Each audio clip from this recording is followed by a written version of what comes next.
Path Horse, Amar, somehow gets to the north. I don't know how that happened. I guess it was the Lotus being reflected, but he doesn't have any reinforcements. He's dead. 80 seconds, no buyback. As Boxy picks up apparently a BKB. Didn't notice that one. Now the retreat for Liquid. Oh, the Ogre actually cancels the TP of Boxy, but he is still A-okay. They are sticking around as Mickey about to spawn. Yeah, no, Boxy's still here. Now you can fight instead. Snake King, goodbye. And Fiend's Gate right on top of Malrine. Even the neutral creep's working with Liquid. Another Pit of Malice right on top of him again. They get the LSA onto Mickey, but now the focus fire coming out. Malrine's just getting deleted right now. My goodness. He's dead for 60, and that is almost certainly going to be the game. Jumping from Sven, the last-ditch effort from Skeeter. Ends up being a wasted effort overall. God's strength. Oh, they found him in the left side. They're just going to call it GG as Liquid will force a game number 3. I mean, pretty clinical, I have to say. 2 back-to-back stomps, but in different fashion. Yeah. First game, the victory, or rather the snowball, starts way earlier, but drags out very long. This one felt like was a dead even game at 20 minutes, and then Liquid are just like, let's win in another 15 instead of in almost a total of an hour. How often do you see a support go 8-0? Tofu went 8-0 on Hoodwink. 8-0 and 22 as well. Yeah, he was extremely active this game. I mean, Liquid were just more active in general. I feel like game 1, it was all Falcons doing the pouncing. This time around, it was kind of reversed. Do you think that's more of a draft thing, or? I definitely think the draft played a massive role here. They didn't have to play against the Bounty Hunter. They got off to a better start in the lanes, and there's a couple of player-hero combinations in this game that just worked really well for them. I think Boxy on the Tusk was super impactful in this game, and Tofu, like you mentioned, just a great game from all of the Liquid players. All right, let's go to Shiver. Thank you very much, Sutsman and Synderen. I think this one was maybe already written in the stars. If you have a series on the main stage of the International between Team Liquid and Team Falcons, of course we're going to a Game 3. Come on. That's in the MO of the teams. That's in the MO of the players. And we like that because more Dota 2 coming our way. Very good. I will say, though, both games so far in this series, Rhea, have been a little one-sided. This one, very much in favor of Liquid. Yeah, and I'm sure there's many reasons for that. I know Winter has a problem with one particular player. But I had a problem with Centaur. He went for this helm, he went Lotus, he went Hot, and then he went for a Blink Dagger.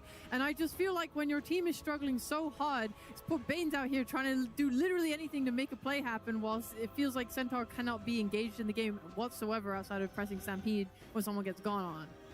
I mean, Falcons were showing some efficiencies, but then there was a couple of games where it was like Bane plus Selena in the mid lane, Bane plus Sven in the enemy triangle. Like, they tried to go for some moves, but it didn't really work out. And at that point, things kind of just started crumbling. Sorry, I believe it was actually their own triangle. They went for the gank, but still, it's like it didn't really work out for Falcons in that way. And then once those pickoffs failed, everything else just kind of fell flat. And Liquid was like, okay, we are ready. We have Mickey on Wind Ranger. He's got the confidence back. After game 1, the slump of Lina, now Wind Ranger in game 2, like he knows exactly what he has to do. They're really pushing the limits of their heroes. Boxy and Tofu on the Tusk and the Hoodwink, exceptional showcase of what they can do. Sure, Boxy died a couple times randomly around the map, but like fundamentally, he was always like leading the charge in the aggression. And then Hoodwink, not dying a single time in this game.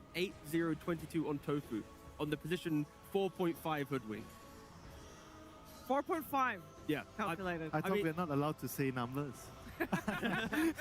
Roles are different, right? Draft numbers are another discussion, but with Liquid, they got 2 4s, 2 5s, smash them together. It is wonderful. This is what you want to see from Liquid. Also, you know, the Earth Spirit in the room. Why is it allowed during the draft? Yeah. I don't really know, but Nisha finally picking up some runes for all the fantasy enjoyers out there. 9-3 and 23 on Earth Spirit. I don't think they lost the game because of the Earth Spirit. Sure, you can harp on why are they leaving it, you know, in this game, you know. But you can't just ignore the fact that Snake King can't play his hero. I think he just doesn't really understand how his hero works because he doesn't play this hero. This hero is not something that he understands how to play, and he's a very greedy player. That's why he's not suited at playing a hero like Bane. Like, there's a couple of deaths and a couple of moves that he was making in the game that kind of grieved his team so hard that I want to say like he almost single-handedly lost his team in the game because of the things that he's doing in the game. You can see the frustration on his face a couple of times as well in some of those deaths, but unlike snaking with his frustration, he looked towards Tofu again. Like the stats that he was having in his game, right? On his hoodwink, having the Yules, the blink, just being really present, especially with the distiller as well. Like, of course, that's simple support items, nothing too crazy, but 75% kill participation. Again, hoodwink, super low win rate hero in TI so far, but again, another reason why you don't look at the stats. They all just lie, and Tofu is a great case of that. Yeah, he played a fantastic game, and there was definitely a stark discrepancy between the two teams in this game, and potentially a large portion of that game from the supports. We do get some criticism towards snaking in this game, and unfortunately for him, we're also going to take a look at some clips that don't really put him in a favorable light, Winter. So we're looking at the evidence right now. I have to back the statement up with some evidence. Yes, you do.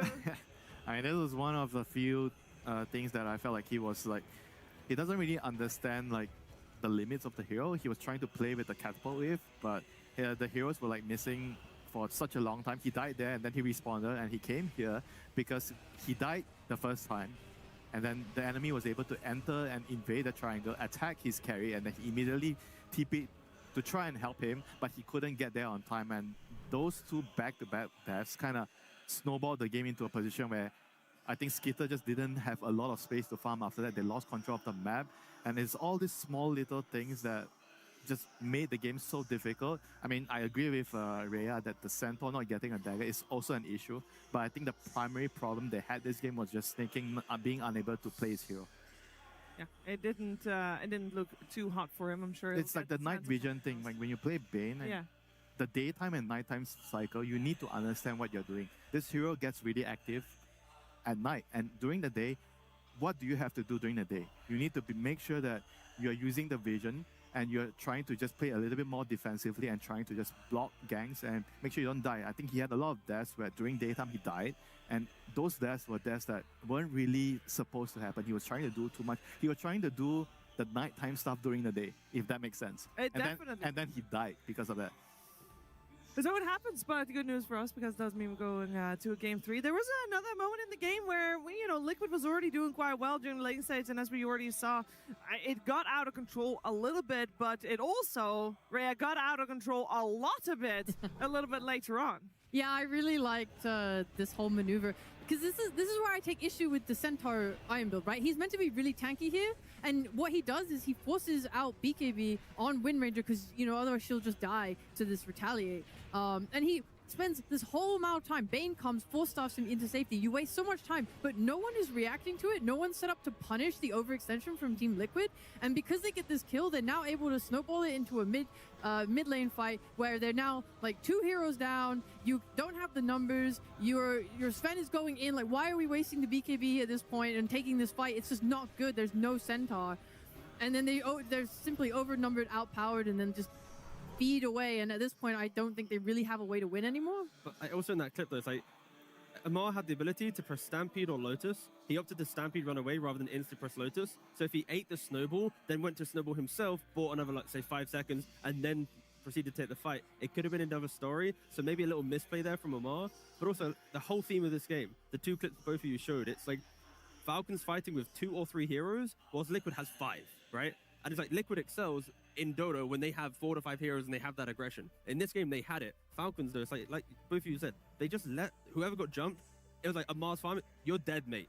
I'm done. Marine's dying. Yeah, sorry, mate, you're dead. It's like they just let each other die. There was no like camaraderie. There's no hype from game 1. It was just a very weird Falcons game of like everyone just do your own thing. We'll eventually kind of sync up, but yeah, they were kind of lost. Why are you letting your Centaur buy items that make him tanky to literally tank the gank, right? If you're not going to then punish it. It makes no sense. I don't know what their goal was with the game plan. A lot of criticism towards Falcons here in this second game. I will also get some more highlights for Team Liquid on this one because we saw the win rate of Ace's Underlord when he was picked. It was like his 4th game. Well, this was his 5th game of the International, but before this he had 25% win rates, only win 1 game, and it is one of his strongest heroes, and he has had a great tournament so far. And I think this game we just watched, it's a game where we see like, oh, that's why he's considered one of the best Underlord players. Yeah, I mean, I want to see Ace on Underlords and Dawnbreakers and heroes that can just like be a farm and like farm the side camps, but still be present, right? Like, and of course, he's the farmy off lane who's going to be more greedy than others and like he's going to scale and do all this other stuff, buy auras, whatever, all the other stereotypes you want to give to him. But, like, realistically, in this iteration of Liquid, there are 2 heroes I like seeing him on. Again, Underlord, Dawnbreaker. If And they Dawnbreaker gets banned a lot again. Yeah, and didn't he get like an ultra kill as well, like earlier in the tournament as well? Yeah. Like he pops off on these heroes, and I think it's not about him and his hero. It's more about what does Liquid draft the other 4 players to ensure that his Underlord looks good or his Dawnbreaker looks good. Because when he's on them, he can take over the games, but he needs the correct heroes. Like this is the perfect draft for Liquid in my opinion, because you have the aggressive supports, the offlane that can join, the mid that just breaks the game, Mickey on full comfort. Like this is what Liquid needs to try and replicate. Yeah, and I'm sure that there was some good talks that happened before going into this game number 2. I mean, with the backs against the wall, you have to, here in the lower bracket of the International, you have to get good vibes, good talks, and we have, potentially, I have no idea because I haven't heard it yet, we're about to hear, potentially, one of the good talks from Team Liquid. Nish, in your predictions, did you at least have us beating them? Yeah. He was fucking Maori mid. This is so sus. Oh no, Spirit. Well, So much confidence. I thought this was gonna be, you know, The hype. positive. I remember the Singapore TI where we heard all the wholesome speeches, but no. No, Nisha might not have believed in the outcome of that game, potentially. But, you know, gotta respect your opponents as well. You know what? Actually, about that respect, we saw in game number 1, Falcons giving a lot of respect to Liquid and their ability to come back in the game. It's why the game lasted close to an hour and had 89k net worth in favor of Falcons when they closed, which, by the way, T, was the most ever. It's too much. It's just too much, It's- God. It doesn't. It's just a big stat, all right? Yeah. Falcons, they were greedy, all right, in game 1. Too Yes. much greed. Maybe No. that's why they didn't play well in game 2. They were so gluttonous Yeah. after game 1. They were having to deal with the burden of that. It could be. The because sugar crash. Yeah, the sugar The crash. sugar crash was very real. Because in game 2, Rhea, it felt like Liquid had no issue going high ground at all here in this game. I think that at some point they just had too many items and too many ways to fight. Like what is Falcons gonna do? They're also staggering their kills a lot. I think that like when we saw them go bot, it's because they already killed a bunch of heroes outside the map, and then there's only a Centaur to try and defend, and then Centaur's like, I'm strong enough, I can blink hoof stomp, and he kind of defends that tower for a bit to give time for the people to respawn, but then he's dead for 80 seconds as well. It just kind of kept snowballing where it kind of felt like a theme of the whole game. They were never as 5. They were never ready to take like coordinated fights. I mean, it's also the difference between Mickey on Lina versus Mickey on Wind Ranger, right? It's like on Lina, you jump, she's dead, done. Yeah. On Wind Ranger, it's like now you have to deal with the Wind Run, and now it's like, do I want to buy MKB on Lina? My Sven can't really itemize to deal with the Lina until I've got like 4 items because you don't buy MKB very early on. And even when the Lina bought the MKB, when she was right-clicking the Wind Ranger, you didn't have like a Daedalus or a Satanic or anything to really stand your ground, so it kind of felt like wasted gold until you had another 10,000 gold. So I think I think just the hero alone kind of hurts Falcons quite a lot in the draft, so much that they even pick it into the Centaur. So maybe going into the next draft, I think that hero needs to be considered, and I wouldn't even mind Liquid promoting it in priority somewhere, because even if they don't play it carry, I'm sure Boxy or Tofu will happily take it to a support role if the draft dictates, that needs to happen. I mean, there's also something I feel like it's really important for Team Liquid, where right now they should probably have Tofu always on the range hero on the off lane. Like he should just be the 4. I think because you are picking range heroes on the safe lane, and Tofu doesn't like or doesn't want to play melee heroes, and Boxy is always on the 5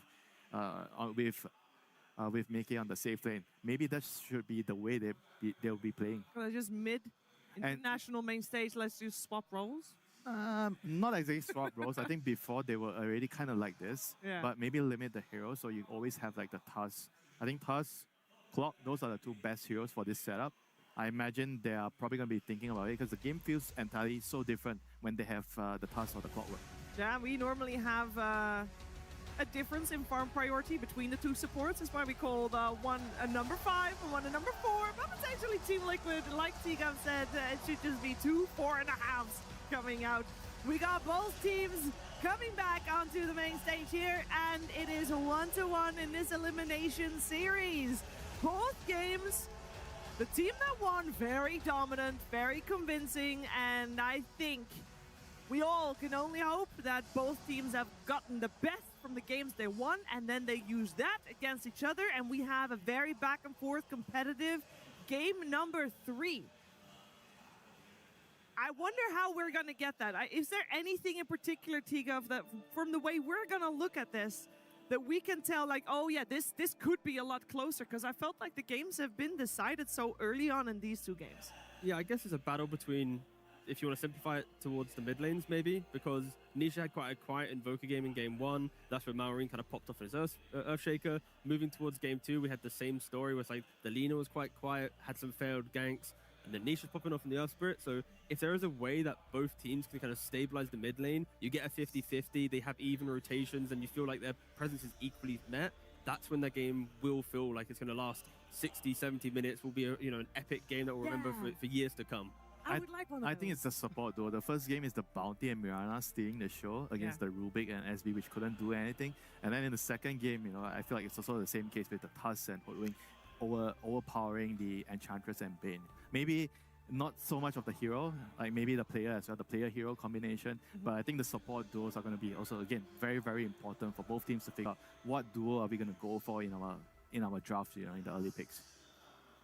Yeah, maybe also a bit of more focus then on getting those supports on board earlier. Is the support pool really wide at this point, would you say, Rhea? Because a lot of the heroes that are getting banned out in this series in particular seem to be supports. I mean, on the side of Falcons this game anyway, they banned out the Mirana, the Keeper of the Light, obviously Tree and Protector. I don't think we can even... I don't think we even mentioned Tree and Protector once. What's the point? Today, Yeah, he's not you getting just through. get banned every time. Ooh, wouldn't that be like throwing in a wrench, letting the Treant through, or is that a bit too risky for elimination? That's way too much for a game 3 lower bracket at TI, right? Like the hero that gives global damage block, insta vision, Yeah. invisibility just to run around and do anything, BK piercing kind of roots and shenanigans. Never mind. I Yeah. never mentioned the Yeah. I Treant. mean, maybe there's some ulterior play where you trade it for a Largo who can lick double lowers the Maybe. heroes. No, sorry, no. No, okay. No, I don't think we'll see it. But yeah, I think the support pool is extremely wide. I just think it's about having a combination of them that gives you what The right partnership, I would say. Yeah, my problem is it feels like the Spirit Breaker was like too much of an overreaction to a bounty, and then this game you have like Enchant Bane and Snaking's not comfortable on Bane, and it's so often we see a bunch of other supports that went ignored, like Wyvern, Shadow Demon, Dark Willow have been great. I love Dark Willow, by the way. I think that hero makes your game so easy. I think she deals with so many mid heroes. I think she breaks smokes so easily because she can get out in a billion ways. She can itemize super freely. This support is fantastic and is going pretty ignored. Yeah, I mean, Willow is always kind of the underrated hero. I kind of put her in the same kind of department as like a Grimstroke, where you kind of forget about what the hero does, but in team fights, it offers so much control and so much kind of random shenanigans you have to deal with. Yeah, we saw it quite a bit in the group stages, but that was mostly against Lone Druids because it's good against the Bear, and then it makes sense. We, speaking of Lone Druid, have not yet seen the Bear here in this series, not in the bans nor in the picks. Curious to see if that's a trend that's going to continue. But I'm sure that if there was any strategies that the teams still had, they are about to come out. Team Liquid versus Team Falcons. Game 3. Everything on the line. Game 3, an elimination series here. Lower bracket of the International here on stage. Team Liquid and Falcons. One of these two teams is going home. And I'm going to repeat myself from what I said in that previous series. For both of these teams, getting eliminated here is considered a big failure. Yeah, top 8's great and all that, but these teams are playing for more than that. We got ourselves a draft. As Falcons on the Radiant side, Team Liquid on the Dire side. First pick going the way of Team Liquid. Earth Spirit once again where he belongs on the bans. Bounty Hunter still removed from the pool as well. And the hero left in that we have seen every series so far, every game so far rather, in this series is Lina. We'll see if that's where Team Liquid wants to take this one. Kotl has been freed from prison. Freedom achieved. Yeah. Is I that guess the they have only a one? big Yeah. choice now. Ooh, they just go for the Centaur straight up. I mean, it's also like a block pick.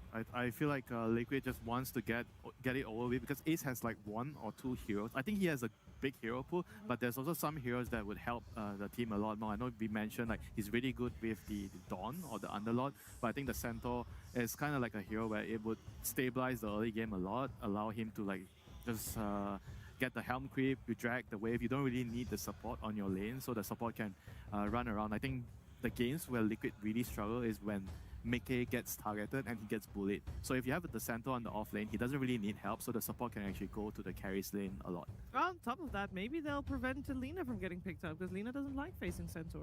Yeah, I mean, it's anything with gap close or run away, right? The idea of, what if Falcons want to play another Razor game, right? And in the game 3, how well it worked in game 1. If you preemptively take Centaur, you have Stampede, you might push Falcons away from that flexibility. But Skidder gets all the way up to a first phase Lifestealer, a hero that has been banned out quite often as a response within the series, but now he gets it put here. Is there a world where, Tofu will go, just give me Centaur pods 5, let's do some weird shenanigans to try and beat this Lifestealer? Let's put Nisha mid with Centaur also? No. Okay, well, I tried, guys. No I offense tried. to all the mid Centaur players, but I feel like Nisha is a bit of a mechanical button clicker. That Centaur might be, a step below his, his caliber.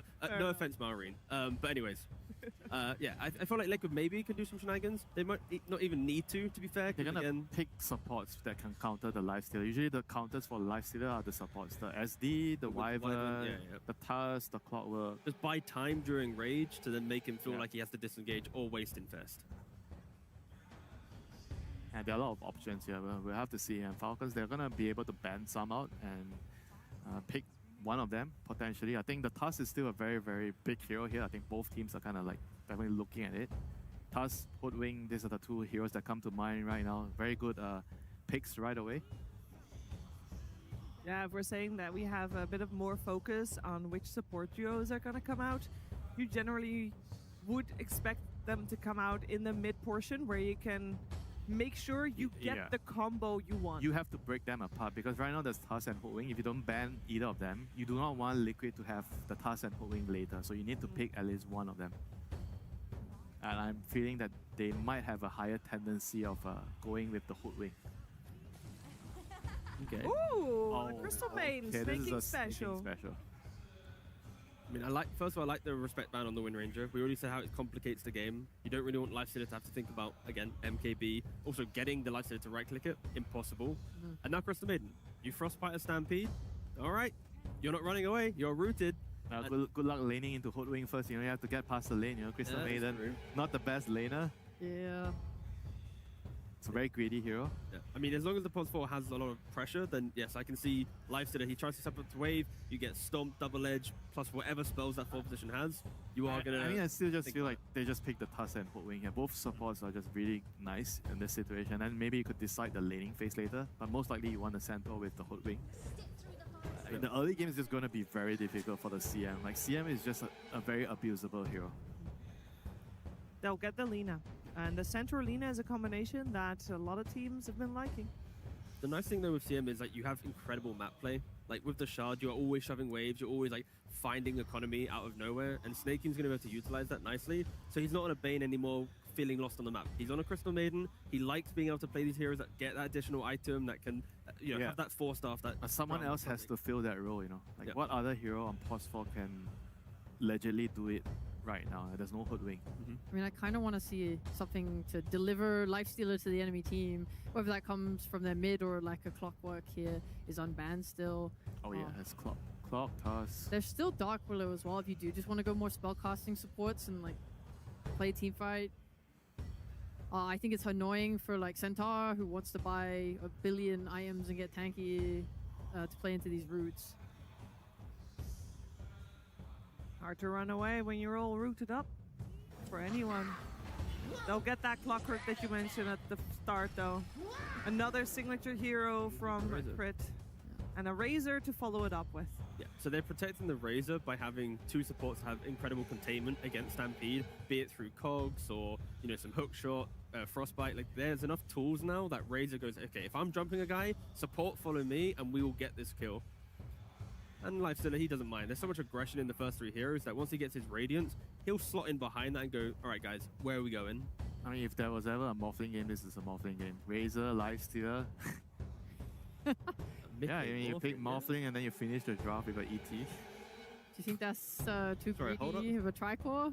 I mean, I Yes. see Morphling. It's It is greedy, but greedy. I can see Morphling like just doing so much in this game. And they have Centaur to hold out the early game. Like you are going to attract a lot of attention from the enemy. You're going to play the map. You're going to force them to rotate to you. And the Morphling is going to farm. And Lina is also going to be a problem. Lina is also another hero they have to address. So there's a lot of problems. So even though Morphling could be greedy, it might not be so easy for Falcons to actually punish the hero.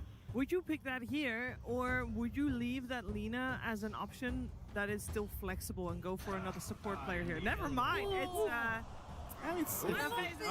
I mean, the arena it's like similar to the yeah. Morphling because I love it's very good against both the Razor and the Lifesteal. I was also kind of thinking about it. Like it's very greedy, but in the lane you have the jump, so you dissuade the Razor off lane to pressure, and late game you have the Chrono against the Lifesteal. It looks like an XG draft, guys. Yeah, it definitely does. That's why the crowd liked it so much. Potentially so.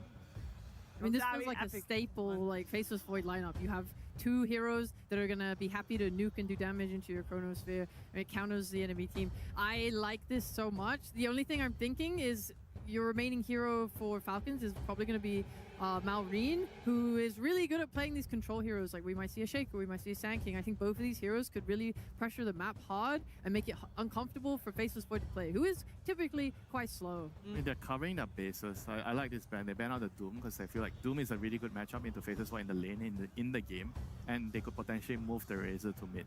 So they have to make sure that they cover all the heroes that could potentially punish the Faceless Void here. It kind of helps though for Liquid that if they are to, let's say, hit a chrono where they don't get a kill and then there's some kiting available from Falcons, they don't have the heroes that instantly, break Roshan, go high ground, and the game's over in one failed chrono, right? Like this feels like the type of game that it can go back and forth. It can go, the length of, a full 60+ minute game. Of course, Liquid being a lot more comfortable the longer the game goes. Yeah, the pressure is going to be on Falcons once you have this CM clockwork though. You are the ones that have to attack, and you have to try to make sure that Liquid does not get to just sit back and farm, because it's very obvious that they just want to sit back and farm. It's the deciding game. You do not want to put yourself in a position where you are pressured to make plays, to attack. I think it's always easier to play the defending side when you're playing a tie-breaking game or a deciding game. Yeah, I'd like a drop more wave clear though from Liquid, because if the game does get difficult, I actually think they just need damage. I still like the Want more ET here. ET into the Chronosphere and ET with Hoodwing and Lina. I think it's a fantastic pick here. Or maybe AA. I don't know if AA might work. I Okay. wouldn't be complaining about that one. if you want like pos 5 damage, then you go for like the Witch Doctor from Tofu, right? And then you just put Yeah, like the I Void together, guess, you yeah. dilate, you maledict the guy. Or you go for the Viper. Yeah, no, And of you course. put the Lina support. Centaur support? Centaur Vipers? support? Viper off? I don't know. We'll figure. We'll We'll find out. figure it out later. It Let's must go. It's all be- good. It must be a Lina pause for then. Yeah. Viper mid. We talked about the center support. It's an option. We'll see how it happens. Falcons, they still need one hero, and they also will be thinking about where this Viper is going. They need a hero still, I would imagine, for Malrine in that mid lane. Mid Rubik. Is this a mid Rubik game? Like, Spicy. what time are you trying to put Falcons on? It's like, don't win by 25 and then, get the airport home. What the? Oh man, the Viper makes the Razor's game so hard because Yeah, but we what- saw in game 1 he just wanted to run around with Refresher and hit. Yeah, it's so hard to pick the last hero here. Yeah, Viper's really good. They really put up quite a puzzle there on the side of Liquid for Falcons to try and figure out with their overall last pick, whereas normally an overall last pick is seen as an advantage. I feel like this draft from Team Liquid makes their position just a tad bit stronger. Like the Pangos, the Slardars, the heroes that can give a bit more Yeah. pacing to Falcons all get deleted Yeah, kind by of- the Viper, right? Because he just goes to mid lane. I mean, you have to choose either you pick a hero that's good for the draft or you pick a hero to counter the Viper. So I don't think there's a hero that can fulfill both Can at the you- moment. I mean, it's Malrine, just like go primal, skip the waves, and just Sand King skip the Probably wave. Sand King. Hey, we'll Yeah. just full skip the wave, full ignore everything in life, and Yeah.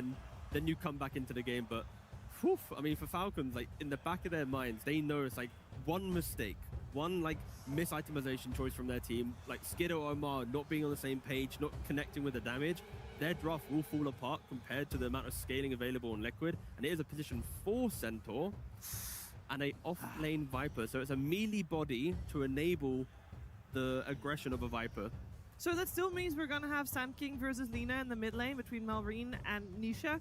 And we talked a lot about the mid lane and how impactful it's been in the last 2 series. How do you feel that this matchup's going to play out? So Sand King is going to not lane.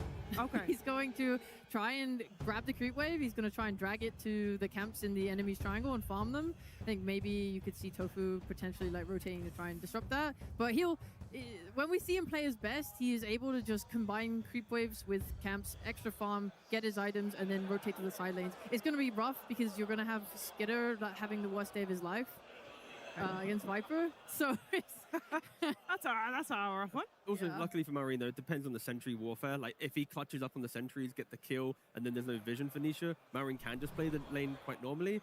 It just really depends on how does Skitter survive the Viper shenanigans. Is Amar going to pop off again on his Razor like he did in Game 1? So many questions toward Falcons, because Liquid have kind of cooked up a draft that is like, if you don't answer these questions, we have the Void. Like, a Game 3 lower bracket Void, surely, probably statistically, normally wins. A big question then, because this is a curveball, of course, that Team Liquid is throwing Falcons this way. Is there a curveball, Winter, that Falcons can throw in terms of where the heroes go laning? Because Nah, I think No? they just play their game. I, on the other hand, feel like Liquid has sacrificed a lot of their draft integrity just to pick this Viper to try and win the early game and win the laning phase, where I feel that's probably the part of the game where it doesn't put, it's not as important for them to do that, and I don't really like the last period, so I think Falcons are going to come away in this game. well, I think this is going to be a spicy one, regardless of what's going to happen. I'm going to grab my support Largo and enjoy this one with the voices of Sunspan and Synderen. Thank you so much, Shiver. Game number 3 here at the International lower bracket. The last 2 champions here at TI. One of them's going home, Falcons versus Liquid.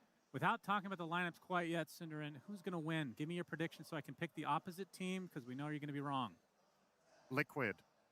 Okay, that's an easy one. Very good. Thank you so much. Did you put any thought into that? Yes. Okay, But- double check. But you told me to not mention the draft, so I didn't, but that was part of the logic of why I picked them. I see. Wow, such a logical young man you it's are. smart, isn't it? But I just didn't have to mention. Using your brain.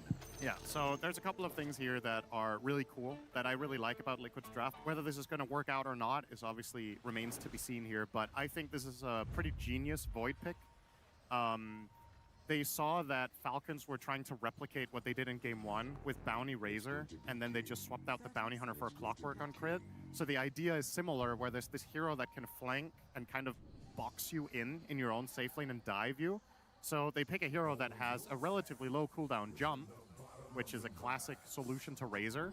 And in addition to that, they also they managed to grab this Viper block pick, in a sense, in the end to kind of force Falcons into a pick that we haven't seen from them very much, the Malrine Sand King. And then the Viper just isn't mid anyway. Now the Viper is going to lane into Lifestealer, which is a tough lane matchup for the Lifestealer. So in turn now, Falcons are going to try to counteract this by sending Lifestealer off lane on Skitter to try to lane dodge and get him into a more favorable matchup into the Void. And then they will have Razor against Centaur. I don't know if they're going to stick to it Well, for any Centaur period of 4, time. Razor against Viper, I guess, more like it, but Try versus try right now in the bot lane, by the way. I would love if this lane just stays a This tri is lane. your That would be dream, awesome. and nobody else's. I miss tri lanes. Can I just say it? I miss tri lane Shannon. And I'm not the only one. There's dozens of us. You probably should not admit that out loud, Synderen. It's not a good look for you. Okay. But it is a tri-lane right now. Let's see how long that ends up being the case. It's already snaking. He's going to get first blood as Ace will take him home. And that is, I mean, talk to me about the Crystal Maiden, because this hero has not been picked very much. Snaking has played a lot in the past, but has a lot of weaknesses. Yeah, I think Snaking forgot how tri lanes work. Just never gets to play them. And if you're standing in that kind of position, you can get hundreds of zeros before you even get a spell off. Yeah, I'm not quite sure what guides Falcons when they pick this hero, if I'm honest. I think sometimes it makes a lot of sense. This time it almost felt like a filler. It was just, we need a solid lane 5 that is going to help Lifestealer get off to a decent start. But then at the end of the day, they don't even get to lane together. So, yeah.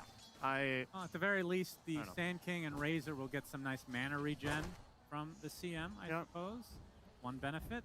Might also have been you know, it's a pseudo counter to Stampede. Having a low cooldown route with long duration that CM has, it's good for the lane again.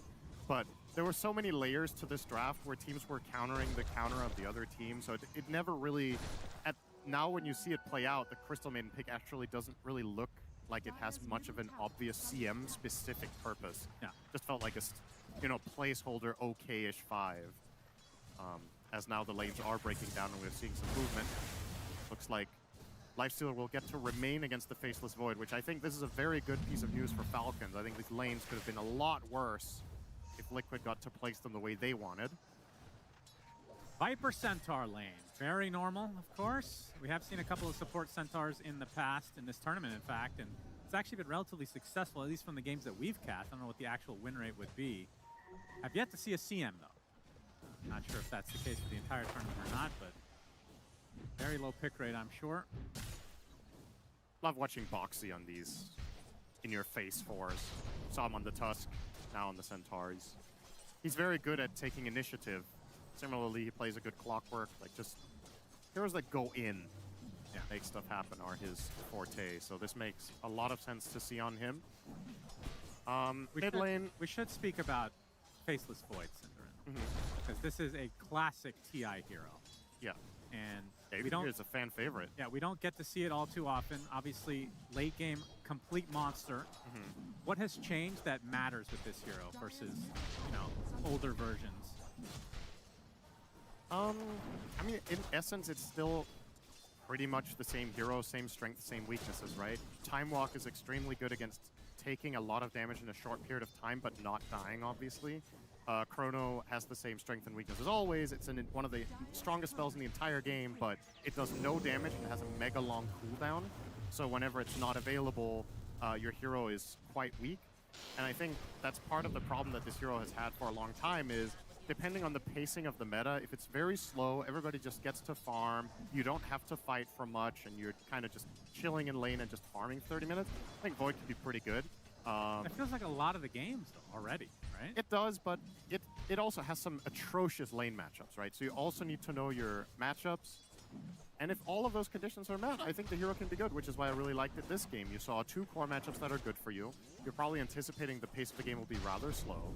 And your other 4 heroes, as you have ended up with now, can actually do quite a bit of stuff together. So I think it's fine. Yeah, but...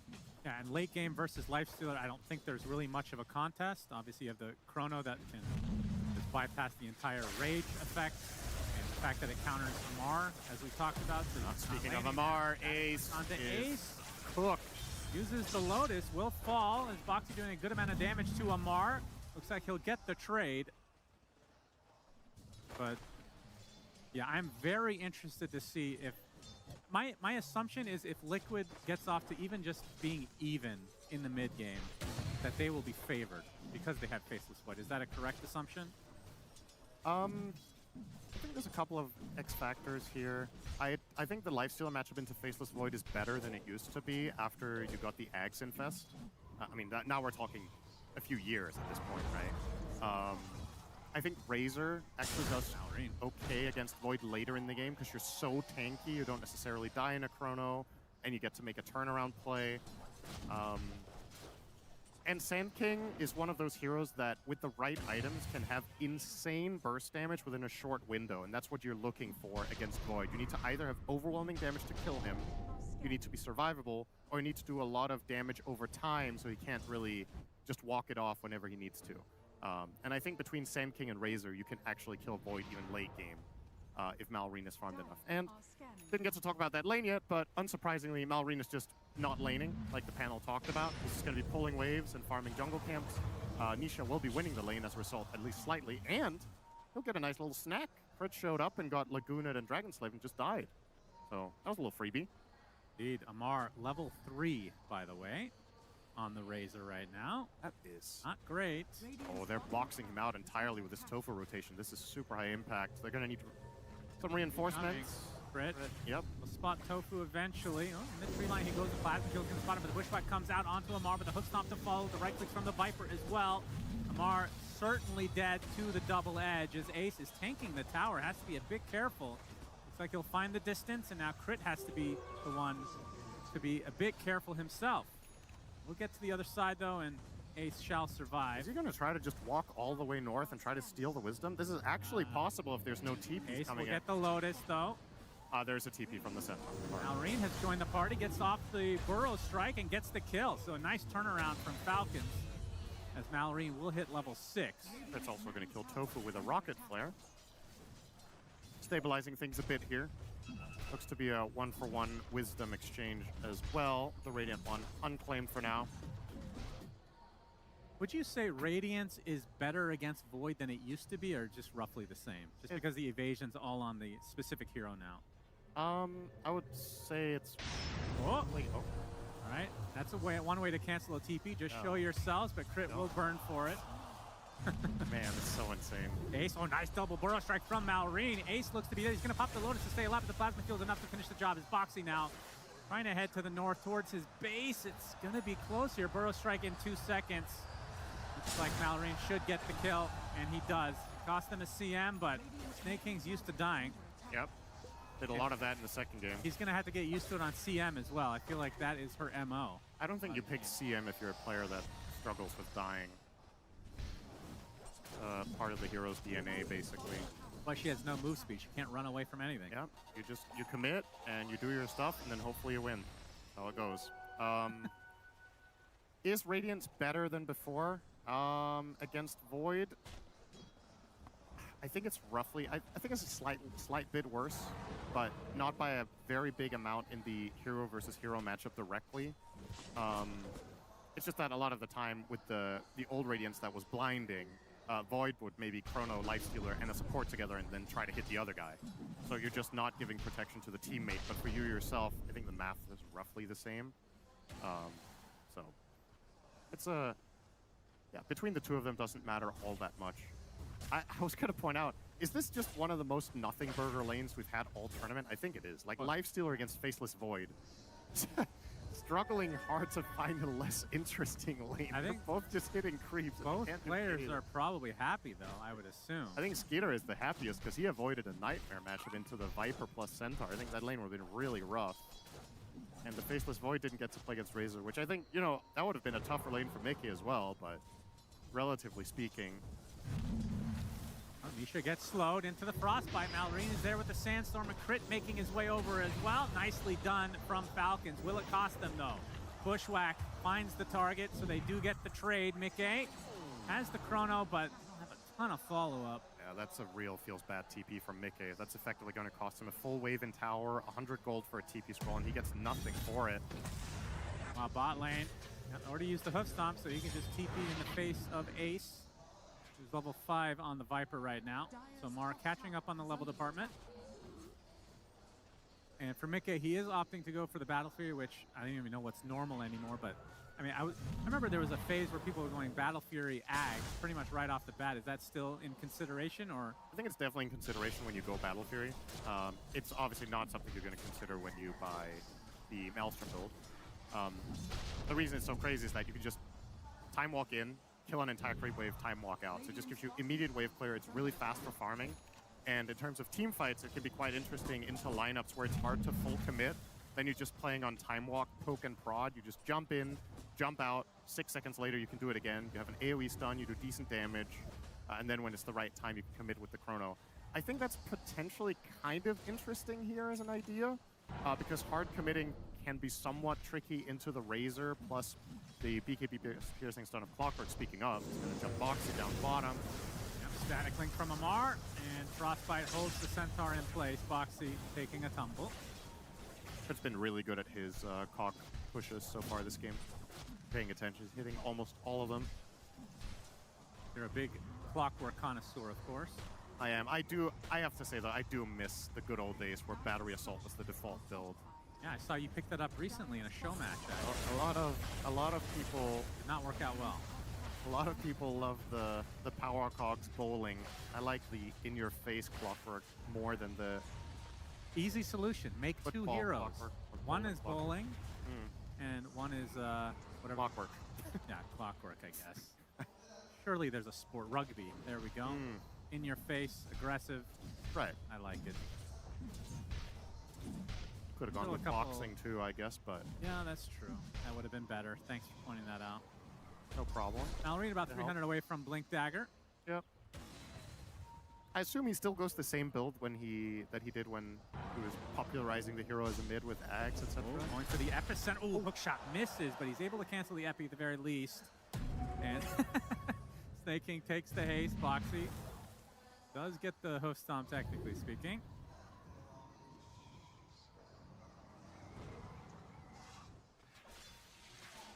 And for Liquid, I assume that they can't play nearly as aggressively with a Void on their lineup as they did in game number 2. No, this hero has that clear weakness of when Chrono's on cooldown, you're just not very good. Whereas Wind Ranger, much lower cooldowns, much better utility. Even when Focus Fire is down, you still have a Shackle Shot. Power Shot can be nice to finish heroes off in the early game. Void is just going to be chilling, and he's going to be farming. And like the panel talked about, this is an elimination game in a really important series, so if you feel like you're confident in your late game and your carry and your mid are reporting that they're happy farming, I think everybody's just chilling. And if you were to give me these two lineups 5 years ago, I would say the Radiant stands no chance if this goes to an hour. But Dota's changed a lot since then, and I definitely think they can First go all the chrono way. of the game. Rage was placed, but Nisha, oh, actually not hitting the LSA, but he gets the Laguna Blade and the epicenter counter initiation now from Malrine. That's a lot of damage on Nisha. He will get the kill. Might cost him his own life, though, as even Ace joins the party with that poison attack. Everybody joined the party, in fact. Static Link now a full duration onto Ace, and Mickey try to do something with his bushwhack help. Has to be careful, though. I walked right into Crit. The beautiful cogs right on his face. Double kill for Amar. Crit has been absolutely outstanding in this game number 3.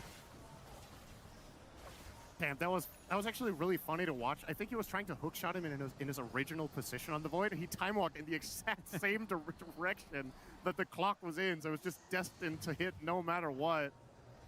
And obviously, very easy to get the follow-up cogs every single time. Malrine able to steal an illusion rune in the meantime. Close to 1,500 away from Radiance on the Lifestealer. Not too shabby at all. And we haven't covered this all that much, but what do you think about Ace on Viper as a That's player-hero combination? It's definitely not his norm. No, so it He's feels usually like... the big tanky guys that take up a lot of space. I mean, Viper kind of does that, but it doesn't really buy auras in the same way that most of his heroes do. It doesn't really offer all that much teamfight presence through key stuns or, you know, utility. Malrine getting a connection into the hook shot, but a nice bushwhack to keep him some time. No! Mickey dies anyway. Falcons all on top of Mickey this game. That's back-to-back deaths now on the Faceless Void. And he's going to lose his tower. This is a pretty important sequence of events for the Radiant team. The TPs are coming. No, they're not. Oh, they're a little bit unsure. Bushwhack Oh, onto Ace. Amar with a Laguna to follow. They get the kill.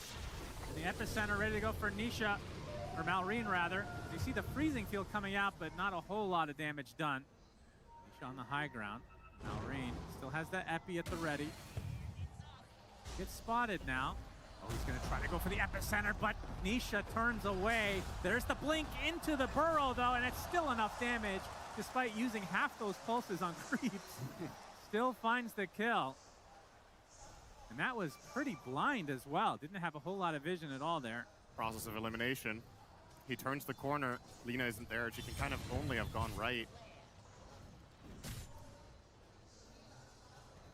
And Crit going for an extremely early Blink Dagger on Clockwork. Yeah, this has become a more popular build as of a few months ago to go on clock after you're focusing a lot more on, hang on, they're gonna go for this? Oh, they definitely are. Frostbite from Snake King. Not. He already has his shard. Trying to get to the high ground. Cogs will give him a little bit of space. Another nice bowling there from Crit. Snake King, so slow. Uses the shard again. Will get away this time. Worth pointing out though, Snake King is level 10. Crystal Maiden levels are extremely important and very hard to come by. This hero despite the rep it gets for, you know, just being slow and frail, the spells are very strong when you get level 4 in both. And you can see this time around, Snaking's actually gone for 3 points in the Arcane Aura. The Infest Bomb right on top of Ace. Again, he gets off the Viper Strike, gets the stamp. Ooh, the hook shot just misses. Just about 100 range away, it feels like. It's not going to miss next time when he has the blink. Coming up now. Counting his lucky stars, there is Ace, who is going for a Dragon Lance into Mage Slayer? Huh. I mean, it is a good Mage Slayer game. Sand King, obviously, big problem. TP gets canceled here. Yeah, Malrine was just baiting them. He blinked, or he ran in stunned and then blinked out onto Ace. Baited 1 TP. 2, actually. They canceled. Oh, it's 2 TPs. All right. See if they put that to use. Tofu going for a mechanism. Does this item still exist, Cinderin? Yes. I feel like we're never seeing it anymore. He wants Greaves. There's a lot of AoE damage, I guess, between Maiden, Razor, and Sand King. But I think Pipe has quite a lot of merit to it as well for the same reason. Upside to going Greaves for yourself is you can dispel off Frostbite, open wounds, but it's highly unlikely that you will be the target for that ability. Malrine, in the meantime, 1,000 away from his Aghanim Scepter. Ooh, another hook shot just missing. Yeah, they have a ward right in the middle of the river. Seeing that move. Malrine's going to be... Well, he is infested, so they still want to get a little bit aggressive here. See Liquid just exiting, though. Back to farming Skeeter goes in all likelihood. So Amar at least starting out with a similar build to his previous Razor game with Manta. Although I think he went Yasha, BKB, and then Manta. Yeah. This game has slowed down a bit, so maybe feels a little bit more comfortable. We go for the Manta first. Yeah, I think the main upside to playing BKB last game was that you were super eager to just run at the enemy team with Bounty Hunter, and you had an insane curve. This time, you are playing, like you said, a bit slower. It is the better farming item. There's some cool plays with Manta here if you're really clutch. First of all, you can get rid of time dilation, which is nice, but you can also Manta dodge Viper Strike. You can Manta dodge, I mean, in theory, you can Manta dodge anything if you're good enough, but especially the Viper Strike is very nice to avoid. Well, we saw the Battle Fury on Mickey, and it's going to be the Manta first for him into the Aghanim Scepter. Cool to see. I personally love this build on Void. I think it's really fun to watch and play.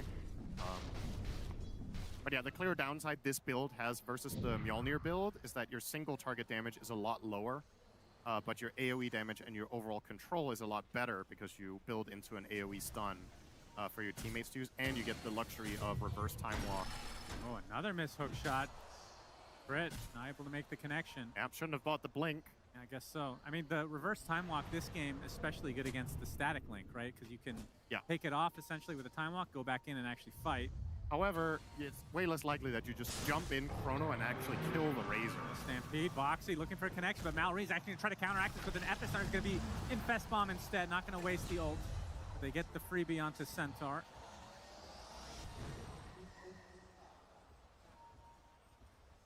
And which team do you think is the advantage, has the advantage going into Roche, generally speaking? As in who can kill it faster or who controls the fight better? Both.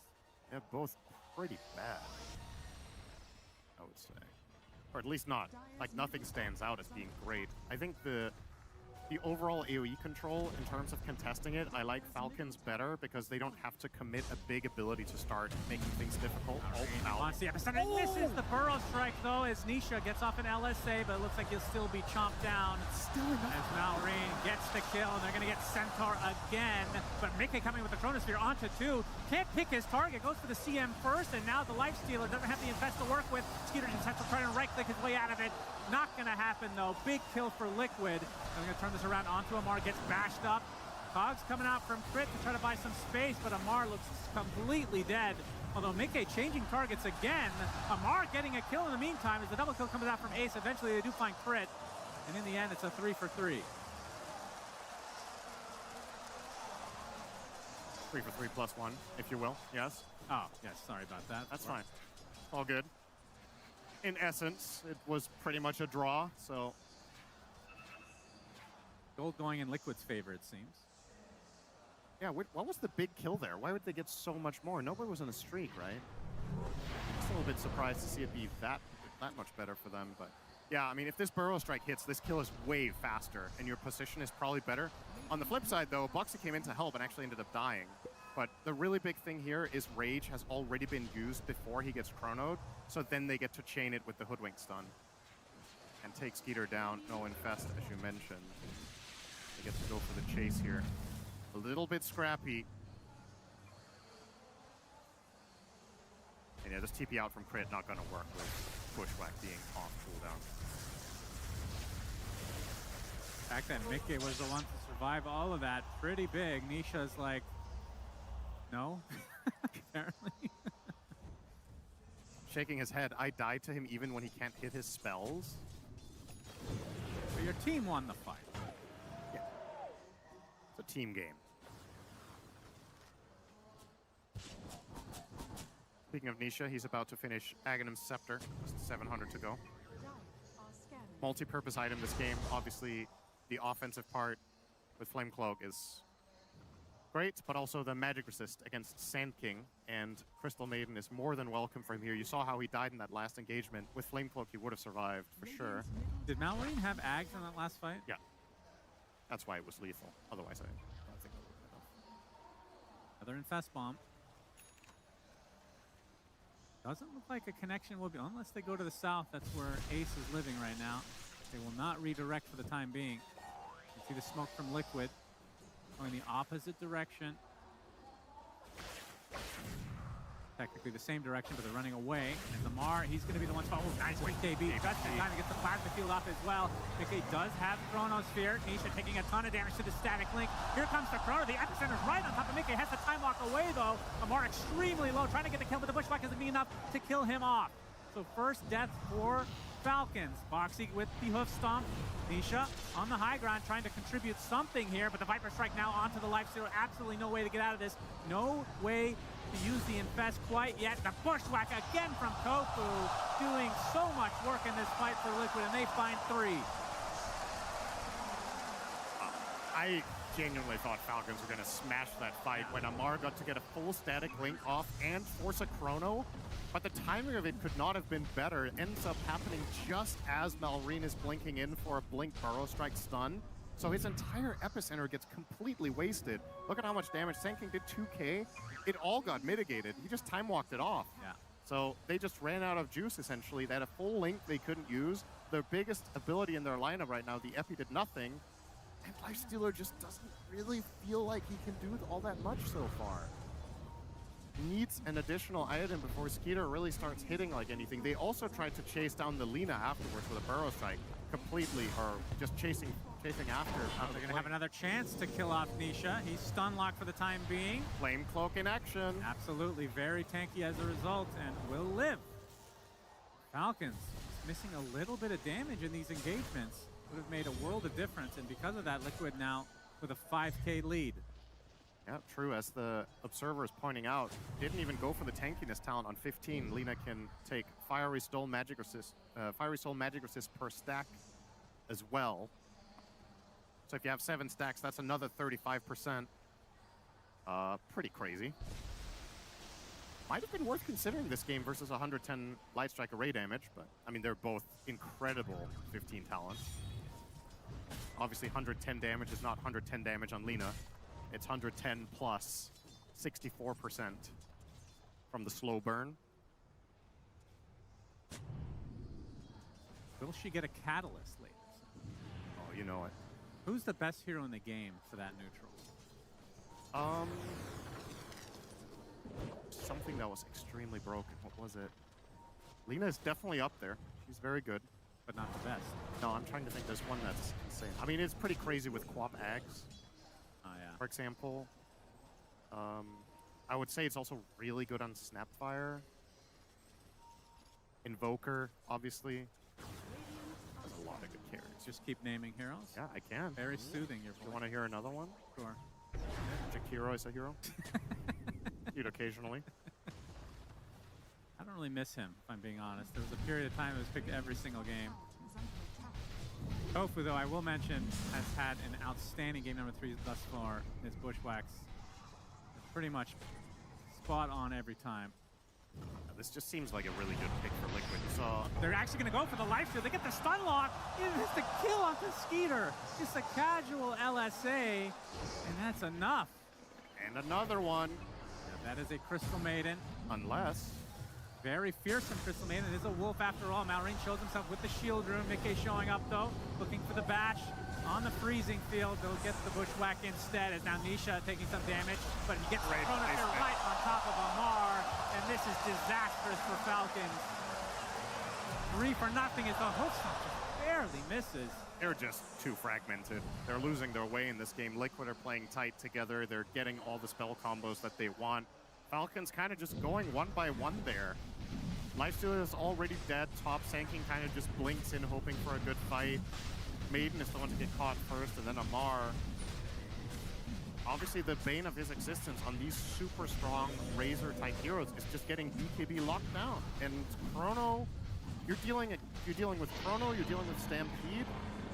It's difficult if you don't have an item advantage or someone else who's super farmed to rely on, and that was probably what they were hoping for the Lifestealer, but Skeeter just doesn't have very much to work with.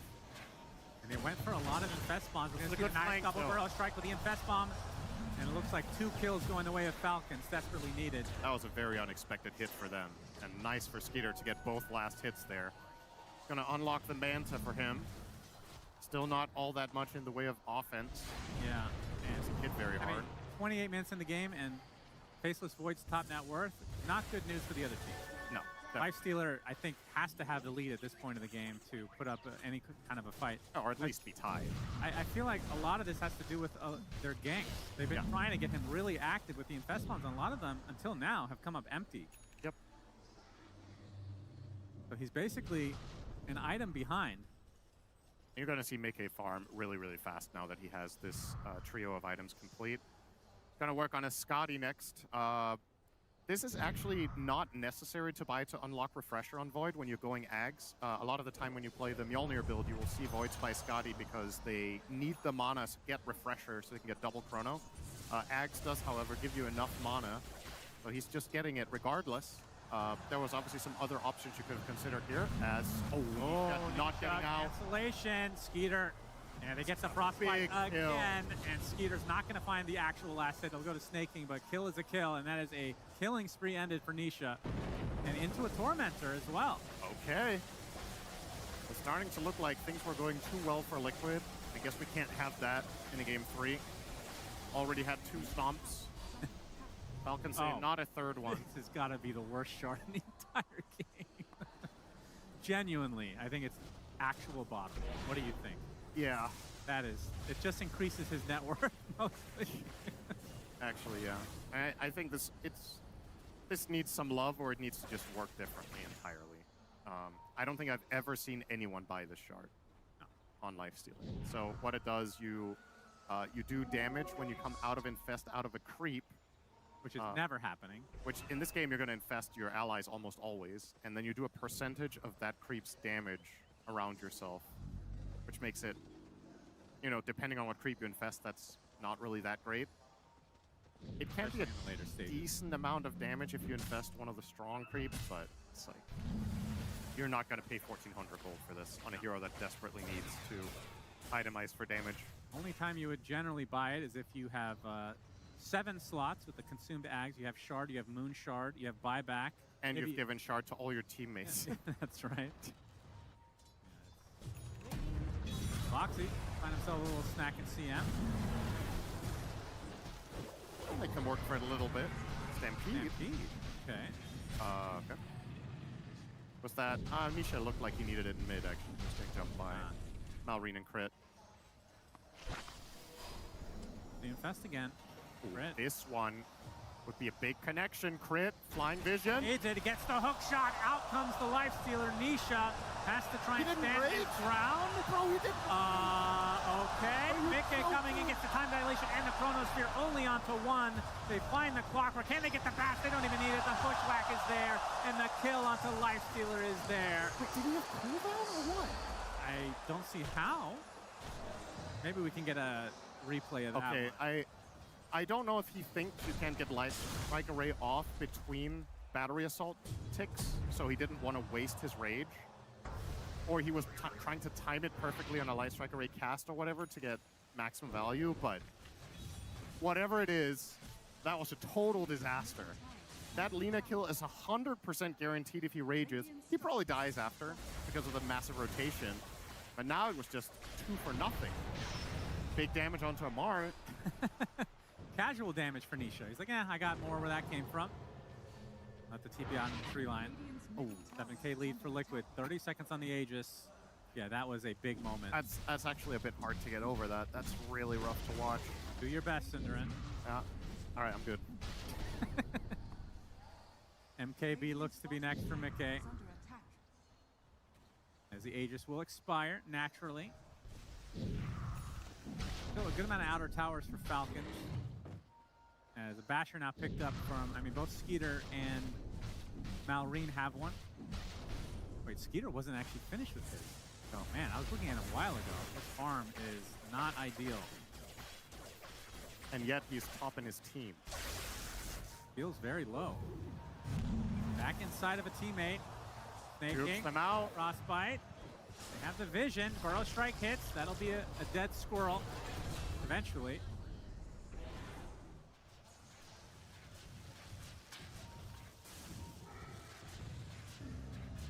Yeah, when Faceless Void is this far ahead of the field, I want to say anecdotally the hero wins like 4 out of 5 games at least. Yeah, when you When the gap is this big and it's good matchups, then yeah. This get Refresher. This is maybe the. Maybe there's a better one. He's got to be top Refresher buyers in the game. Among carries, this is the carry that suffered the least from not being able to refresh BKB, because you don't need the second BKB nearly as much when the entire enemy team is stunned. I think the hero that probably suffered the absolute most from that change might have been Sven. It's so important to get the second BKB so you can keep going. But yeah, on Void, I would agree.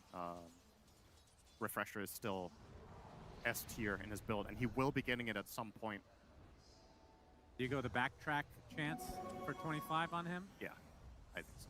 I don't think the Chrono AoE is necessary here. Sometimes it even grieves your team. How much do they even have to dump in the Chronosphere? I haven't really talked about that aspect too much. Sharpshooter, Lina spells. It's a good amount. Viper can hit. No Wombo combo, though. No, not. Which is what we love to see. Yeah, I guess so. I mean, Winter was suggesting Elder Titan as a combo pick. That obviously would have been it, or Ancient Apparition. But yeah, the ET games we've seen have been it was not very bad. Yeah, that but hero it does make a little more sense with the Void, though. Brit, he's infested. Nisha. Okay, round number 2. Hook shot. Does pop the rage this time, and we'll use it to get out of the cogs. And now Crit getting gone on. Uh-oh, Boxy actually finds the hoof stomp onto the lifesteal. He's going to attempt to TP out, but he gets bushwhacked again. Just punishment after punishment. These lifestealer bombs have not worked out well at all this game for Falcons. They can't kill Lina like that when she has Flame Cloak. She's just going to fly out of the cog.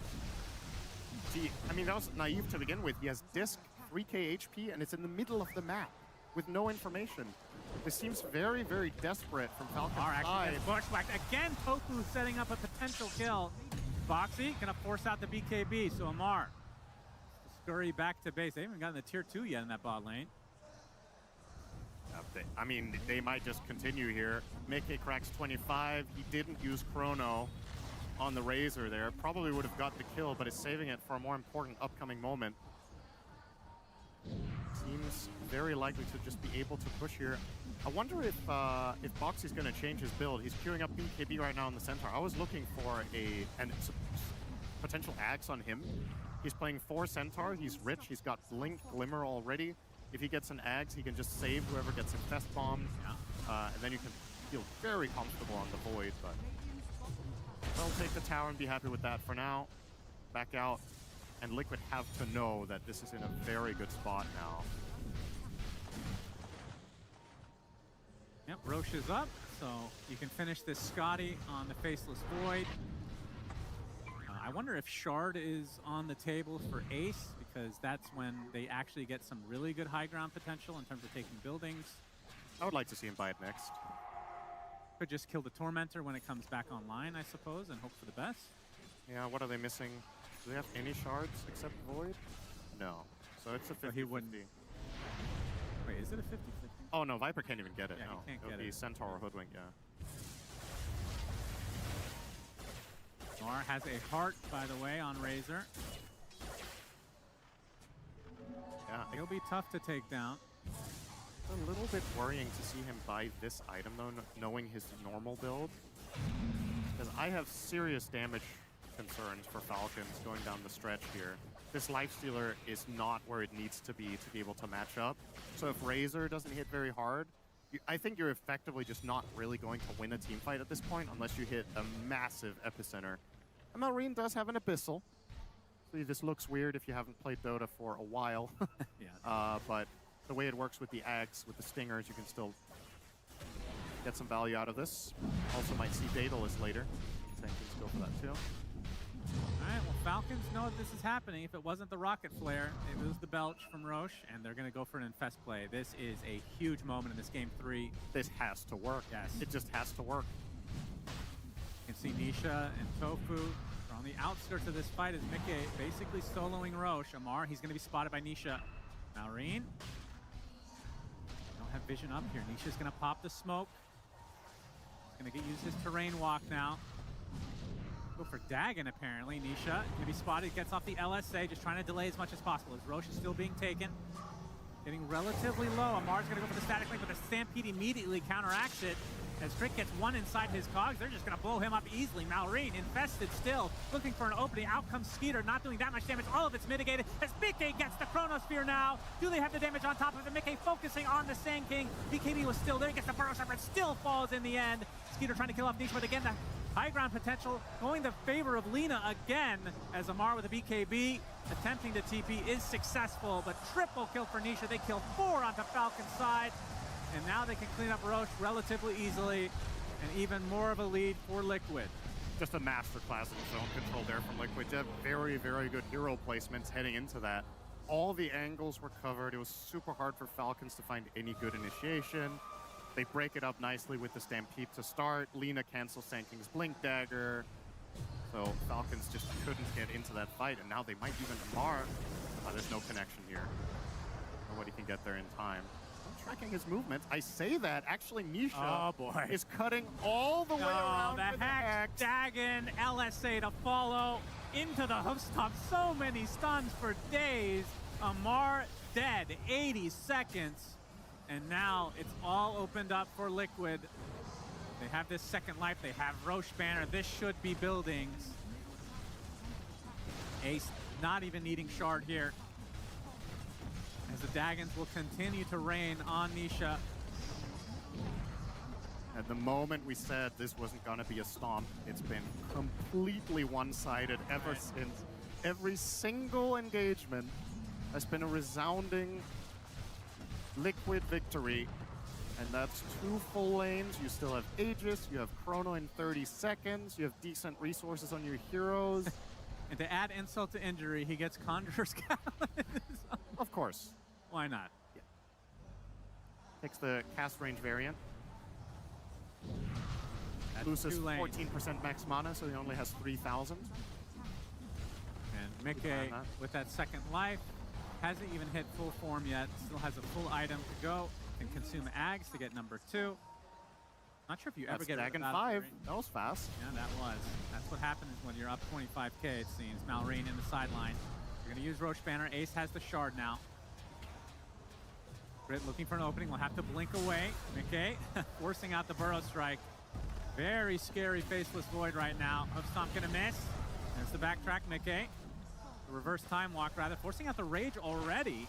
And now the Infest into a baby creep. It's a good thing he has that Shard, so he can do an extra 50 damage when he pops out. Building starting to go down pretty slowly. They have 2 siege units as well with the Roche Banner as cover. And Skeeter, he's backstabbing. He's trying to get back to his base, poor guy. Let that creep go. Scouting. Where's this epicenter? They get the range barracks. Only one to go for the Megas. And Amar trying to take out this Roche banner. The creep also trying to, as Skeeter pops out. Mickey with the time walk. Malrine still looking for an opening on that epicenter. Needs a perfect one here if they're going to stay alive in this game number 3. They get the hoof stomp there. Now the damage comes out onto the life stealer. Skeeter is dead. Does have buyback. Amar still waiting for this epicenter. They know it's coming. Malrine continues to cancel as Amar not taking the right damage. We'll pop the BKB. There's the buyback now. Epicenter onto the sideline, not doing that much damage in the end, though. It's Amar desperately trying to catch up to somebody, but the Stampede gives them all the move speed in the world, and they have still that second life on the Faceless Void. Another bushwhack for the road as Amar takes a tumble, and there's the chrono onto 2. They get the kill onto Malrine. No buyback to come now. The bash, but again, Nisha has the Eon. They're just going to call it GG. Falcons have been eliminated from TI. Liquid move on. Just the better team overall today. Pretty clear in this third game. It looked quite even at times, but when we got to that later portion of the mid game, this was one team dominating every single sequence, just arguably playing the map better, playing tighter together, and making fewer, I want to say almost unforced errors. There were multiple uncharacteristic mistakes in this game from Falcons, which is of course unfortunate to see, but see Liquid, it means a lot to them to get to fight another day here. And yeah, for Falcons, it's obviously soul crushing. They've been at the very, very top previously, but it is not to be a repeat. Yeah, they give the handshake. Much respect from both teams. And unfortunately, Falcons' road ends here in the main event. They will secure top 8. No further will they go. This is the champion from last year, mind you. Liquid champions a year before. They stay alive to fight another day. Do you think that they can go much further in this tournament? I definitely think so. Yeah, when Liquid play at their best, they can beat everybody. It's a matter of consistency and finding their stride. Unfortunately for them, in this tournament in general, there's been a couple of games here and there where it just seems a bit off. So if they can polish and get off on the right foot in their games, definitely still a team for everybody else to look out for. Yeah, Crit, legendary player, of course. And TI attendances on your screens right now. Pretty absurd, as obviously very crushed after this defeat. I mean, where did you have Falcons in this tournament coming in? I don't know. It's hard to place. There's multiple teams in this tournament that were a little bit wildcardy. Definitely didn't have the vibe coming in that Falcons were going to be a top 3 placer. But that's the thing about this team. It could be any given tournament. They just hit their stride when you least expect it. And vice versa. Sometimes you're like, damn, Falcons are going to smash this. They're looking so good lately, and they have a one-off event. And this one just wasn't quite it. They kind of scraped through to even get top 8. And then they had 3 days in between. Sometimes that's where they level up the hardest. Sometimes it's not. And this was just not their event compared to the expectations. And for Liquid, I mean, I don't know if you agree with this, but Tofu would definitely be the MVP, as we're going to go to the stage for an interview. 观众朋友们，大家好，欢迎来到赛后采访。那现在在我身边的就是来自 Liquid 战队的 Nisha。Thank you so much. Nisha, so good to have you here. Yesterday was looking tough. You guys got a very hard Mega Creep loss, then came back and then lost again in a very similar fashion. But here, today, you guys came back. I want to know what happened between today and yesterday in that very difficult match. 首先恭喜你，妮莎。昨天你们的话也是在超级兵领先的情况下输掉了比赛。我想问一下，今天的比赛你们做了哪些调整，然后拿下了今天的比赛？ For me personally, I think yesterday I played kind of heroes I didn't really wanna. Although I think Furion was kind of good, but could have won that game easily if I didn't fed. And today was just like comfort, Earth Spirit, Lina, and was kind of like brain off, just playing easy. 其实对我来说的话，昨天可能还是我拿到了一些我不趁手的英雄。千之确实是一个好的英雄，但是对我来说的话，还是不是很习惯。今天的话，我拿到自己想要的英雄，所以更多的就像是我自己尽情输出，然后不用去思考太多，然后拿下比赛。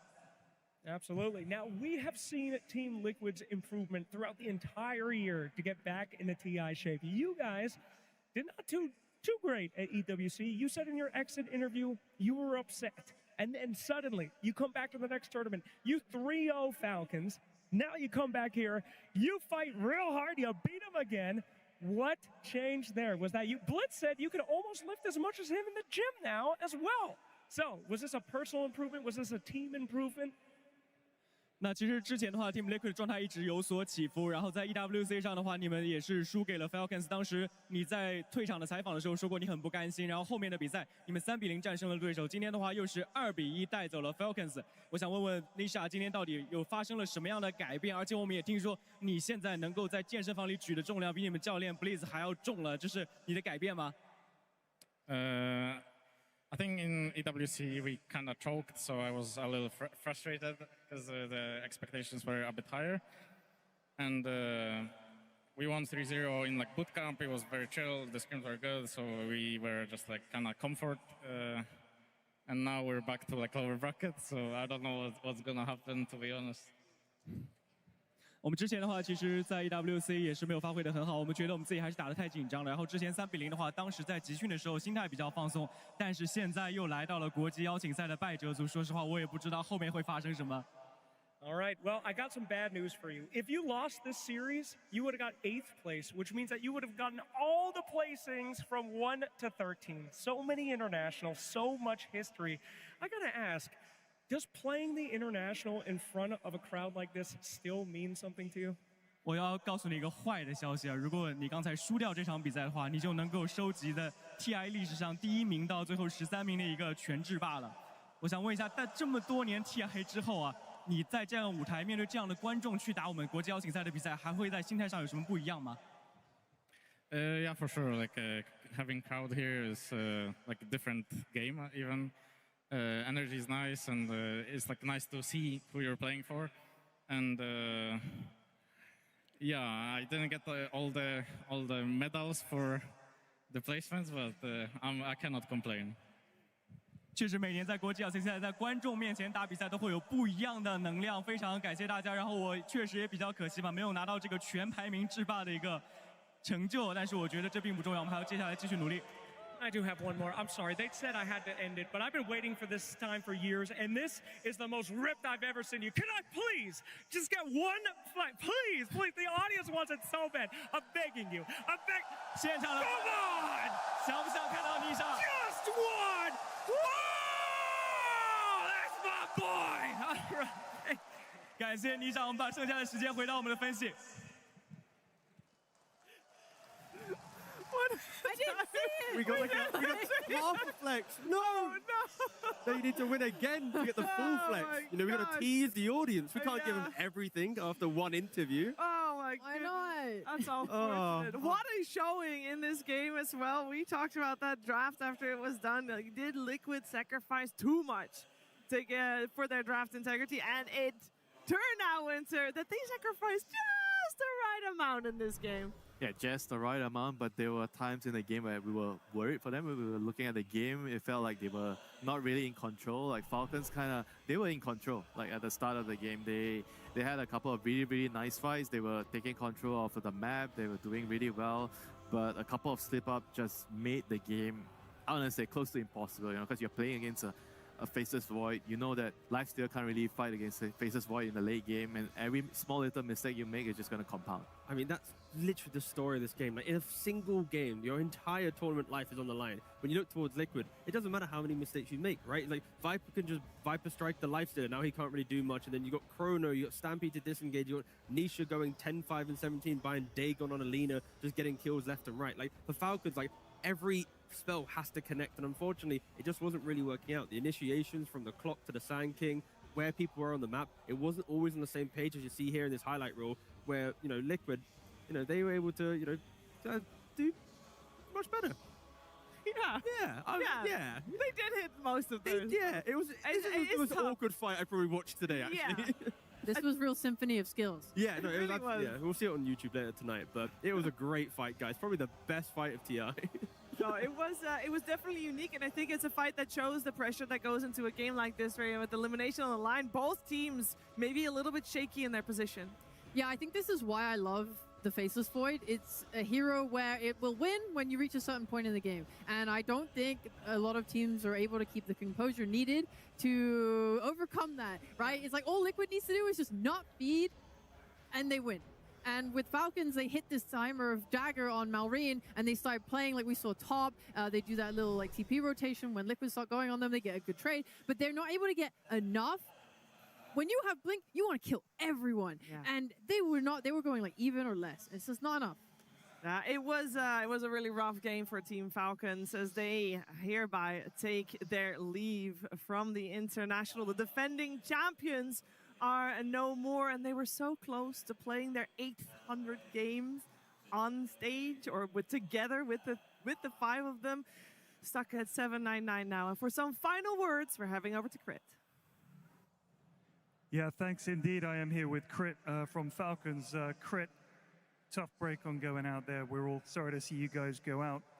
It's not usual that you see Falcons against Liquid in a lower bracket elimination game like this. Does that speak to the standard and the difficulty this year? 在败者组 Team Falcons 对战 Team Liquid 其实是很罕见的，这种重量级的对战是不是能证明今年的比赛特别的激烈？ Yeah, I think it's very obvious that all 8 teams that were in the playoffs were able to beat each other, and we had 2 close series, and we were fortunate to lose out. But at the end of the day, we just didn't really hit our best, and yeah, that's what it took for this tournament. That was your 799th game together as a 5.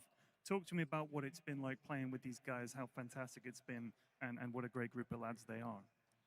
对，说明了这淘汰赛的8支队伍都是实力非常接近的，谁都有机会打败谁。最后我们没有打到自己最好的状态，也就这样了。但是也是打了2场很激烈的比赛。Yeah, I mean, it's 3 years. It's a long time. A lot of memories. We had mixed results, but at the end of the day, we accomplished what we wanted last year. We were hoping to defend it this year, and it was a very hard tournament for us. I think everyone tried their best, and sometimes it's not meant to be. So unfortunate, but we'll move on, and I'm sure everyone's going to be able to watch us again in the next few tournaments, and there will be another TI next year. 这支队伍一起打了鸡排99场比赛，是非常了不起的一个成就。然后想问一下 Crit， 就是有什么可以跟我们分享的？其实我们一起打了3年多，是非常之久的。然后我们去年也达到了自己想要的目标，很可惜今年没有达到自己想要的卫冕冠军。但是呢，我相信在未来的几个比赛里，还是能看到我们的身影。然后明年还有 TI。And final thought, Crit. Is there anything you'd like to say to the fans, especially here in Shanghai, that have been supporting you guys and cheering for you guys, not just at this TI, but throughout the season? 最后感想，有没有什么想对现场或者家里的粉丝说？不只是支持了这个 TI， 也是过往历届支持你们的粉丝。Yeah, I mean, it's always special. Last time I was here in 2019, it was also special. For me, this is probably the last TI. I'm happy to do it here. It's always amazing to be in China, but fans all around the world always cheering. It's a special thing to be at TI, and I'm gonna miss it. It's been a lot of TIs at this point, and yeah, it's been a pleasure. It's been a pleasure watching you as well, Crit. Thank you. 上一次进来打 TI 上海已经是2019年了，也非常荣幸能回到上海打这一届的 TI。很可惜，这可能是我最后的一届 TI 了。非常荣幸可以站在这个舞台上，也感谢大家的支持。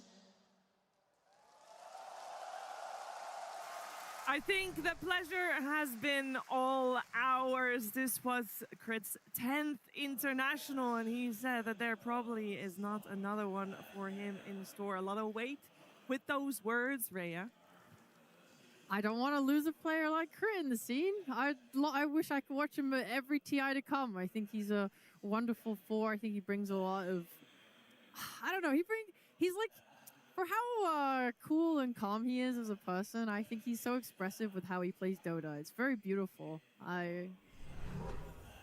Yeah, I mean, not only Oh, that, it's but- just like the idea of like what Falcons and Crit has been able to achieve, right? Since their inception back in like 2024, it's like they dominated the scene then. They of course won last TI. This year maybe didn't go their way, but it's like they are the most decorated 5-man stack. They've played the most games as a 5-man stack for Dota history. Like what they've done in 3 years will be on our minds for like the rest of Dota, right? Like they have done so much within such a short span, and that is testament to the experience of Crit, what he's been able to achieve, and all the other players, right? So if Crit isn't to play next TI and it's going to be a different Falcons roster, they've done a great job. So again, props to all of them. And he's changed the game so much with like position for like what can you do on your role. I think he was one of the few players that started like maybe with Jerax to get the roaming position for and what can you do in the game. I think it was really amazing all those years watching his gameplay and gonna miss it.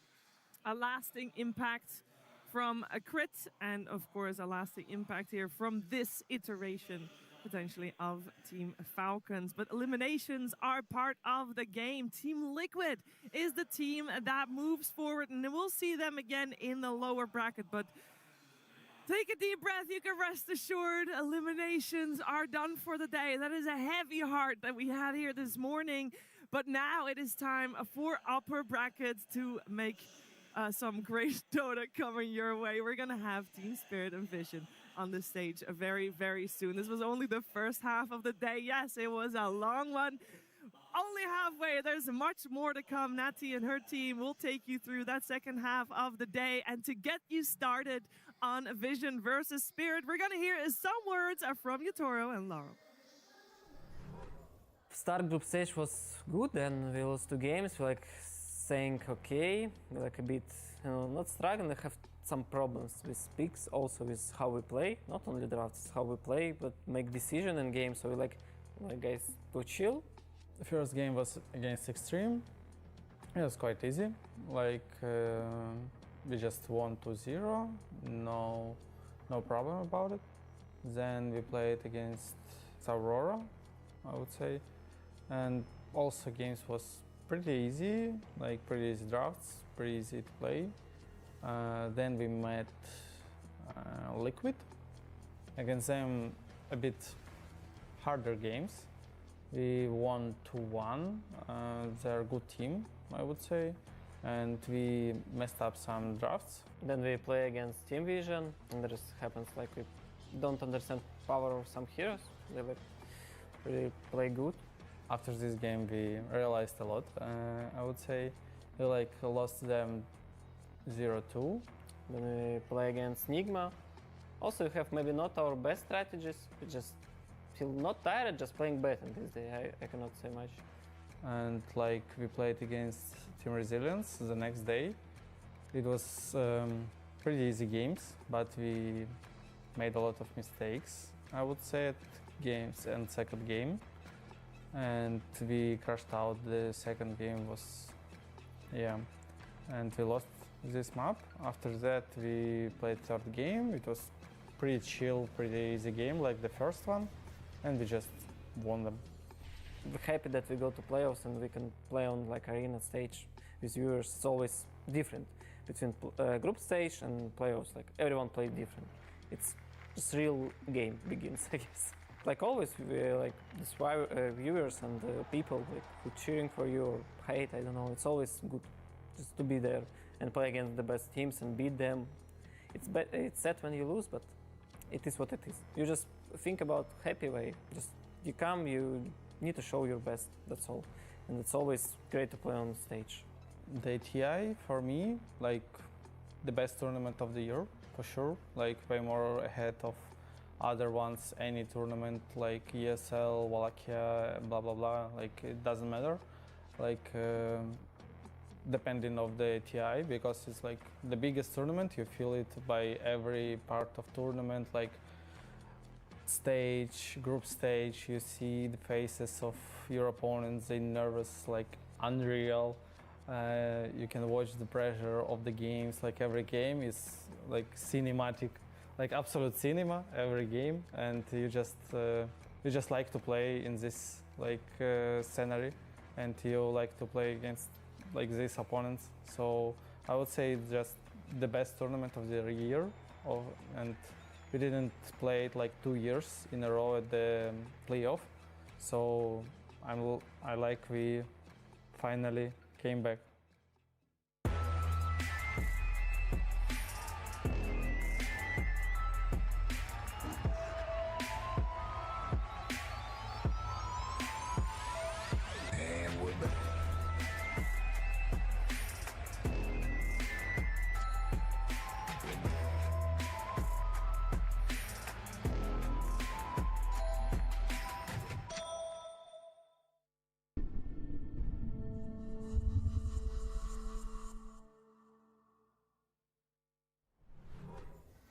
Day 2 of TI-15 main stage continues. We've had the heartbreak of a double elimination that we're saying goodbye to both Falcons and Ironwing. But we move on to greener pastures, much more enjoyable things. We're looking towards the upper bracket, and joining me for this one is none other than Insania, Effie, and Quinn themselves. Effie, how are you feeling for day number 2? And I'm feeling good. A little bit sad, of course, when teams are eliminated, especially ones with veteran players such as Falcons. It's always a little bit bittersweet, but it's time to root out who's the best from the best, and I'm excited to watch it. Yeah, I think that's also what makes this tournament mean so much, is people do get knocked out. You see the loss, that's when you see how much it matters to them whenever they lose and they come back next year. And I don't know, the storylines build and build. So I think that's part of what makes this tournament so incredibly special. Yeah, and it is the one event of the year that no matter what team you play for, everybody at the back of their minds think, like, if I win this year, what does it mean? Because I could actually be winning TI. This could be the one. And yeah, it means so much, and that's why the heartbreak also, like, as a viewer, you can feel it. Yeah, we see it. It's easy to stand up there when you're winning to celebrate what it is to be at a TI, but it's another level when it doesn't necessarily go your way. But that's the hardship of being in the lower bracket for those teams that are down there. If you're in the upper bracket, though, you're feeling a little bit better. You're just off the edge of being able to make it to a top 3. I mean, that is where these two teams that are coming up are sitting for themselves now.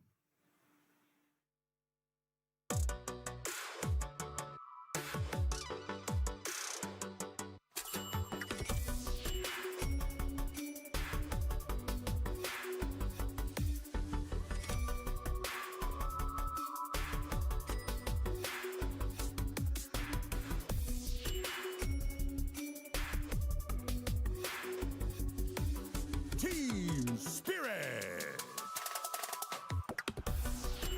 They've talked about how long it has been for this roster since making it to the main stage of an international, how much it means to them, how close they are to be able to seeing success again in an org that has already lifted the Aegis twice. Their confidence is through the roof at the moment, but so is their opponent when it comes to vision.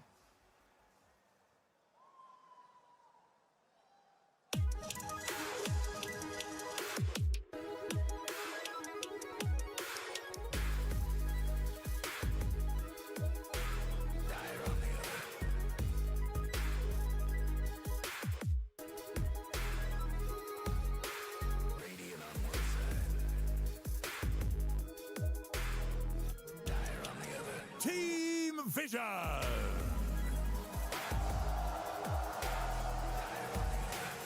4-0 in groups, coming in as the heavy favorites when we look towards our main stage. I would say, though, they have a formidable opponent up ahead against themselves here, and we're hoping that their ideas, their playstyle, and what brings these players to the forefront of our minds stays true, because that's the one thing Insania that Vision are going to need is you don't want to end up playing Spirit's game. You want to be playing your own game. No, absolutely. I think the really cool thing about Vision is they have such a defining position for player. He will play unexpected heroes. We saw him play Pudge yesterday. And by doing that, you're always making your opponents play your style. You're playing your game. So that is one of Vision's biggest strengths. Yeah, there's it's such a young, sort of like new, crazy roster. Like none of these players, if you go back 2 years, a lot of people watching Pro Dota wouldn't even know who they are. And to go from complete obscurity to the best team in the world that quickly is unbelievable. I don't think I've ever seen something quite like it before. And they are so individually talented on all of their players. And they've got such a match in Spirit. Like I couldn't be more excited for this. Yeah, I mean, when we talk about how scary Vision have looked recently in the last few months, we have to talk about Puppy joining as a coach and what he's done for the team, because he joined earlier on in the season in January. It was kind of growing pains. It happens with players alongside coaches too, and they didn't do so well for a couple of tournaments, but everything started to click. And this team has talked time and time again about how much Puppy has done for them, how he's helped them in drafts, how he's helped them shape Dota. And if we look at the screen right now, we've got the coach comparison where both Puppy and Miposhka, two legends in Sania, it's their first time attending TI as a coach. Yeah, it's kind of funny actually, considering like both these guys have been around for so long. This is the first time they appear head-to-head as coaches. I'm sure they played each other at TI 10 when Spirit had that miracle run, and they obviously won that series. And I know from Matu how much that hurt to lose to them. So I'm sure Puppy, for him, this is like, finally he gets his rematch against Spirit. Yeah, what a crazy TI history when you look at Miposhka. I mean, when you look at both of them, Puppy's so consistent for so long. And Miposhka, not really at a lot of the TIs, gets 1/7 early on in the TI history. And then first, 13th, first. Like, what is this? What is this record? I remember all the way back when we ended up seeing Secret come second in the Singapore TI. We're like, the next one's Puppies. This is it. He's going to come first. And he ended up not qualifying as a player. But if you wanted to alter the story a little bit, we could just change it. The next TI he attends is his first. This is the first one he's attended since that second place that he got with Secret as a player. And it feels like he's on trajectory. He's on track. It's scripted. That's what I'm saying. Yep. He just needed to make it to TI, which he hadn't been able to do for the last 3 years. I mean, it was like, what? He is like 5th, 6th, and then 4th, then 3rd, then 2nd, and then... I mean, he has a good shot. Like, the team could not be any better coming into this. I feel like the biggest part about what is giving Vision that little bit of extra oomph outside of the ideas, outside of the respect that they have for Puppy as a coach here, is the way that Satanic plays, who he is as a player as well, and the fact that they've been able to take a relatively new player that's had a little bit of Foster and Quinn, but ultimately still build him into what they need and what they want from a carry. Yeah, I think he's the single biggest talent of any player in the last year. It's crazy. People talk about this guy like he's God, and it's because he is an absolute prodigy. And it's also very funny for this matchup, specifically his team history, starting on Yellow Submarine, which is essentially Spirit's foster team, where they try to find players, and they're playing and maybe sub in for Spirit sometimes, which eventually happens. Yatoro takes a break, he stands in for Spirit, and he sort of gets nurtured and grows up a lot on that team before eventually going to Vision. And so I think for a lot of the CIS scene, but for Satanic specifically, I think he looked up to Yatoro a lot. There's a lot of sort of rivalry and connection between these players because everyone looks up to Yatoro. You could see it in his play style and how much he farms in the I'm going to carry the game, I am Lee Sin Al-Gaib play style. I think you can see that huge connection between the two. He's baby Yatoro, right? Yeah. I think that's the only way to put it. He for sure is baby Yatoro. I mean, you can tell that he watched all of the Yatoro replays, and his playstyle was... whatever Yatoro was doing in pubs, Satanic was copying. And when he got asked to fill in for Yatoro when Yatoro was on his break, I can imagine he was over the moon about it. But now he's at a position where it's a disservice to him to call him baby Yatoro. He's not baby Yatoro, he's Satanic. And honestly, he's been looking even better than his #1 inspiration. That's the goal for any player, is to make a name for yourself. And Satanic is going to do that for himself. Hopefully it's with lifting an Aegis for this TI, but I have no doubt there's so much longevity in his career. I think one of the funniest things is how easily these two teams also play into it. I mean, the voice lines that come out for every TI, you have your team packs. There's one coming out from Spirit about essentially the king referencing Yatoro, and Vision come out with one that's referencing the prince. Do you think that's still on the level of a little bit of disservice, Mira, or you're like, yeah, I love it. This is the fan service I signed up for? I mean, they're just having fun with it. There's so much respect between these two teams and these two players, and I think it's anyone's goal to beat their inspiration and be better in every way. You know, when they talk about the student surpassing the teacher, that is definitely something that Satanic is taking pride in, but ultimately there's no disrespect there. I also feel like both these two carries going into any other series except matching up against each other are going to say, I'm the best carry in this lobby, and there's no doubt about it. And Would you even argue that? I mean, I think there's different playstyles and stuff, but I think a lot of people would feel this way. Like, watching these two players, they will have the carry differential on their side. But specifically this matchup, like Yatoro versus Satanic, I don't know who I would like rather have on my team. Maybe Yatoro at TI, specifically. I think he tends to shine here. He's had a few more TI appearances, and obviously he's won 2 of them. So he knows what this tournament is all about. Yeah, I think that's the most interesting dynamic is if you look at the entirety of the year, Satanic was absolutely the better carry. I don't think that's even a question, but TI is TI. Yatoro, when you think of him on the stage, you think of Bald Toro shaving his head, coming out and annihilating me. I know what that's like firsthand. Yeah, exactly. I remember it very well. It's seared into my memory, and I think him on TI stage is seared into a lot of people's memories. He has taken a lot of names and scythed a lot of doors. So I agree. When it comes to TI, I kind of have to lean toward Yatoro.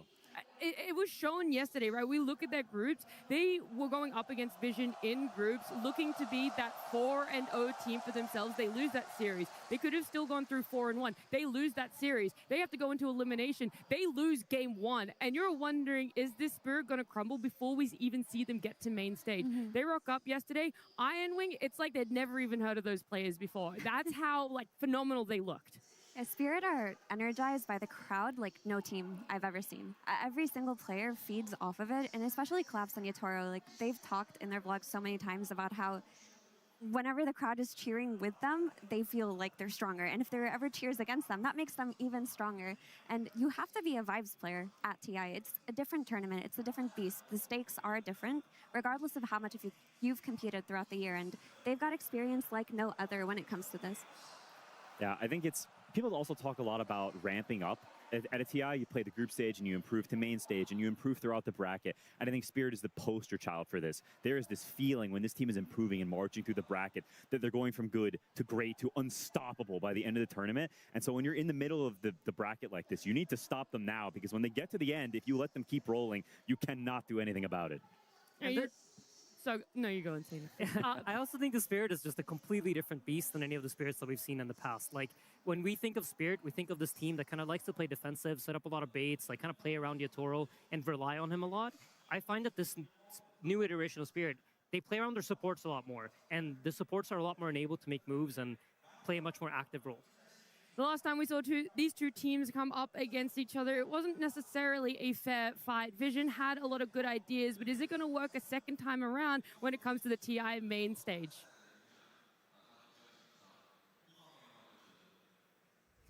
Team Spirit versus Team Vision. Game 1.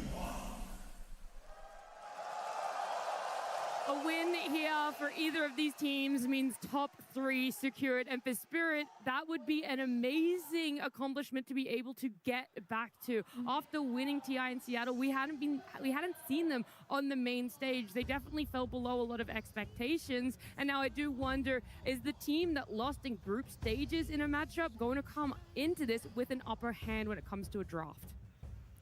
Yeah, so much has changed. The meta has shifted a lot. We talked about the break between the group stage and the main stage, and I think that comes into effect a lot here. You can see that by the Bounty Hunter first ban. That would not have even been in the game and anyone's thoughts in the group stage, but now this hero has risen to, I don't know, it just doesn't lose anymore, apparently. So the draft has definitely changed, so we'll have to see how it shakes out.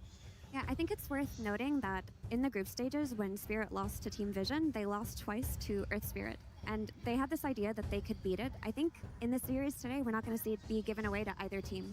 There's no idea of, we're just going to let it through and play against it. I think that's a big takeaway for Team Spirit.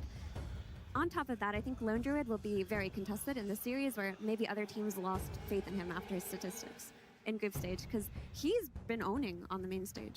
Yatoro had an absolute pop-off on Lone Druid the other day, so for sure a hero for them to consider. I want to go back to the Bounty Hunter, because I think this hero being so popular actually hurts Vision, because it fits their playstyle. We talked about 9 Class coming into today, and he is a very unique player that likes to play unique heroes. And the reason that is so successful is because people don't really know how to play against it. He's a lot more comfortable playing that position than anybody else going up against it. But now one of his favorite heroes is becoming a popular hero. Everybody's going to play it. And it's getting banned out immediately in the first stage. So I think Spirit kind of has a little bit of an edge in that regard. On that note, I do want to say that it was really funny, because at EWC, we saw a different version of 9 Class, where every single game he was Hoodwink or Dark Willow. He was playing very standard heroes. And when we asked about it, he basically said, well, Peppy told me to play regular Dota. We've been playing regular Dota. It's working. If there's an interesting hero I can throw every now and then, I will. But it seems like they have shifted their playstyle more towards laning together as a 3 and 4 instead of him just running around? I would say even though they can play that way, it kind of favors Spirit because now you're not sucked into playing this weird vision game that, you know, they want to set up and make you feel uncomfortable. We talked about it when we see Falcons play, like you don't want to play their game. And I think getting him on a Hoodwink or a Willow is already a win in that regard. Yeah, this Ember, I'm so curious to see how you respond to it. We've seen Ember become a first phase pick so often in metas, and the question becomes, what hero do you want to crush him in lane with? Because there are options, but a lot of these teams aren't super comfortable with. Stuff like the Huskar, the Necrophos. It's not generally how you want to play, these mid players want to play. Doom as a response is, honestly, I would say not that much of a response at all. I think it's kind of just a hero that you're picking, and the heroes have interactions, but there's both positive and negative on both sides. I do wonder about this Doom, because conceptually, Doom is an anti-carry hero, right? There are very little carries that like to play against him, and the ones that aren't in meta the same way, outside of Lone Druid. I think Vision might be trying to bait out a Lone Druid, and they've prepared a strategy against it. I think another thing for this Doom is that he has kind of this like end game win the game build right now with the Shiva's Guard and Ags, and we have two really, you know, teams that like to play for the end game. And having that edge in the end game, like you have Satanic versus Yatoro, but it's also about how the surrounding cast comes together to enable these players and prevent the other guy from succeeding. So Doom kind of puts you on a timer in a sense where if he gets to that end game point, you're going to be the stronger player. Yeah, there's the Nature's Prophet we've seen so many times. It's just good. We haven't really seen anything that felt like it countered it enough. His first phase banned in a lot of games. Nigma put it to great effect yesterday. So I don't see anything particularly wrong with this. One thing I do think that the Doom is interesting is sometimes whenever a hero's mid is first picked, it may seem like you want to just respond with the same hero in lane. You want to just counter pick them. But some heroes like the Monkey King, the Huskar, Necro, those heroes have counters in other lanes. And so you respond with other lanes to then get that gotcha counter pick a little bit later once you see more information and you can make a more educated decision about which one of the counters is better against the supporting cast. So which archetype of hero do you see fit into that from the mid lane? Like, let's say double supports come out now. Do Vision show a third core, or do they just go for their supports? I think Vision probably is waiting till the end. But I'm not entirely sure. Like, I think when you have got a Nature's Prophet on your team, you don't want double turret. We've talked about that before. You don't want these double ranged hitter guys. So something like a Necrophos or a Huskar gets a little bit worse. And you start looking at something more like a Monkey King or this melee dude who snowballs the lane, and you can get the moves rolling, a Satanic farm and connect. When we saw the Slark the other day, that can happen, but I think because of the lack of Wisp for both these teams, it's probably, you know, a little bit lower on the priority. Yeah, they didn't ban it either, so I think, you mentioned them potentially baiting the Lone Druid and saying we have answers for it. I think there may be a bit of that for both teams, saying we've got, there's heroes in the pool that are definitely contested and both teams are thinking about, and they're sort of moving around in a circle, looking at those heroes, looking at each other, seeing who will make the first sort of more committal move to something first. I would say both these heroes, like both Nature's Prophet and Doom, kind of enables that playstyle that you like to play against a Lone Druid. They are fast at connecting to the safe lane. They can overwhelm like the guy on the safe lane that wants to just sit there and defend his tower. He doesn't really like when fast rotations can happen on him. So I think Spirit probably considering that here and decided to go for two supports. I think Hoodwink has looked extremely solid throughout this tournament. To me, it is one of the most stable position 4 heroes. It seems like the spells always have high impact, and Undying is one of those 5s that's just like, it's going to be stable, it's going to secure its lane, it creates a lot of issues, and opens up for a lot of potential pairings down the line. She's a nice hero versus Nature's Prophet as well, because when he early teleports on her, she scurries out of the sprout. You look at Undying as well. If he gets teleported on early, he can live a little bit longer with the decay, drop a tombstone, maybe turn the tides there. Yeah, it's smart picks, and they have great early game synergy with Ember. So even if he gets counterpicked, there's potential that you bring 3 heroes and you just fight them back.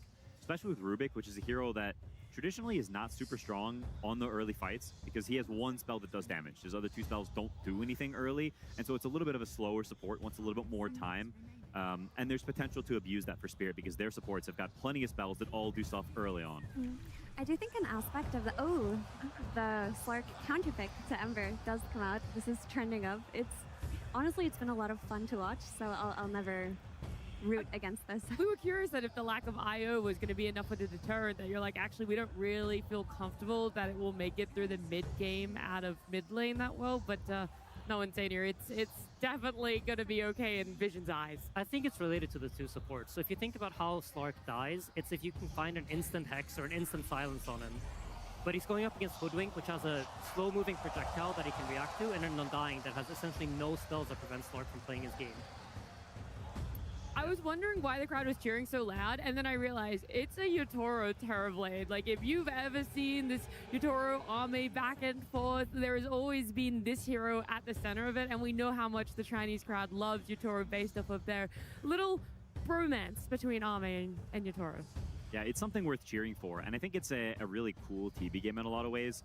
If you look at Vision's heroes, there's not that much teamfight, there's not that much AoE. It's a lot of sort of more greedy, selfish heroes who hit one guy, and now suddenly there's a wall of illusions, there's a tombstone, there's a lot of stuff in the fight, and it's hard to deal with that. And so if TB reaches a critical mass where he's got enough items to stand his ground and just hit, it's not easy for Vision to actually run into that illusion, the illusions. They can kind of just shred you. Yeah, exactly. I think TB considered for a long time to be one of the best heroes against Doom because you're not reliant on the single hero to press a bunch of spells in the fight. He's going to enter the fight with a bunch of illusions and they'll do the damage. Same thing goes for Nature's Prophet. Both these heroes kind of struggle against TB, and now that you see the mid Slark that has essentially no spells either, it's a pretty good game to have illusions. And the nerf to Satanic, the item, not the player, he's not nerfed, but the nerf to it, adding 10 extra seconds to the cooldown, is going to be quite significant against Terrorblade, because a lot of late game Nature's Prophet is around playing with your Satanic in a way where it's more valuable than the BKB even. And if the downtime is a lot lower on it, then TB is just going to have freer fights. Yeah, it's very true. My one question for Spirit is, they knew this Lark was coming, and we've seen a lot of teams so scared of this matchup that they just dodge. It's a very scary lane and a very scary game matchup. Laurel is one of the best mid players at taking a bad matchup and still playing the game very well. It's put him and Malrine up there at the top. But this lane is particularly bad, and it doesn't get better as time passes. So I'm curious to see if Laurel has crafted some way to counterplay it, some new strategy, an item build, something. Because if you just play it straight up, you can have zero impact. You know, I've seen Team Spirit do things for Laurel when he's put in Ember versus Huskar matchups where they bring all 5 heroes to the mid lane, do a late smoke, and try to kill the enemy mid laner. I've seen that happen a couple of times. Even early carry rotations as well coming out from Yotaro if he's on a hero like that. There's even the potential to dual lane for the first minute or two. I mean, we don't really think about it in terms of laning against the mid Slark, but if we think about it as a Huskar replacement, strategies do exist to make it easier. It's just, it's a little bit tough. I think Laurel, General Malrine, I think he has these wave dragging things. He has a lot of these weird ways of making his lanes fine. We even saw it in the previous game when he played the Sand King as Lina. He pulls the waves into the camps. I don't really think of Laurel in the same way. Would you say he kind of fits that style, or is it more of what Mira said? No, I agree in that I think he kind of just tanks it. Yeah. I think he tanks it really well. He doesn't feed. It's one of the biggest things. It's very hard to kill this guy. He's low CS and he's low net worth, but he's not dead. And he plays for that moment where you overstep. You're like, I'm going to kill this guy. And then you don't. And you go too deep and you die. I've fallen victim to that before. And he's tantalizing and he baits you in. And I think that's Laurel's skill set. And I agree. He doesn't really do the wave dragging, the farming so much. Yeah. Well, there's one last ban for Vision. Primal Beast was the other one, and I mean, it could make sense for their, what Spirit want for their last pick there, but it's just a hero that has somewhat been overlooked this TI. You go back 12 months, and this hero had way more success, way more flavor towards him too. Then it's also Collapse Classic, right? It's it's his guy. I feel like when Primal Beast was first released into Dota and the hero was absolutely busted, he was playing it in every single pub and he was spamming voice lines and just laughing at you as he's running at you and XDing himself because his hero was so stupidly strong. And so he definitely loves it. I find it interesting here. We have kind of conceptually thinking about these teams.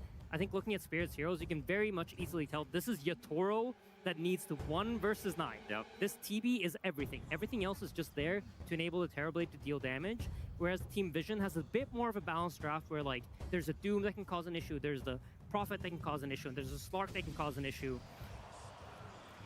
I was thinking about this Night Stalker coming up because he has played it before in this tournament and it's looked good. And the aspect of Vision that's hard to play into right now is ironically their vision. These puns are coming out by accident, by the way. I'm really not intending them, but they're playing with the Slark D wards and Nature's Prophet ability to instantly connect on it. When you're playing with a Night Stalker, because of his ulti, you can find the Doom before he initiates. You can find the Prophet in the tree lines, and most importantly, you have the crippling fear for the Slark. It's probably Slark's biggest counter in Dota when Night Stalker gets a blink and there's no save on his team up until Rubik gets shard. So it's a cool idea. What on earth? An Ogre last pick here for the side of Vision. 0 picks, 0 bets. This hero was completely uncontested until this moment here. Dupalis likes this hero. He's played it in pubs. It pairs well with Nature's Prophet, gives you the extra attack speed, and maybe can bridge the difference in carries. You know, TP's got all the illusions. Well, Satanic's got the extra attack speed, and maybe that makes a little bit of a difference. You know, I think this is a puppy flavor because it was played a couple of times at EWC, and it was with a Nature's Prophet or a ranged carry, and it just feels like Puppy used to love this hero back in the day. He used to always play it on Secret when nobody wanted to, and it's just kind of naturally transitioned to his new team. I also find it interesting because Ogre can actually buff more than one hero, right? The cooldown of Bloodlust is so short that you can keep it on multiple heroes, and you get the multicast eventually, which makes like the entire team stronger. And I feel like that again goes to like the concept that Vision are trying to accomplish, which is multiple answers for Yatoro. Whereas on the other side, I feel like Spirit, they just have a lot of tools that are going to enable Terrorblade to hit. They have the Tombstone, they have the Vision, they have all these things that are going to help him find these auto attacks and find the damage in the fight.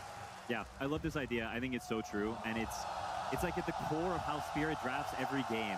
You look at their heroes, they maybe don't make too much sense together until you put the TB in the picture. And oh, now I see the whole picture and it makes sense. The Night Stalker and the Ember and the Hoodwink, all these stuns, like you said, I fully agree. And it's why I love watching Spirit play, because they're drafting for the entirety of everything, how it all fits around Yatoro and not like individual stars. I do want to know a little bit more insane of this Ogre, the item progression, how it plays as a 5, because for it to not necessarily be looked at by any other team and then come out now, it's just like, where does your vision go for how you see an Ogre have impact? And a Midas Octarine Core. Are you being legit with me right now? Are you trolling everyone's pubs for the next month? Yes. All right, well, look, I'm not sure if I can fully trust you on that one, Insane. If there anything else here, you're fully in the camp of what Spirit have done for themselves, or that last twist was enough for you to be swayed to Vision? I think there's still the issue of the Slark counterpick to Ember mid, and a lot of this game will be dictated around how well Spirit deal with this, and if they can weather the pressure that it's going to bring. If they can, their draft is fantastic here. Yeah, fully agree. I'm worried for Slark. Slark Ember is a scary, scary matchup, so that's where I'm looking. But it's Spirit on main stage. It's game 1. I got to put my faith in Bald Yatoro.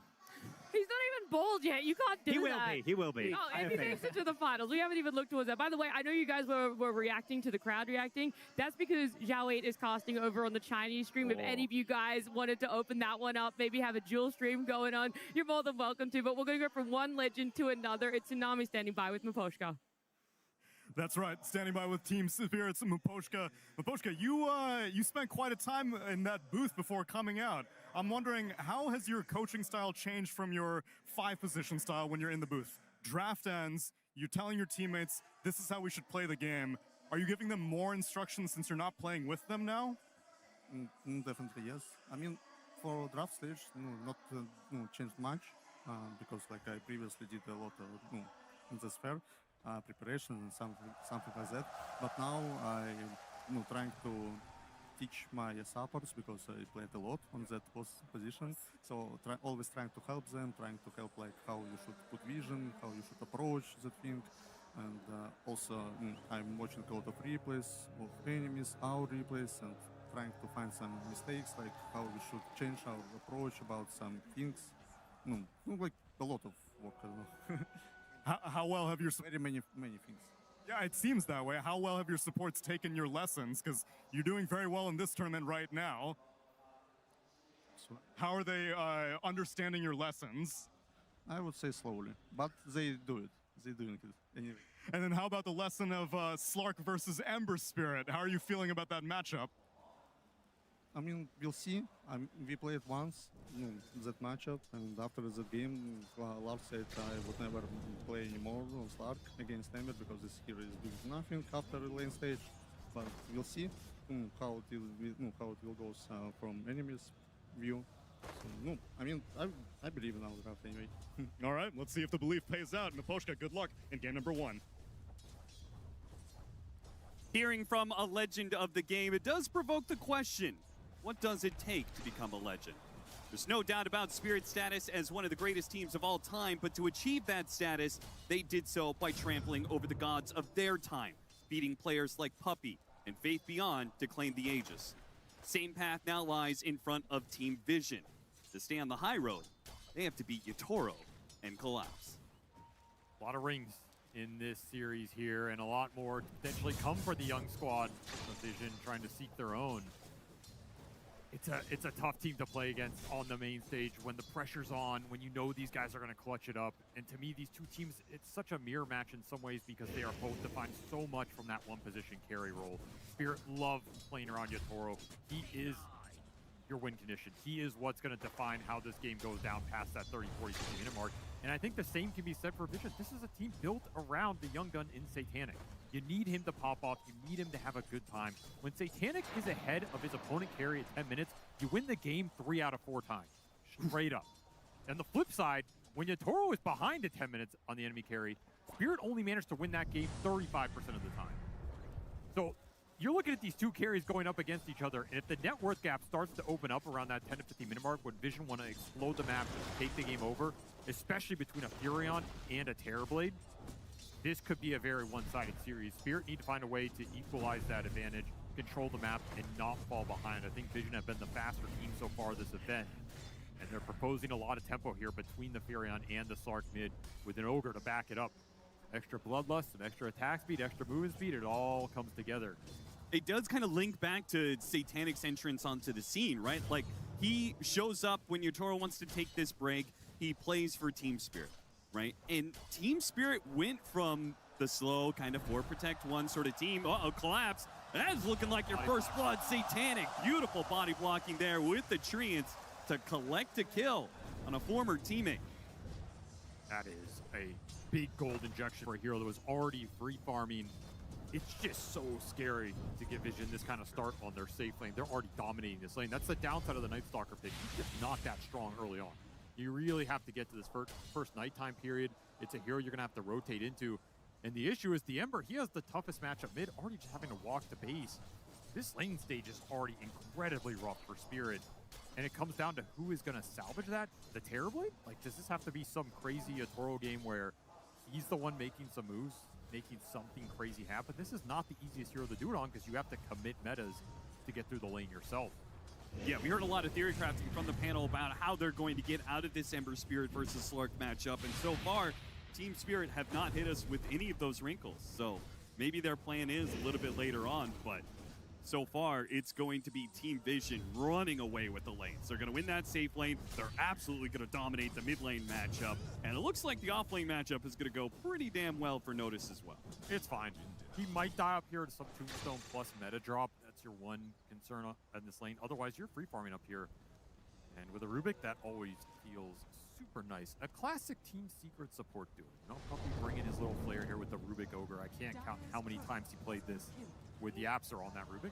Oh, no one comes so close to drawing the aggro. Yatoro gets overwhelmed here. He does manage to pop his wand, stay alive. 9 class is now going to be the one in trouble, trying to deal with the Tombstone. Both of them are solo. They collect on the kill on 9 class, staying in front of Notice. Can they get this second kill? Rue, low on mana, will not have the decay to finish him off. Early raindrop boots stick for Yatoro, gets Tombstone. That's going to be the toughest lane for Vision, and honestly, they're still pulling a little bit ahead there. As you mentioned, these other 2 lanes are where the damage can really be done. Laurel just forced into the jungle super early. No one having a free time mid. What'd you make of what Maposhka said about Laurel in this matchup? That, like, yeah, okay, Slark dominates the lanes, but, you know, going into the mid game, what is this hero really doing for you? I can kind of understand what he said, especially if they had scrims versus it and it went better. I don't think the mid Slark, without the IO at least, snowballs incredibly hard. Okay. However, I will say Vision, they're a peculiar team with it because they've played so much with the 9 class Slark. Yeah. They're familiar at how to control the map, get the proper D wards, utilize the Vision. It can do a lot of damage here. I think no one's going to be very comfortable playing this hero, and it's not necessarily the worst Slark game outside of that Night Stalker. I think it's pretty obnoxious for the supports. There's not a lot of direct control. The Terrorblade matchup is a little frustrating sometimes with the later Death Shroud, and can't really gets some big ultimate off. You go in, you try and sunder, someone gets depth shrouded, he ults. It gets a little weird. Yeah. There are some interactions that are annoying, so I don't think this is a game where the Slark is going to have muted impact. And if anything, I think Spirit are more dependent on Laurel being able to make moves. Teleport's coming in. They really set this one up, trying to get the D ward on the ward, barely outside of that. Rue is already rotated over to try and help Laurel, but yeah, Vision just throw everything they have in this mid lane. They do not want to let Laurel get to this level 6. Fortunately, a high ground tombstone is going to be whatever is Vision. Just walk outside of the AoE. No real punish coming here from Team Spirit. And that means a whole lot of damage on this mid tower so early on to the game. I mean, just keep the heroes here.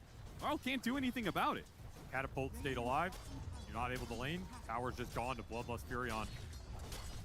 Spirit read that move, and it still worked for Vision. That's a little concerning. Your only real turnaround on these aggressive Furion ports is Collapse matching that, TPing in, just running the Furion down. He is doing a really good job of taking this tower early. Yeah, he got a lot of damage with the Catapult, too. Vision, I think, a little late to defend that, honestly. Especially if you're going to TP the Slark down here in the end. This feels like a little bit of a wasted port. Unless they can actually convince Team Spirit to fight into them, but of course, Nighttime Vision of Collapse should read most of this situation. I also think this Slark going bottom is freedom for Laurel. It's like, yes, please, give me some time to CS mid without getting my regen drained. Yeah. Noticed he does have Doom available. You got to be careful up here. Don't want to linger too long with this Terrorblade and just give up that free kill. Speaking of free kills, Ogre is very oftentimes a free kill. Takes a little while to get him sometimes because he's a big tanky boy, but an extra bit of golden experience for Collapse. And for me, I feel like that's so much rides on Collapse being able to deal with this Slark. Like if he can have a good enough lane, transition that into a mid game where he's shutting down the Slark, get a Blink Dagger, AoE silence on him, those can be some pretty easy kills. I think the Night Stalker is absolutely the X factor in this one. How much is Collapse going to be able to do in controlling some of these night times, being a presence on the map, not letting no one just play a free Slark team, control runes, get the D wards. Can he match some of the Furion rotations? There's a lot of potential there. You just have to pick your moments really well. At least you get a tower down here. We'll take it. Nice little extra gold injection for him. Yeah, I like that Collapse took the last hit too. For a second there, I thought Yotaro was going to walk in and take it, but you need this gold on Night Stalker. You have to make this Night Stalker as strong as possible, as fast as possible. He's your best ticket into the early game team fighting that you know is coming to you at a pretty fast pace right now. I like this wave drag top. It's going to stall up this tower push considerably. Yeah, it might die for it, but it's going to force a lot of heroes from Vision to try and catch him. These actually stays ahead of them. They're TPing the Night Stalker. Yeah, they want to fight with these heroes behind tower like this. Dark Ascension ready to go. You got to fight something off this rotation. Don't want to move Collapse without getting at least a support kill out of it. Do you think it's okay if it just means Collapse this tower? I think the tower was going to get held no matter what with both supports going up here like that. Okay. I think it's a little sad for the Night Stalker. Good defense from Spirit. Not overly sad about the overall exchange. Collapse, he just wants to get more out of these night times. I think that's the nature of the hero. Sure. You're always looking for as much as you can during these 5-minute windows. 2,000 net worth lead as the laning phase kind of breaks down Team Vision. Get the lead that is about expected, right? Yes, we're approaching that 10-minute mark, and it is the Furion ahead of the Terrorblade. So Vision have to be pretty confident with the early game advantage they've accrued here, as long as you don't give up some big core kills. Oh, look at all those bounties. They got one apiece. Nice even exchange. Very friendly rune battle, you know? And we're back to daytime. So Vision, they ran over the first 5 minutes. Had to take a bit of a break with the Night Stalker threatening them. But now I feel like it's back on again. I also think this period was not that bad for Spirit. There weren't too many extra Furion rotations. They defended top tower. The Embers recovering a little bit, and you didn't give up any just extra bad kills with the supports, which means this support duo for Vision is not that they're super low level, but they could have been a lot higher level. And it's actually the Undying who's the highest level support in the game. So that's pretty nice here. You don't have this Rubik ult online. He's nowhere close to it. The Ogre levels don't really matter. You have 3 points in Bloodlust. That's all he's contributing. You can keep playing around this top tower. Might be able to stabilize this early game. That is a very fast defusal, though. Super scary. Any hero that gets caught alone by this Slark. It is daytime. So you're a little weaker on this Slark running around. And Spirit, they're continuing to dodge him. Laurel just pulling waves. Does not want to go anywhere near no one. First item goes up their house. That sounds like a little Or too pulling again. This time he'll be punished for it, but does have he gets a number of those creeps killed. Delays this push a lot. They still haven't taken that safe lane tower. They've been really annoying on that top tier 1. Of course, last hit to Satanic off the Wrath of Nature. There's where the tip is coming through. Of course. Classic. Give me that gold. Do you think these Furions like click their ultimate straight up on the hero when they're at 100? No, it's if he's really low, yes. Usually it's 1 or 2 units away. Finally, this tower will go down.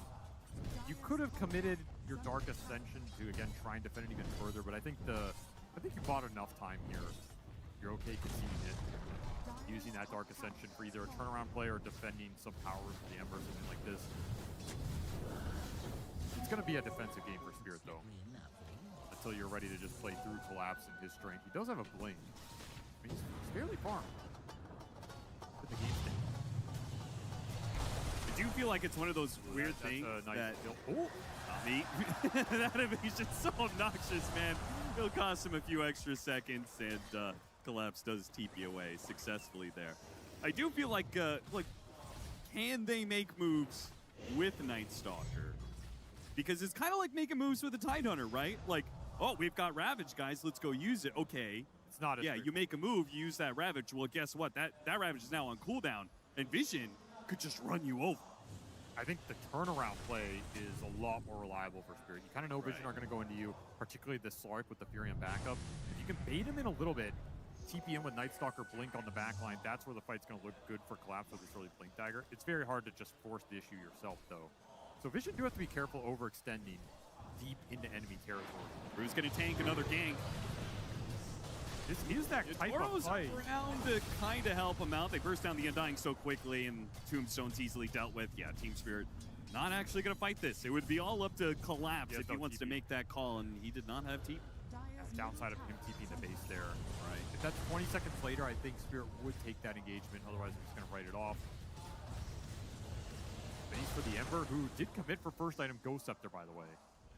Extremely defensive itemization here. It does save you against a lot of this damage early. It's just always one of those things, okay, you survive, but what are you surviving for if you're just some Ghost Scepter Ember? Are you actually doing anything after you get out of the Slark count? So you have to build in some more damage here. Looking for no one. There's that blink. Got him on that AoE silence. They've got plenty of disables to follow through, so an easy pickoff. Big kill. On no one, and they use it at a period of time where there's going to be a not that big of a daytime window. Still half the duration here. Might be able to find an extra support. Toro, he's in the vicinity. He's going to meta for this. Yeah, that's another kill. 2 kills off that Dark Ascension, and you got the big one in the Slark. And even going into the triangle here, take this stack. Very smooth connection here from Collapse. As we mentioned, like 30 seconds till nighttime. It's a pretty small window for Vision to abuse. Try and steal the Ancients. This is a little greedy. They absolutely should try and stop this, though. Nice, good. Okay, they have a Tombstone out. They're going to be walking into that one. Doom already used out on Yatoro. He needs some help here. Notice also needs some help. They're actually doing a good amount. Doom already dead. Satanic coming through with the follow. He should just be able to clean most of this up. Team Spirit on the retreat, trying to get as many heroes out, and they will get 3 of them out. So in the end, definitely okay for Vision, but if you put together everything, like the stacks that were stolen, feels kind of even. Not the worst gold exchange. I just don't like Spirit losing Yatoro there. I think you're okay losing almost anybody else other than the Terrorblade. He's too important for how you're going to scale in this game. It's nighttime, though. Rubik. Collapse continuing to do work here. He is really holding this game together with some clutch kills. Yes. Still, Satanic, he was the biggest beneficiary of that fight. 5-0 start for the Furion on 150 CS. I've seen this before, Austin. He's almost 3,000 ahead of the enemy carry. There's a limit to how much you can give this man before he just runs away with it. It really is the perfect way to watch the Satanic versus Yatoro showdown. Oh, yeah. Right? Yatoro just trying to hold the game going. Satanic with his aggression of farming every single bit of the map while also being a part of these kills. Rubik is going to die in the mid lane. Satanic, here comes no one as well. Can he hit a pounce to get a kill here? Nah, both these heroes are way too mobile. Watchh goes right. The Slark is useless. He can't find the connections right now. Spirit are honestly playing really well around him. They're kind of initiating all these skirmishes away from where the Slark is. And maybe if you're no one, you're going to have to position yourself a little more aggressive on the map, but he's worried about this early Blink Night Stalker. Yeah. If Collapse finds him, just Blink Silence, the Slark's dead, so no one's trying to find this balance of being involved in the fights, being on the front line, the thing you want to do with Slark, and at the same time, you're afraid to give Collapse the jump. Once more, they're going to try and backstab this tower. No one, he shows this is dangerous. Gonna be no one. Caught inside the silence. Can he get out of the AoE? He was almost there, but no. Locked down and killed. The TP coming in from Team Vision. Still want to fight this out, but it's just Notice scaring back Team Spirit, preventing them from going for more kills and maybe objectives. He does complete out a Radiance on Notice, so as rough the game as no one is having these last few minutes, Notice is climbing the net worth charts. Oh, they're incredibly farmed. The net worth is not going poorly for Vision. You can feel the impact of this Night Stalker, though. Collapse is controlling the game right now. And that's buying a lot of time for his other two cores. It's not that he's pulling ahead, it's this Ember is all of a sudden having a fine game. This Terrorblade is getting to punish a tower mid. This is all a product of the Night Stalker finding the clutch pickoffs. Vision want to fight on this tower. They smoke up. No one TP's in. You don't have any hard initiation, though. No blink on the Doom. They got to run in. The information. They see these heroes coming in on the left-hand side. Almost got him inside the silence. No one pounces away just in the nick of time. Team Spirit, do they keep this going here? Toss back, easy kill onto the Rubik, but up into the high ground. Are they willing to chase up there? Oh, he is. Collapse is willing to go up there, scouts it out, sees no heroes. They've already gone back behind their tier 2s. A really fast flip of who's controlling the map. It went Vision for the first, 5-6 minutes, and now it's Team Spirit taking most of it, but as you said, both teams are experienced enough to keep the losses. They're losing some heroes, they're losing some map, but they're still keeping the economy relatively even. Oh, but if Satanic dies, that would be a massive blow. Dead if he goes He's to trying to get to his BKB. This is the time for Team Spirit to kill him. He needs the hoodwink here. Does a lot of damage. Fighting back though. Collapse is going to hold this ground. The TP goes out. They stop it with a bushwhack. Now a follow through with a sharpshooter. Collapse making sure he doesn't die. He's so strong. Oh my God. Wait a minute. He gets one kill when it shouldn't have happened. Almost got a second one, which would have been the improbable. Ultimately impossible for Satanic to stay alive, though. You gotta respect this kid. You really gotta respect him. He does a lot of damage. He almost triple killed him there. That was extremely dangerous for Spirit. I do not think they're gonna make that mistake again. Yeah, you're strong in the Night Stalker if people are running away from you. If they just stand there and fight you, you're a Blink Dagger. You don't really have any extra stats. Yeah, Satanic had no fear whatsoever. He saw the Night Stalker and said, okay, I see what's going on here. That was a terrifying situation. However, they do get the big Furion kill. It's going to slow down his progression, help the Terrorblade close that gap. This has been a very interesting game so far, and I still feel like Spirit are controlling it a little bit more, while Vision are extracting a little more out of the map. Bloodlust is definitely going to do that. You are concerned about some BKB timings here, though. You have no BKB control in this Team Spirit lineup. And you can potentially have 3 cores that have BKBs and Bloodlust just sitting there. Are you going to be able to run into them and actually kill people? Yeah, it's a crazy amount of steroids they've got in their It's tough. That's when this game becomes tough. I also think these early fights have been difficult because you don't have a true initiator in this Vision lineup. It comes down to Blink Doom later, maybe Slark Ags, or the Slark having BKB so he can just confidently run in.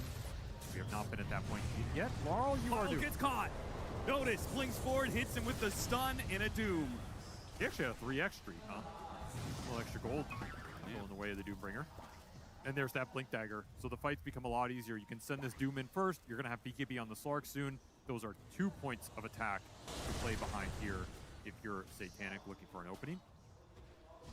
The Toro trying to get a little cheeky mid with some extra meta duration.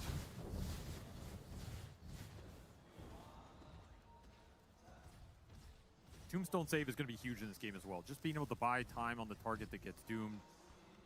stall out some of the Furion right clicks. This spell has been super impactful as TI. Spirit play really well around it. So already online, something you have to keep in mind. Can also bail heroes out of the Slark control if some of your utility is down. Trying to wade through this daytime. You have a Dark Ascension available, level 2 now for Collapse. However, I think he needs BKB to really stick in the fight. You go in the fight, you get Ogre stunned, Rubik lifted into the Furion damage. You're just getting melted. It is Vision. I feel like Tormentor's got to be pretty important. They've got great heroes on the side of Team Spirit. Of course, they already bought their shard on the Undying, but I also feel like Vision, like if 9 class can complete a Force Staff, but also get the shard from the Tormentor, they would have additional way to be able to help no one get out of that crippling fear. That would kind of even things out when it comes to the saves being on both sides. Yeah, there's some nice extra shards for Vision in terms of those saves. On the flip side, Spirit have already bought 4 of them. What? They bought 4 of them? Yes, there's only 1 left to grab, and it's that Hoodwink Boomerang. Yeah, I mean, all the Night Stalkers are doing it. It helps their farm. I guess everybody else kind of makes sense. Shield Rune. Oh, that is a dangerous jump. Yeah, Collapse. Yeah, I don't know if that you just saw that Power Rune and thought I have to get to that or what, but that was not a good start for a fight. Just didn't expect them all to be there right at the start. What can Vision get off that? A lot of time with the Night Stalker off the map. It is during the daytime, he's a little less valuable. However, I feel like every time you lose a core in this game, you're going to lose 1 or 2k net worth advantage as Furion just cleans up the map. Maybe they can just do Roche with some of the extra single target burst from the Bloodlust. The Midas is online for the Ogre, by the way, so Ducalis, he sometimes goes the Midas, sometimes goes more utility. This time he's going to opt for the Midas and just scale it better. How did he make that decision in your head? I honestly think it's one of the more difficult ones to make. I think it's about your read of when you're going to try and end this game. If you're going high ground around 30 to 35, you don't want the Midas. If you think this game is going to go the 40, 50 minute period, the Midas is better. Okay. It's really just about how well this game's flowing, how much of a lead we've built up. Are you going to just run this over and be able to end it before any of the scale comes online?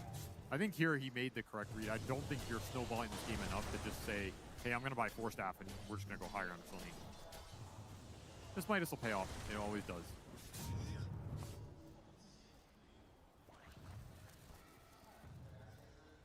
$4,000 net worth lead for Team Vision, but an even kill score of 11-11. We are approaching this next nighttime. They do have Dark Ascension up on Team Spirit, so we might see them do kind of similar what they did last time, which was try and connect for a play around this 24-minute marker. Pop Dark Ascension, and that goes seamlessly into the next nighttime. The Collapse is going to have to park Dark Ascension here defensively. Not what he wanted whatsoever. No, not at all. He'll take the creeps, try and make the best of a bad situation there. Will flow into that 25-minute nighttime period. You're just throwing up the extra damage for the fight. He's skittering away from no one here in the trees, who's trying to figure out some D-ward situation here. Honestly, I'm impressed with how much Laurel is found in this game. I think Spirit did get out of this Ember Slark matchup pretty well. I don't think that's been the issue here. Just a question of can you win a team fight. The team fight still looks difficult. No one catches him. Force Staff. Not me. Gets away just before the pounce lands. Nicely done. Another support in some trouble. Though Yotaro is actually here, and it's going to force a fast TP away from the Furion. There, the save. Oh, that bushwhack. Beautiful bushwhack. Locked down 2. Rue marches forward a little bit too far forward. No one turns around and kills him with his ultimate and gets out. He still has BKB. Not too much he's afraid of. In fact, he's even going to stand here. See Team Spirit stumble a little bit too far forward. Does hit nighttime. Just a little too deep to push. There were still BKBs available for the 2 frontliners on Vision. Satanic did not like what he found on the other end of that teleport. Instantly pulled the Nightfall. He was out of there. Speaking of BKBs, Collapse is about to be done with his, and he's already see his queue up of items, Nullifier and a Basher.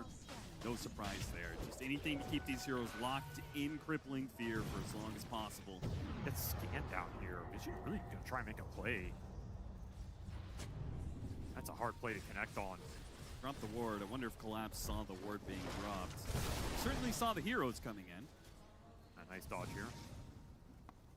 Continuing to close this gap between the Terrorblade and the Furion. I mean, both farm extremely fast. It's going to be Butterfly for Satanic. It's going to be Butterfly for Yatoro. One of them is going to reign supreme here.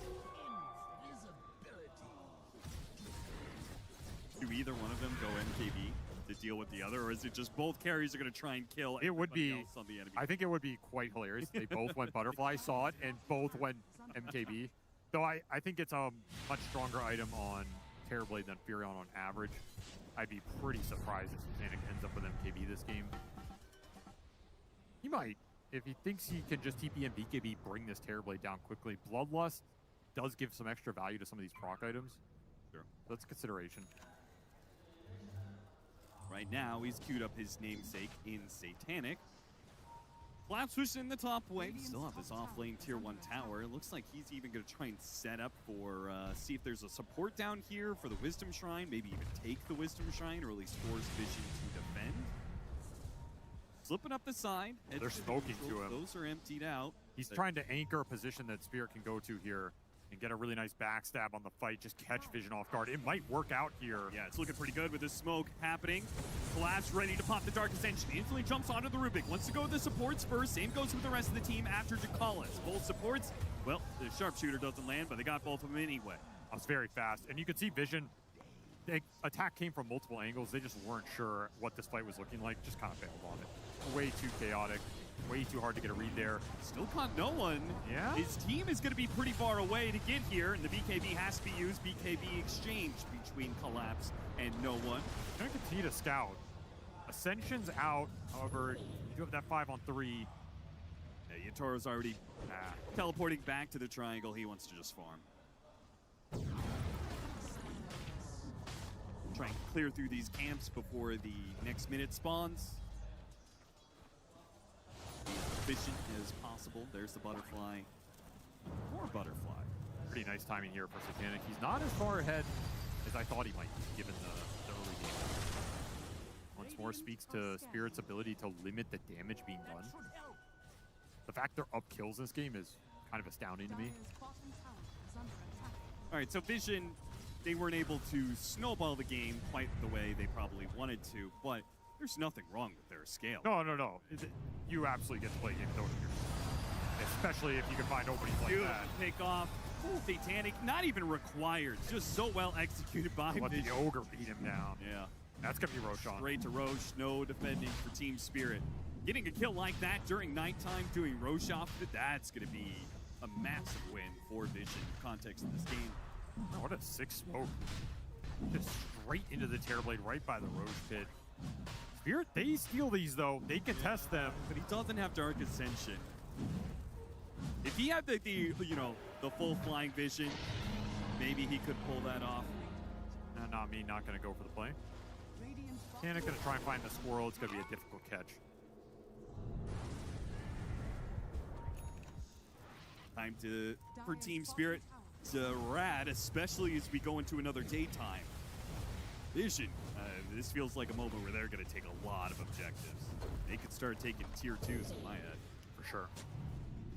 I think the only thing they're really missing for me is some of those extra saves between the Slark Rubik Shard. However, if they're snowballing and they're playing aggressive, you don't need them here by any means. Yeah, if you're balled up, it's not like Team Spirit have big team fight that really punishes you, right? They've got, what, an AoE Void, an AoE Silence, Tombstone. Well, that's what I'm thinking. If you have Depth Shroud and the Telekinesis, you can throw the Slark out of the Night Stalker range. You can Depth Shroud some of the Night Stalker goes on. It becomes a lot more difficult to latch on to some of these squishy heroes and just bring them down to get a numbers advantage. Yep. That's the reason I like it here. However, like you said, if you are just grouped and you're kind of forcing objectives, you can protect your backline just through close vicinity. You're not worried about clumping into anything in this game. There's no clump abuse in this Spirit lineup. Move the Ember Spirit over here. They're going to smoke. They're going to try and fight into this Aegis. Yeah. This is really difficult with the extra life on the Furion. You really have to find a good angle. Butterfly done for Yatoro, though. He says, I want to get something done with my timing. Might find a good angle to get the Lark. Well, it's just the Ogre. You don't want this Ogre. You don't want to commit the Night Stalker jump on him. Well, they don't have to. Yeah, you can poke him down. Not too bad. Very, very smartly played. Do not want to jump in with Night Stalker until you find the target you're looking for. So they relieve some of this aggression for, about a minute with the Ogre dying and then coming back out of the map without having to use Dark Ascension. If they can pull it off again, they might just weather through this daytime without too much loss. It's still Vision that's going to be gaining an advantage through this. For sure. I mean, the Aegis and Furion being Furion, they've got a 7,000 Ember lead now. I would say Toro's fairly comfortable right now scaling, other than this Doom, which it's just a skill-based thing. You can find the connection on the Terrorblade. It's a very one-sided matchup. If you can set up illusions, kind of enter the fight, it's not an easy jump for notice, then this Terrorblade's difficult to deal with right now. Boss 9 class and the Dark Ascension for that kill. He's done. They're snowballing support pickoffs again to try and get through this period of time. And he did go MKB on the Furion. Okay. He's going to commit for the ability to just bring Yatoro down as quickly as possible. Yeah, they get the Doom on him. He can't sunder. Furion then delivers the damage to kill that life. Tombstone save is the one wild card there. Yes, right? That can really hold down for a long time against Doom. Oh, the jump, the stomp. Initiation with the stomp there. A nice bushwhack. Is that going to be enough to save him? No. Panic teleports in. He goes straight for Yatoro with his MKB. Yatoro, he's dying. He's taking a lot of damage. Can't really thunder anything. But oh, whoa. They actually do manage to get the Ember Spirit. Satanic got low. They'll run down Rue as well. Managed to get 2 off of that one. Not too bad for Vision. Tombstone stalled a long time. You're just coming out into a world of pain. No way to really turn that fight. Yeah, Toro definitely felt that MKB eating into him there. You have the serrated Shiv as well. So you have some extra True Strike on top of that MKB. A really nice roll here for Satanic. Look how fast he attacks with his Bloodlust. That's scary. That's that Ogre power. It skews these carry matchups. They're going to keep the aggression going. Vision, they've done this a number of times. One of the teams that have closed out some of the fastest games here at TI. The question was, are they just that good, or is it part of their style? I think it's a little bit of both. Still a minute left on this Aegis. Not going to risk the high ground push with it expiring. Yeah, he got the glyph out of him. That's good enough. Oh, Yatoro. Yatoro. Where do you go from here? He doesn't have TP. He's kind of stuck. He has to make a Sunder play and kill Satanic. It's his only option. And he might just be able to take away the Aegis, but no one will clean up the rest of the life. Another costly death. He's died twice on this bottom lane. Some of the deep wards for Vision really paying off, scouting the sides of the map. Yeah, Dakalis had that deep ward earlier on the right-hand side, and I assume that's what spotted Yatoro making his way down there. I can't believe he was out there without TP, though. That was a really weird situation to be in.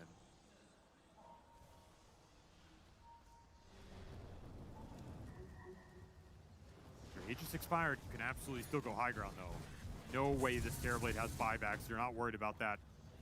Yeah, 30 seconds easily here. a tier 3, maybe a lane. Slark might not have done a lot in this game. He might not have to do a lot at this rate. Managed to get the hoodwink. Nice. Force that forward. Or maybe that was actually, unfortunately, not me using his force staff on himself. Was trying to get out of there. Way into Team Vision. And with 10 seconds to spare, they've got a full lane of barracks and out. Hitting a tier 2 now. Satanic is just picking up speed, going faster and faster. All of a sudden, he's 8,000 ahead of that Terrorblade. Blink and you'll miss it. You just can't afford bad deaths against the squad. They're playing too well right now, too efficient. They understand their win condition. They understand the game plan. They're not just going to go back to their side of the map and chill for 10 minutes and let you recover. Nighttime will strike once more. Now this is one of those night times where you're just desperately trying to claw back some net worth. You have to instead of putting your stamp on the game. Have to get something here. You're very close to some big items too. It's going to be Ags for Laurel. We'll finish it here in 20 gold. You're close kind of to that Scotty for Yatoro. He's an ultimate over away. I don't know if you can really wait for that. And you do have that nullifier on the Night Stalker. So this is as good as it gets for Spirit for a long while until that next Roshan spawn. They would love to take a fight right here. Find a nice angle, bring down supports, assassinate this backline, and then rally around the Terrorblade. Can they do a fight without Yatoro? Can Yatoro just farm his ultimate orb and the 4 just go hunting for heroes? It's getting difficult. Yeah, Vision aren't really splitting up too much, not giving too many chances. They're going to spot no one here. Instant slide jump away. The power rune will lie unclaimed, taken by no one now with the regen. Full hex on that ogre, by the way. This might just absolutely paid off in this game. You get multi-shot on that. Link Scythe the Vice, he's huge. Rue playing around this ward. Collapse actually going to go for this kill onto no one, but the BKB makes it simple. He'll try and deal with Ducalis with the bounce around there of the Aghanim Scepter. He'll get back. Notice chasing after Yatoro. Through the Lincoln's out on Yatoro. They're trying to work their way through it, but he's up to the high ground now. Bushwhack to hold back Satanic. Team Spirit, if they can just get out with a kill on Ducalis, it's not the worst, but they're actually kind of hiding Satanic. They want to use the meta Still Ascension. thinking they can fight this one with the Dark Ascension to the high ground. No BKB on the Slark. Bought a 9 class. Telekinesis is himself out of there. Disengage is too good. Able to assassinate one support. That's all you get there. That really can't be good enough for Team Spirit. No, running into control issues. This Night Stalker was good for the first half of the game. Once the BKBs came out, it's a way different story. You also have the shards up on the Rubik and the Slark, so now you have the Depth Shroud plus the throw. Becomes way easier to disengage from this zone of control the Night Stalker's proposing. Yeah, they have such single target focus, right? Nullifier on Night Stalker, who's right-clicking people down, Terrorblade, swinging on one hero. These single target saves are going to be amazing. Psychic Headband puts himself inside the Tombstone. They're farming a Tombstone inside of the base here. Team Spirit can do very little to stop it. Very ult dependent. No meta, no Ascension. You don't have the damage to take that fight. They do finally get to that Scotty, and it's still nighttime vision. This would be very bold. They could just wait until daytime, but... Just Furion is peaking right now. He's 25. He has the Flare's Boda. His damage is out of control. But if they lose this fight, it could be Team Spirit getting an Aegis off of it. What can Spirit do here? Meta in 15. They force him in. Forced staff in, trying to hit the Bushwhack. He activates the BKB in time. It costs not me, almost his life. Still trying to kill him here. He's trying to sharpshooter his way out of here, but no. Collapse. Or two die. Nowhere to go. Collapse in some trouble. Fire blasted down. An easy kill. Pop through the Lincoln's of Laurel. He's forced away. They're going to have to buy back for this one. They might be able to fight it, though. Satanic turns, stands his ground up against Yatoro, but the Bushwhack Telekinesis is trying to get him away, but no, he dies all the same. Now it's up to Team Spirit. They got to get as many kills out of this as possible. Got the stun. No one. They get hit as well. How much more? A TP away from Ducalis? Not in time. Collapse, unable to get the Void out. That'll be just 2 cores. They lost a lane of barracks. They have to get Roshan for this. Triple buyback plus a lane. A brutal economic blow.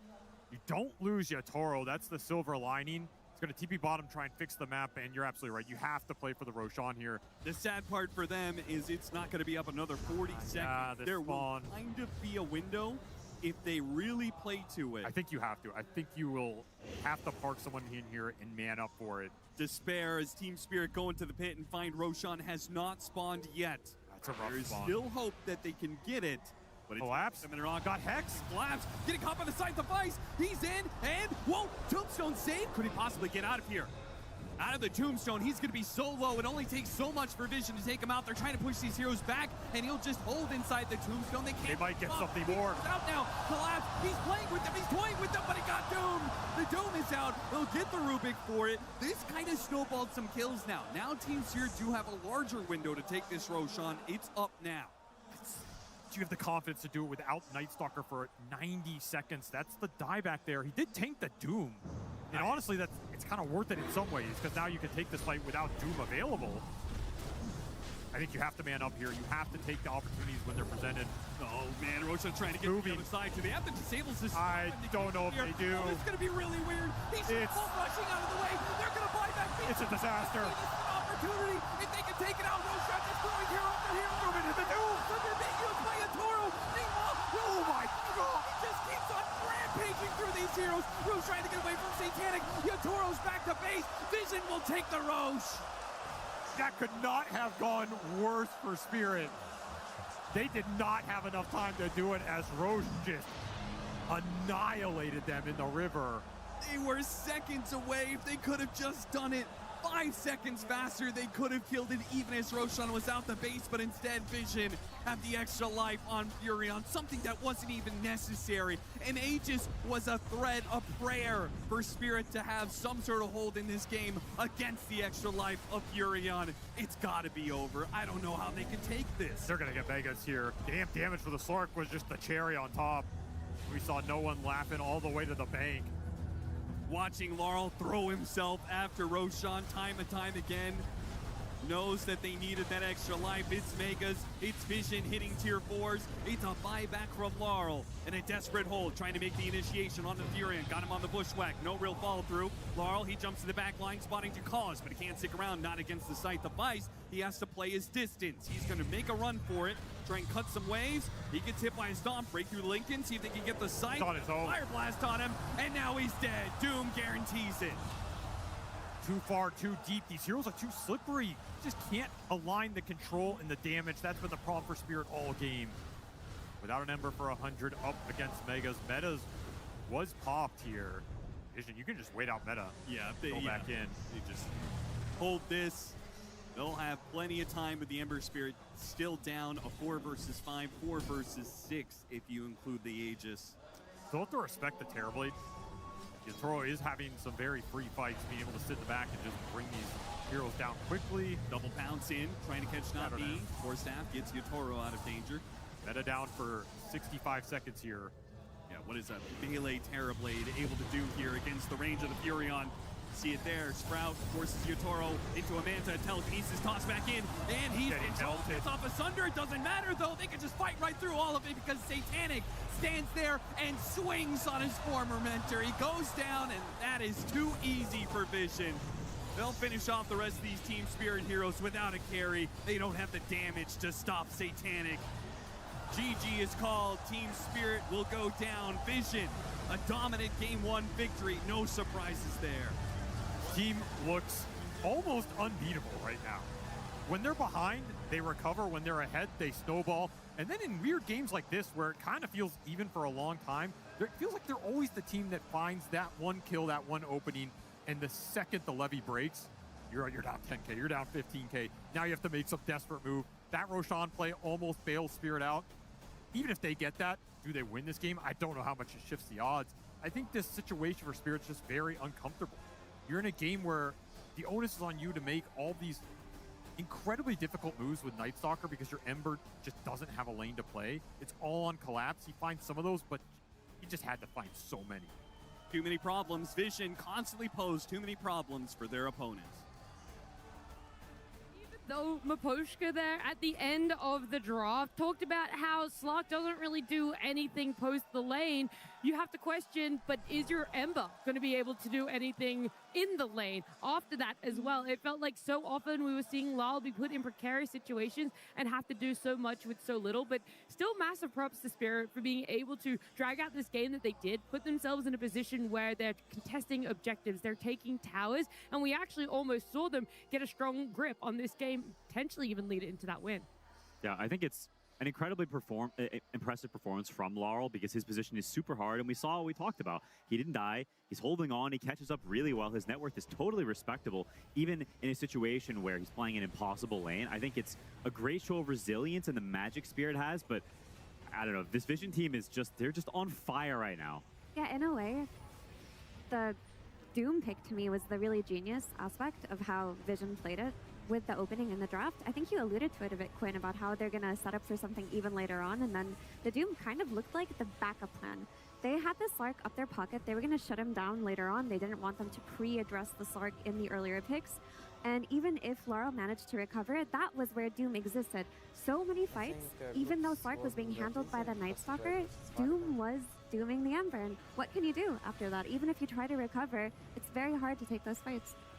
Yeah, I mean, I think the power draft, obviously, like, it played out into their favor, but I think this game is a lot closer than people think it is. I think Spirit, it's not a lot of things that needed to go different for them to actually win this game. I feel like we mentioned it already, but the way they recovered Ember's game with, like, some really clutch moves, because I don't think it's just Laurel. It's something to do as a unit, and they're really good at helping him find his footing back into the game. And in this game in particular, I think it was when you saw the Slark TP down to the bottom lane, they opened up the mid tower, it ends up actually favoring Laurel, I think, this whole rotation that they do there. And it's because of Collapse's pressure. And they're just, I think Spirit are really good at finding these key moments.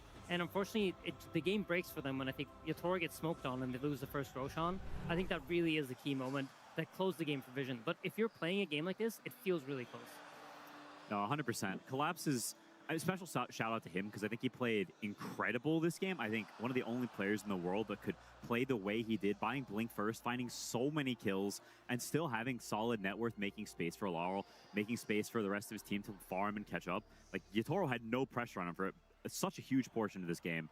It was honestly an incredible performance that ends up not working out, but I still have hope for them for the rest of the series. Yeah, I look at Vision, everything that they were able to do for themselves, and it is hard to pick a player or a hero that stood out just that little bit above because they were all doing everything they needed to do. This Slark is supposed to win lane, it does it. This Nature's Prophet is supposed to be able to either get on the back line, shut down whatever Yatoro wants to do, and Satanic played that beautifully. The supports are the ones where I always like to draw my attention a little bit more, Mira, because normally they do make or break, but in this game, it felt like they were kind of just there, almost in a way that we could have seen Vision succeed with a multitude or a plethora of different heroes for themselves.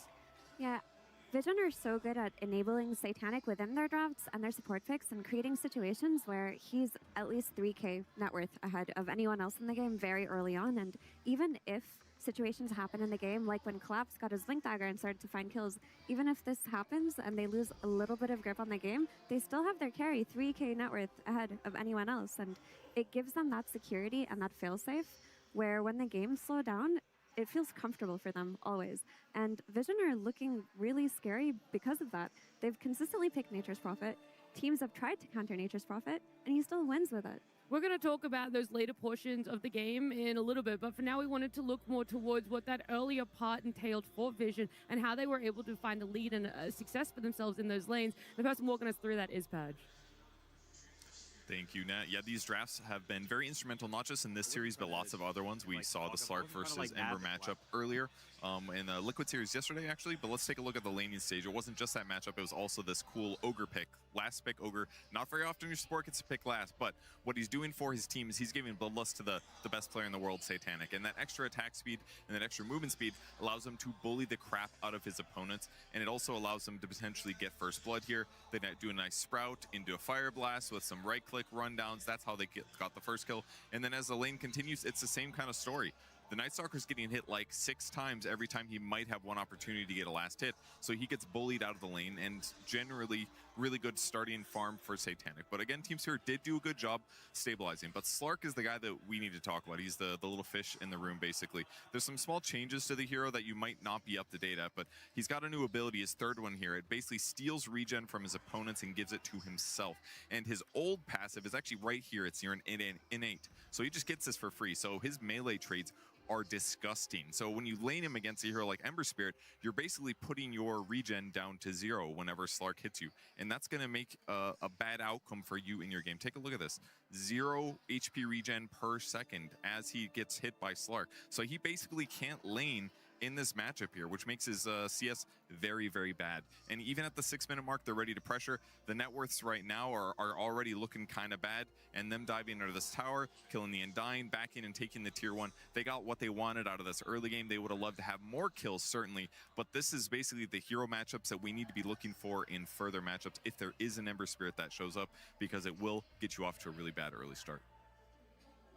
Thank you so much, Pudge. We've spoken multiple times about the theory behind a Slark coming up against an Ember, and whilst it did happen in groups, seeing it here in the main stage get picked the way it did, they're trying to close out their second phase in the draft, be able to protect it as much as they can with the remaining bans they do, but at the end of the day, it felt like they didn't even really necessarily have to do that. I would love to see Spirit focus up a bit more on lanes, because Mira, we do see that Night Stalker struggle up against the Nature's Prophet, but later on, what was it, around the 14-15 minute mark, still have so much impact, so we could see the ideas behind what Miposhka was talking about, what the teams wanted for themselves. Yeah, it did look like a really rough lane for Collapse, but what that hero was able to achieve in that game definitely justified the pick. I really think the big issue here and the big story of the game, like we mentioned, was the Ember versus Slark mid. That's truly where all of the issues were created. That's what changed the gameplay, and that's what forced Night Stalker to have to overperform. In situations like that, you don't really want to be in there, but it just happens. The Slark mid as a counter to Ember is kind of a new thing that's going on, and teams are going to have to adjust to it in real time. But, you know, as we can see here, this team fight, I think, happened after Collapse's pickoffs, but the game kind of looked like it was Vision's all along. Yeah, it's tough. It's just it's a hard game, and they fought back very well.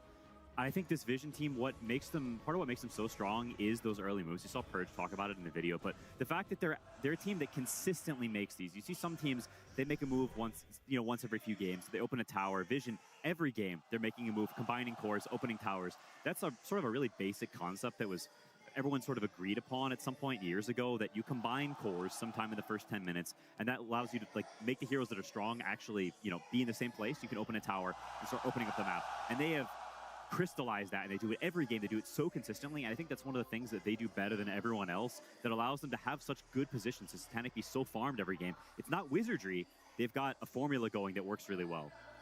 Yeah, no, absolutely agree. I mean, this concept in Dota has existed that you kind of always want to play where you're strong, and as supports is especially important that you want to move to the areas of the map where you have strong cores. And what they're doing that excellently. And then when you add another core to an area, that area suddenly becomes like your fortress, and nothing can enter it. And that's what we see here. Like, they have Nature's Prophet winning his lane, connecting to Slark winning his lane, and opening up the mid tower.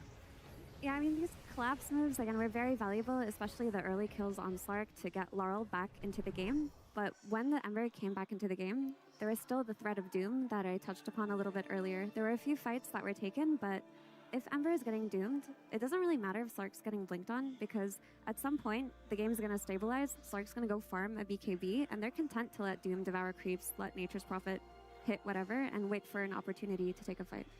Yeah, you can see it in Ember's itemization. He goes Ghost Scepter first, into Kaya, into Lincoln Sphere. How many games could you say you've done that build, or you feel like people... 0. Okay. And I've played like 3,000 Ember games. I just want to put context out there as to why you're talking about that, because that is a thing that people are not looking towards at all. Yeah, you're just buying incredibly weird items, and it makes you not only uncomfortable, but also weaker. And you just, I don't know, you're missing those normal timings you have. It makes you have to play off of the moment and not so much off of the bank of knowledge you've acquired over playing so many officials on those heroes and other heroes. You're just put in an uncomfortable position. And that is a way of countering heroes that is not easy to create, but when you do, like owning both paths of their itemization. Ember wants a BKB, or he wants just the Ghost Scepter, but now he needs both, and he needs a Lincoln's too, and you can't buy them all. You can't buy 4 defensive items. It's not how Dota works, right? You need something that allows you to build damage, and so I think it's a great point, and part of why this game looks so intolerable. If there's no Doom and just a Slark, well, Ember buys a Ghost Scepter, and these fights look very different. So double whammy from Vision doing so much for themselves, and we saw in that clip as well it was this lead or this comeback, whatever you want to coin it for Spirit, it was surmounting for themselves. The ball was really rolling, but Vision wanted to nip it in the bud. They go, we're going to smoke up, and the only target we're looking for at this point is Yatoro. We want that Terrorblade, and they find him. It's really hard in Sania these days to praise enough how well a successful smoke can go, because more often than not, supports are aware of it. Supports are in positions to be the ones to sacrifice themselves for it. So Vision getting it, is this like a big brain 100% on them, or also a little bit to, we could have seen Spirit be slightly more aware of it, and we're hoping they're going to be more critically thinking when it comes to a game 2? I mean, I think that kind of move, you have to credit Vision for it. It's essentially what's happening is Roche is there, and they're smoking towards the triangle, which is close to Roshan, and looking for any sort of kill that would allow them to get Roche, and they happen to find the most important target, which is Yatoro. When he dies, there's just absolutely no way that Roshan is getting contested. And for me, I think prior to that moment, everything we've said about like Ember being countered, his item build being weird, all this stuff is true, but I think up until that moment, Spirit had a realistic chance of winning the game, because I feel like their heroes were finally coming online, but when they get that move, they kind of solidify that like the game is now ours, and you have to let us like dominate the map for the next 5 minutes with the Aegis. Yeah, it's just tough. And I think when I look at Spirit in those cams, I find it interesting to look at them between games when they're in the hallway about to come out on stage again. Like, how is the vibe? How do they look? And when I look at them, they look kind of tense. They look a little tight. I don't know. To me, they're not talking that much. Little mutterings here and there. And I've been there when you're about to go back out on stage and things feel kind of tight. You lost the last game. You didn't play super well. And so I'm looking straight at the gate. How does the draft go? How does the beginning of the lanes go? Because when I look at them, it didn't look ultra inspiring, if I'm being honest, between games. Yeah, I mean, to add to your point, Insania, about how it could have been close up until TV got smoked on, I think that's something that Vision really have to be praised for, because if one smoke on your carry at one point of the game is why you lost, then there are issues within your draft, because while Vision do a similar thing in building up Satanic to be the end-all and be-all for them, there's still backup plans. There's still Doom, who is the secondary carry who's scaling. There's still a Slark that's playing with an Ogre with Bloodlust. It's not that if Nature's Prophet dies, you don't have a means to fight back. So potentially incorporating, more of a fail-safe into Team Spirit's draft could be better in this game too. I just feel like that's not Spirit, though. You know what I mean? I feel like they are that team. They will go all in on Yatoro, and he has delivered for them in the past. And I think that is like one of the, sometimes it's plays to their strengths, and sometimes it's to their detriment, like in this game, right? Where it is all in on Yatoro, and he has to do it. And if he doesn't, then there just isn't any plan B. I'm going to go out on a limb and say you can't win with just Yatoro versus Team Vision. You need Laurel as well, and you need to enable him within your drafts. I think if you're essentially giving 2 lanes to the advantage of Vision, and you go the only lane that matters is Yatoro's, that's where the issue arises. If you're like, okay, one lane is going to have an issue, you could walk away with it. I feel like that very much falls into the multitude of formulas Spirit has for success. But both Wall and Collapse walking away with rough lanes, that's where, the big question mark ensues of, can you actually get a win from that one here? And Vision is another one that we have to talk about here, because the draft has been so tough to predict for everyone. Their supports have always been changing it up. Their cores, despite Satanic staying more towards that Nature's Prophet side, it feels like everyone else is able to experiment in some way, shape, or form because of how stable of a pillar Satanic has been. Yeah, it's just individual excellence across the board. You look at all of their players, and you can argue that all of them are the top player in their role across the whole tournament's field. I think it's very rare you look at a team and you can do that. Oftentimes there's a star player, and then these other guys are fine. They're good players, but they're not quite at the same caliber as this guy. But you look at that team, and they're all incredible. They're all super high on MMR. They're grinders. They have dedicated their lives to this game. They're playing it day in, day out. And you just see them online. You see them in their pubs. I see them more than any other team in my games when I'm playing pubs, and you can feel it.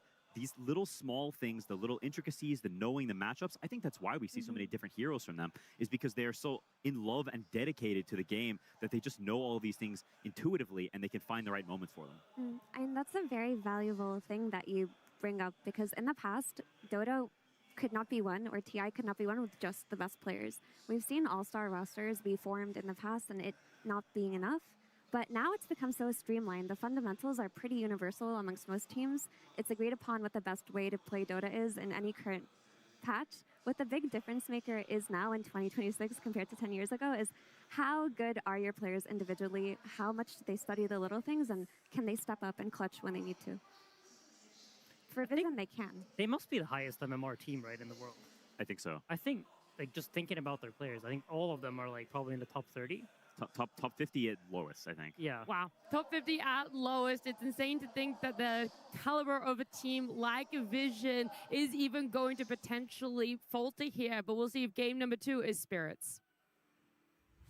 Team Spirit versus Team Vision. Game 2. It all starts with a draft. Looking towards this second game, we do wonder, is there going to be a reaction to what was let through in terms of bans? Do we have to look at anything new that needs to be taken out of the hero pool here? As this time around, we're going to have Spirit with the opening. Sorry, we're going to have Vision with the opening pick here. Game 1, it was Spirit who had that. So Bane being taken out, Lina being taken out, and the Slaughter for the side of Vision, whereas it is a Tree, Bounty Hunter, and Earth Spirit. And that is a change-up in the bans. And the Slaughter is a fun one because this is considered one of the counters to Earth Spirit mid, and Team Spirit are like, okay, we're not going to give it to you. We lost to it twice, you bound Slaughter. You don't get to have your Earth Spirit. They do leave the Nature's Prophet in the pool, though, so they could potentially be taken again. Like, Nature's Prophet owned that game, and he's farmed, and he's doing everything he should do. But at the same time, it didn't feel unbeatable to me. It feels like Spirit has potential answers for it. And I agree with Mira's point that I think the Doom and the fact they lose mid so bad, like, Nature's Prophet is strong, but he's not infallible is kind of how I feel. And they agree. They don't even take it. They say, maybe we'll look at it later, but not right now. It is a hero that they do like to have more towards the second phase. They want to see a little bit more. They don't necessarily like to open up with it. But we've seen teams in the group stage try and target Satanic's hero pool. And I promise you, you cannot do that. You could use every single ban against him as a player, and he will still find the best hero in the situation that can possibly be found and play it to an S tier level.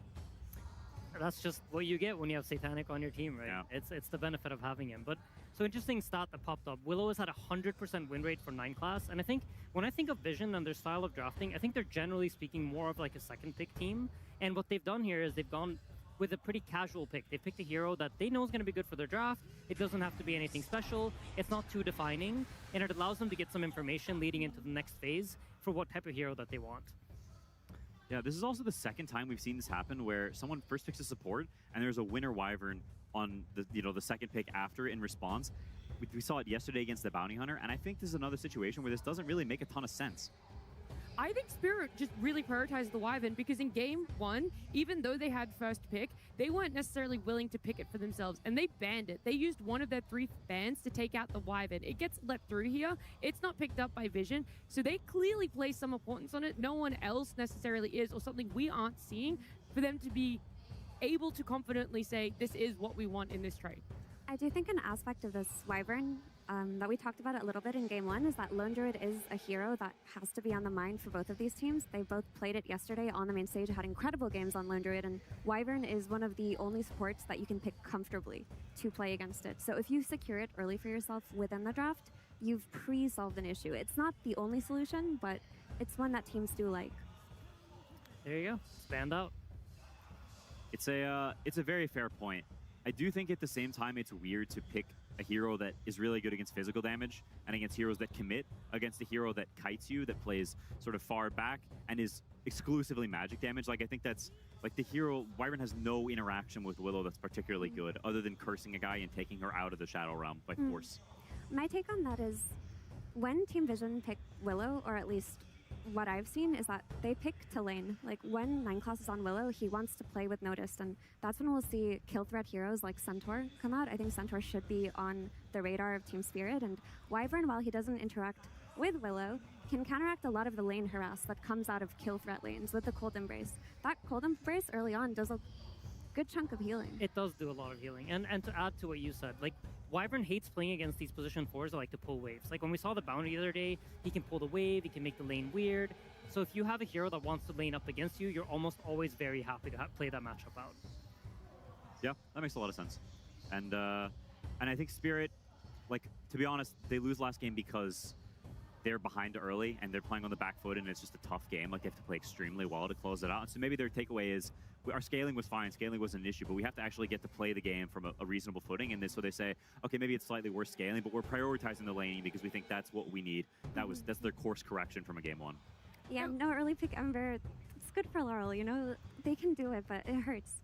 There was this conversation throughout the year. Spirit have undergone a number of roster changes, so keep that in mind when I say this, but they were no longer the Spirit of old. They were no longer that Spirit that could surmount when it comes to late game. They weren't necessarily that different beast they used to be. I feel like in the last game we saw glimpses of the old Spirit. I feel like what they were trying to accomplish was you could sense Miposhka's impact, right? Because I think that is the type of game that Miposhka shined in. And like, I really feel like the last game, they had opportunities, they did a lot of the right things. It just unfortunately came down to a couple of small moments that completely flipped the game. But this time around, I think like Mira said, they're not putting all their eggs in one basket. They're going with Doom, which is like almost guaranteed a second core in every single game that you pick him. And he has this, like, again, inevitable time bomb that's coming in the Shivas on the Axe. Well, that is a hero that I feel like has been missing for quite some time. I don't know if for the good or the bad here, but it's nice to see some different carries have their moments. But at the end of the day, Drow will always be there if you can get your hands on an Undying as well. Yeah, it's probably the single best lane you could craft against Doom. not only do you have Undying, who steals his strength hero, you're stealing his damage as well as his HP, but Drow Ranger is just insanely good against this hero because he does damage through Scorched Earth and through Infernal Blade. Neither of these spells is far ranging, so you just kite him and you slow him, and if he runs at you and he tries to get close to Infernal Blade you, well, you just slow him and you walk away. So he has a really hard time really doing damage to you without a pretty good setup, and you've got an Undying up to body in front, so you just get pelted with arrows indefinitely, and then you're slow, and you're a hero who needs to farm a lot, so you can end up with sort of dead weight on your team. Yeah, Spirit's gonna need some lane pulling shenanigans to be able to withstand this. Like some melee hero that's gonna drag the wave and make Collapse's life a little bit easier. I feel like that's usually one of the most common approaches against Undying is just you try to avoid the lane. Adding Drow on top of it even makes it more, you make you more inclined to do it. Doom does have a pretty decent recovery though. Like he has a way to farm jungle camps pretty fast. You can stack farm. If you think about how Iron Wing plays with Doom, it tends to not be so focused on the lane, but also like how do we recover this hero quite effectively, and that's usually when you look more towards heroes like Rubik and stuff like the ranged boys, so they have kind of like a choice to make here. What? Wow. It's been a minute. Was it Spirit that picked like first phase PL against I think that was XG that picked it. It was the other way around. Yeah, right? I think so. Okay, interesting. I mean, this hero is great against all three of these heroes. There's very little AoE, it's very little ways to kill the illusions. And Manta is super good, which is what PL wants. He wants a game where Manta makes him invincible. He gets rid of the silence, gets rid of the roots, and can doppel away. The real worry is the heroes that counter PL are offlaners. It's the big chunky guys who sit there and they kick you out of lane and they own you and they make you sad. That's what's good against PL, stuff that clears the illusions, and the offlane has not been picked yet. And so while it's amazing PL game against these three heroes, there's two heroes yet to be picked that could potentially screw him real hard. I feel like mid heroes also fall into the category of what beats PL. PL isn't so much about the carry matchups per se. Like obviously he's good against Drow, but the heroes that cause issues for him are going to be mid and offlaners.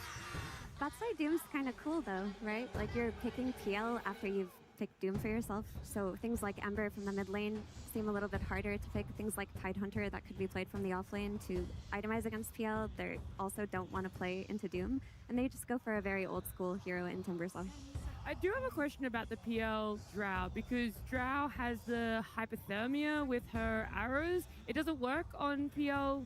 Like, what's that? There's too many PLs. Okay, so you're like, it does, but it doesn't matter because of the HP. I mean, and it how many- works. Yeah. Obviously, like, it's an effective item, and if you combine it with, like, some Mjolnir or something, you'd have a way to play against the hero. But there's so many illusions that it's not, like, necessarily... It's still PL favored. But you can just disjoint it with Doppelganger, right? Yeah.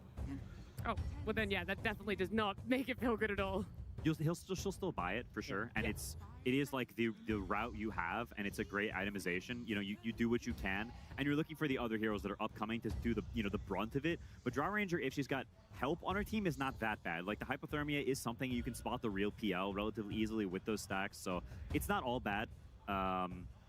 But I mean, there's the Timbersaw. It's the hero you're expecting. It's the kind of thing you're looking at. And at the same time, while Spirit does have the double prong scaling, you know, they've got a Doom that goes late, a PL that goes late. They've checked those boxes. But do you get Raffle Stomped? Does Vision just run you over? Because you now got two cores that want to farm for a long time. They're not good at making moves to other cores. They're selfish heroes. They want people to make moves to them. And Vision, we've seen the tempo that they can bring. That's a big question mark now, is how does Spirit actually survive the onslaught that's coming? Yeah, this Timber pick is very strong in this phase because Winter Wyvern, while she does sustain a lot and help in the laning stage, at some point it's going to be too much damage coming out of Willow and coming out of Timbersaw. And every Cold Embrace is going to have a Bedlam and a Chakram on top of whatever target that it is. And this Timbersaw to me feels like the scariest piece of this draft. I've seen Notice have games on Timbersaw where he's just completely carried. Yeah. Like, at this TI, he's been a bit more quiet, where it's just kind of been the Satanic show. But only a month ago, he was solo winning games on his Timbersaw.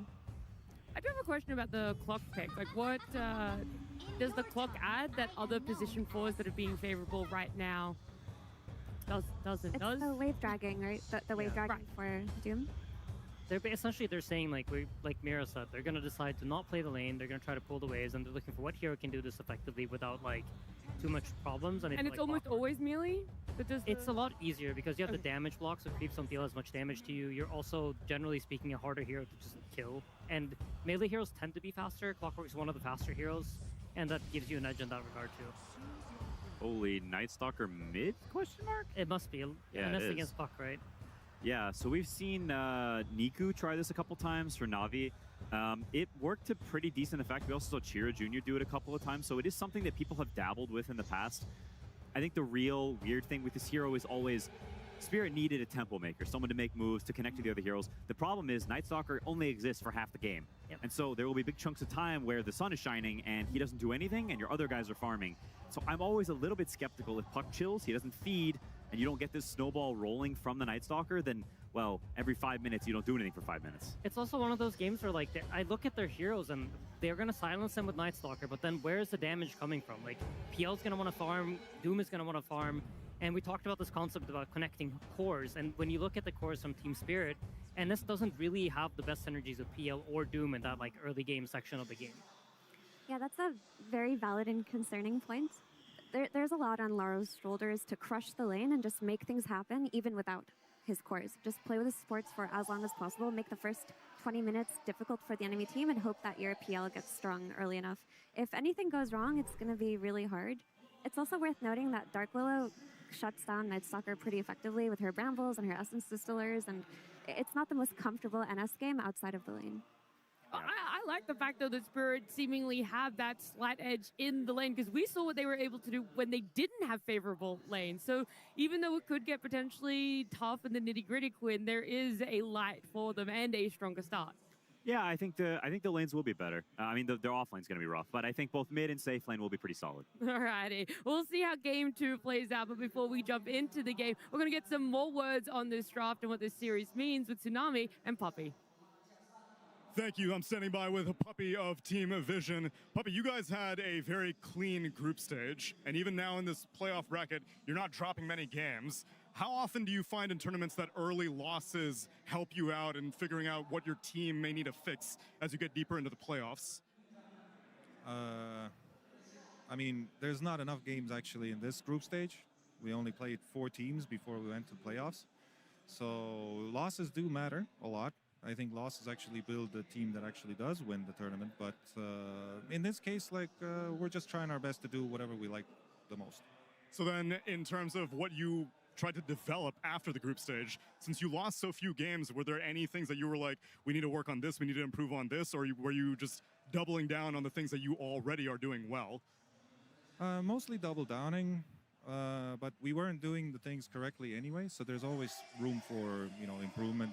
So we were just trying to figure out exactly why we weren't perhaps capable of doing it, everything we wanted. So yeah, we're mostly like trying to force our playstyle. And my last question, I heard in the Chinese interview that you did with Dove after game number 1, draft did not go according to plan, and so you had to just start improvising. How often is that happening during this TI where you're like, all right, first 2 picks, not sure what's happening, I need to start figuring out a backup plan quick?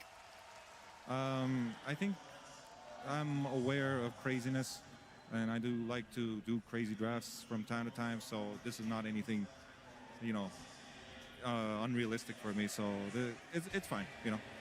All right, something crazy seems to be happening in the game, so Puppey, I'll let you go as we get into game number 2.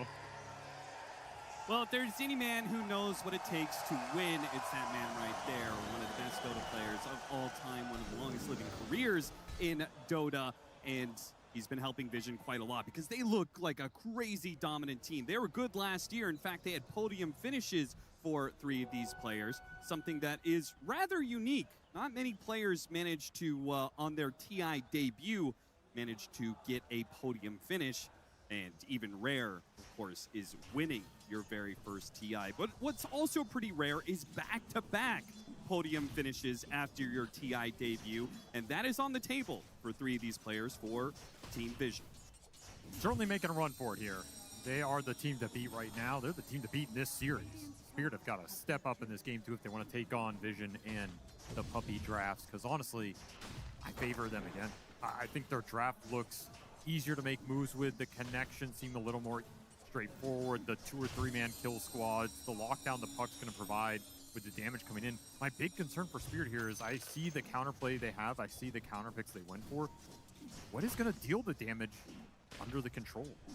I think it takes a long time for these 3 cores to build up and start to connect towards each other. And I'm really surprised they went back to the Night Stalker again.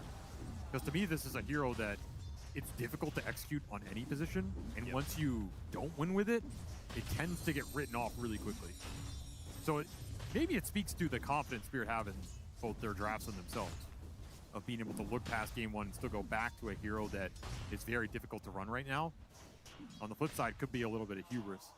Yeah, I'm glad you brought that up because I was looking at that Night Stalker and going, okay, did they have a conversation about like Team Vision's playstyle? Night Stalker is their solution and it has to work in a way?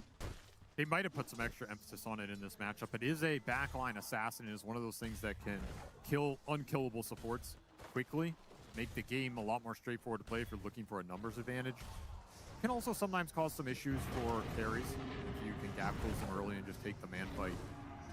They also did show the Yatoro hero very early in that second phase with this PL. Gave 2 core counter picks. Also not something that I think Yatoro likes to do that often. He doesn't like to put himself in a position where you can decide how much scale he's allowed to have. And that is the choice that they gave Vision in this game too. So he's really going to have to play this PL into some tough answers, make the hero work in the team fights. He's one of his signature heroes. If anybody can do it, it's absolutely him. Yeah, and that's really interesting with Miposhka drafting especially. How often do you feel like Team Spirit did that when Miposhka was doing the drafting and playing on Team Spirit? Maybe not as much, or at least they were better at securing his game, I want to say. Okay. I think this version of Spirit is better at some of the random skirmishing. The supports are super mechanically gifted. They can definitely play a little bit of a faster game if things start rolling. However, I feel like the piece that's been missing for them in some of these is getting over that finish line. Actually getting to a point where Yatoro does scale past the point of no return, and you just win that game. I think we saw it last game. This Terrorblade's getting fat. Did he ever feel like the true threat he was supposed to? I felt like that game always felt tough going into some of those counters. Not me. He was wondering where his core is at. He's going for the kill. Kalas wasn't certain about getting this kill. High ground tombstone is going to make things difficult. The zombies are building up, but they get the kill all the same. That's a first blood to Kalas. Might go up high ground and kill the tombstone here. Still has a decent time to do it. It's worth a lot of gold. And they'll have some neutrals that are low too that they can farm. Expensive death. Give it to Klaus, plus 125. Eats one of the little creeps. You get the extra mana aura. Not a bad sequence here for the Doom. And honestly, that's one of the things in this game. They took the Doom very early after it won that first game. To me, this hero has looked pretty strong on the main stage. It did lose some games earlier today, but I think it was still a force in all of those games. Nami making some moves here. Unfortunately, does not have the speed to get the Water Rune ahead of no one's puck, but not a bad idea. Eating away a Yatoro Courier, so he misses out on the Gloves of Haste in a matchup that is already quite difficult. I mean, the Timbersaw. Did you see that coming? When you had all the picks in the world, did you think, okay, Timbersaw's got to be the pickup against Phantom Lancer? I think it's a totally reasonable one, for sure. It's one of the better answers. You always have damage. He doesn't threaten you. This is not a mana burn Phantom Lancer anymore, right? Right. That version, I think, had more gameplay against the Timber. You could take away his mana. This one, you're pretty much just completely impotent. It's also a really good matchup against Wyvern. Wyvern hates playing against Timbersaw. None of your spells do anything to this guy, so you debilitated the entire lane. Tombstone, get a blood grenade. If they can land the bramble, Laurel might just die. In fact, Laurel has to run away from the brambles and try and fight them, but they just get run over here in this mid lane. The supports not bringing the same kind of firepower. Might get the clockwork here. Dodge the orb. Trying to dodge the orb. 1-2 more hits. He's going to get run down. No one gets a double kill for that one. What a nice timing to make this play. Right before the nighttime hits. The two supports on Spirit are not going to offer you a lot in this turnaround play. And you're pretty happy leaving your side lanes. Drow against the Doom is going to freeform. Timber against the PO is going to kick Yatoro out of lane. Top 3 CS all belong to Vision here. They get the double kill mid for the puck. And now if you're Laurel, you have to come back to this lane a little behind in XP. Worried about where their supports are going to stay around here and defend against your move. And that's another concern. If you just defend the Night Stalker gameplay here, who else is creating pressure in the first 15 or 20 minutes? It's not Phantom Lancer. And the Doom is in a lane where you're pulling waves and playing that a little defensively. You might be able to find a Doom connection. It's a long cooldown. So Vision are just going to have to keep checks on Laurel, and I think they're pretty cruising here in the early game. Maybe find a little bit extra here. Bramble connection. Rude trying to play the cliff line area. Vision are just going to give up on the chase. Well, did find a shielder. Honestly, probably the better rune you can get here without the bottle. Just to exist with it mid. Super tanky. Nice little double mana burn there. Maybe almost a courier. No one gets control of that before it goes too far. Are you going to try and use this Night Stalker, though? Who are you bringing this Night Stalker to find some extra kills during the nighttime? You got to do something with him, right? This is not a game where you just want Laurel to sit mid and trade farm against Puck.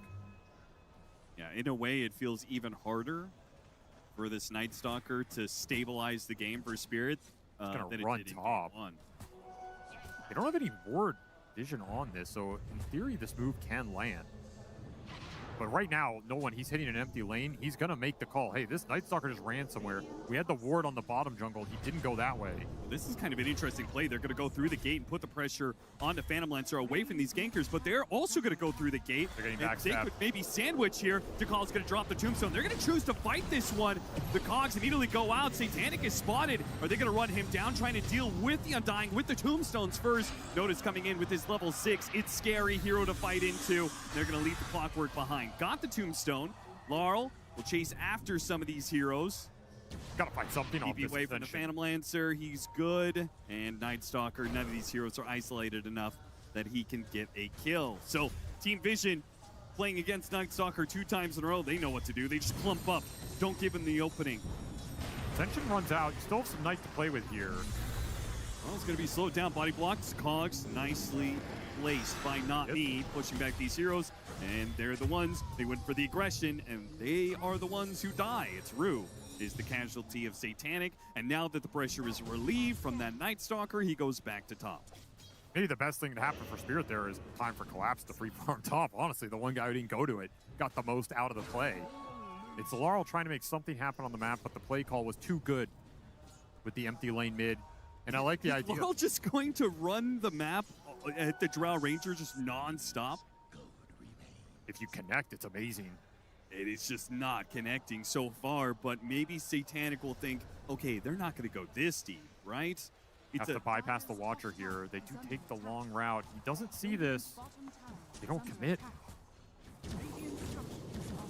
One of those moments could have been huge for Laurel. Laurel is going to be very underleveled at this rate. He's full committing to the roam. You go for Takalas, they have to get this kill just to get some levels for Laurel.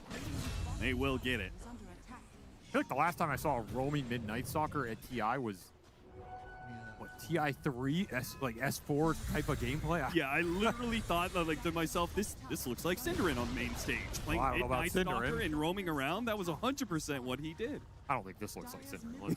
Let's keep the bar high, but I agree. This is a really old school style of mid-roaming gameplay.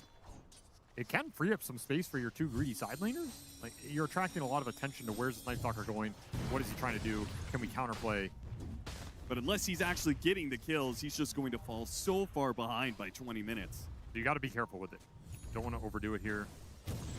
Not the worst nighttime. You have Dark Ascension available. Collapsing super deep on the map. How do you end up there? Super fast in that river, too. My God. He has the Quicken Stonefeather Satchel, plus Drum, plus Phase Boots, plus Speed Aura. The man be zooming out here. Percentage-based movement speed from the Aura on Look at him all go. these extra small bonuses. That's a cool idea here. Gives you a lot more extra gap close in the early game.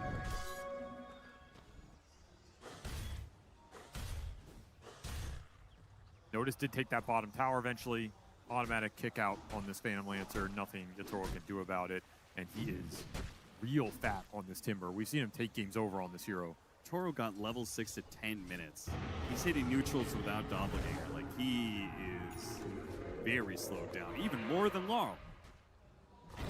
Yeah, it's looking like Collapse once again has to put Team Spirit on his back, shoulder the burden to try and close this net worth.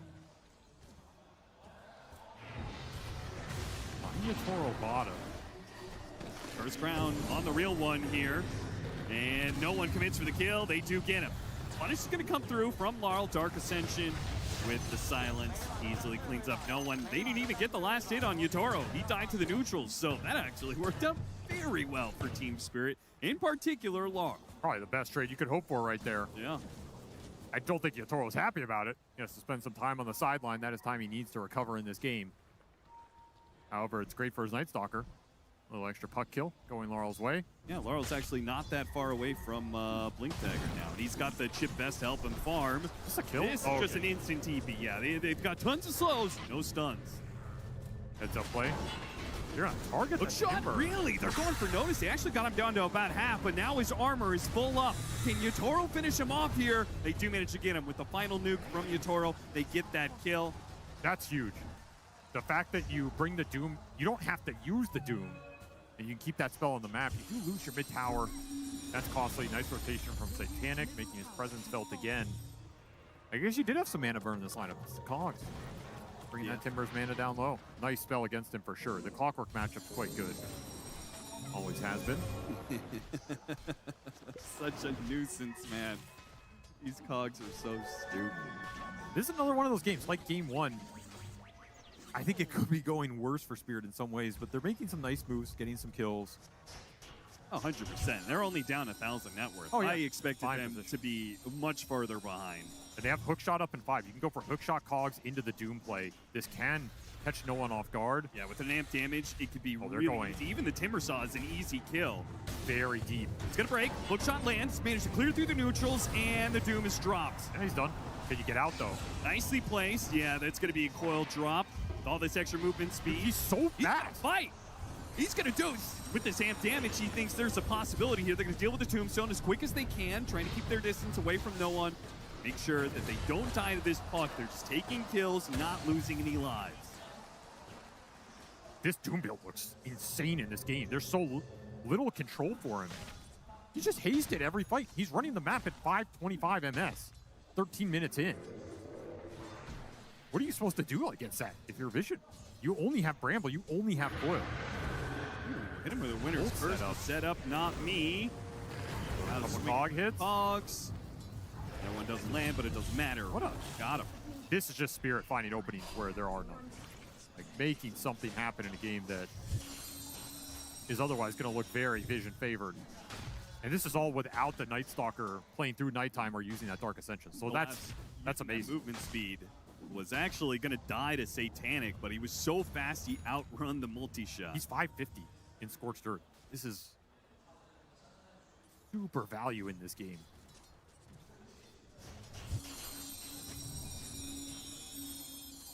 Creating some space, time for Yatoro to recover here.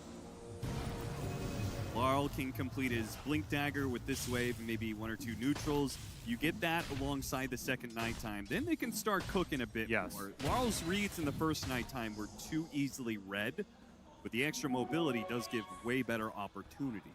Blink Night Stalker plus the Blink Doom coming out, 50-minute nighttime, supports Hebolds. You have way more play options across the map. And maybe it's Vision who are going to have to be on the defensive a little bit and just try and protect the Drow, protect the Timber Saw until he's tanky enough to weather the storm. Because I don't think you can run this Timber in head first into that Doom.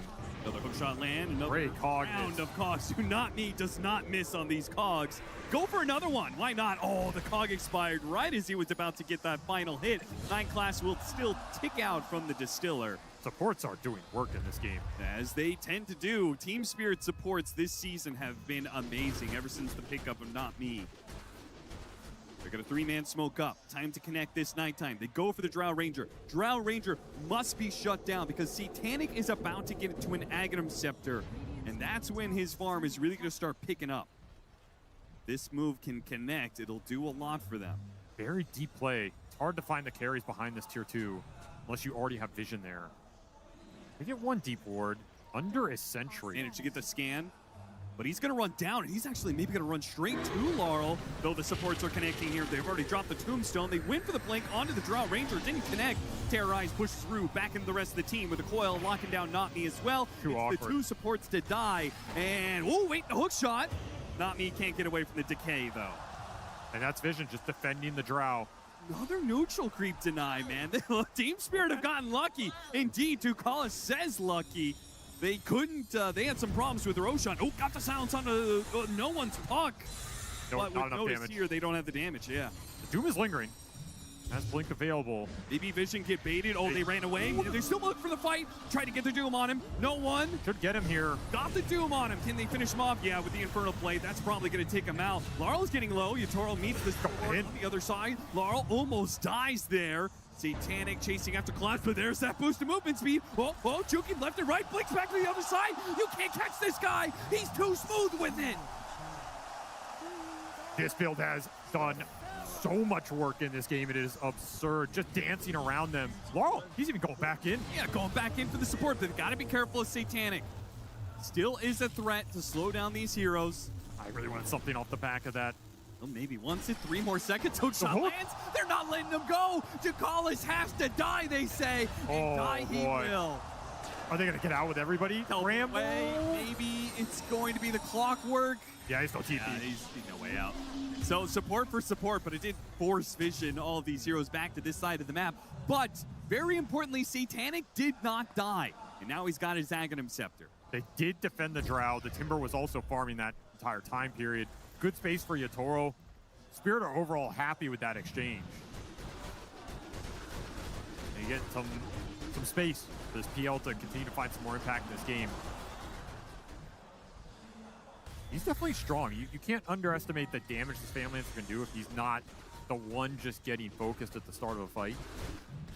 He has 2 other cores to go in and start things for him. You also have a Clockwork to go in and start things for him. If you can take out the Timber early with a Doom or something like that, the fight doesn't look that difficult. Notice wants to go for the Phantom Lancer, but little does he know that Team Spirit is one step ahead of them. Trap. They're going to kill the Timber Saw before the supports even get here. Are they? Chain trying to get away, but there's the Winner's Curse. They just lined it up. Hits onto 3. The setup, though, with the Tombstone out, they actually can't keep this going. Team Spirit has to retreat. Wait, the Silence back in onto Notice. Now they run him down. The Terrorize finally Manta dodge. But notice, Manta dodge from Yatoro, plus not me with a hook shot. Finish him off. They're outplaying him. Down. Now Yatoro's trying to run down 9 class. Doppelganger dodge the puck nukes. They get away from that. Jakal's being kited around. They'll finish him off. Jakal tries to do what damage he can to Yatoro, but he can't fight him here. A killing spree for Yatoro, and you know one chased away by Laurel. He's still hunting him. The Doom, he can potentially connect. The silence. Can he kill him with just him? Collapse running. Collapse on his way. Can he get the Blink Dagger? Doom, both the face shift. A blink away. He's got the orb out.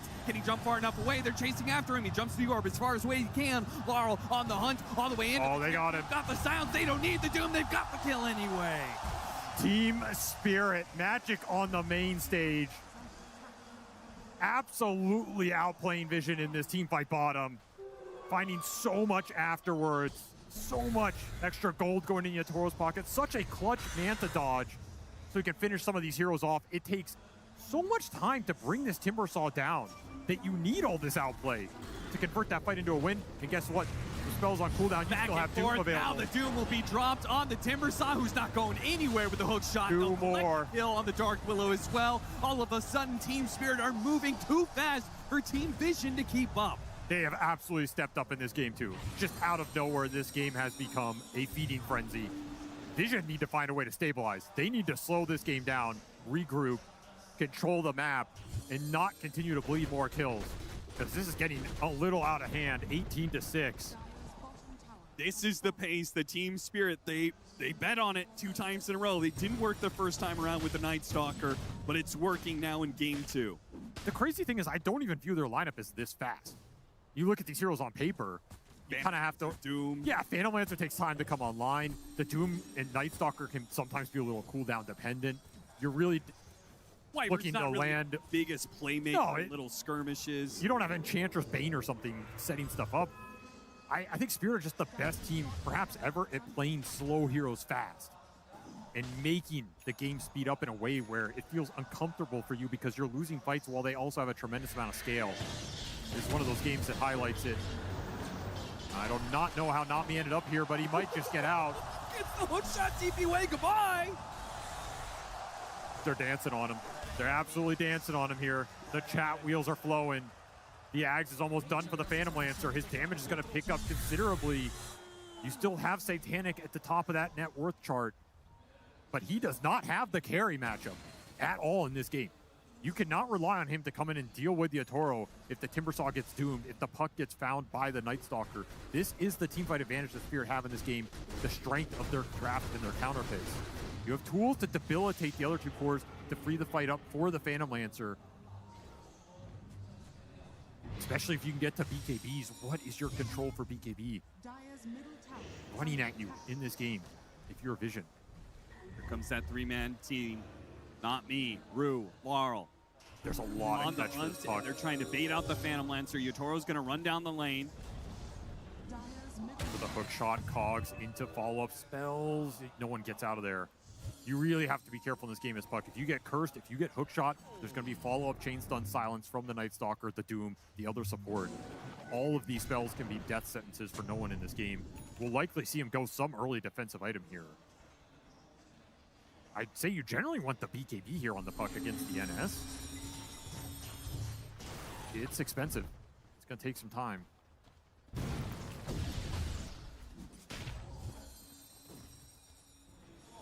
Now that they're herding Team Vision back into their side of the map. But, I mean, you said it, like Team Vision, they needed to slow things down. They're doing just that. They're getting to some of the items they need. Yeah. It comes at the cost of map control. Nice hook shot. That's an amp damage. He goes back in with an amp damage. Casually shots the Dark Willow. DeCall's going to be up next. No escape for these supports. Farther and farther back, Team Vision are pushed all the way into their base. And Laurel, he's thinking about it every step of the way. He's thinking about that Satanic kill with the amp damage. He blinks away. No one who's kind of pushing out. Thought, okay, maybe they have vision of me. Don't want to be caught in a coil in a bad spot. They deal with the ward. Not me. They can't even go after him. That's a super nice D ward because the only two wards on the map were kind of double placed bottom. So Vision are just not going to have a lot of ward vision to play around here in the next 5 minutes or so.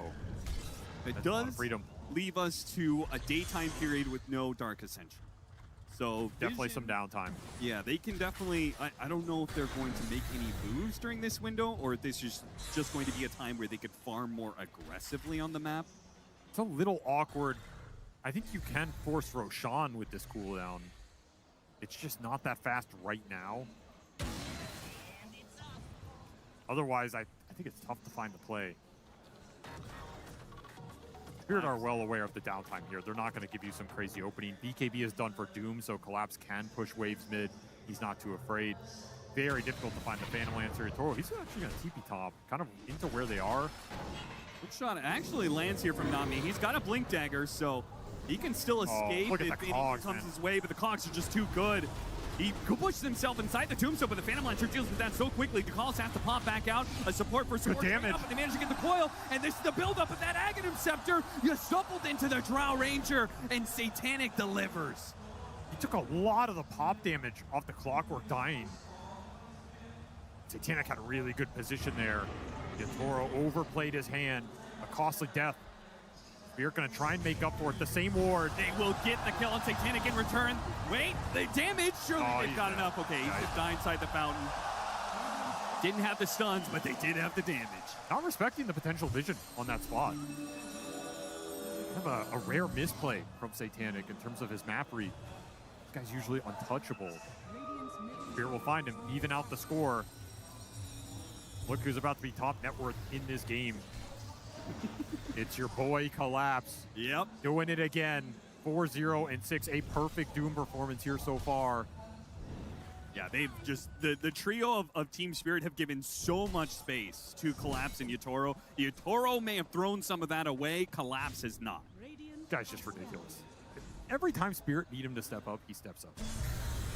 And they need him in this series. He's going to try and connect, but they do have a ward to spot this, but it might be too late for Vision. They're going to start getting run down here. TP away from Notice. Good call there. 9 class. No hope for him. And Collapse doesn't need to go through the gate.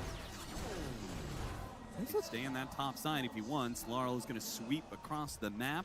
This is a scary nighttime period for Vision right now. Really scary. No one's playing out like this. He has no defensive item, by the way. Okay, Collapse trying to kill the calls on the top side while they're also going for the kill onto no one with a silence, but no one barely gets away. A TP out from the Doom. Lack of stuns are beginning to hurt Vision, that's for sure. They were very close to grabbing the puck there. And no objectives being taken. That's the other interesting thing about this game. It's just all brawl. All trying to force heroes out of these jungle areas. Tormentor's available. Roche is available.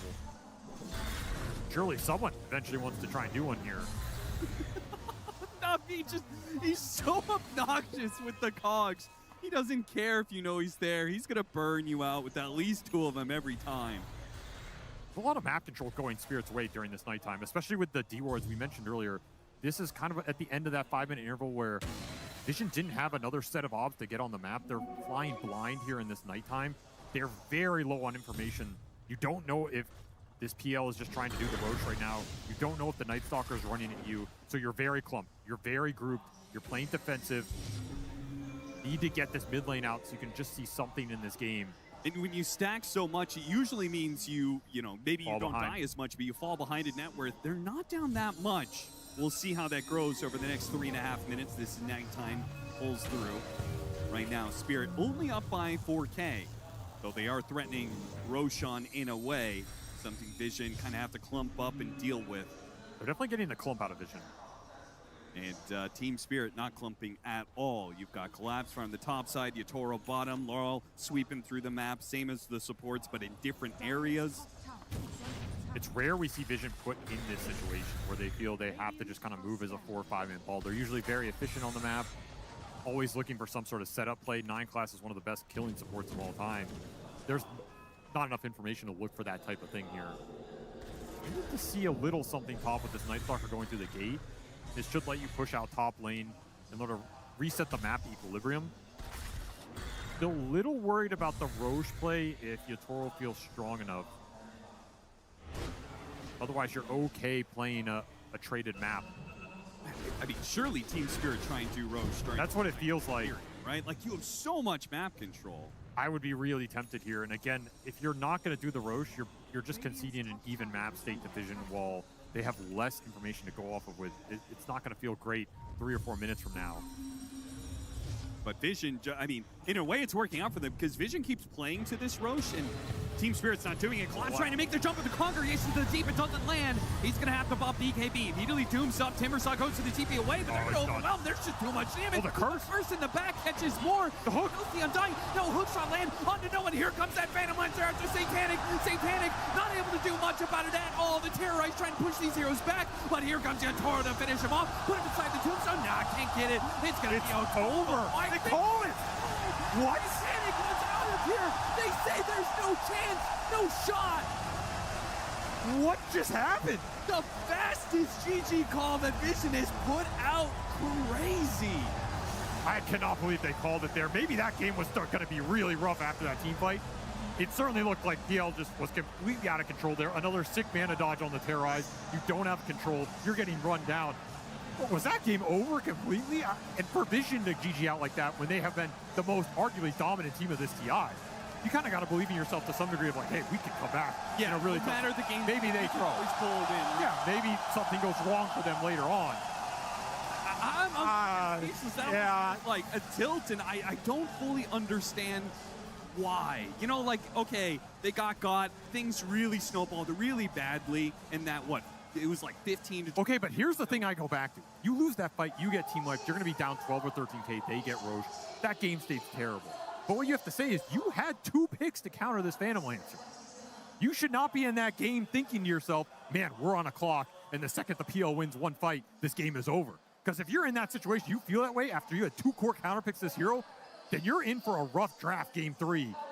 Like, he's going to first pick Phantom Lancer, and, you know, what are you doing? I mean, Yotaro might want that purely because of the fact that he didn't get to play a game. He, like, showed up to one team fight, said, hell yeah, this is great. Wait, the game's over? What happened? All it takes is a couple Manta dodges, and suddenly Vision are Manta dodged off this stadium right now.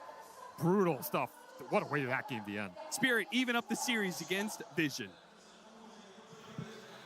An unprecedented, I want to say, early GG out of this game. We don't normally get that at TI. Teams fight till the very end, the bitter end. But on the side of Vision, they say, we realize we don't have any answers to this Phantom Lancer. Had way too much time for himself to be able to get online. And Insania, we heard Cap and SVG mention it. You had a lot of the draft to do it. You had what should have been slightly better lanes for yourselves to be able to snowball into something, but Spirit really showed up for game 2. I mean, I think Spirit just completely played like 5 times better.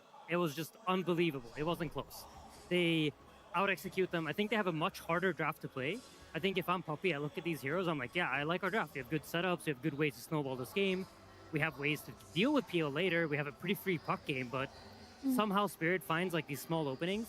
And I think this is the same thing that I saw in game 1, which is signs of Spirit just outperforming their matchups. Yeah, that was a masterclass. It was actually beautiful to watch. Some of these team fights and these little executions, the individual play from all the players. Laurel is beyond godlike. Not me is the most annoying player I've ever seen playing a game in this game with the Cogs. They all stepped up. Pio with the Manta dodges like he's Arteezy. This game was like, holy crap, that was impressive. Yeah, I just love to see Laurel not be shafted, to be honest, because people forget Laurel's also a TI veteran. He does have an Aegis under his belt. He has delivered many times for this team, and if you put him in a position where he gets the counter pick and he gets to play the game, you can absolutely depend on him. He's such a dependable player, and the end-all be-all Yatoro strategy, we didn't see it in this game too. It looked infinitely better. Yeah, I fully agree. I think, honestly, that the fact that they gave Laurel a real game and he wasn't just completely sent to the Wolves was a huge and pivotal turning point. Like, Laurel was everywhere. He's a part of every kill. We talked about how their other two cores are greedy and we need someone to connect. Well, Laurel connected to just about everything, and Collapse also bought Drum and Blink, shifted from the normal Doom gameplay we'd see a little bit, and he's fighting too. Even PL is coming to the fights pretty early on. Like, they all recognized, I think, why they lost the last game and changed course quite a bit. I love that, right? They go, okay, we want to put this all in for Yatoro. Everything felt like we want to wait for him. But at the end of the day, we look at it, you have someone like Nightstalker that can do so much early. We have this Doom that when it comes to that mid part, he's still able to have a great initiation, be able to try and put numbers in your favor, because a Doomed hero feels like pretty much a hero that's dead. You can't really do much more there, Effie. So I just love it. Spirit having so much more for themselves into this. But at the same time, like, you see these cores building up for themselves. The Winter Wyvern is the one, again, for me that I want to go back to, because you like to pick something up, whether it's to dissuade the Lone Druid, which has been favorable for these two teams or not, still ends up having a great impact for them, and not just this dead weight of a support that we picked early and then didn't amount to much.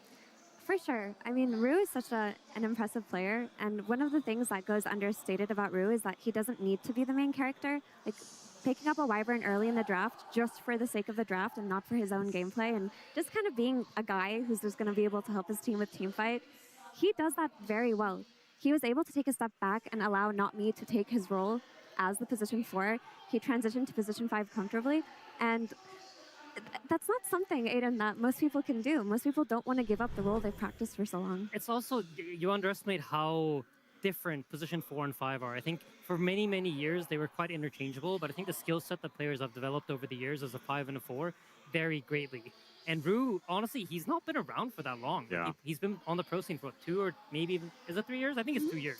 I want to say 2 because it was that time where we saw a lot of Spirit plays take a break right after the, what was it, the Seattle TI, the Copenhagen TI. That's where he came in. A couple of people took breaks, and then we didn't know how long he was going to stick around, who was going to come back for them, and it was this sort of soft way of them wanting to replace Mira, who used to be their position call. Yeah, he joined after TI 13, and it's just been a really incredible journey for him. You always sing his praises about how he's such I think a good player. when he first came to Spirit, I honestly thought he was quite a weak player. Like, he came up from the tier 2 scene, he didn't have the experience, and I remember laning against him, it felt like this guy is like, does not know what he's doing, and we used to make jokes about how Collapse misses Mira all the time, but by the end of that same season, it was incredible how fast he learned, and that speaks to his talents. Like, it's very difficult to learn Pro Dota that fast as he did, and now he's transitioned to 5, and I personally think Spirit's support duo is the best support duo in the world. Yeah, I know when I play pubs with this guy, he's just always in the right place at the right time. Some players you play with, I wish this guy was here, or why isn't this guy doing that? With that guy, it's like, man, he's here. That's awesome. Like, it's the whole feeling is like he just is always in the right place at the right time. When Poshka says he's, trying to teach them, and they learn slowly, but they're learning, to me, that's what I think of, that this guy, I feel like he just gets better over time. He's like the opposite of Milk. He is just, I don't know, he's just a beast. Wine is normally the opposite of Milk, by the way, Quinn, in terms of aging. I'll note that down for future use. You can have that one for free. He really is a beast. But I do want to talk about how Team Spirit channeled their TI magic in this game too. We can praise the support duo over and over, but I really do think Yatoro, Laurel, and Collapse delivered. Every single one of them brought their A-game, and something that they did this game that I thought was so cool was that they brought all 5 of their heroes to the safe lane early on. They all connected to PL, and they killed the Timbersaw that was diving his tier 1. Usually you don't bring both of your other cores from other lanes to early moves like that. Yeah, and I think this is a really old concept of Dota that we've talked about earlier on the panels too, but you pick slow heroes and then you play them really fast. You have this PL that's considered a slow hero. You have Doom that's also considered a slow hero. And the way you buy time for yourself is by connecting to these early moves and finding the opportunities where you can outnumber your opponents. Because every time you get kills, essentially what you're doing is buying yourself more time. Yeah, no, it's super true, and I think also the best place to do that is, like Mira said, at these towers oftentimes, because if your heroes don't naturally fight and kill stuff, that often means they lack catch, and so you want them to be close to you, because that means they're already overextended, so you can kind of just run them down, which allows you to actually get your damage off, which is why in modern Dota, towers are so important, because it's a place to fight. It's not so much that you have a place to TP and that it like keeps the map state. There's some truth to that, but a lot of it is it lets lineups that don't have natural ways to fight have a way to fight, especially when you're waiting for that overextension. There's such a fine, delicate balance of where the enemy walks. Are they over the invisible line? And as soon as they cross, bam, Spirit snaps, they jump, and they win fights. And it's so true. It buys you so much time. I feel like that's also like the Miposhka influence, because like Spirit's way of making moves is through baits. It's been their MO for so long, and I think throughout the season, Spirits look kind of like a different team, but ever since Miposhka has joined, I'm now seeing like his influence seeping into them, and they're finding those opportunities to make those moves that they used to do with him. He did say as well that in the coach interview after game one, he's like, I'm trying to give them all the lessons I can. And then Neil follows up, like, how are the players taking that? He's like, slowly. And look, maybe the game one was the slow idea there, but game number two, it felt like everything really ramped up. And I love that Miposhka not only is offering so much when it comes to guiding these players and how they play, but of course in the draft, right? That's where we really see a lot of impact when it comes to coaches, and not losing the idea or the faith behind the Night Stalker. It was in that off lane, did still do really well for them in game one, but to pick it up, shift it to mid, and give Lal the playstyle, the opportunity to demonstrate why they're so confident in picking it in back-to-back games. Look at this, 12-1 and 7 at the 28-minute mark. That isn't 28-minute mark of the game. That's the end of the game. That's when GG was called, compared to no one's puck, which was 3-4 and 2. This just brings me back to, you can count on Laurel. Like, oftentimes he's put in situations where, because he's so able to tank bad lanes and he's so able to be a sacrificial pawn during the drafting stage, we don't really see him have performances like this. But when we see him get heroes like counter picks to a puck with a Night Stalker, when we see those rare Invoker games where he has like an axe set up for him, he can put the game on his shoulders. And the big difference from game one to game two to me is very impressive, because a team to adjust their playstyle entirely in one map, it's hard to do. I think it speaks to Laurel's skill as well, because like while he's enabled in his like hero-to-hero matchup mid, he has nothing really to play with. He has like a heal, a Doom, a Wyvern, and a Clock. Like, it's not natural combos that you would think, like, because NS wants to silence the guy and then he just dies. But there's nothing to dump on top of it. And you could see how they were fighting. Like, there was some team fight where they commit on the Timbersaw, and he's like silencing him, and they're hitting him the entire time. Timber's not dying. And then they reset back and wait for the silence to come off cooldown again, and then recommit. And I think these things require so much skill for you to time correctly. Because if you're off by half a millisecond, you're caught and you're done. Yeah, there was even one moment where we laughed about in the green room, because Yatoro and PL just ran mid because Yatoro didn't have anybody. So it's like, oh, okay, I guess I'm coming. And he gave him a few right clicks during a crippling fear, and they didn't get the kill. But the fact that they were moving PL to the Night Stalker means that they were aware of this too. But they somehow made it happen. Yeah, I think it's actually an unbelievably difficult thing to pull off in games. And I think it's one of the most beautiful and high skill parts of the game is whenever you walk into the kitchen and there's no like normal ingredients and you've still got to make something great, like it's very hard. And he takes a radish and a knife and a pizza and he ends up with something gorgeous. A whole pizza already. That's right. And I think like you see it in this game. Like, how do you combine these heroes? And that's one of, I don't know, that's something you build over time is these situations. Okay, the draft is the way it is. Now, how do we play good Dota with the weird tools we've been given that worked well together later, but early on it's not as obvious? Like, it's so impressive and difficult. Watching this game backstage, we're all like amazed. It's so fun to watch. We're locked in, like we're watching a Christopher Nolan movie, because it's it's cinema. If you had to title it, what would you? Maybe the Odyssey. I don't know if that's his best one, but I'll give it to that. Yeah. For sure. There's like one extra bit about it as well. It's almost this mental game, because we're talking about, okay, they poke a little bit, they reset, and then they re-engage. There's a lot of times as well where we see them poke, they fully disengage, and they're getting reactions out of Vision. But now they go to re-engage, and Vision go, we don't want to react, because they're probably just doing this whole, oh, they're poking at us, and they're not actually going to commit. They fully commit, and that's it. Now your Timbersaw is gone. They fully commit. Your puck's gone. They do it again. They disengage, and you've reacted to it. So I think also that mental back and forth toying with Vision was something that really treated them well with the heroes and toolkits they had. That's a great point that you bring, and it begs the question of the early GG. We haven't really talked about it, but it's not something that we see at TI where teams just give up after a bad fight. Can you guys shed some light on why that happened? I think it's like Puppy also talked about it in his interview where he says like you build in a TI, you need to have some losses to build like stuff and learn from it. And there's not enough games at this TI. They've won all their games in the groups. They played 4 teams, won all their games, came to playoffs. They lost 1 game, but they won the series. So they haven't had that experience of experiencing defeat. And if you want to be a TI winner, you're going to have to go through that part as well. You're going to run into losses. Yeah, and it's weird to like have that loss, to be in a rough position to say, you know what, call it quits. Because I think the teams that win TI are the teams that play hard games. I remember playing against Spirit in the finals and being up 15k gold, and they come back and they beat us and they lift the Aegis. And I think at the same time, while that game is hard and I don't think their odds of winning are very high, I also think it's not great practice for the future of the tournament to just be snap calling GG like that. Because to me, the fact that Satanic said it and there's a delay before the others say it, to me it feels like I'm pissed, I'm dead, I'm calling GG as sort of like a I know best type deal. And it can be okay. You can recover from that, people can agree, but at the same time, it's a little contentious. Yeah. I do wonder about it because Team Spirit would never call GG in a position like that. They're the team known for playing the hardest games and dragging them out until the very end. And if you mentioned that Satanic did it before everyone else, is that okay? I mean, it's hard for me to understand whether this was good or bad because you can make an argument that they knew it was over and they didn't want to waste time and energy, but you can also make an argument that I think those situations do exist where like sometimes it's just better to call the game and like let's reset and go head over to the next game. But I agree with Quinn that the way it was done here didn't feel like one of those moments where everybody's like, you know what, we messed up so much that we should just drop this game and move on and go to the next one. It more felt like where did that come from? You know, like they just called it. Satanic calls it and nothing happens from a couple of teammates and then the GG start rolling in. They're like, oh, okay, I guess it's GG. That was like an Ame style GG. Yeah, I think we got a new emote.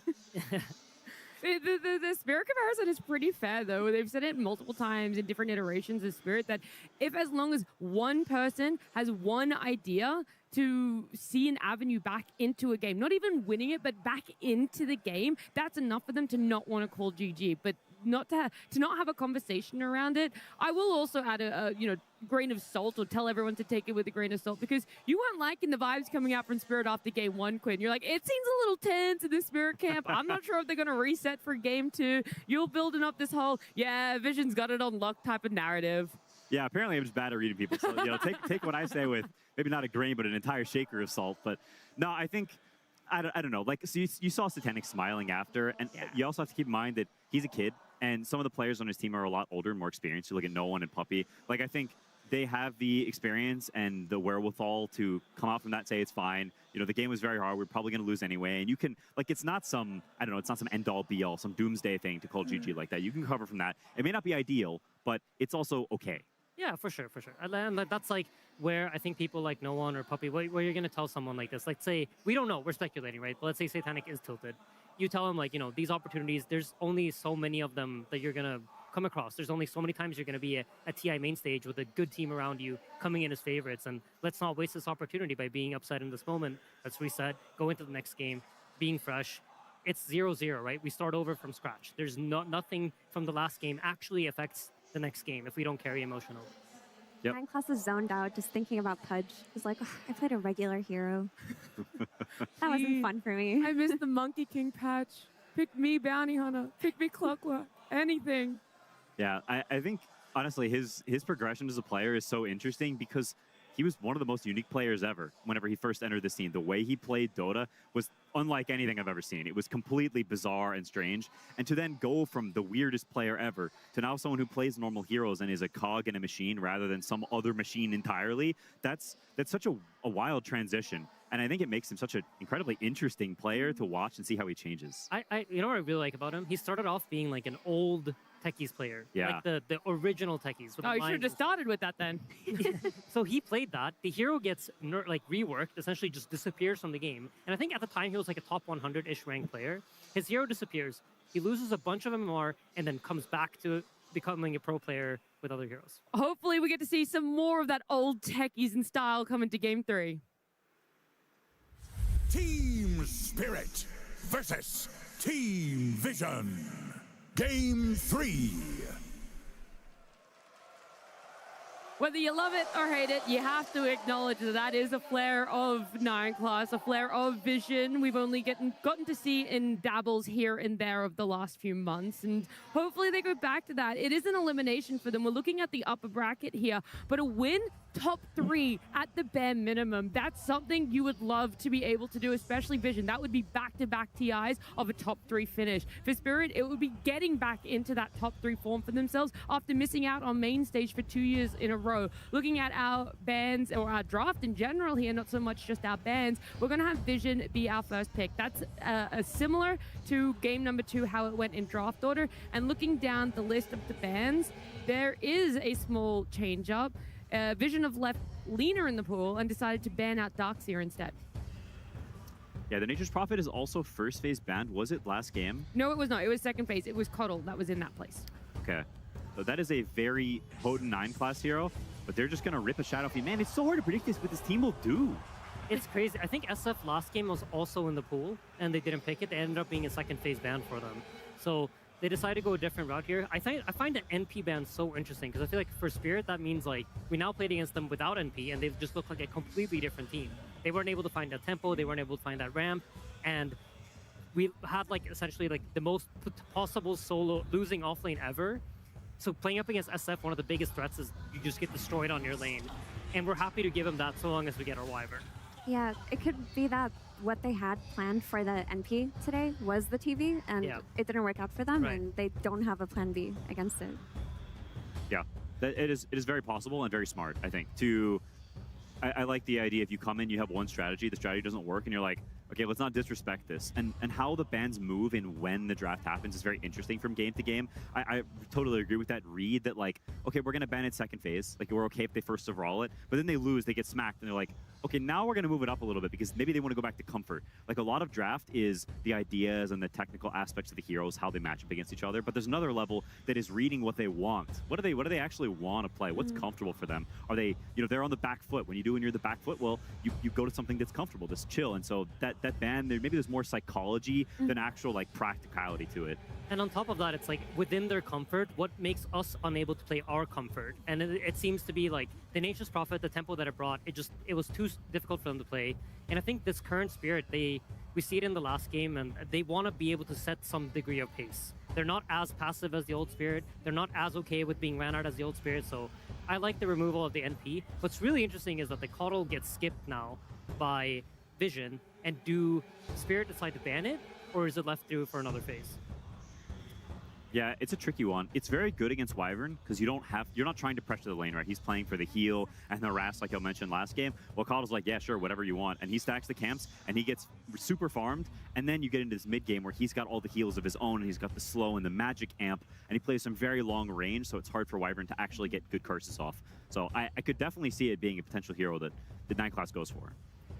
Yeah, I mean, going for Coddle would mean that it's about enabling no one from the mid lane. And something that I did want to bring up was that Noticed was put in a situation where he could shine. He was the solution to PL with his Timbersaw. He got a Dark Willow and he had a very strong waning phase, but he couldn't turn it into anything. And that's very rare from Noticed because he had a fantastic performance 1 month ago at EWC where he looked like the best player on that team. It seems like he's had a bit of a weaker TI showing, despite Team Vision doing so well. I've just seen him in a better state. I think that might be the case, but I also feel like it doesn't matter if you're Miracle or who you are. When you get doomed, you don't get to play the game, right? So, and he was getting doomed. He was the target of being silenced. They were not letting him click his buttons. So I think that's just where I credit that to Spirit. I think Notice was put in a rough position in that regard. On that note, Doom's won both games this series, and it's got to have gone up in value now. Yeah, you would think so. But it's like, it's funny because last game you picked the Doom blind and then they countered you with the Drow Ranger. It's a slightly different tone in this game in that you would be picking Doom into Shadow Fiend, which is also one of the biggest counters to Doom. And there's a bit different picking hero and saying counter me compared to seeing a counter and said, I'm down to be countered and just walking right into it. Like, there's a different feeling to that. Yeah. I mean, this pick is really interesting because usually, like, you're on second pick, you pick a support. The next follow-up pick that you want to pick here is a core. Also, we didn't mention it, but the Coddle is banned. So Spirit recognizes the same thing that we talked about where they are going to be able to dodge the lane that way. And for Wyvern, you absolutely do not want that. So yeah, here you generally try to look for a core hero, but this core hero is very blind. Like, you only see the SF. SF at the moment is a hero that's quite stable in almost every single game. I think it's quite a hard hero to counterpick just like 1-to-1. Usually you want to set up a strategy that beats it at the end of the line. Wow. Wow, good or Wow, good. Okay. A bit surprising because I think Spirit's not been a team that's prioritized Invoker a ton, but in the same way that Akata will be good against a Wyvern because you outrange him and you play a slower fight, it's the same way that Invoker is good against Shadowfiend. Shadowfiend wants to sit there and hit people, and he's a stationary dude, and he's getting Tornado, he's getting Deafening Blasted, Cold Snapped, and getting kited, and so we can't actually get all of his immense damage off, and so I think when you combine that with a Winter Wyvern, it's a lineup that makes it very difficult for Shadowfiend to actually function because he gets kited, and people get Cold Embrace that he goes on. Yeah, I mean, for me, it's just psychologically, it also says that Team Spirit, after that game too, they're like, we love you, Laurel. You're good at Dota. Like, let's go back to some of our old school strategies, because while we only saw him play Invoker one time this TI, it is a strategy they used to run often, particularly with Axe on the off lane and like a stunning carry from the safe lane, like a Tiny or a Sven or something, and they would just give him as many Sunstrike kills as possible, then he would run over the map. I think it's also cool that Invo is one of those heroes that can kind of play a lane and have very low CS and recover his game through kills, through Sunstrikes on the side lanes. So you pick him quite early and you tell Vision that you can counter me and I'm going to be fine with that because I can recover in other ways. But they decide to go with Ember, which is another hero that's a little bit of the same kind of thing. And I guess, Quinn, you can explain it better than anybody. Yeah, I mean, the hero is just, like, these two heroes, they lack a lot of solid lockdown. So if you get cursed, and then there's an Invoker there, how can they kill you, right? You can just press Slight and Remnant away. And on the inverse, you've got Chains, you've got something that can really hold the Invoker in place, and you've got the Shadowfiend who's being kited. And so these follow-up picks, you want them to have tools to actually lock these Spirit heroes in place, to let your Shadowfiend have a way to interact with the enemy heroes. You're enabling this hero that has been countered, and so you need to pick stuff to help him get back into the game, as he's been taken out a little bit by the Invoker and Wyvern and Ember, Willow. Now you've got multiple routes, lots of disables, lots of stuff to help your Shadowfiend. I think these picks with your first pick make a lot of sense. I also think it's the first time this series that we see an honest matchup mid. We have the Slark against the Ember that is like very one-sided, NS against Puck that to some degree is very one-sided as the NS comes online. But Invoker and Ember are like classic honest mid heroes. It's like skill heroes that don't necessarily screw each other's game over, and they're both gonna have like a decent chance to play the game.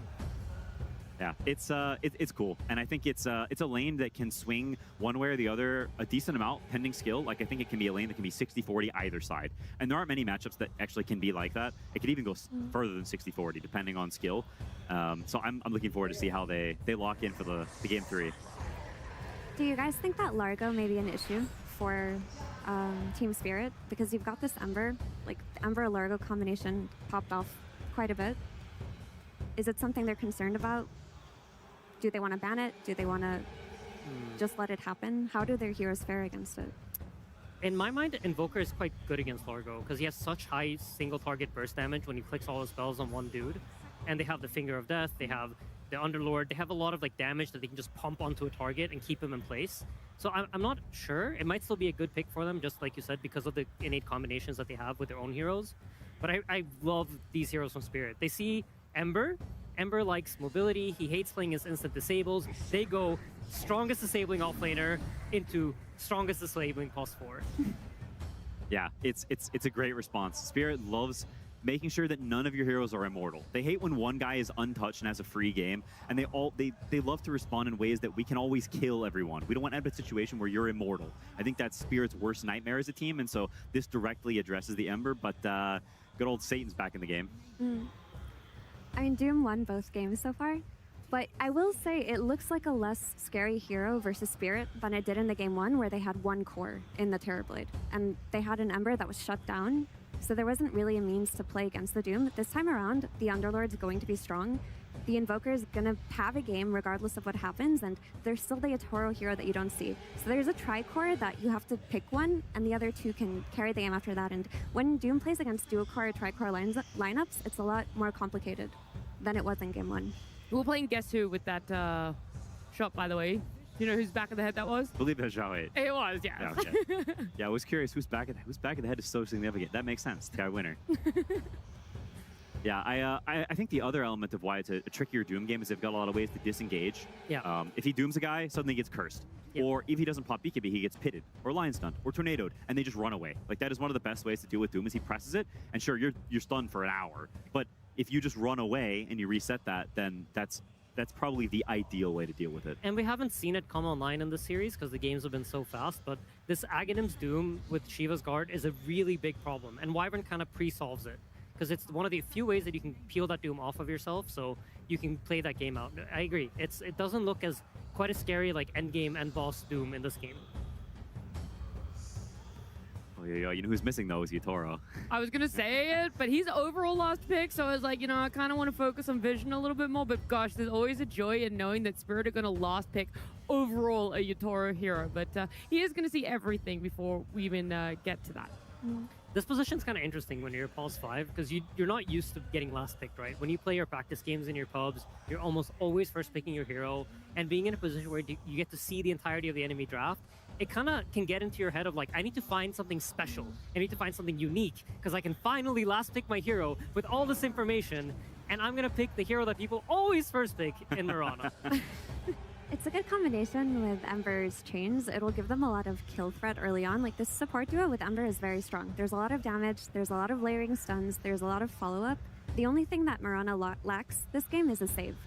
When you play against Lion drafts, it's going to be, oh, we're going to blink Hex, insta-burst you, and you're going to die. There's nothing really offsetting that for Team Vision, so they have to be the aggressors with the way that they've set their draft up. I think Mirana's only way to become a save in this game is to buy a 4-star. And or a really good or a Wind Waker, yeah. But that's very far down. If it gets there. Yeah, exactly. So you see on Spirit's side, they have a lot of stuns that they want to throw damage on top of. And 4-staff is the best way to like break those kinds of combinations. I mean, this Sven is just setting up for Laurel's Invoker. Like we mentioned, stuns on side lanes, that's what you need. Yeah, how early can Sven end up joining, right? Because that's what we also kind of lagged in certain games that Spirit have won for themselves, is Yatoro being able to do either early rotations mid, going through those twin gates, joining team fights between the 12 and 15-minute mark. I could definitely see something through the Twin Gates, and I could see people come to him with the Underlord Pit. It is a game where I think they're going to have to get creative again because Invoker, super stationary. Sven, typically very stationary. And same with Underlord. He wants to gate into things. And so I think it's a game where Spirit, they have to exercise those Dota memories and the muscles of the things you've seen, how you can combine heroes in different ways, because it's not overly clear. I do like it though, conceptually. Like you have the Lion plus Pit set up on the side for Sunstrikes, then you have the Sven and the Wyvern who are also going to be able to give them to Laurel, and this BKB timing will be strong. Like you've got the Warcry armor to fight into a Shadow Fiend. His biggest strength is, you know, minus armor, and you're protecting your whole team. The God strength is really good against Doom because if you get doomed and you've ulted, it doesn't matter. You're still going to have impact in the team fight. So it makes sense. Yeah, and to tie back to Quinn's point earlier, nobody's unkillable when you play against Sven. And nobody's unkillable when you play against Sven Invoker. I feel like Spirit has all the damage in the world, and they're going to have options to play this game out.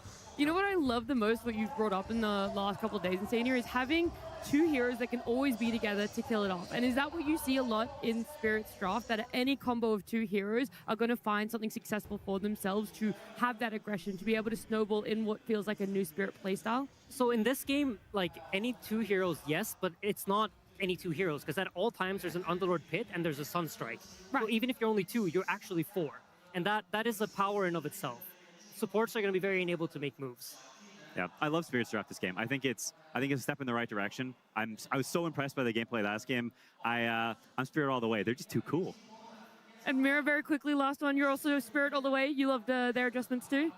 Yeah, I love the draft. To me, it makes sense on paper, but you know, Vision are a very strong team. They have the means to make a lot of early game moves, and they're going to have to be the ones to set the tempo here. Well, the fun and the narrative of our Vision up against Spirit matchup here is the King up against the Prince. And, well, we have our own King and Prince. It's Cap at SPG. Thank you, Nat. That's right. There are some serious legends on the stage here. Some legends to be, in fact, in the case of Satanic. A matchup of Yatoro versus Satanic here at TI on the main stage in a Game 3. Who is the best carry, Avery? It's the old gods versus the new. So much Dota knowledge between those two coaches as well. That was something I was looking at. This Game 3 draft, Puppy against Miposhka. Yep. What is that? 30 years of cumulative CIS Dota experience? It's absurd. That might be one of the most goated coach matchups we've ever seen on this stage. Think of how many TI finals those two coaches have been in alone. Yep. Let alone these 10 players. So I think this is the closest draft we've had of all three games. I think both teams are very happy with what they have. I don't think we're going to see an early GG out.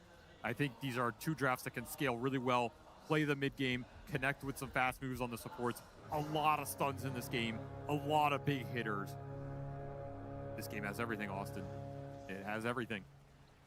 Will it give us everything in the execution? That's the part that really strikes me for TI. Right throughout the year, we can talk about draft and mechanics and strategy and all these little things that make a team great in Dota 2. But TI, I feel like, is the one tournament, the only tournament perhaps, that truly tests mentality, right? That truly tests how tough you are inside of that booth. When the lights are absolutely the brightest that they can be, do you shrink under that or do you flourish? And Vision, in their case, how do you bounce back after a rough loss? Because we've already seen and we already know from game one to history in general that Team Spirit can bounce back after a rough loss. What is Vision going to do after that game two? Spirit's proven they can be clutch when those lights are the brightest. And it's up to Vision to prove that they can hang with the big dogs now in a very high pressure game 3 for a top 3 at this year's International. It's all on the line. You do not want to leave anything on the table here.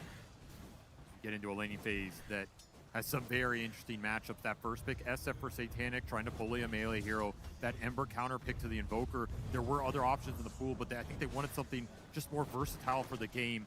See how much Laurel can find with these stun strikes as well. A lot of stuns in this laning phase for Spirit he might be able to connect on. And then Toro Sven. Ami getting low there. An early blood grenade thrown out and then a bit of a pressure thrown down so far. Team Spirit have not given up that first blood to a Shadow Fiend who can be an absolute menace in the laning phase. We've got the Ember Spirit versus the Invoker mid lane match. Rue? Maybe he's got Fairy Fire. He's got double Fairy Fire, in fact, yeah. Satanic does get Hex Top with the Sunstrike. Sunstrike and it lands on a Satanic. Can they finish him off? Not quite. Fairy Fires keep him alive. Well, not me. He doesn't have the same luxury. DeCall's gonna hop to the other side. He'll claim the first blood, and maybe he gets away. Raises slowdown collapse. He can't finish the job. Even with the Sunstrike connection, the extra wand charges plus the Fairy Fires. Satanic stunned, but he's not dead here. Gonna need another connection up top. That was the first blood that Spirit really wanted with this extra Sunstrike capability. So that's a big win for Vision. Can ferry out some extra regen, can stay alive up here, continue to see us with that Shadow Fiend soul advantage. Is top lane where you feel like the much of the laning phase is decided? It feels like the most volatile of all the lane matchups. I think this lane has the most potential to be explosive for Vision. Okay. That's what happens when you pick Shadow Fiend against a melee hero. You either start just raising this hero down, you get to that level 3, you pump in the damage, you snowball completely with the extra Necromastery, or you get killed a couple times and it swings the other way. It's looking really solid for Satanic here early, though. You have the 3 CS leaders across the board as well. Ember did well in the early waves mid, just what you would expect from a veteran in no one. And this Doom is going to return for game 3. Doom has won every game in this series. Scary hero to give away when it's performed so well here. A bold move by Miposhka. Okay, how do you address Doom, and what has Team Spirit done in this game to address it? They have multiple carries. I think that's one thing. You don't want to end up in a 4-protect-1 where the Doom target's super straightforward. Sure. Underlord can create a gap against this hero where you get stuck in the pits later on. You can disengage and re-engage. Invoker can do the same thing. Wyvern can also just freeze the Doom on the Blinken and help create that gap. So they have a lot of mechanisms to reset the fight once the Doom goes out, hold Noticed in place, and then either just completely disengage or buy time for the Doom target to look for the second half of the fight. I think that's mainly what you're trying to do here. You can also just try and start things on your turn, jam in damage with Alacrity Sven, blinking, stunning somebody, and just bulldozing through them. Very little BKB control in this Vision lineup for the Sven when your Toro goes in, if he can get big. Got him on the Bramble, blood grenade slowing him down. Notice Steve, though, he, maybe a misclick there? I think he went the wrong way around the trees. He popped Scorched Earth, but didn't really get anything for it. Fortunately, Dark Willow aggression never really going to get punished just because Zero has Shadow Realm to get out if necessary. Rue's going to get a bit low. The Sunstrike's going to land, and Nightblast, it's baited in by Rue. You have all these stuns. Sometimes you don't need it. Just land a casual Sunstrike, help ruin that trade, some extra gold for the Invoker. These lanes are really going Vision's way in terms of just the straight up CS. So you gotta nab some extra kills here and there where you can, or at least maybe get some stacks up That is something else we could see this top lane fall back on if the lane just becomes too overwhelming. Because right now, Satanic is taking control. The CS department threatening that doing triple the same raid. in the mid lane. Laurel is 11-5, lowest CS of all the cores. He's feeling the pressure right now. I think Spirit have had the slower start in lanes all 3 games. Yes. And they're not a team that's afraid of taking that route towards victory. They don't need to win lanes. They don't even need to win the early game. They probably don't need to win the mid game. They can probably start losing most of the late game. And if they find that one fight, that's all it takes. So you really have to be careful. Hit laid down, trying to get Collapse away from the SF. Quick Hex, turn around, Blood Grenade. Those have Lotus. Ultimately, Sunstrike in, trying to hit that Sunstrike. Not going to happen. Not me is going to die to the raise. Very volatile lane up here. Yeah. You're trying to bait with wand charges and all these Lotuses and Fairy Fires. Both teams are thinking about this Sunstrike a lot. The aggressive man up from Satanic pays off here. And Yatoro, he's just getting his regen burned down here, even if he survives. Well hit. It's going to be close call. Couldn't get through the Cold Embrace heal. Does a bit too much. Not me. TP's in. What'd you make of the Lion pickup anyway? Not a hero that we see a whole lot of. Definitely an outlier for this event. It was performing pretty well over the course of the year at various points, and then just fell off for this tournament in the last month in general. It is a good Sunstrike setup. It is a hero that historically has worked well for Spirit. Not necessarily this iteration, but just as a team concept. Always gives you that instant Hex potential, which is, again, if you're playing with confidence, if the other team is perhaps tilting a little nervous, Lion does take advantage of that. I think it could pose problems for the Ember in this game. Maybe the Doom on the Blinken, if you don't pre-BKB, which we've seen a lot of this event. Yeah. Things like this. This hero can make a huge impact from a low net worth position. Still a difficult hero to execute, though. So again, you're looking towards these Spirit supports to really mechanically play well, give us a performance like they did in Game 2, and then this support duo can really cause Vision some problems. They just end up in some open skirmishes in jungle areas or get run over on the map by this Ember. They could become a liability pretty fast because they need some early items to really come online. I think both of these supports need a blink to really play the fights well. I love that. Yatoro using the line. You're not panicking, are you? Well, Vision don't seem to be panicking in this laning phase. They are walking away with a 3 laning phase win. As you said, Team Spirit have never been a team very dependent on a laning phase. This is a very big lane win, though, which is causing you a little concern. Mainly just how much the Sven is getting bullied bottom. I think Underlord getting bullied, whatever. Invoker's always going to lose some of the early CS. He'll make it up with some Sunstrike kills. Just Yatoro getting bullied. It's uncommon to lose your safe lane in this patch. We don't see it happen to a lot of teams and players when you have so many options at your disposal to just dominate the lane. So that's a big sacrifice to make. There is some payoff here with the Wyvern coming online later. It's giving a lot of room to this off-lane duo for Vision to maybe gain some momentum and snowball this game. And I feel like that's only going to be compounded by the fact that Vision also have a more active mid, right? If you're already down off of lanes and then you get those first couple of rotations from the Ember Spirit, which the Invoker can't really match, that's going to be a problem. Always the risk with playing against Ember if you don't choose him out of the lane. In Game 1, he just got completely cheesed. None of that tempo came into play. In this one, he's going to have a lot more freedom to control the map, play off the power runes, make rotations that are not going to be matched.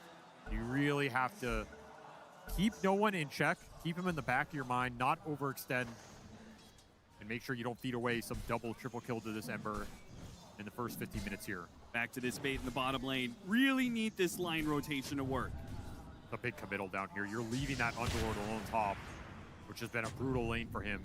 Oh, and the ward's going to get dropped. They just immediately going to de-ward it. Not me. Spotted by that one. The Underlord Collapse is trying to pull waves, but okay, they say, all right, 2 can play that game. We can also try lane, try and catch Collapse, stop him from pulling at least. I actually really dislike that TP from 9 class. Because this is not a lane the Underlord can enter no matter what. Sure. You can leave the SF up here solo and the Underlord can't enter. So if anything, you want to bring supports elsewhere in this game. And this is relieving pressure from the Sven, who was the one suffering the most. Notice is tanky enough to survive, though. Double gauntlets and 2 bracers. He just, raw HP is all it takes. That is a tanky boy early on. They are going to be able to rotate these supports into mid, which is a great point of attack. Anytime you kill this Invoker early, he's just a sitting duck. Ember automatically gives you the gap close. It's a 6-minute power rune as well. So there's a lot to fight for here on the side of Vision. Good use of the Forge Spirits to pull the creeps back. They will not be able to contest the power runes at all. A regen for an Ember Spirit. This is already starting fantastic for no one. Meanwhile, a lot of time. 1 CS for Satanic. He's just absolute free farm up there, which, you know, I don't know the exact stat for how often Vision win when Satanic has an empty lane, which is effectively what this bit has been, but it's got to be quite high. This is what Vision want. They want the attention around mid. They're 2 side laners to just free farm, scale, and let no one control the pace of the game. They're going to rotate the supports back top. They want this SF kill with the Sunstrike on top. This would fix so much of the damage. They've got him in place. The Sunstrike's going to land. They surely have enough damage. They're going to stop the Requiem. That's good enough. Wisdom Shrine is getting contested off this kill. That is the bigger prize. Spirit needed that early SF kill. However, they're going to sacrifice some experience to get the job done. Both shrines are going to go Vision's way here. The level 6's supports on Vision going to be a whole lot faster than Team Spirit, that's for sure. Unless they can get more core pickoffs to cover that experience. That was just that kill was almost more important for Collapse than it was shutting down the SF. The Thunderlord needed something out of this laning phase. Yeah. That was a big boost. He's going to get to farm another wave, pulled his camp, kind of reset the wave. Satanic, he's got to think twice about stepping up here again if you don't know where these supports are lingering. Nice little rotation. And honestly, Spirit, they relieved a lot of the pressure in this laning phase that was going into the Sven too. With these Vision supports going top, Toro gets the farm bottom. These little things stabilize that game. This was a 2K lead for Vision a minute and a half ago. They weren't able to snowball it more. So the game's stabilizing for Spirit right now. Gotta, again, look towards the Ember, look towards the power runes.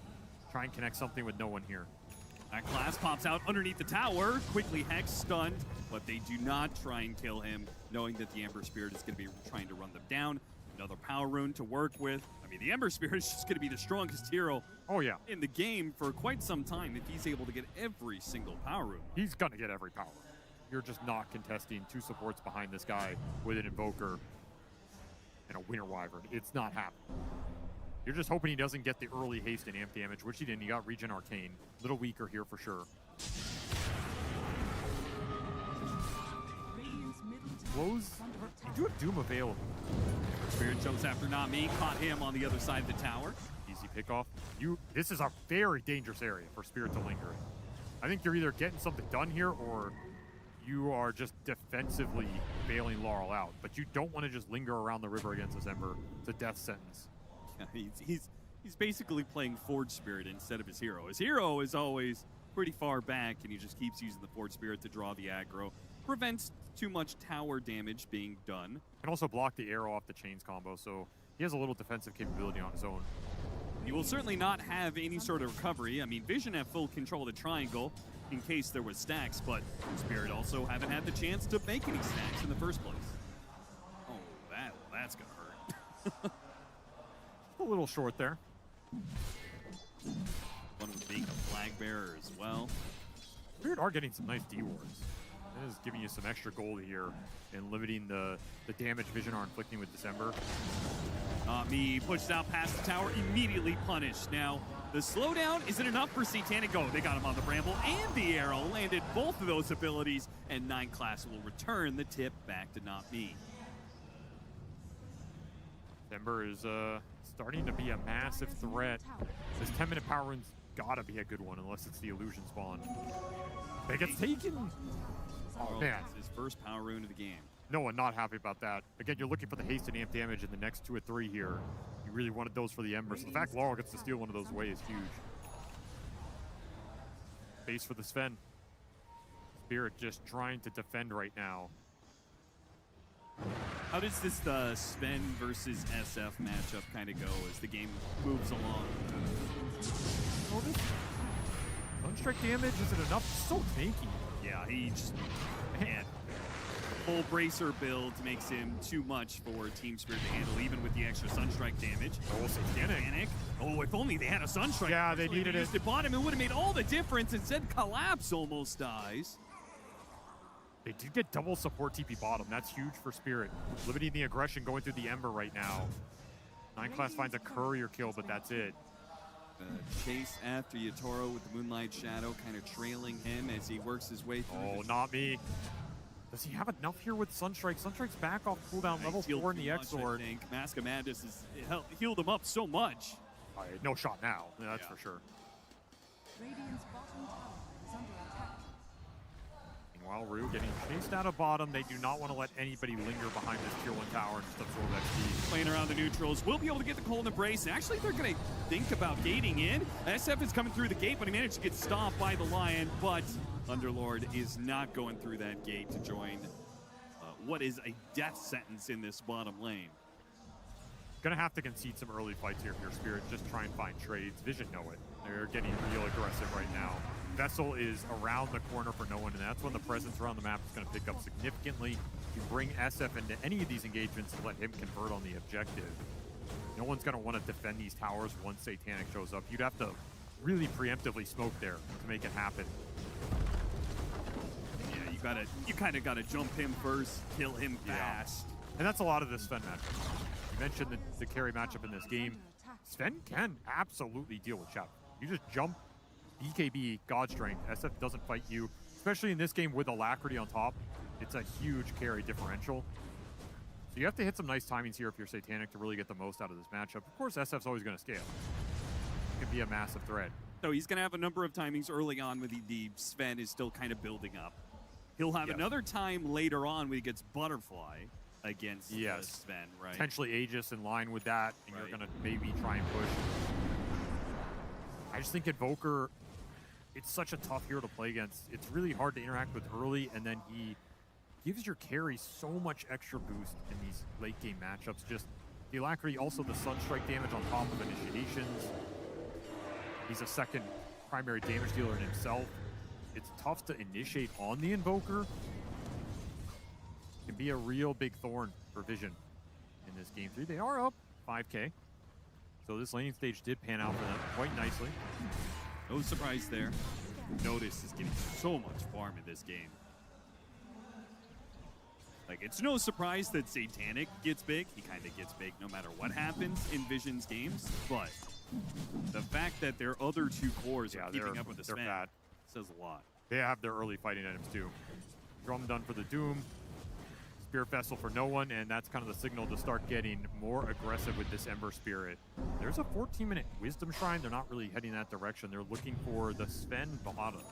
The juiciest kill on the map right now is he's the fastest farming hero for Spirit. Rue trying to run interference. He's going to break some of the smoke. See some of these heroes, Moonlight Shadow, they're going to chase after him. Manage to get the scan. Get out. Look at that. Oh, he's running right in. Right there on the other side. Hello. And goodbye, Yatoro. Matched by Satanic. What a move there. Nowhere to run, nowhere to hide. They broke that gank and he still died because the execution from Vision was so on point. Very sick play. And what's your trade-off? Normally you're trying to get some sort of equivalent exchange. Underlord cannot push out deep top, which means it has to be around this mid lane. And that is just not a target you can kill in this game. Just way too tanky with the double bracer build-up. We've absolutely seen the strength of Doom in this series. Still eyeing Yatoro bottom. Vision going to try and continue to put some more pressure into this Sven, not let him push lanes out, not let him sit down here comfortably. It'll be the Wyvern pick off of the deep ward that they have. Which Rue promptly pings out, not me. They brought Laurel. Joined in the mid lane, smoked him up, made a fast rotation up the top, but Satanic has already cleared this out. Or made his way back next to this tier 2. Gonna have to go deep for that kill. So many of these ganks, time and time again, and it'll happen. Immaculate map read. Spirit having a hard time finding a pressure point right now. He's gonna have to settle for some power hammering. Try and open up the map a little bit. They got to. They're going to have this really awkward window where this Underlord Collapse isn't really much of a hero yet until you have that Aghanim Scepter, and it's still, you know, a solid 1,500 away. VC recovered pretty nicely here. Even without stacks, he got the job done. closing in on that Ags will make a big difference in this game. You have a lot of global capability. It's going to make your net worth count for a lot more here, even from a behind position. Ball's getting out of sight. Moonlight Shadow might have been spotted there by the Forge Spirit. But another power rune, this time an amp damage. Love this Spirit just doing everything they can to dodge. Yeah, and that's the thing. You want to defend this mid tower. You also don't want to get caught in a bad fight right now against all the strength on no one. The bend don't break scenario for them. Which is where Rue has to kind of come in clutch, right? He's playing behind these heroes all the time. He's kind of like some of the biggest threat that they have to be able to stop a Vision aggressive play. Yes. There's a lot of defensive capability in the Spirit lineup if they're set up and ready for the play.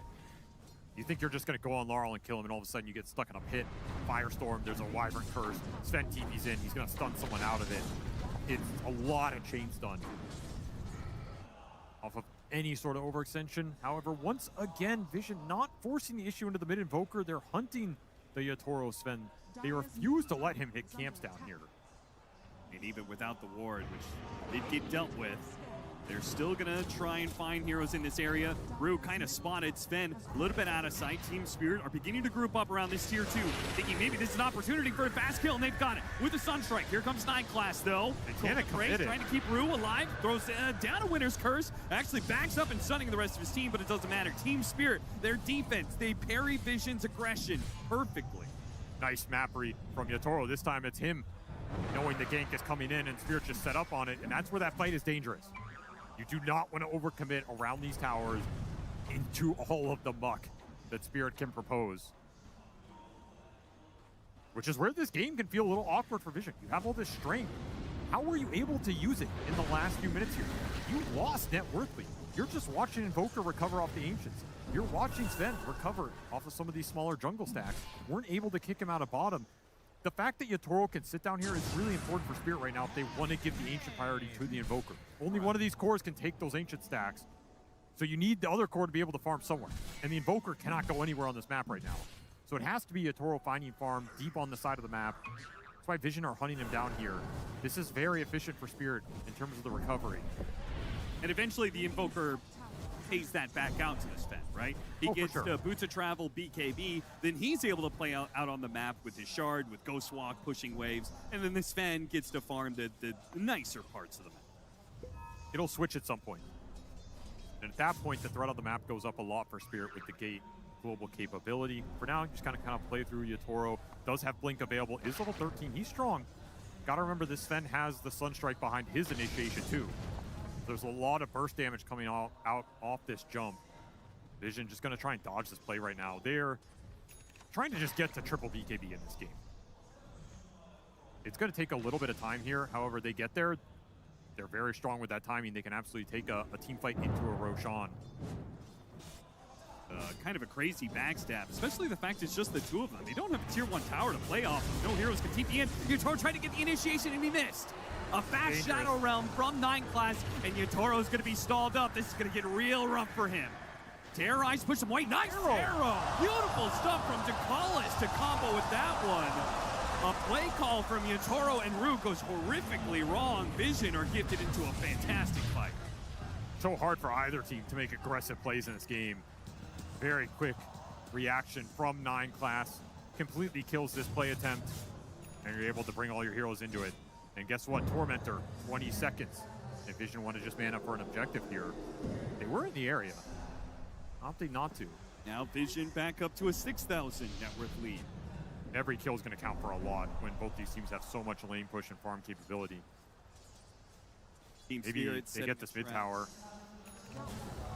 Really like to glyph this. They refuse to give this up. Jeez. It's a very strong objective in this game with the Invoker, and all your defensive capability can really bait Vision onto this objective and try and get some extra kills out of it. Mid tower is also the one that controls that triangle, right? For sure. See that Dark Realm come out just in time, and now all of a sudden, if you're Yatoro, you're like, please get me out of here.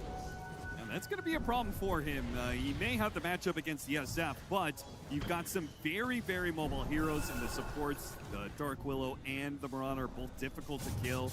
Ember Spirit obviously highly mobile. be difficult for Yotaro to find openings for fast kills like he wants. Also just needs BKB to deal with a lot of the control here. The Brambles, the Moonlight Shadow, Doom's waiting for you. There's a lot you have to worry about right now. That's not a problem for Satanic. Mask of Madness, Hurricane Pike, BKB. He's going to start working towards a Silver Edge. 13,000 net worth for him. Not me. Is under attack. It's a risk, isn't it? Is this a bait? Is there an opportunity here? He's waiting for some support to come by, and he can impale, finger, Sunstrike, but instead, Vision are making a move. Finding Rue, who tries with the flight to find an opening TP out. Not going to happen. It's a big smoke break. This was double BKB timing for Vision on the Ember and the SF, and they get the Wisdom Shrine on the other side with the line. So honestly, Spirit, they dodged that pretty successfully here. Oh, he's out of mana now. He's going to peek his head out. Nope. Okay. Stun, TP. Should be fine. And doesn't have it. Big space created. Dodging this BKB window for Vision, which only left them with, you get some deep wards out, and you're getting to the point in this game where you're going to start to threaten a Roche after any big 4 kill. Laurel trying to make a big play. BKB inside of this Aghanim Scepter, the combination of the Ice Wall and the pit. You just don't go anywhere. It doesn't matter. Before, in the laning phase, right, all that extra HP allowed him to survive through the burst, but that is not really a problem now. Team Spirit have ways to just hold you there and never really run out of damage. Game's starting to feel a lot more comfortable for Laurel. We're going to see him impact the side lanes a lot more. It's been centered around mid. That mid tower died. He got a lot of time out of that. The farm Ancients recover off of a rough lane. And now he's going to start to do Invoker things with that Ghost Walk. The map's going to become more difficult to play with this Meteor Sunstrike threat with a gate on top of it. That's what makes it extra deadly here for these otherwise survivable heroes. Might have to pop some BKBs just to be able to get the lanes out at some point in this game. Panel said it's not just 1 or 2 heroes, it's potentially 3 or 4 with this global capability, something that they'll have the advantage for. Vision. What a crucial kill that would have been, catching a Toro on the TP. Spirit are starting to outmaneuver them a little bit. Perhaps feeling like game 2, they're starting to flow. Fortunately, Satanic is still the rock that is keeping that net worth solid for them. They're still holding on to a 5,000 net worth because he's just getting so much gold. Nobody is getting more gold than Satanic on the map, and that continues as he takes the tower. Insane how much extra he gets compared to everybody else in this event. Every minute he gets left alone, it's a net worth advantage. Just got the reads. He's able to play aggressively in the right parts of the map. He has to execute well, though. If he dies in a random fight, it's going to be a massive blow.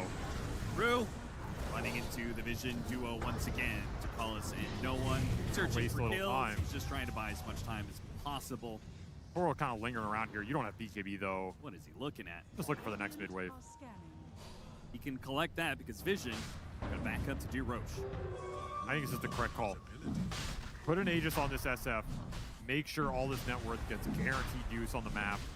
He's closing in on Daedalus as well. Sunstrike will not. Nice job. They pulled Roshan outside of his default position to make sure there was no Sunstrike steal. Make sure it's a little bit more difficult for crazy Aegis steals. Always got to worry about that. You're playing against Team Spirit here.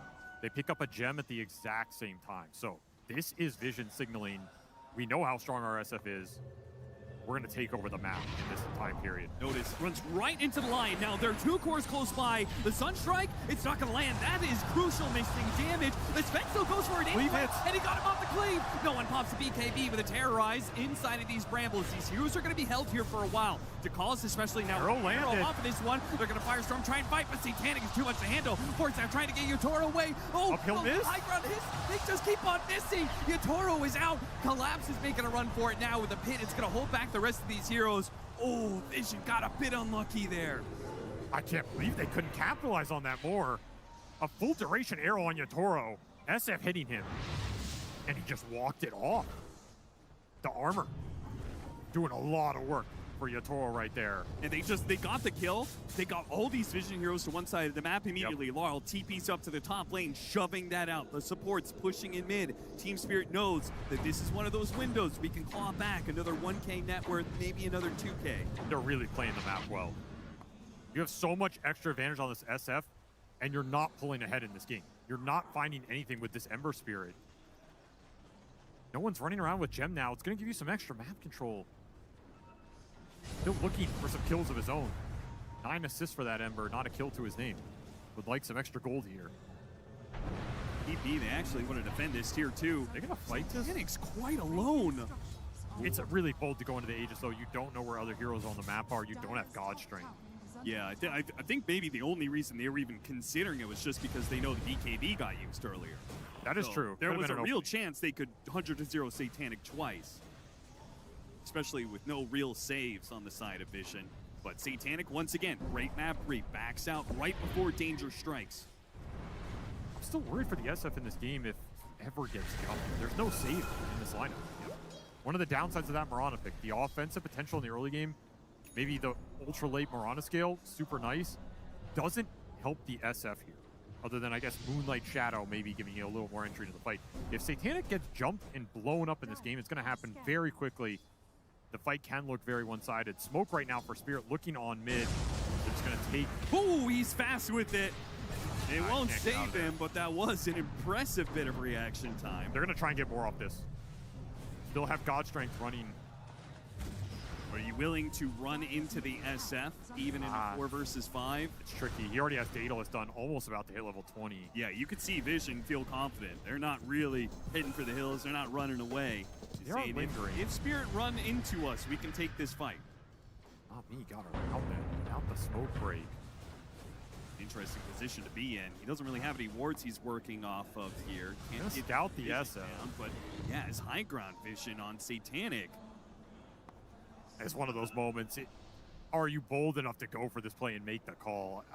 It's just such a high-risk play. If it goes wrong, it's going to go so wrong while he has this Aegis for another minute. I don't think Spirit are too interested in trying to bring him down he's twice. not so alone here. No, you can't gamble on it. They'll poke at him, see what kind of response there is from Vision. Vision are going to show very soon. They were away, but now they're smoking straight into him. Collapse is going to be the first one jumped here. Winner's Curse, but BKB does go off from notice, and he's going to ensure they get multiple kills out of this. They'll finish off Collapse, and Rue, inside the cold embrace, stuck there long enough that the SF shows up. 2 fast kills for Vision, and off this Aegis, maybe can take some objectives as well. This tier 2 bottom right for the taking, but for Laurel top, yeah, Vision want to keep this going. Really tough to catch Invoker in this game. 9 class is going to try and get it. Hit him with a Bramble. Does land the Bramble with alongside the Curse Ground. Force down, pushing him away. But fast kill from Yatoro. He pops out with a damn damage. No God Strength needed. See you later. That is some burst damage right there. No Vision finding kills across the map, using this Aegis to kind of bait Spirit into a fight. Fast ward, D-ward can't get spotted by Laurel here. Otherwise, they'll know saw about the ward. They managed to get the Distiller on him, but Satanic's far enough away. They're not actually... No stun setup there. You need a Yule's Mirana or something to make that kind of play. Aegis going to expire here. It was somewhat a successful Aegis period for Vision. Kind of a difficult one to use. You're not going to go high ground with it. Did get that tier 2. Crazy to me how this SF is here. He's got high ground vision and he's playing right, of course. So, but it's still just kind of crazy to me that he is playing so far forward when the rest of his team is so far back. You got to extract something off the map with how strong you are. Yeah. You can't just sit back and let Invoker Sven farm up in this game. They're not good matchups for you. They put this first pick SF in a little bit of a bind. He's not going to feel insanely comfortable scaling here on his own. It has to be a team effort as you go into that late game. It was really surprising me they placed those double high ground wards. Those are like the most obvious D-ward spot. They both Normally, got killed. when you do that, it's when you're so much control of the game, you're not leaving the enemy side of the map, right? I agree. It's too bold for your position. If you're going to place those high ground wards, you need to stay on the side. You need to defend those wards. Instead, they conceded both of them. There's a gem running on this Invoker. And now you're flying blind for another 5 or 6 minutes here. Right. Which is deadly against lineups that operate off of single target jump burst. You got a good scan. Ember Spirit's going to jump after it. Spots the Winter Wyvern. A great kill to start this fight out. Curse will not save you. Got doomed. And he got doomed. He got off the God Strength first, then BKB. He'll go for the TP out. Okay, he's going to live. Fine there. Everybody else, BKB, Laurel also TP. The Nightfalls get him out of trouble. The cores get out, the supports do not. And that's the type of fight that Vision are looking for in terms of just sending the Ember on supports. He already has an Ags done. What are you going to do about that? You pretty much have to land some clutch Hex or something if no one BKBs early. There's nothing you can really do about it. It's going to create a lot of space in the fight, break the formation early. You're going to get vision on the Sven, and the second the Sven gets tagged, SF has free entry into the fight. You're not worried about getting jumped on Satanic. No one has a really important role in this game for Vision, maybe the most important on this Ember in terms of just setting the fight up, being a nuisance, giving Vision, letting Satanic have the confidence to go in. The other route is to put an Aegis on the SF and let him hit a building. And we'll see if it ever comes to that. AK gold lead now, starting to build a little bit here off the back of that as we approach the second Roshan in this game, a minute away. That's where losing some of those wards is going to cost Vision a bit. This next Roshan fight, you're not going to have the extra obs to place in the river.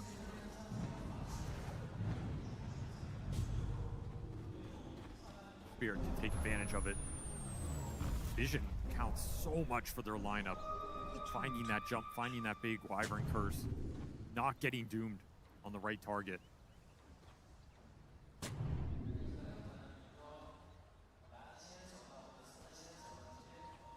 Not sure where Vision are right now. Just trying to ghost push the waves bottom, play off the map mid, try and break some more smokes here. Light Shadow, but they do have the Sword Sentry combo mid.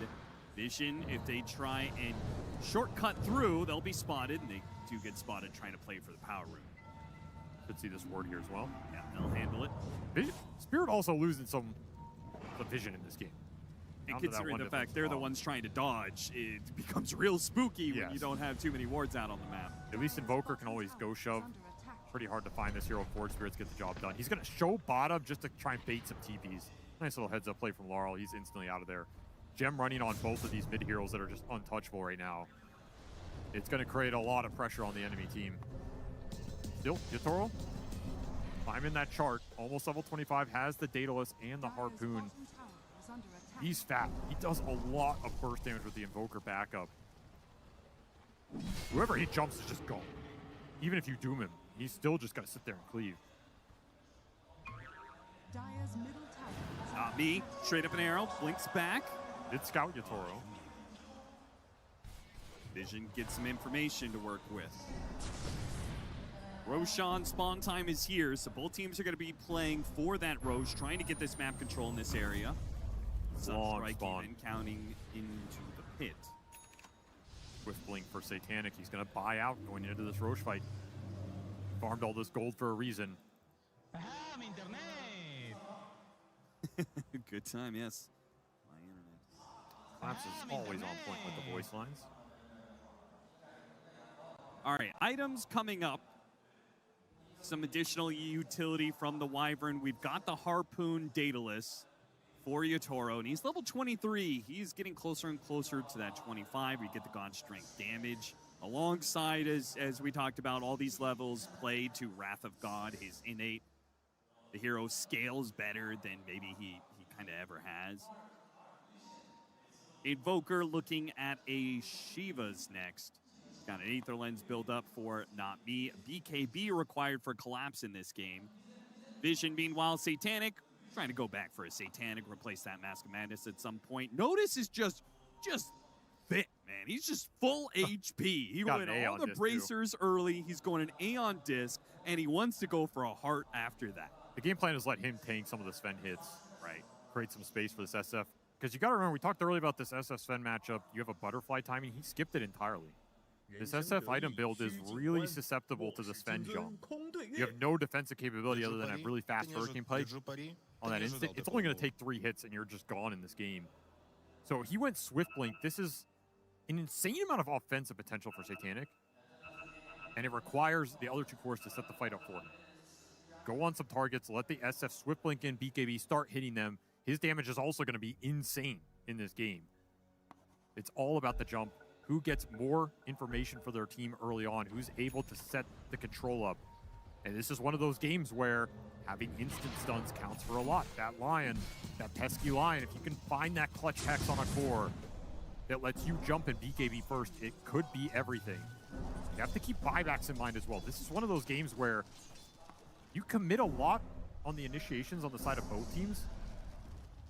You have to keep the buybacks in mind. The second round of that fight can win you a Roshan, can win you some of these later team fights. Especially with how tanky two offlaners are. Spirit making a move. Smoke up across the other side of the map. Vision. Are they going to get caught by this? The Ember Spirit might show. He's the one with the gem, too. They cannot afford for him to be jumped on here. Very sneaky move. They're taking the long road around. Light chain, so he kind of shows Team Spirit drop a very deep lane ward. That's a great obs. But they're patient on this. It might pay off. The smoke is running out. They see 9 class not wanting to. They don't want to force the fight under the tier 2, jumping a hero that likely has buyback in this situation. Would not have ended well, so they give up their obs back through the gate. There is a Tormentor on the other side. Yeah, there is. They would be kind of forfeiting the Radiant side Roshan potentially, which they Sunstrike. It's going to switch sides now. You're okay playing down here. How many wards do you have left to plan for the fight, though? They have no obs.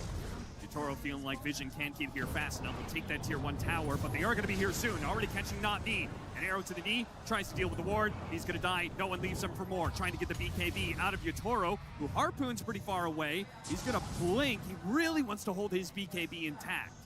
Could be able to here. Actually, I don't know. Satanic, he's super fast. Yeah, you have the BKB now. Going to have the BKB TP. He's Toro. so long. He's going to be spotted by the Doom, and now he's just caught So greedy there with the camps. Yeah, no respect whatsoever for Vision potentially scouting him out here. Maybe just underestimating how much they were going to commit for that kill. It's one of those instances you're thinking to yourself, there's no way they chased me to the corner of the map, right? Well, they did. And that SF is really fast with that Swift Blink. That's Roshan. Didn't even get the fight for it. Yeah. Every core pick off in this game is going to count for so much. Look at Noah, pushed so far outside of the pit. He's making sure the Winter Wyvern can't get close. They even maybe getting a jump here on Laurel that forces his BKB. He's going to drop the Meteors onto the Dark Willow, hoping he gets a kill in return of that BKB usage. Oh, what is happening in this pit? Taking a Rue. They actually, yeah, Globs are going in. Whoa, Globs, Satanic Hurricane dude piked himself outside of the pit. If Roshan he can't kill it though. But Collapse can't finish it off. He's going to get killed. And Roshan, he got it. He gets the steal. The massive pick up by the support. The man with the least net worth makes the biggest move. What a stat. Just when you thought there's no way Spirit do it again, they do it again. A sick read in that situation. It does cost them a couple more heroes, but well worth it to take an Aegis out of this SF's hands when Vision needed this to push the net worth advantage on top of Satanic and threaten that high ground. Now you miss that window, and you're left sitting in this game thinking, we want to go high ground, but can we go high ground without an Aegis? Yeah. Who's going to tank all these jumps? Who's going to go first against the Invoker, against the Sven, the Lion Hex, without a save? This is where not having that save for the SF really hurts you. Aegis is supposed to be your save. Here comes the Chain's arrow. He's got to dodge this one, but he can't dodge the stun. Oh, Satanic wastes no time. BKB, amp damage, goes to work. That is a big pickoff. Might be able to just run down the mid lane here. Rue may have pulled off that great move, but Spirit are still crumbling in the bigger picture here. Yeah, they're bleeding a lot of kills right now. They played that 10 to 20 minutes really well around the map. This 25 to 35 has been Vision's. Building a significant lead. Getting this SF to the big 25 talent. He really hurts with these raise connections. Some big crits, serrated Shiv on top, insane attack speed. 3,500 HP. He got Pendulum as well, so a little survivability here for this SF. If he does not die in the instant burst and he gets to swing back with the Satanic hits, you're going to be in big trouble. There is so much burst with a Sven and an Invoker. Hex turn back, not me. Nice two-man stun, but no way to get out still of here. Be run down all the same. Power of the Ember in this game. No one can just run its supports, make their life miserable. Nothing they can really do about it with so many remnants to play on. He's also almost level 25. It's going to be a big talent in this game. Vision are coming alive here towards the end of this mid game. Yeah. Really putting the pressure on Spirit. I don't think we've seen 5 Spirit heroes alive in the last 5 minutes. Just always someone dead. Always someone getting forced off the map. Oro loses his courier. Didn't have a Satanic heart right now or anything, but there's the heart. Notice is getting bigger and bigger. He's able to play more and more of the front line. The bigger threat he is, because he's kind of like I mean, this version of Doom, right? It's kind of similar to the Centaurs we see with the Shard. A little You bit, ignore yeah. him, and he does double edge after double edge. In Doom's case, it's this Infernal Blade that has percentage-based damage. It does a lot. If he just exists, he's killing you. He gets to doom you as well. He's got that new 66 damage talent at level 20. Juicy. I was just about to say, can you go higher in this period? Because surely that was second Roche, you got banner, right? Yeah. No, Rue got the banner too. He got both? He took both away. Just extra value on top of that Aegis snatch. That's insane he got both. Though I guess when everybody's cursed in that pit, you have some time to click everything, right?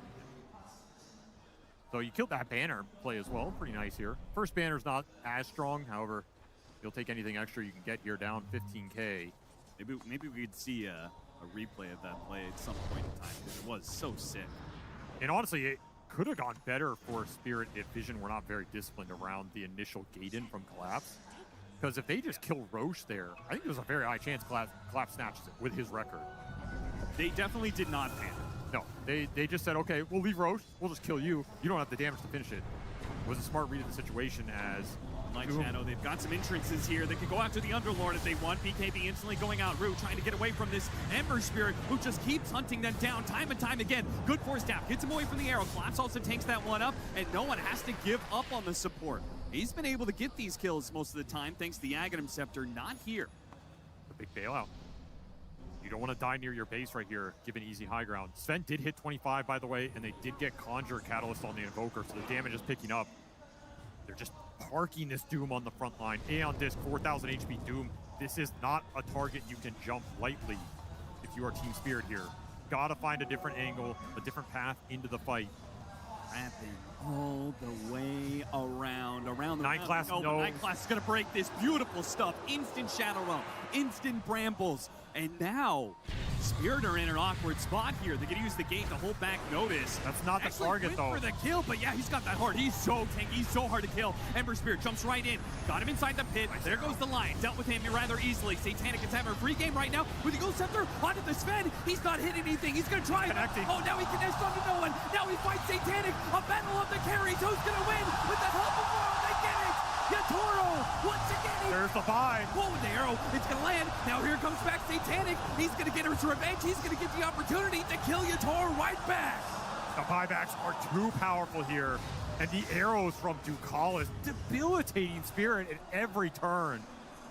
And the buyback is not the same for Team Spirit because of the net worth advantage from Vision. He doesn't have it. Yatoro doesn't have it, not for 500 gold. Even if you use it here, you don't have God Strength. Yeah. Not the same battle. Vision are going to get some base damage here. You're going to have to defend. You do have a great high ground defense lineup between the Underlord and the Invoker. You have a lot of outspam here. No BKB on Satanic, no buyback. If he somehow dies here. And they slow this down enough. They minimize the losses. Still have Will Doom they available. Vision into going too deep. Refresher on top of Laurel. He's going to buy out. They drop the ward. They're looking for an opportunity to end the game. They want to see if they can get a fight going while the Sven is dead.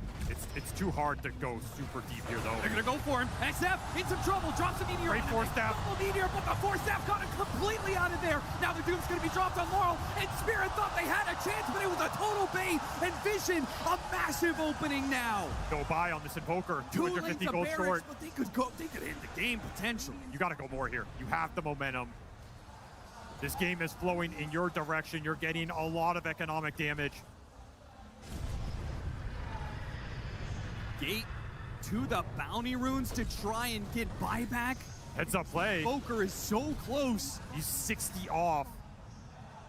And Vision, I think off of that, say, oh, the Sven is up and they went to get the bounty rune. That must mean that Laurel has buyback. Yeah, you got it back there. They respect it, but maybe they don't respect it. Maybe go back. This is Butterfly. Surprise late Butterfly for Satanic, saying you don't have the evasion pierce on this Sven. I can take the man fight now. Buyback still not available. 20 gold for this Invoker. That's going to be 2 lanes. You have a tier 2 top. Vision are going to have to call it quits here. Up 20k with 2 lanes. They're feeling a lot more comfortable than they were before that team fight. And that's the power of buybacks in this game. They're a big deal for both teams because you have to just full send your initiation here between the Doom and the Sven. Yeah, like SF died so casually in that last fight, but it was right. It didn't matter. Tier 2. It didn't matter. They just won it just purely through the power of net worth. You've got a 30,000 net worth SF twice. And the only advantage you get as Spirit in all this is, okay, SF doesn't have buyback for 5 minutes. Vision can dodge for 5 minutes. Sure. There's gonna be a Roche spawn in that interval. That's the only downside for them here. It's a fast Roche, so you might have to fight this without the SF buy. Is it even worth it? If you're going to dodge for 5 minutes, well, that's you can dodge the Aegis time. Yeah, you can give it away. It doesn't feel good to do though. Put the ball in Spirit's court. Let them try and use that Aegis against you aggressively. The thing is, you're missing 2 core buybacks. You bought the Ember as well. You give Aegis to them, they take some aggressive fight and you die. It's also a spooky situation. However, Yatoro, he's going to take the time to try and farm towards that MKB, deal with the butterfly threat before he has to fight it heads-on without the evasion pierce.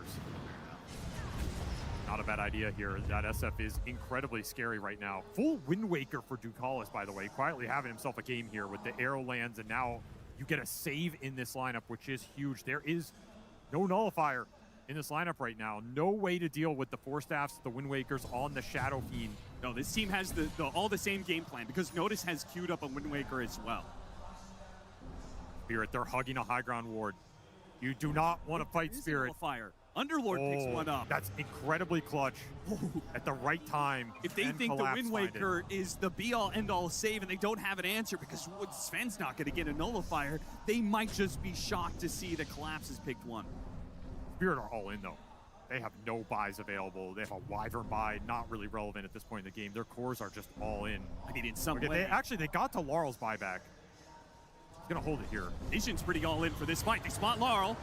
Tornado trying to stop the initiation. Look at 9 class. Expected. They back away. 9 class in the back. Sneaking in with the Moonlight Shadow. What an angle. Vision on him. What a stun. At the same time, they jump on the Lion. It's a masterpiece of initiation from Vision. Now Yatoro, a must-win fight. He's not winning this. Satanic. He's not winning this. Off the carries, trying once again, but he pulls back in, but it's not gonna work. It is just Satanic now. Collapse is holding this, try and get him with the pin. They're gonna drop the meteor. Big meteor. Panic, but they can't handle him. This carry is too much. There's another one. Mercy can't kill. Notice another meteor gonna be dropped onto the Sunstrike. There's the Wind Waker. They get the save. Ducalis gone. Alive. A tornado, Laurel on the run, but they are done. It's over. Satanic is taking it. Satanic wins the fight. He is the #1, knocking out the other #1. You are not #1 anymore. You are just another casualty on Satanic's climb to the top. Vision's climb to top 3. Vision closing it out in just the most beautiful way. A perfect initiation. You couldn't ask for better. And I think that's what defines this team. Their support duo is so obnoxious to play against on the map. In the team fights, they always have some weird angle. 9 class, he's sitting on that high ground. The jump from Notice too, with the AoE stun hitting 2, setting up the terrorize, setting up a beautiful initiation for December to just go in and wreck them. Caught Spirit off guard completely. They just don't get a chance to play that fight nearly how they want to. Their lineup is super predicated on getting the jump, having the vision. They're not able to find it. They full sent it with all the item buyouts. Vision come on top in this series in a very close, very clutch game 3. I love the way they wanted to. The fact that, like, they didn't have the buyback from these heroes. That could have been. They just sent it. Completely throwing the game, but it didn't matter. They played with aggression still. Confidence. They played to win. They played with confidence. That's what you need to claim an Aegis. Yeah, you want to be a championship team here in the arena. You got to play like that. You got to play to win. A step forward. No one on the main stage ready for an interview. 这一场精彩的比赛，不仅仅是 Team Spirit 和 Team Vision 两支队伍粉丝的狂欢，也是所有 Dota 2爱好者们的狂欢。朋友们，你们看得还开心吗？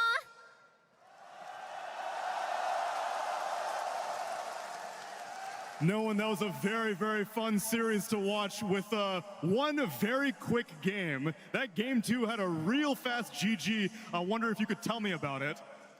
我们想来问一下 No One 第2场比赛，他们很快的就敲出了 GG， 在现在的版本当中其实不常看到，可以跟我们讲一下发生了什么吗？ I think they surprised us a lot with PL pick and the last pick NS, and I think they just outplayed us in the second game super hard. Like this clocker is so annoying for us. Like props to this guy. I think they just outplayed us super hard. 第二场比赛，我觉得我们感到有一点点惊讶的是，他们选出了猴子，和他们的最后一手选择也让我们感觉有一点难处理。而且在比赛当中，我觉得他们比我们打得好太多了，他们直接是实力上碾压了我们在第二场比赛当中。而且他们的这个发条技师这个英雄也给我们造成了很多的困难和阻碍。所以在第二场比赛，我觉得我们没有打过他们，所以我们就敲了。I saw you did an interview on your team's vlogs where you mentioned that once upon a time, getting the Aegis was your singular focus. Since then, as you've gotten older and wiser, perhaps you realize it's not just about that. It's about having a good time with your team, about making good friends and enjoying the journey. And I was wondering if you could tell me about that journey and how you made that realization.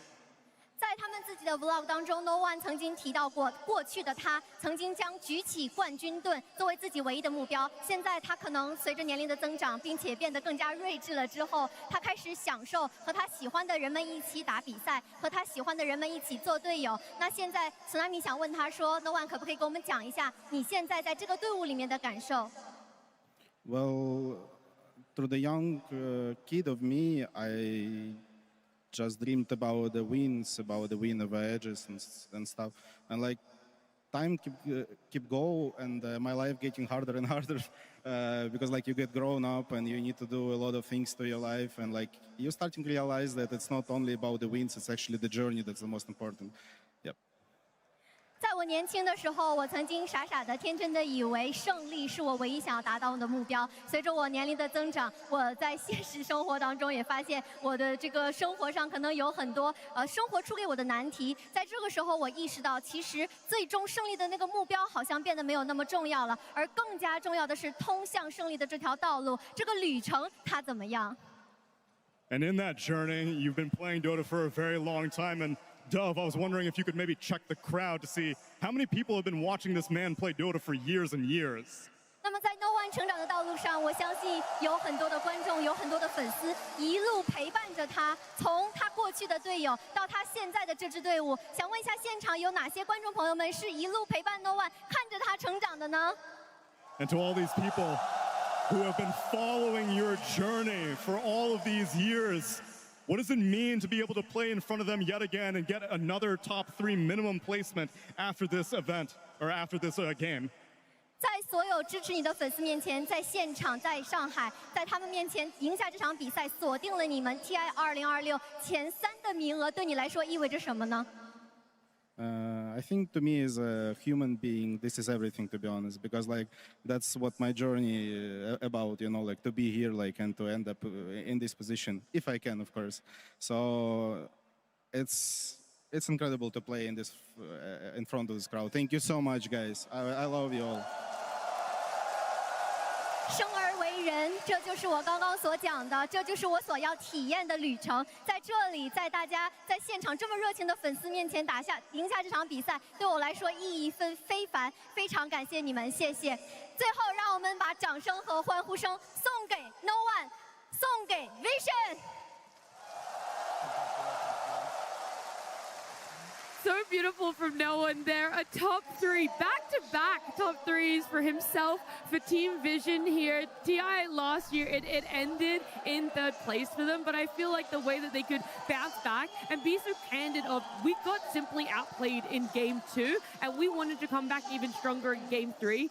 To be able to execute it, to be able to have the game that they did, to now secure minimum top 3 and maybe even make it into the grand finals through the upper bracket. I just love this growth of No One, just the journey he's had and just everything that he's giving us this year at this TI. I mean, watching No One talk, you can't help but feel emotional alongside him. He has been around for so long in Dota, has had so many phases, from his dominance on that Virtus Pro roster that was winning every single major for 2 years, to taking a break, to then joining some wishy-washy flip-floppy teams for a bit, and then finally finding a home in Team Vision after all of these years, and still finding a way to keep up with the young kids, be on top of his game.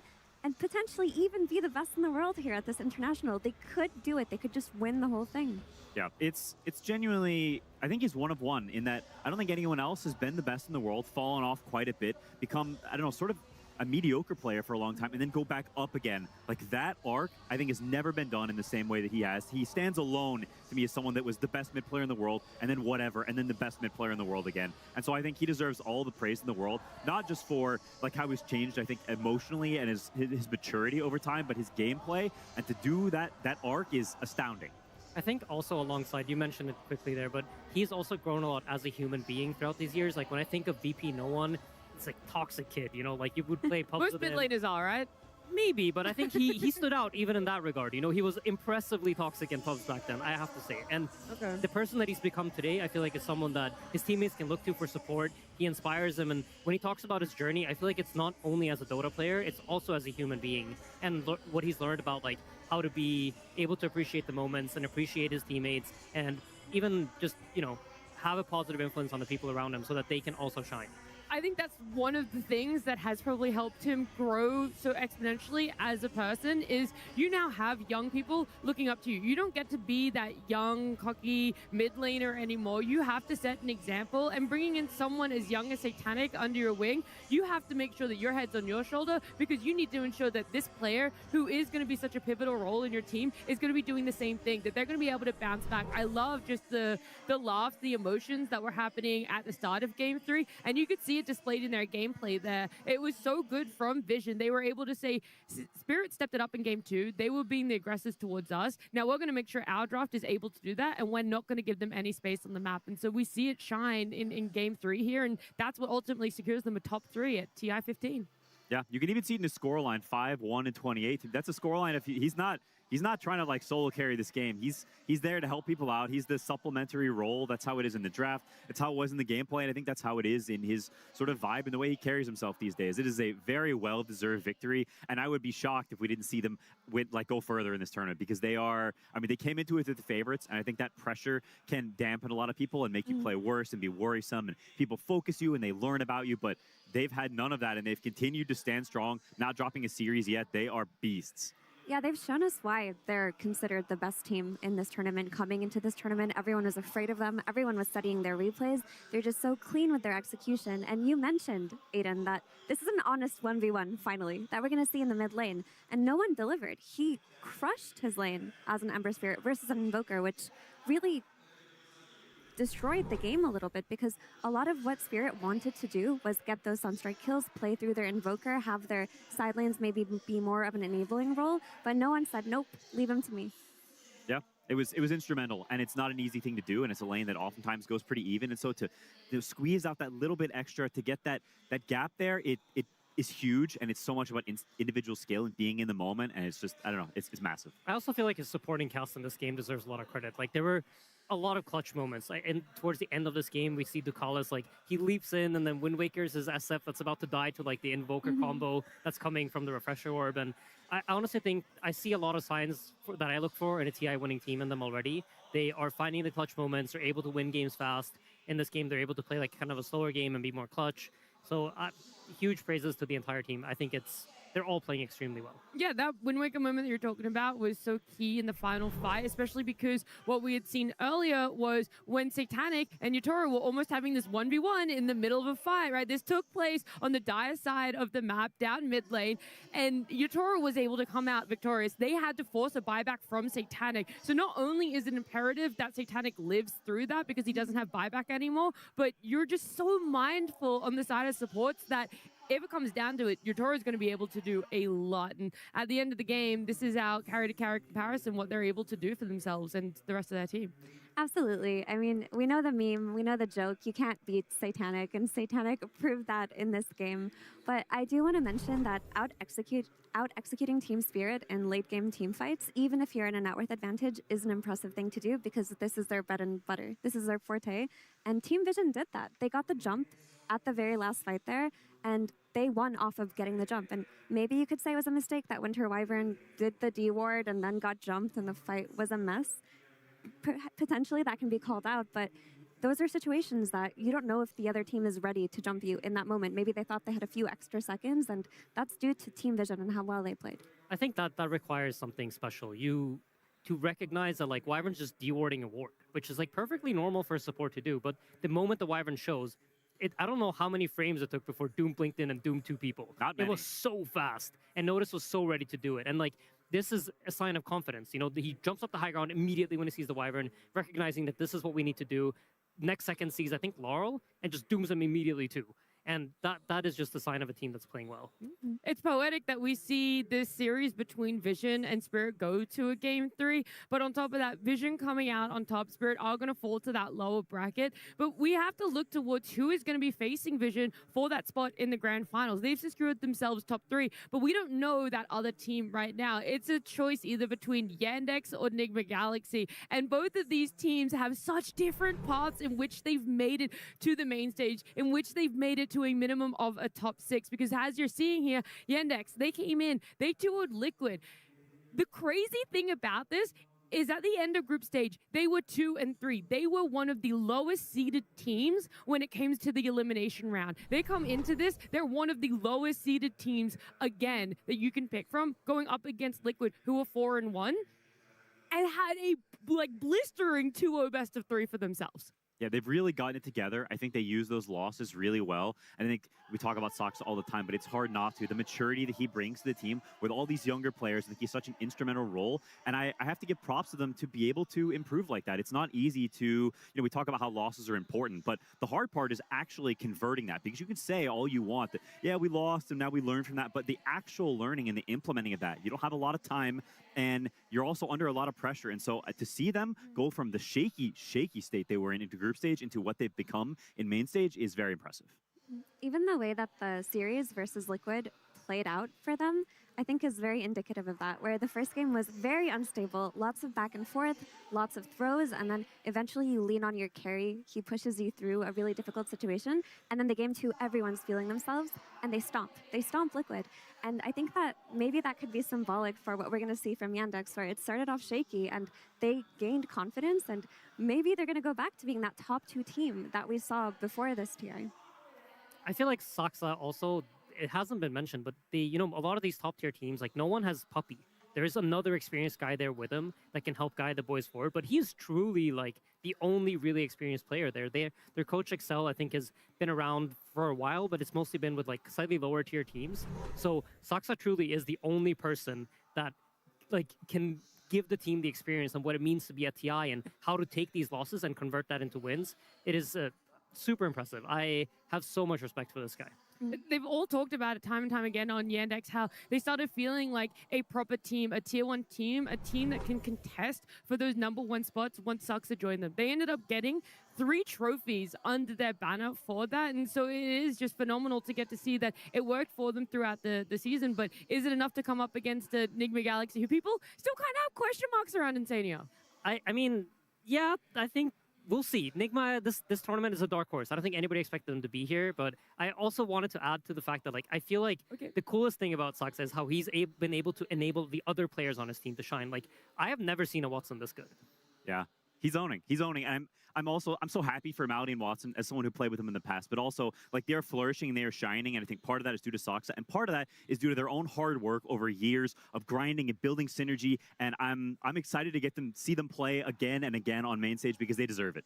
Well, you don't have to wait too long, because whilst we're talking about it, they could be moving into that top 3 position for themselves. It's Enigma Galaxy or Yandex. And before we even get to talk about the drafts and everything like that, we want to welcome them to the stage.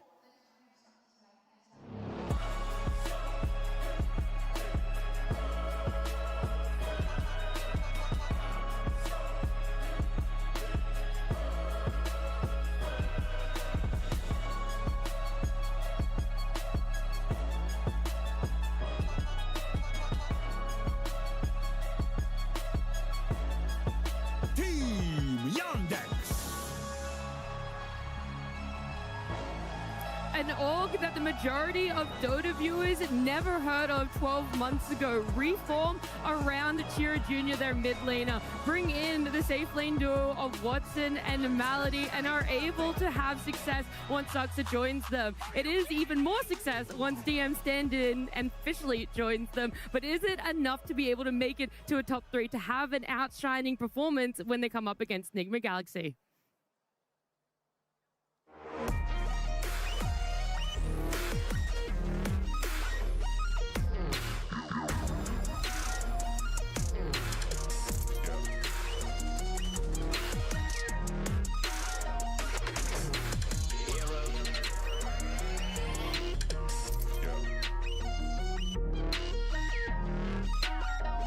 Nigma Galaxy.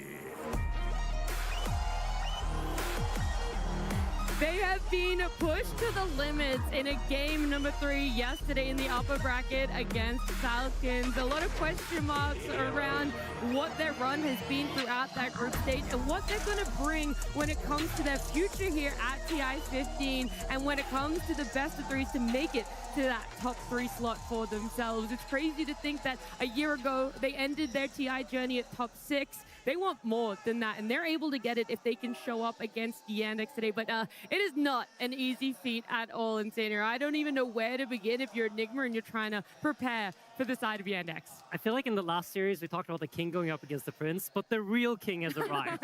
Sumail is here, and he's ready to own. I feel like the last time I saw him play carry at TI was with OG. Yeah, and that TI for them, they lost against Spirit. But I truly believe they were like one of the strongest teams there, and they never were able to show that. So Sumail's back on carry. I feel like he is a big threat, and you have to be ready to face him. He's been doing really well, too. I mean, Sumail, of course, is a very talented player, and it's natural for him to do well, but to switch roles in such a short period of time and expand your hero pool as much as he has in the last 2 months is no easy feat. Like, he went from picking carry Invoker at EWC because he ran out of options to having one of the bigger carry pools in this tournament. Yeah, he's been honestly super owning, and it's, I don't know, watching them walk out on the stage is so weird for me to see Nigma Galaxy fighting for a top 3 after so many years of not even making the tournament, and then last year getting and falling a little bit short, to now this year being in the best position they've been in years with a roster that if you look a year back, you'd be like, what is this team? It's, I don't know, it's such a crazy story, and it's so cool as someone who's seen this team's trajectory from being the best team in the world to terrible, to now being one of the best teams in the world again. I think it's also so different from last year. I feel like last year they were kind of relying on these like cheesy heroes. They're playing Muerta mid that people didn't know what to do against. They were buying a bunch of Helm of Dominators. Their playstyle was so weird and like people weren't used to playing against it. Whilst this year they feel like a solid team. Their foundations are working. They seem to have good ideas for heroes. I think yesterday GH went like 1-9 and 57 on Mirana. So like it's not just like Sumail, it's also the backup of the rest of the team. They're all performing well. They are an honest team. They're here to show what they go for. And the foundation that you talk about, it kind of begins with Lorinov, which is their new addition, the player that changed and allowed the team to build around him. And I think it speaks a lot to a player when you have Sumail on your team and the team is still built around you in the draft and in the gameplay. Sumail plays more of an enabling role with his carry. He'll fight aggressively. And yesterday we saw Lorinov just, go on Nature's Prophet mid and be the win condition for his team. And his ability to do that is not only amplified by Sumail, but also the support duo in Ahmed and GH. They really, really cooked yesterday. I know you guys were really excited to talk about it. We had no faith in, how's Mirana going to land arrows? She only has a bounty hunter. They made it work. Yeah, they really did. GH, I mean, Aiden said it. He looked incredible yesterday. And this duo, they played it twice yesterday. It was the duo they won both their games with. And these heroes have looked incredibly dominant this series. And I think they'll be very important for both teams. We saw Yandex first pick it. Enigma picked it very early in the draft. So it's high priority. These teams have a lot of heroes that they prioritize very similarly between the Nature's Prophet, the IO, Bounty Hunter, Mirana. There's a lot that they agree on. To me, that says, hey, we're on the right track on the meta. If the other team that's in the upper bracket has similar ideas as us. And so to me, this is an execution battle, not so much an ideas battle, because I think they actually agree on a lot of ideas. For sure. And if we look at the drafts here, what I thought was very, very funny is like if you look at the bans against Nigma, they're very centered around support heroes. Like GH over the years has been getting his IO banned, he's been getting his Coddle banned. Fast forward 6 years later, he's also getting his IO banned and his Coddle banned. Now he's getting his Bane banned, his Winter Wyvern. There's so much factored in when playing against him that it's just impressive. You don't see this that often from many support players. This was the case in their TI7 run, right? GH was the guy that was getting banned. He was playing Wisp, he was playing Shaker, and he was playing Coddle. And then these heroes kept getting banned, and he would play whatever's left over between them, and teams seem to be taking the same approach against them this year as well. Yeah, he's decided, this is the way I play the game, and you're going to have to deal with that because I ain't changing. I mean, look at this. Io, Bane, Wyvern within the first four. Io, Coddle, Wyvern, Coddle, Io, Largo, Io, Coddle, Ember, which is a very lore enough thing, getting Ember banned in the first phase. That's something that many teams don't have happen to them. It's a weapon within your draft to have so many unusual bans, make space for heroes like Lina, heroes like Treant, potentially, to come out in the first phase. Yeah, and this is also not even a core IO. It's just a support IO, which no one else is playing. He is... I don't know, he's creating a lot of space. It's hard to properly estimate how much impact this has just having bans plays, because it's kind of a boring part of the game and a boring part of the draft. Like, bans seems rather inconsequential, but it opens up so much more for your team. Yeah. Not only are you being sacrificial in terms of your gameplay, but you're letting Lorinov play as Nature's Prophet more often, or Sumail play as Wind Ranger, because they're banning these random heroes that no one else bans. And it's crazy to think about, but like, GH has truly aged like fine wine.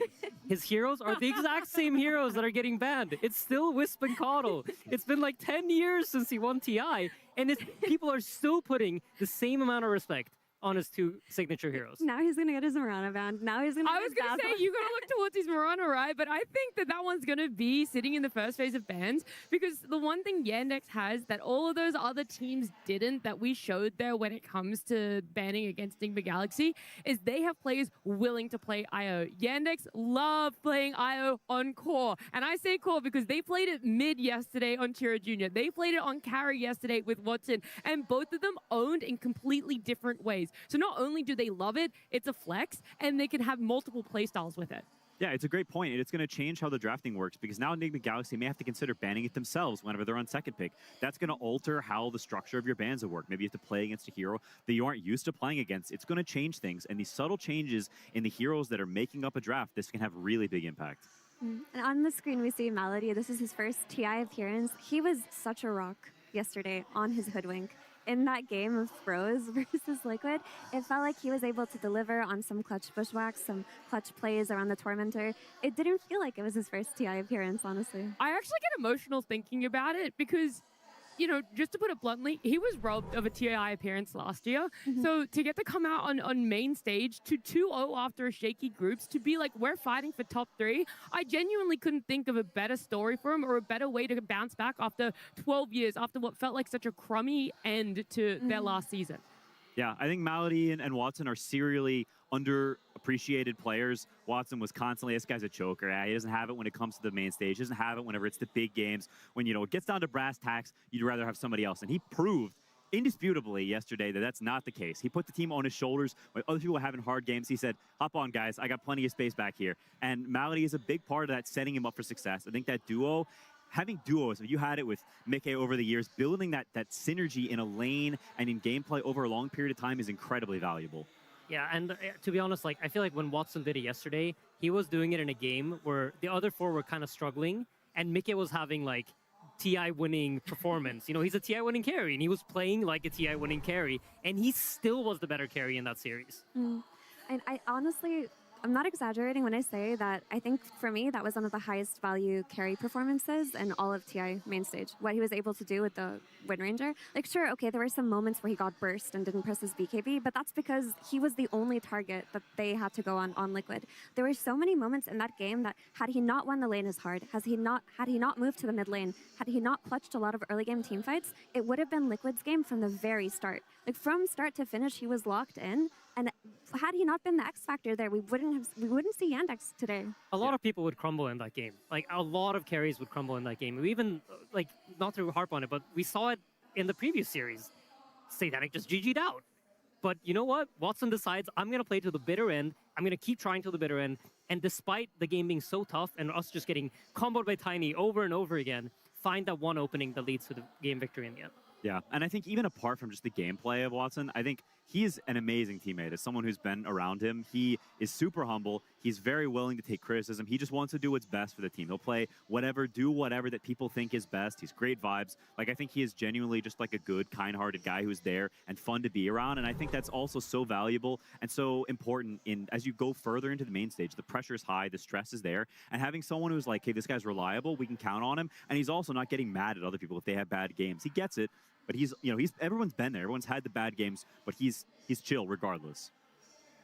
This is his player spotlight, the Wind Ranger game that we were talking about yesterday. It was game number 1 up against Liquid, and looking at his stats, reflecting back on it, it feels like it was just insane what he was able to do on the Wind Ranger. The ending for it was also just phenomenal. I don't want to, people can go back and relive that moment when they're ready to, but I'm just hoping that we get a run back of it. I'm hoping that it's going to be a similar thing coming up between Yandex and Enigma Galaxy, because both of these teams love to play a little bit scrappy. That is something I feel like we can be 100% guaranteed in getting in this best of 3. It's not going to be a boring Iron Wing versus Falcon matchup. This is going to be high octane entertainment. You picked the only 2 eliminated teams. Well, I'm sorry, but that's the truth. I'm not going to lie to the people. This is going to be high octane, fun gameplay. I mean, we saw it yesterday. Yandex have the ability to pressure and play like old gaming gladiators. I feel like despite Lorinov being added, Nigma's shown that they still got that pressure gameplay inside of them, and they can bring that out when it's needed and when the right time for it is.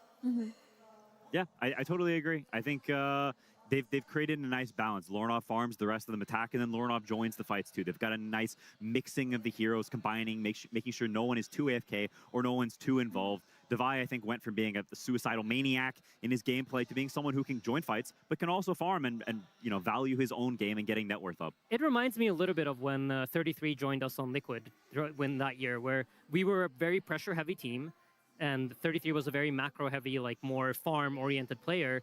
And when we found the perfect balance, that is how you win TI. That is what makes a team click. And I feel like Nigma has a little bit of that going on, where Lorinov is kind of more of the macro mind, and the other 4 are like the old school, like pressure players. I like that it's at least one core that's willing to have a little bit of hands off, but I'm hoping hands are all in for this best of 3, because the winner goes to a top 3, and we've got a game 1 on our hands. Team Yandex versus Enigma Galaxy. Game 1. We'll see what these 2 teams want to draft for themselves, where that IO ultimately falls, because despite Enigma Galaxy having that respect banned against them so often, Yandex gonna need a similar sort of respect towards it as well. They won't shy away from opening up their draft with it. However, Enigma Galaxy are first pick, so if it's left in the pool, it's very easily going to be taken by them, and they're not going to want to let Yandex look towards it. And this first phase Ember ban is so funny to see. Every team is doing it, and you'd think Yandex is one of the teams that's willing to play Slark mid against Ember, but that just speaks to how good Lorinov is on this hero and how scary his group stage performances were. He was 1v5ing on some of these games on Ember. I think there's absolutely some parts of it is purely Lorinov, but a degree of it also has to be the fact that Sumail played it on the safe lane. And when you can no longer cheese the Ember on mid, this hero becomes a completely different beast. Yeah, it's very true. They've left the IO. So it's the first time someone's done that against them in a long time, and there it is. You've got to take it. That's the thing, whenever somebody calls your bluff like that, you feel very compelled to take it. Sometimes you may not even want to, because you haven't practiced it in so long, because it's banned against you all the time, but you see it, it's GH, look at him. He's got to play his hero. Yeah, of course, of course. I do wonder, though, like, we haven't seen Enigma Galaxy get their hands on IO this whole TI because it's been consistently banned against GH. Have they been watching the meta unfold as well with these mid IOs and carry IOs? And is this going to be like a bait and switch where they also end up running a carry IO? I think that's a great question. Maybe there's also a little bit extra that we're not seeing when it comes to scrims. Maybe they are also able to get their hands on it in that regard. But do we feel that a support IO is easier to answer, or does it still fall under that category of it's a support, you don't want to put too much emphasis on it in a draft? Wisp is a very game-defining hero. Regardless of if it's a core IO or if it's a support IO, it defines your entire draft. It changes the way Dota functions. So it doesn't matter. You're forced to address it.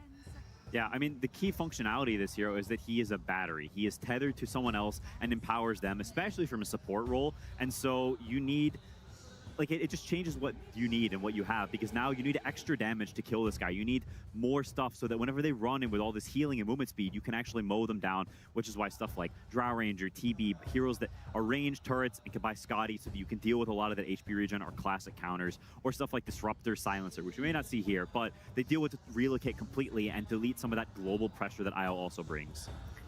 There are supports as well that are popular within the meta that are good historically against support IO, who ganks you and surprises you with relocate. Like Winter Wyvern, for example, is one that's been popular. Bane is one that you could play. Willow kind of functions as a soft counter with the Terrorize as well. There are means to address a support IO. I feel like the big question for me is, does Nigma play it as a core?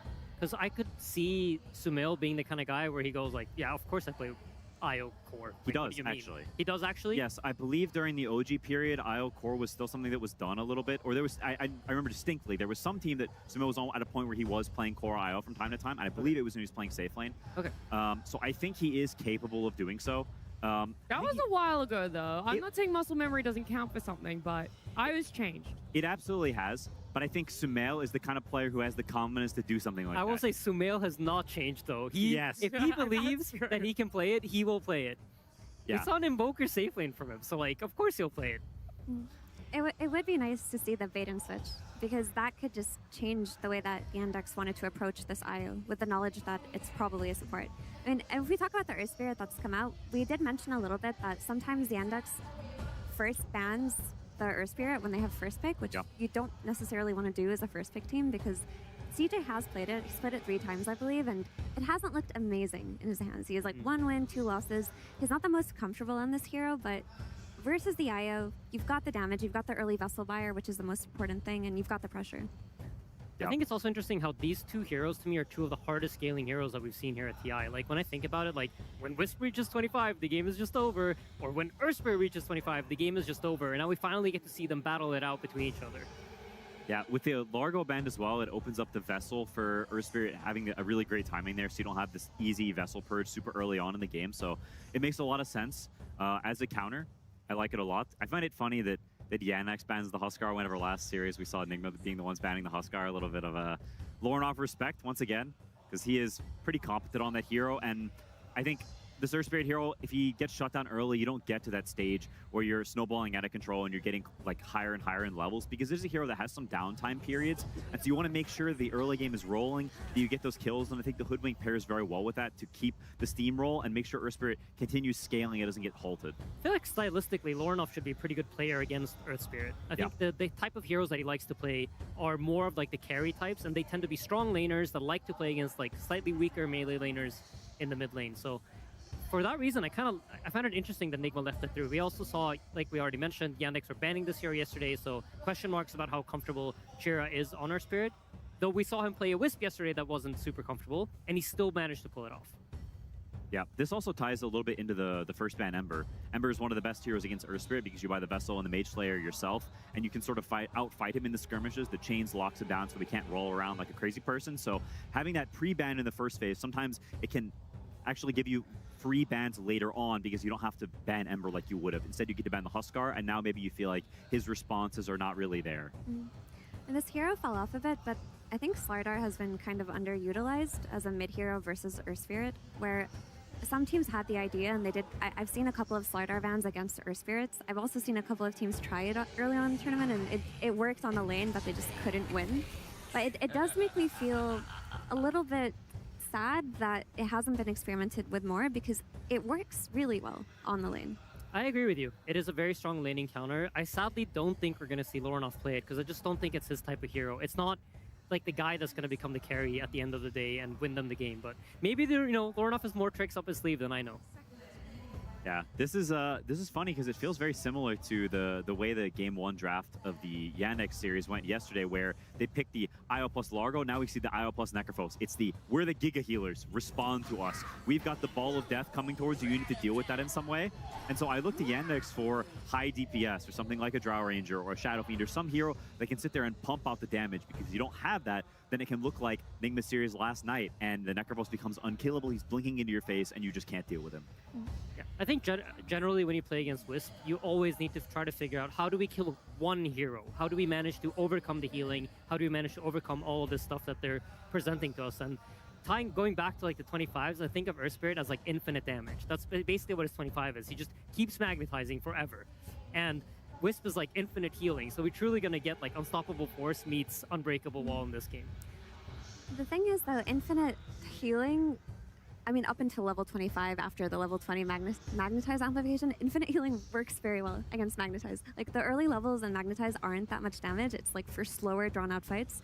And it's not going to be just the healing from Io and his Locket, it's the Necrophos as well. It's too much healing for the early Magnetizes. So while there is damage between Yandex's first two picks, it's not enough. Is the only way to look at a healing lineup counter to be we need to burst them down, or are there other avenues that you could go down? I mean, generally speaking, drafts that have a lot of healing tend to have very low catch. So if you think about Io has absolutely no way to catch you, Necro has very little ways to catch you. Technically, he can scythe you from full HP, but that's not really how you want to use the spell. Yeah, so you can try to abuse the map instead and say that, you know, they can run around as 5 and be an unbreakable ball, but we will just abuse the map and get way more resources out of the map and play the game that way. Yeah, you're playing for a later, more key timing where you can just run them over and out-damage the healing. And they're prioritizing the carry last pick. Picking Underlord into Necrophos here, it can potentially be a little worrisome. This is a lane, I mean, it's a big high HP melee hero who's running into now Heartstopper Aura. So it's going to tick him down, and over a long lane, especially with Io, that's so many resources if they're laning together that you have to get through. This is a potential problem that I am curious to see how Yandex can actually deal with, because they think it's fine, right? They picked the Underlord into the Necrophos.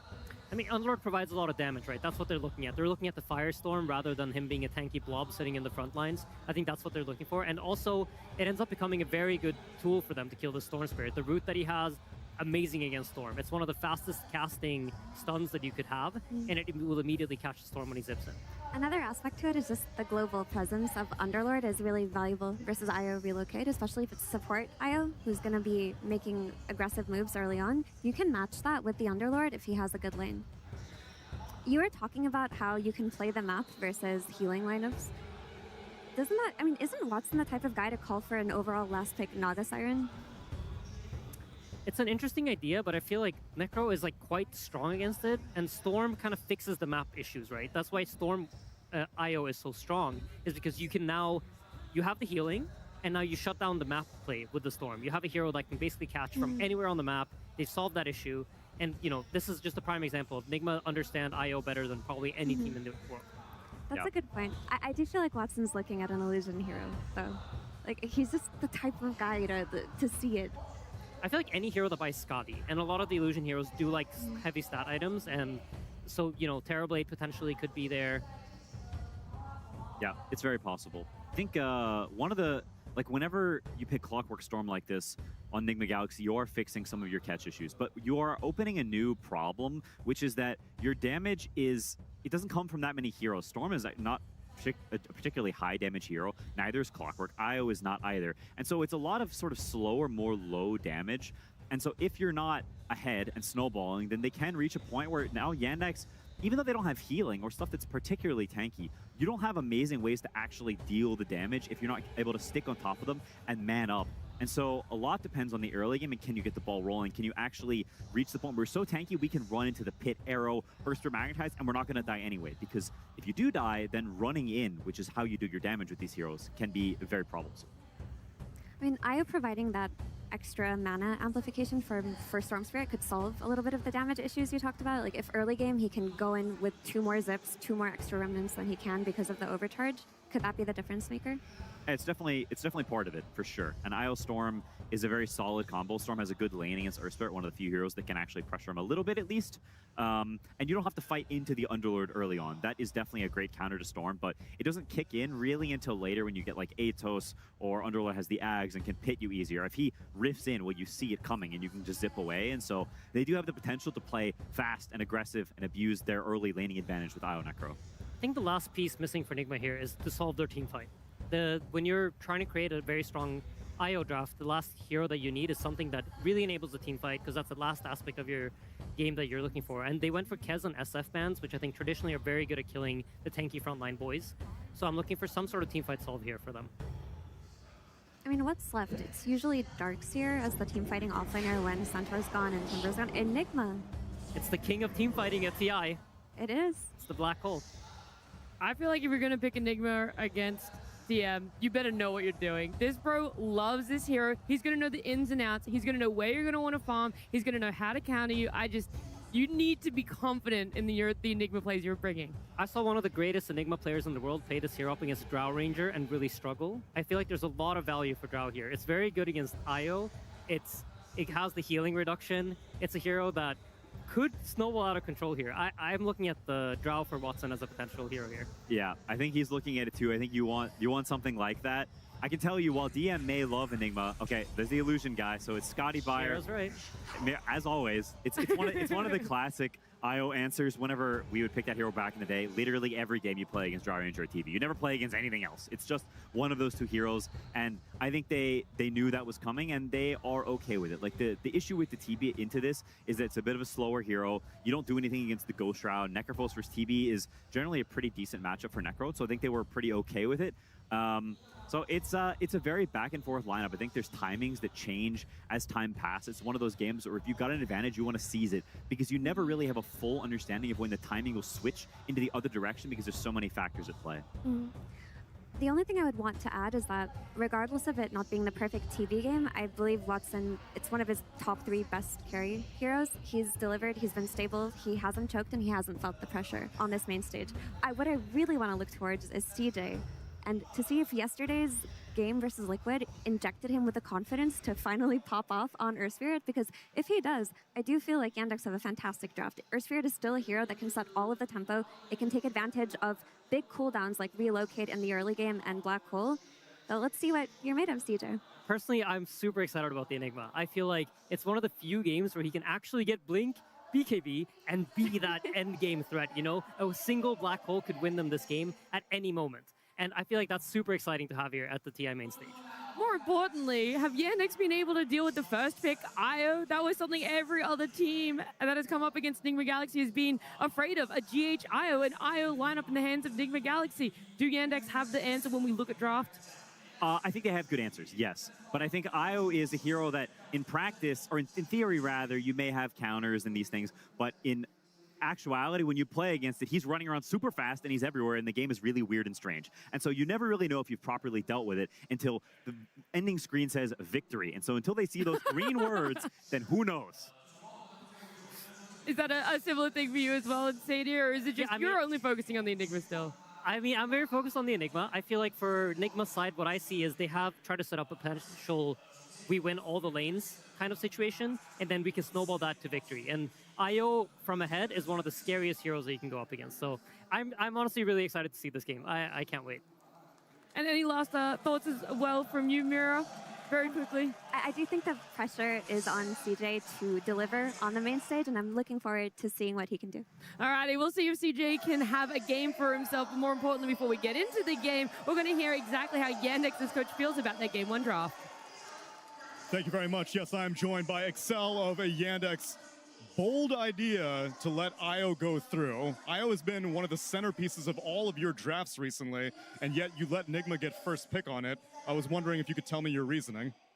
I mean, I think Io is main impo if it's the core. As a support, it doesn't feel too strong, so we will see. Were you at all worried that they may flex the IO? Because I saw even your last phase bans, you were only targeting offlaners. You seemed quite confident this was going to be a GH IO and not a Sumail IO. I mean, we were aware like it can be flexed, but I think it's very high chance it's going to be post-5. So we don't overthink it too much, but we were aware. Okay. And then your final pick, ending up for the Terrorblade. I was wondering what the options were, because we were thinking maybe Drow Ranger might be another option. Is there any reason why you ended up going with Terrorblade? I mean, we had options, but I will not speak them, tell them, obviously. TB, I mean, I think it's just a Giga Watson hero.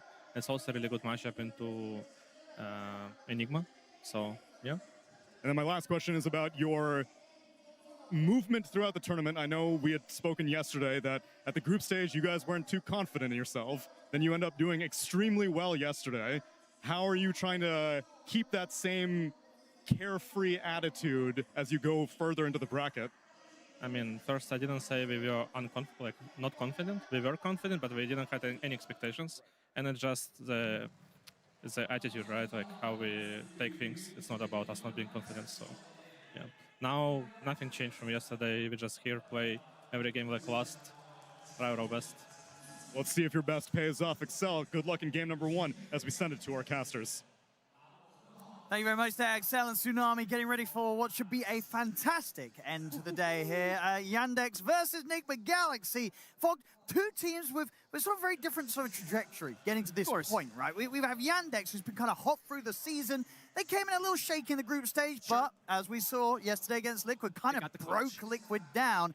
They look to be back on form. Enigma Galaxy, ever since we saw them in the qualifiers international, it was clear that this iteration is better than ever. There's some magic going with them for sure. I know me and you covered them a bunch during that call. And it was like, oh, these guys are doing it. Like this Laurinov edition, he is incredible. Samael on the carry, pretty good. Just working. So I'm really looking forward to this one. I think we have, yesterday we did see this kind of similar thing where it's this team of burst damage versus this healing type of strategy. This one, sure, there's some different nuances that come into play, but it could come into that similar factor, Will they have enough damage to burst through the healing? And is it going to come too late at some point for the side of Yandex? Because I do look at the side of Enigma, just like Insania finished the panel with there, there's definitely the potential for them to win these lanes and kind of snowball that factor.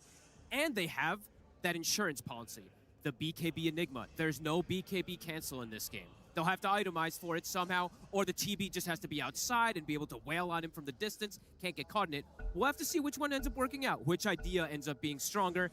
Let's see what it's going to be. Tons of magic damage, though, is for sure. I think this might be 2 lineups with some of the most magic damage I've seen in this. Oh, absolutely, absolutely. There's going to be a lot of potential for early to mid-game brawls, and brawls that, for some of the more fragile heroes earlier on, like the Terrorblade, might be tough to get through, but obviously Watson on the Terrorblade, one of his best. He is ready to survive through numerous situations to get to the point where he's going to be ready to carry Team Yandex. Overall as well, interesting thoughts obviously from Axel, and understandable, I guess, or would you say maybe a risk that you actually might regret taking looking back, leaving the IO in, because you know it's not going to be this core IO that's been kind of busted. Sure. It is the support IO, but it is GH IO, and historically, you don't want to play against GHIO because he's kind of good on this. 100%, but they didn't give it for free. They did get the OP Earth Spirit, right? So they do especially have that vessel carrier, that hero that just dictates the pace, that can just be that momentum carrier. The question is he going to be able to carry that early momentum for the team to get to those later stages where the TB is going to be that turret? I'm curious to see how it's going to go because Laurinov, sure, Storm has had a bit of a difficulty in this tournament. Yeah, this is one of his special heroes. And the lane overall versus the Earth Spirit, it's good for the Storm. So looking forward to see how these lane matchups do end up going. We have 3 bounties going the way of Enigma. So as we said, if they can get the ball rolling early, can be some very good signs for them. For sure. But yeah, I think this mid in particular, as you say, Laurinov on the Storm, the rough games of Storm have been pretty rough. It has looked to be on a completely different level to the Earth Spirit, the wrong way round. 100%. Earth Spirit's just been dominating Storm. It's like, well, I guess there was nothing else left to pick. Let's try the Storm. And then a lot of teams, I feel like they do regret trying the Storm. We'll see if it's going to be different here today for Enigma Galaxy. And we do have to mention for the Storm, right? Look at the control that there is. There's going to be the Underlord Pit, the Arrow, the Earth Spirit Silences, the Bushwhacks, etc. There's going to be a lot of things to trip up Laurinov, but let's see if the heals, right? That's the thing that they do have the answer. So, yeah, really looking forward to see how these lanes go down and see if this Underlord DM actually has a decent lane, because this one does feel tough. This Underlord versus the IO Necro, it's kind of like an infinite resource lane. That's that the thing, Enigma right? has. It's how do you pressure this safe lane Necro when he's, Samael's got the backup of GH on an IO. The answer These is two, a few levels in it, even at straight away level 1, right? We're unlikely to see Samael die unless big mistakes happen. Maybe they'll have some early rotations coming in to sort of add that extra member into that top lane. Malady wants to make some moves through the Twin Gates. But even then, it's not going to be easy to pressure this Necrophos in the laning stage. No, not at all. They're just going to have to... This is more like them just having to withstand it. You pick this Underlord for the overall game, to have these buff-ups, to have these auras, and obviously the Aghanims versus the Storm eventually is going to be fantastic. But yeah, the lane, it'll be a slower start for DM. And to be real, DM in a lot of these games for Yandex has been very crucial how his early game can go sometimes. Yesterday, he had an insane game on the Tide. Sure, he was versus the side lane Ember, which was great for him, but we'll see how it is when it's slowed down. And what's the bottom lane going to look like? Is it a situation where Devi, early on, is he going to be able to sort of be left on his own? And is there going to be the freedom for Omar to make moves across the map? Or does Omar have to stay down here and kind of keep this Enigma safe? You want to stay down here with the Enigma. You want to use this as like a pressuring hero with the Eidolons. This hero, sure, you are still about to BKB Black Hole eventually, but laning phase, you want to at least try to play with the level 2 Eidolons. A little difficult versus the Terrorblade and the Mirana because they can hit them pretty decently from that distance, but I don't want to see Omar moving around too far away from here. Definitely want to try to slow down this Terrorblade start, and not even just the Terrorblades, let's be honest here too, right? Just Watson's start. Yesterday was such an absurd performance from Watson in both games. Kind of super carried. Exactly, especially in that first game. First game. Turnaround with his performance on that Wind Ranger, absolutely on another level. Top lane, actually going to get a chance to make a bit of an attempt for Samela, and they've got enough damage to bring him down. First blood for Saxa. And sort of a situation where GH might be in trouble on top of that. He will be able to tether over to the creep wave, so it should be okay, but a kill that I don't think Enigma Galaxy was expecting to give up this early in that lane setup. I don't think almost anybody was going to see that one, right? Sure, Hoodwink does absurd damage as a support, but still getting the connection versus the two of them there. That was really impressive. Bottom, Omar. Got some good cog control there, by the way of Malady, but going to be left incredibly low. Will be chased down by the solution from Watson. Got Tango regen. Should be okay. But wow, yeah, this top lane, that's something you do not expect to happen. You know, this Underlord, this is a lane where he's supposed to just endure. Getting a kill, that's a really good start there for Yang. Oh, absolutely. And honestly, looking at the CS as well, yeah, again, with this pressure, you know, Samel, he's not having complete free farm up here. Yeah, that's going to come across. He's going to be all right, but again, relatively all right. Left very, very low. DM and Saxa are finding ways to put pressure onto these two in ways that I don't think they were expecting. Saxa has, honestly, he's one of those that works his magic sometimes. We saw it on his Bounty Hunter yesterday, right? He just killed, what, 6, 7, 8 couriers in the first 10 minutes or so. He doesn't sometimes just win lanes that aren't supposed to win, so really impressive coming out from Saxa here. Keeping that harassment going, getting some good bounces onto GH also. Good roll here for the water rune. Chira Jr. able to get in time and make sure that Loronoff's not going to be able to get the bottle refill. So matchup though, we're seeing Loronoff, he is ahead, 28-3 to that 20. He's doing well. He's doing very well as we expected him to. This bottom lane though, I kind of thought Devi would get a little more out of this here, but he's getting punished similar to the Underlord, and he doesn't even have a kill to his name. So they're doing a great job down here on the side of Yandex. Chira Jr. finding a lovely opportunity to get on top of Loronoff. Gank comes in from Saxa. They're going to be able to bring the Storm down. I mean, that whole little move there where Chira Jr. was able to roll in, get that water rune taken away, and make sure that he was in a very healthy position, as opposed to Loronoff, who was sitting pretty low there in that mid, trying to scramble towards that level 6. That death's going to hurt. Saxa early game, though. Immediately, he pressures top, gets them a kill. Comes mid with the TP, gets a secondary one. As I said, this is the guy to watch in these first 10 minutes. They were talking about it's for, you know, the Earth Spirit for Chira Jr. to enable him as much as possible so he can get that early vessel. That's the way you do it. You go for that early rotation. And I think now at this point, they're happy with top, right? Now they should definitely not get another kill up there. I think now is where they back up. Saxa can make his moves around, and DM is going to get as much as he can with just pulling the lane back. Huge plays. Could look to do it again. I think Loronoff should be able to hit the 6 before that 6-minute rune. Yeah, there's going to be a little bit of a window, but might be too small for Yandex to try and strike again. Yep, small stacks also now for DM. Does pull the creeps into this neutral camp, so we'll be able to get a little extra in the lane.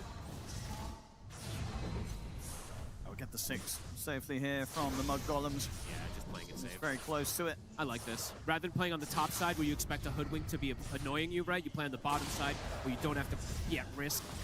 Try to secure that rune on the Storm Spirit. Still not quite the 6. He is 3 experience away, but should be able to get it for 1 creep.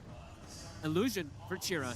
He could make a rotation with this. He is 6, has the Magnetize. I mean, yeah, him and Saxa, if they want to try and hit the top, is going to be pretty nice. Yeah. We'll be under the ward, though, so Saxa will get the D ward. Might make things a little trickier to sort of catch GH and Samel by surprise now. So looks like Chira Jr. is going to opt to swing back towards the mid. Has also been hit out by the scan. So Enigma Galaxy, they're going to be on, super careful. Positioning on that top lane now. GH is moving bottom. He's got the spirits primed up to go for a pressure player onto Watson. Rotation's coming though. Chira is reading the move. He's going to be ready to back this up. Cog's already down though from Omar. Temporarily pushing Chira back, but he's still able to close in with the slow. Omar likely to fall, but the space is given for Devi to back away from this rotation. Clean connection there from Chira. Lornoff, of course, will get some space out of it, but this Earth Spirit already getting off to a hot start here. And as we said, he's the key target for the side of Yandex to get that vessel. He certainly is. Pressure this IO. And it's a story that we've seen too much. Many times. Many times. There's many games we've been looking at the screen and being like, my goodness, this hero's kind of busted. How did Earth Spirit make it through How did it make it through again and again? And it's a risk, you know, Enigma Galaxy decided to take. It may pay off, and if it does, it's one of those things that it's a big payoff, right? If you're able to leave this hero in the draft and defeat it, it's going to feel amazing here at this international. 100%. This could be a series where ILB, right? This is a very contested hero. Whoever gets it could potentially just run away with it, but if they can answer it, could put some fear into Nigma. Lornoff, he's going to go his Greaves build. We did see a Greaves build the other day. It was versus the Little Friends, which wasn't so great. But in this game, can absolutely see the synergy. Yeah. It's with the IO, you're going to get the double heal. It's good with the Necro. Let's be able to dispel some of these roots and disables. But now the catch, Lornoff, is another one. Yeah, beautiful angle there for Sax opening up with the Bushwhack. The lockdown, not quite enough, but still with the amount of mana and the Magnetize. And not much you can do against that. That's going to be a dead Storm Spirit. Another kill for Chira Jr. here with his Earth Spirit mid. And another assist for Saksa. He is really crushing it in this early game on the support. Yeah, I mean, it really does seem... I feel like if you look at any of Yandex's game in the first 10 minutes, Saksa, you can look at what it's doing in terms of the moves, and it has so much impact. Another TP and Chira, super active here since he gets the kill off the mark with the kick, but should have enough for Devi. And GH is going to try and help out. Some heals coming in. Coming with the tether onto Devi. Yeah. And with the Fiend's Gate, turns with the Firestorm. It's going to be Devi gone. Lornoff's turned up to try and fight back, but I don't know if Enigma Galaxy can take this fight. GH in trouble. He'll tether across to Lornoff, but Chira Jr. finishes him off. Lornoff will be able to zip away, but Omar left behind. It's going to be Yandex cleaning up the three of them and only losing one of their own. Oof. I was mentioning Sim with Insania, right? We were saying how Nigma has set themselves up with very strong lanes on paper, but it's Yandex out playing with these with these rotations. This is a beautiful start. Chira Jr. is already 4-0-2 on the Earth Spirit. It's early days, but it does feel like Spirit. Lornoff, again. Oh, they're going to Arrow. set up. Arrows into the silence. Again and again and again.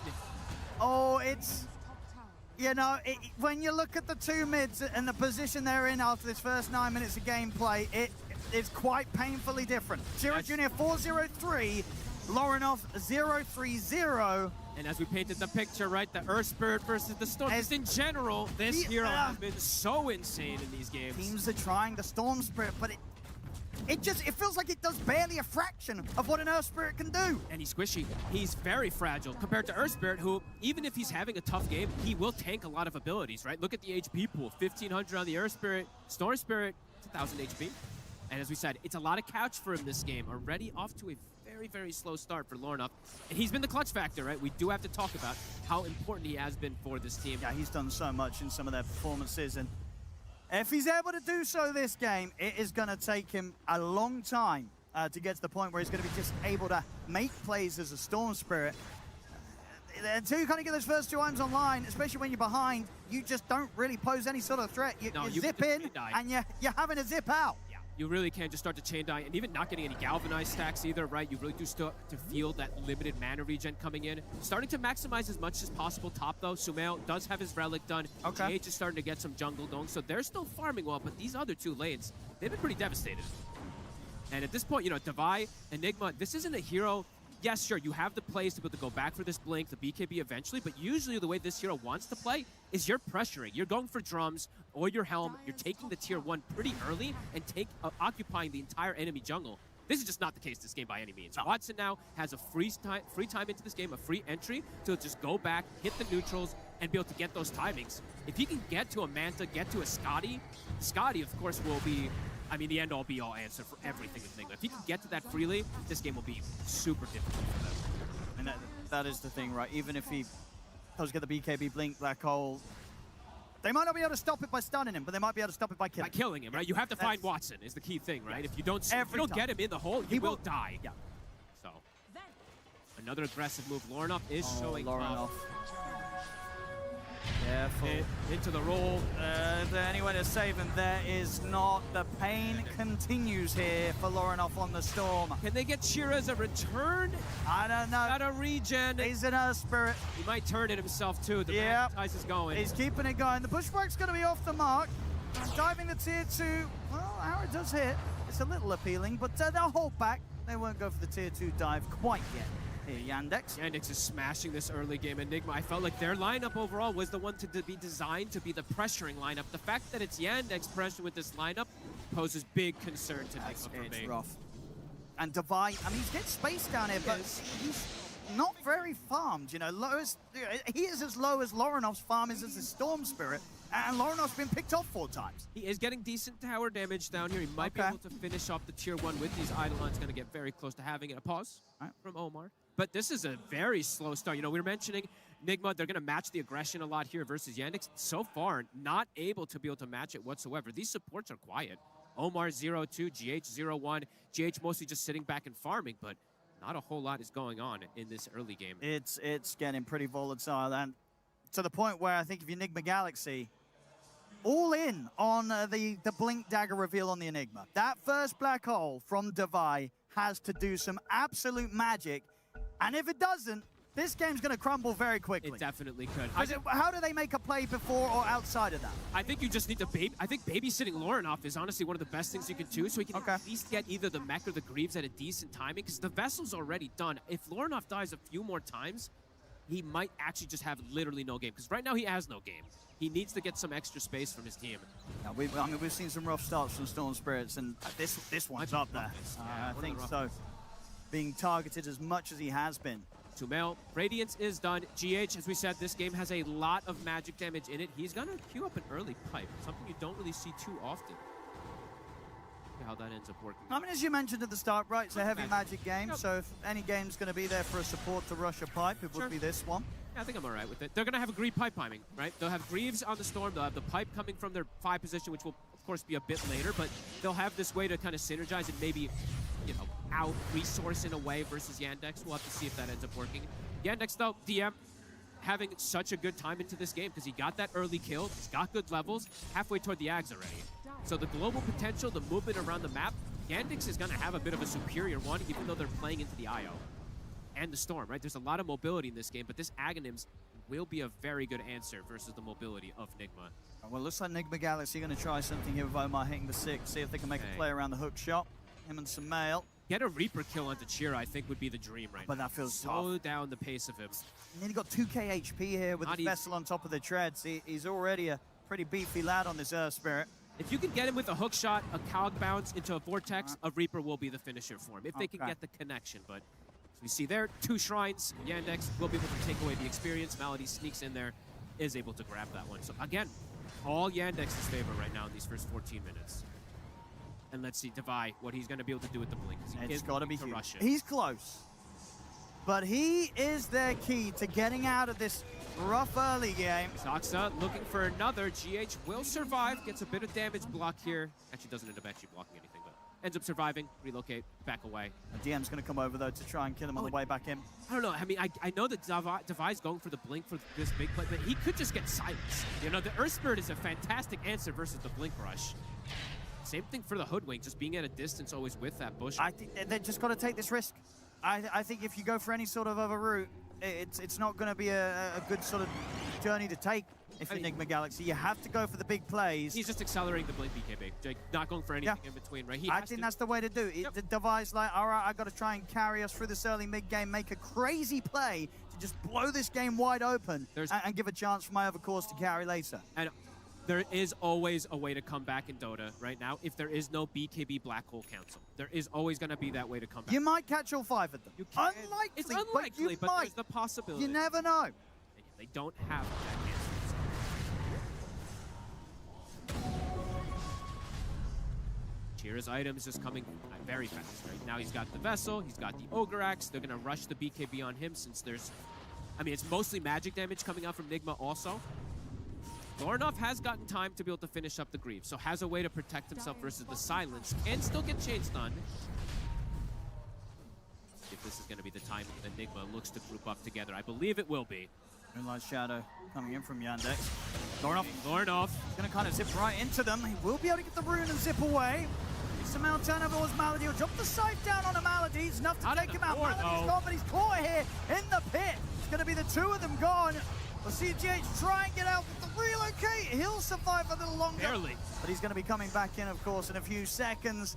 They're so ready, Owen. Yeah, they get the kill, but indeed, they were fully set up. They're going to look over towards Chira Jr. Divide does have a black hole, and he will drop it to ensure that they have a chance and will succeed at bringing down the Earth Spirit. Can they get out, though? I don't know if they can. Saxa is in with a bushwhack onto Divide. He's trying to back up under the tier 2.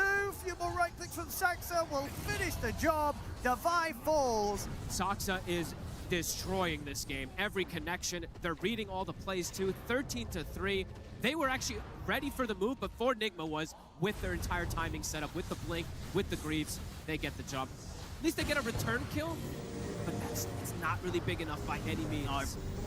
Omar, and they get some more kills. Saxa would be a big one. He is worth quite a bit here, level 11 as well. On off with Saxa. Malady will be able to finish Omar off. He's going to go for the TP out. He just TPs away. He lives. Malady out of lead. Get out too. I mean, he's fast. Cruise into the river. He's pretty speedy here. Oh, Device got him. Okay, yeah, there we go. So at least something else. Nearly gets himself denied to the neutrals, but won't be the case. Devi able to take Malady down. Getting a support here in their last fight, of course, they did get the big killer taking down Chira Jr., but their other two cores able to turn up and walk away fully alive. You know, 4-0-4 on Watson so far this game, 1-0-7 on DM. Look at Yandex, though. No slowing down. Magnetize, it's at the ready again. They know that Nigma, they don't have the black hole ready. They know how much stronger they are at this point. This Ag's Underlord came at such an early timing as well, too. They just get the catch. They can just plop it on top of 3 heroes. Nigma tried to mount that first move before him, but just absolutely ready. And Watson continues to be a beast this game. Chira Jr. ready to start the move. There's the follow-up with the Fiend's Gate straight in onto the two of them. Trying to come up with the heals and some sort of way to save Samael. He'll get a scythe off. He lives. Not enough even with the scythe on his back. No way. As Samael's gone, GH dead once more. Nerf Saxa right now in this game. This is insane. And I feel like you can't really ban Saxa, right? His hero pool's pretty extensive. He's got a fair few of them that he is going to absolutely destroy an early game with. What a performance from him, truly. Setting up for so many of these kills, surviving multiple times in these ganks. Very high level for him. Yandex continues to play this in almost perfection here. Saxa he's not even going for the shard either. This is a fantastic game if he's able to get the shard with the Earth Spirit at some point too, and he's prioritizing the blink since he has such good farm. But yeah, wow. What a game here so far from Yandex. Nigma not able to get things together to get these big kills. They're just getting these small ones. They've gotten Chira once. They got him once. But just once so far, and Watson still having a flawless performance. Has the Manta. The Scotty's getting queued up. 20 seconds until we'll have Devi back with the black hole. See if they can try and find something again here. He did buy the shard in between, so is looking to get some extra farm with it, but does mean that the BKB is going to be stalled out if the fights come to him in the next 5 minutes or so. They have so many ways to cancel it. Malady now having the Yule Scepter as well. So other answers now in Dota, of course. Sure, sometimes you might be able to not cancel. Devi! Oh, arrow's there! He has to cancel it. That was an ambitious black hole. I don't know about that one, Fog. He is very dead. Yeah, not enough. Maybe he can find something in return. He's going to jump forward, step to toe with the Sunder. The pull back on towards him. Hook shot in. They'll kill Watson off. Great kill. Malady also potentially in trouble. We'll be able to leap up to the high ground. Saxa's now here to back him up. And they get out here. I mean, Chira Jr. and DM are around if they get a grab onto anyone. It's a little too deep up by the tier 1, so, well, all things said and done, it does cause them to find a situation to kill the carry. So Device says that was the plan all along with the little mini block. I'll believe him. All right, he'll take that trade. Watson getting put into a very dangerous spot in the river there. They get to collapse on him this time. Nicely done. Finally slowing him down. It needed to happen. It did. He was having way too good of a game. Yeah, complete free farm on the Terrorblade up until that point, but a little bit of a slowdown. And Laurinov getting some catch-up, which I think is actually super important too. He's actually ahead of Chira Jr. now in net worth somehow, which is very impressive. Absolutely. We do not see Storms do this. So Laurinov is quietly working some magic after dying 4 times back-to-back throughout that early laning stage. I like his build a lot, right? As you said, the Greaves absolutely making sense in this game with his combination of his heroes and versus the Silence. And the small little Essence Ring is going to be nice to save him. Fighting back here. How's the pipe looking for GH? Another timing that they can play around with the auras that are going to have that advantage over Yandex not having auras. Chira, though, now has BKB. Much more difficult to be brought down. Oh, quick with the response there. Make sure that he doesn't get set up upon by Saxa. Kira Jr. was ready to connect to look for the kill. Saxa deviating with the build a bit here. Looking like he's going for the Yules instead. I was going to mention before the Black Hole happened, you don't need a BKB cancel Black Hole sometimes in Dota now if you get Wind Wakers. So you can sometimes just save some of your allies as well too, which could be the plan later down the lines. Sumail, very isolated. Backup's coming in, but it's not going to be there in time to save him at all. Level 12 Hoodwink. High burst damage from that level 2 Sharpshooter. More than enough to kill him. Watson finding the freedom to hit the tier 2 tower top here, 21 minutes in. Chira, sneaky plays, more enough, will be able to get out. An early tier 2, they're pressuring. Super early. They're not popping Glyph. They didn't pop Glyph. All right, a tower for free and no tier 2 Glyph used. Yeah, they'll take that, Yandex, I mean, especially with Watson getting to be involved and taking the last hit on it. That was, surprising. I rarely see teams forget to use that tier 2 Glyph. Just to slow, I mean, every second counts in Dota 2. Absolutely does. Losing tier 2 access like that around Roche timings is very dangerous as well. 7K lead. Even though Nigma did strike back a bit there, the goal just continues to climb for Watson in all this downtime. 2 components. He's got the ulti orb. Just needs a secondary one for that Scotty versus all this healing. Black Hole's back up. See what Devi's got in store for us this time round. He's just not farming very fast at all on this Enigma. BKB is going to come quite slow. Might be more and more answers for it. All right, GH, pipe timing. Pipe, Greaves, soon Mant on Sumail. They're starting to get quite a bit of things together. Ooh. Arrow onto Omar. That's going to allow for a very easy kill for Chira Jr. The kick. These supports are just so high level on the side of Yandex. It's something I keep looking at here, right? Malady level 12, Saxa level 13.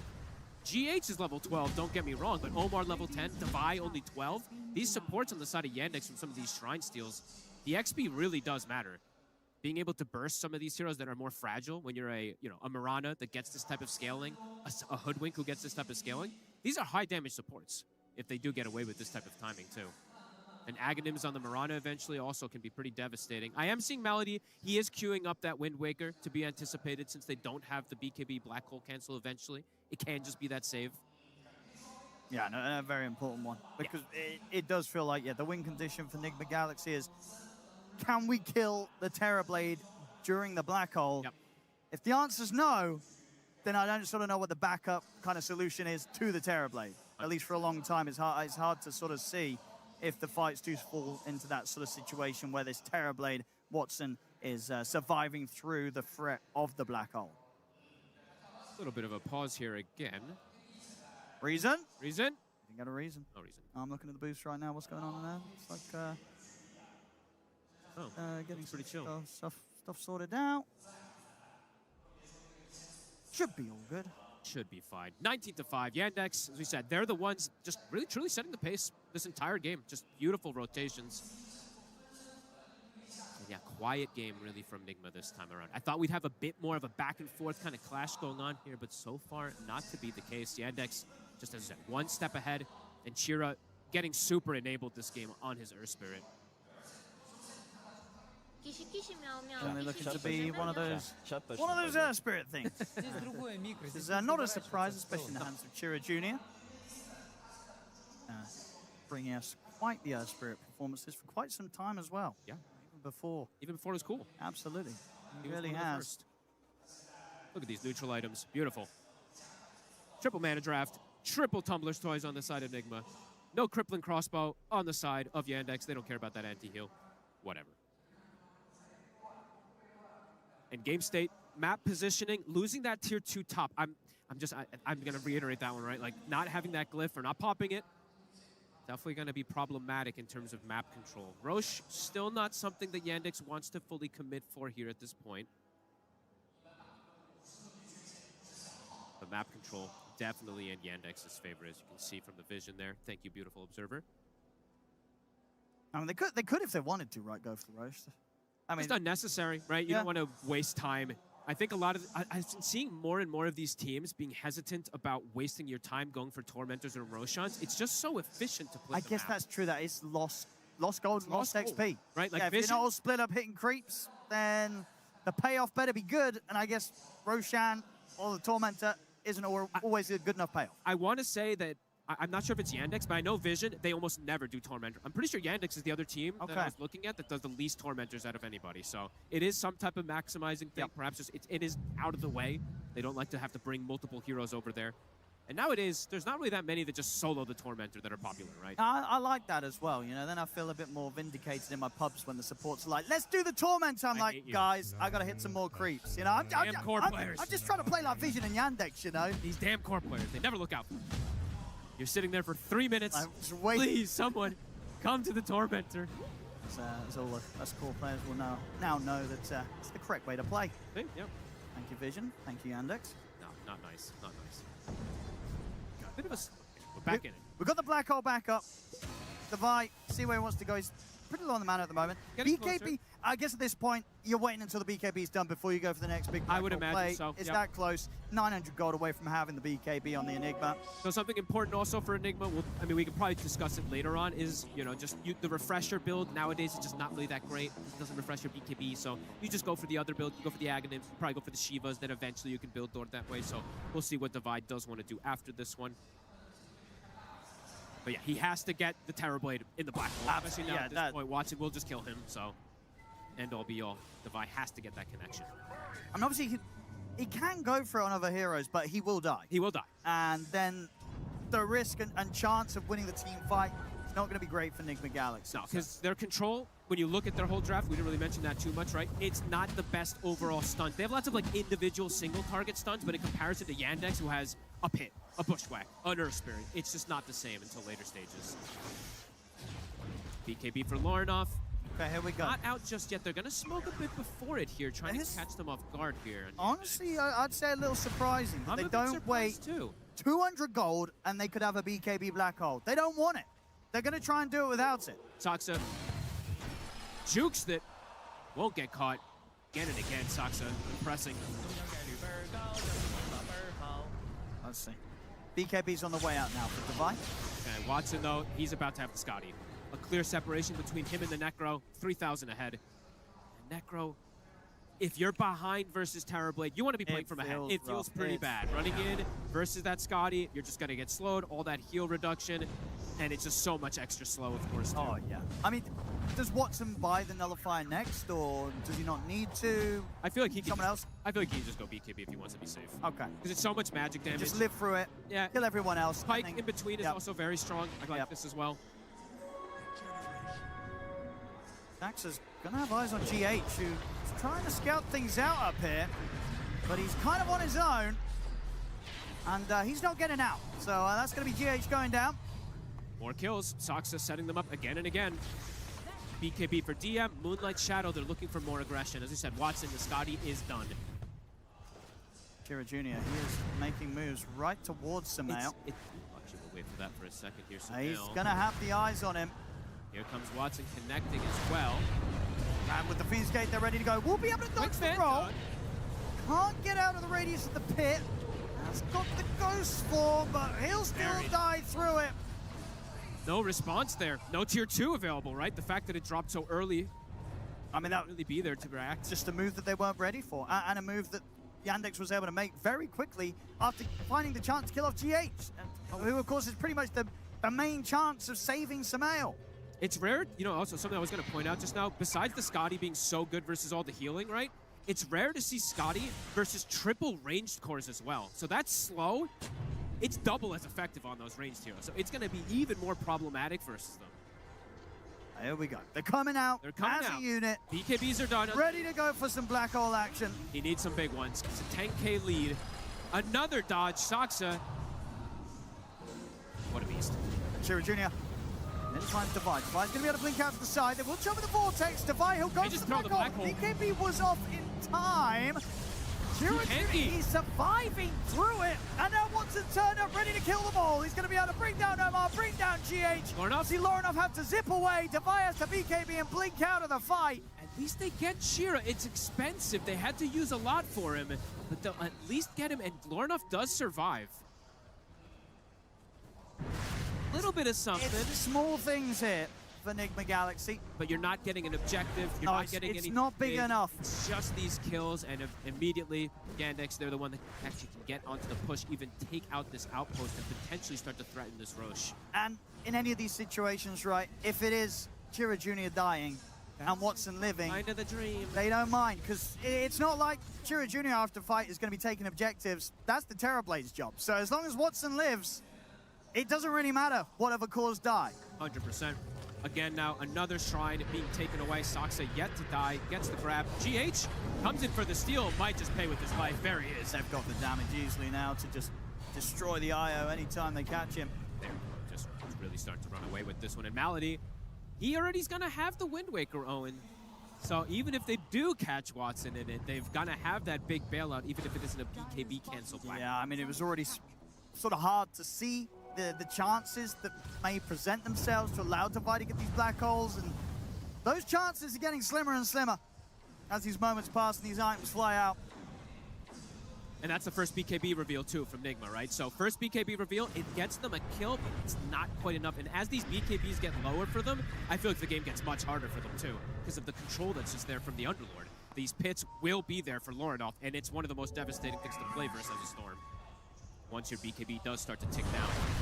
Talking about these extra ways to trip them up, you know, Watson, he's got this full Orchid now ready to play with. Switched it up. Yeah. Oh, that's cool. Dragon Lance into the Orchid. Oh, I like that, actually. Versus right, the Storm and the Necro, it's fantastic. Yes, you've got a Manta to dispel, but once that BKB runs low, it's a similar type of thing that I was talking about before. It's an even better answer. That's cool. I like this pivot. Dire's middle tower is under attack.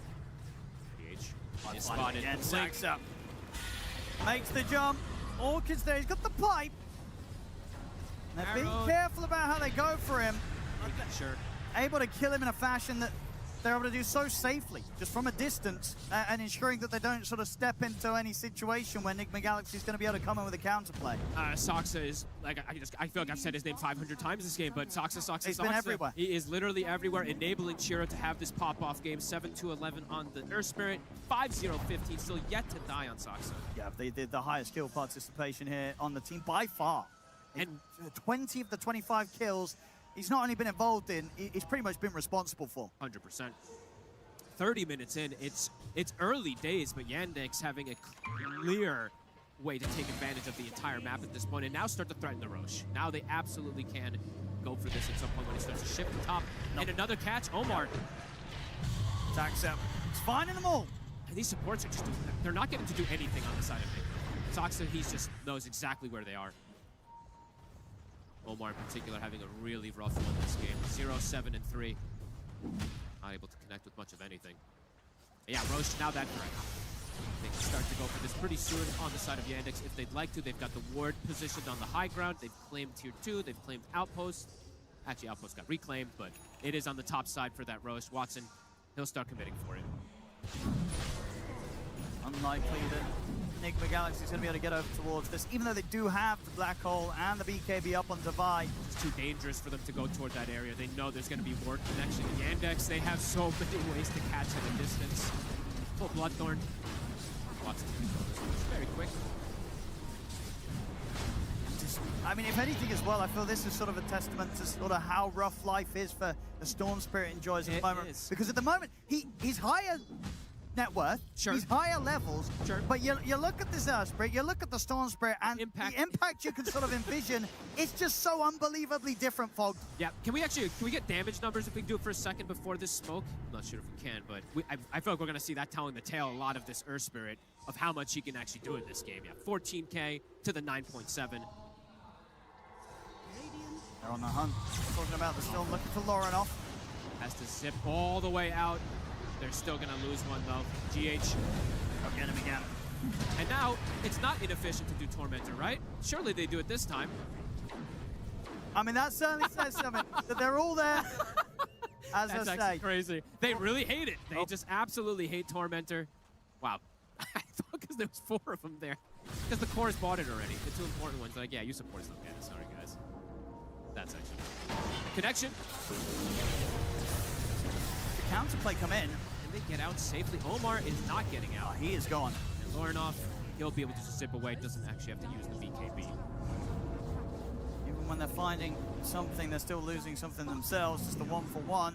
The global threat. Like, this Underlord, DM is playing incredible in this game. Thought he would have a more difficult entry into this game, but 5-0-15, this offlane playing super well. Map really starting to strengthen out at this point for outside of Enigma Sumail. A lot of damage, yeah, my goodness. A couple of hits from Watson at this point, understandably so. He's so incredibly farmed on this Terrorblade right now. This last pick looking pretty hot here for the carry. It's one of Watson's, if not his best hero, and we're absolutely seeing the display of it in this game. Even showing up to some early fights as we saw earlier. Lead just continues to grow, Owen. It just doesn't slow down in this game. Really putting all the pressure onto Enigma to try to make a move, but none of these moves are connecting. Another Moonlight Shadow, they're looking for the play. Lorinov has to be super careful here. They're ready for it. The Sun, it connects. Immediately killing him off. Omar, another whiffed hook shot. And it's going to be, maybe with the cogs. Survival for him. Looks like he does get back to the base. Chira Jr. talking about the base. He just rolls straight into the base. He's on top of Divide. Divide's going to put the BKB and try and turn with the black hole. Has got the lockdown here onto Chira Jr. It's going to be enough to bring him down. They take Chira Jr. out. They need to try and find something more. They get Saxa. Reaper Sights there. Yes, they can. Nice kills. Something. Can you get more? They know where Malady is. The pings are coming out. They know he's in the tree line. Oh, they see him. They've seen him. Malady. Whoop. Get caught. All right, costs a buyback. It's an expensive one. But they do, well, they got two of them. Maybe they won't get the three of them. Malady with the leaps. No way, he actually gets out. I thought Lorinov was going to be able to chase more. Okay, they get it. All right, Enigma Galaxy with a little bit of a pushback, but a costly one. Buyback from Lorinov for this. Chira handing that to them a little bit there too, right? Rolling into the base, trying to get on top of Divide, does get punished from that immediate black hole. But yeah, a buyback from Lorinov. An expensive one, but at least they get some good gold and good experience. At this point, honestly, you might have to do things like these when you're at this deficit. Oh, for sure. Yeah, you cannot sit back and let that sort of dive go unpunished. You got to be ready with those buyback buttons. Yeah, you can't just Yandex do whatever they want in this game. They did get a base score down, and that was placed quite a bit earlier, so that's why Chira did dive. I'm surprised they didn't go for the D ward around here, since he did just roll into the high ground. Lorinov also will be able to get himself a shrine, some extra XP, and he is hanging on to a big Lotus. Could save his life in the next play.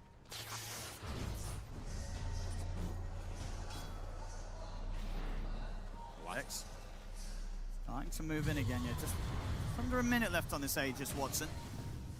No black hole for 70 seconds. He could consider at least poking for a small moment here. They've got double siege wave coming in as well. This could be an option for them to poke onto this mid tower here.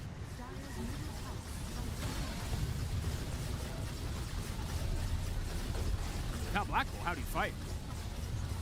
Very complicated. They'll have to use the glyph. Tower's almost completely dead though, and Watson still continuing. Still has meta as well. He'll pop it. Saxon's in. Catch. They get the jump straight away on it. Was leading in the kickback on the Divide. Divide's gone. Out for 50. Got the buyback ready, but even with that, 30 seconds until he's half the black hole. The barracks now under heavy fire from Watson. Not wanting to fully finish it off, just letting the illusion do so. One hit with another one. Okay, Lorinov will deny it at least there. Watson continues the push. Full set of racks. Chira's like, that's the plan. Well, Sax is in. Oop. Gonna try and get the jump, and we'll be able to break him away. Mel's gonna be fine. And overall, right, Chira's play now actually looks, it's pretty clever the way he does. Sure, he dies, he gets BKB Black Hole, but forced to buy back from Lorinov. They don't have Black Hole now for the defense, and it ends up looking really good for Yandex, even though he did die. Hex now picked up for DM.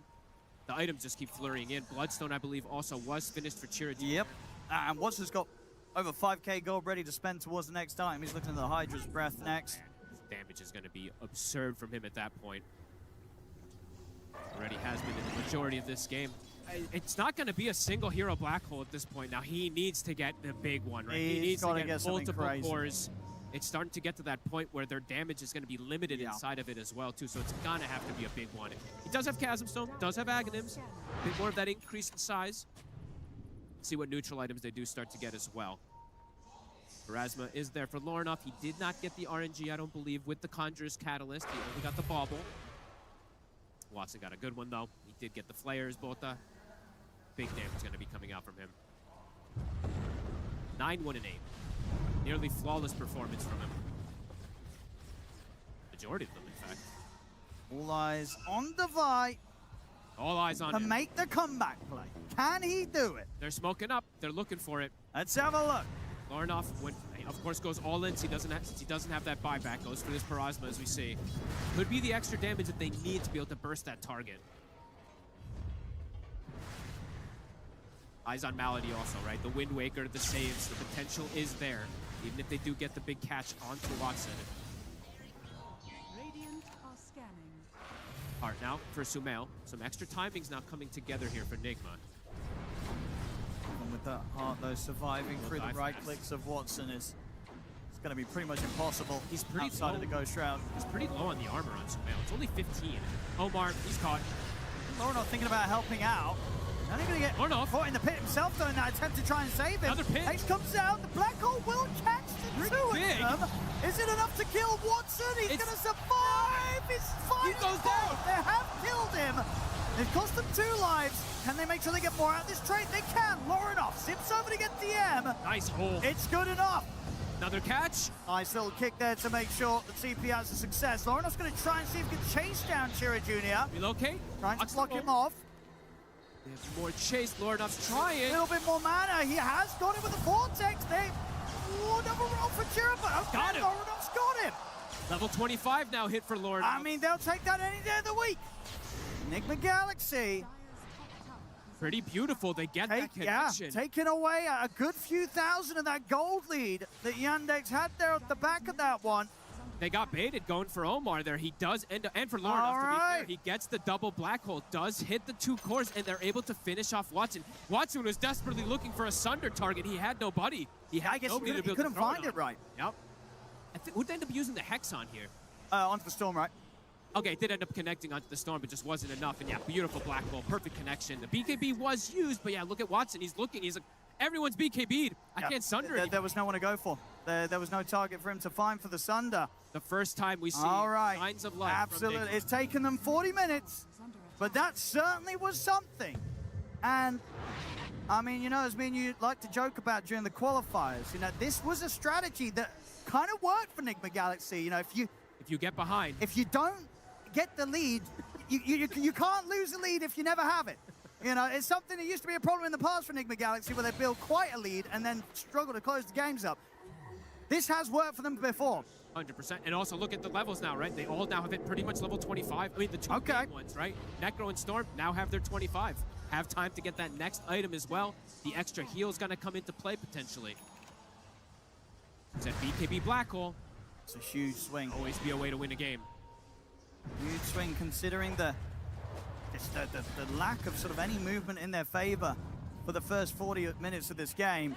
Lorinov has done magic when he's able to get to these level He has. 5s. He loves his build on his Storm too, when he goes to multiple Scotties, if you remember that one too. So if he can keep this game going, we're seeing the possibilities. Still a very difficult one. Sure.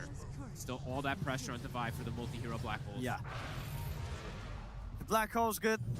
They might just have it in them to do it. We'll see quite an early buyback here from Omar. I guess considering the Roshan. Yep. He just wants to scout it. I mean, because the timing's going to be there. Black Hole's going to be up in about a few seconds.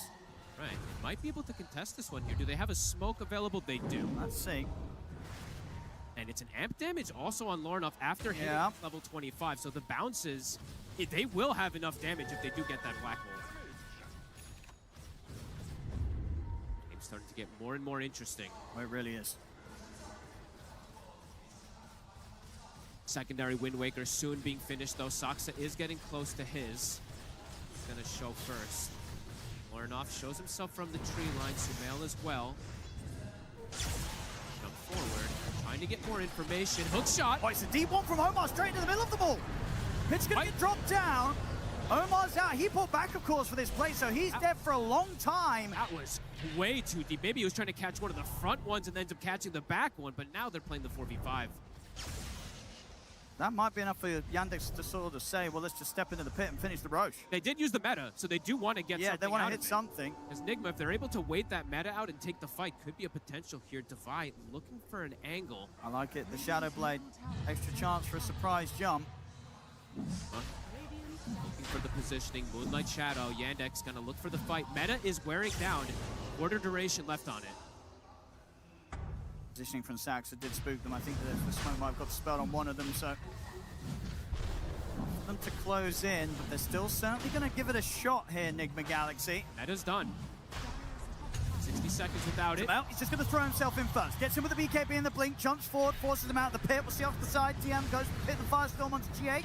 We'll put the BKB tether over towards Sumail. Shira, the back line. Trying to force them apart, trying to split Nigma Galaxy up, rolling deep as well. Look at the divide. Black hole too. Turn, just stands his ground with the black hole and catches the both of them. Shira is dead. Now to DM, he's going to try for the BKB TP out. He'll get out with this, but Sack they got DM behind. Divide moves over to take him. The Reaper in the base. Oh, it followed him. Crashing down onto him in the fountain. Oh my God, Divide is doing it. No hesitation. He is.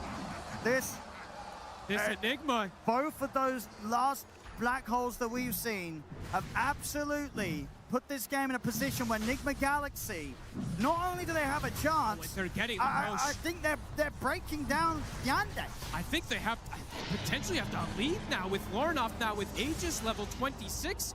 Oh my goodness, they've been doing magic throughout this tournament. This could potentially be another one. Somehow they keep doing this. I defy. It's as clutch as you can be. Yeah. They tried to commit so much onto him there, but they end up stacking the double melee heroes. Watson's meta had ran out also, so he doesn't want to run over and join his team. He's a melee hero. He could also just get caught inside of that black hole. And smart from Sumail too, right? Just blinking in. Giving the information to the team, breaking up the fight, causing Yandex to kind of panic and make this type of scenario happen. Sumail throwing out the tips here to Divide. Hey, this is they know that they've got something special brewing here between them. A 20K deficit that it was at, down to 6. That gold lead now means nothing. Malady, level 20 has been hit, has the Aghanims, has the Wind Wakers, but as we've seen, the Wind Wakers are not there in time to be able to protect some of these cores so far. I think Saxa has his as well, so they do have the potential to go for the saves, but beautiful connections. And Lornoff, Scotty #1 is picked up. I've seen him do this so many times in games when he has played a Storm for the late game scaling.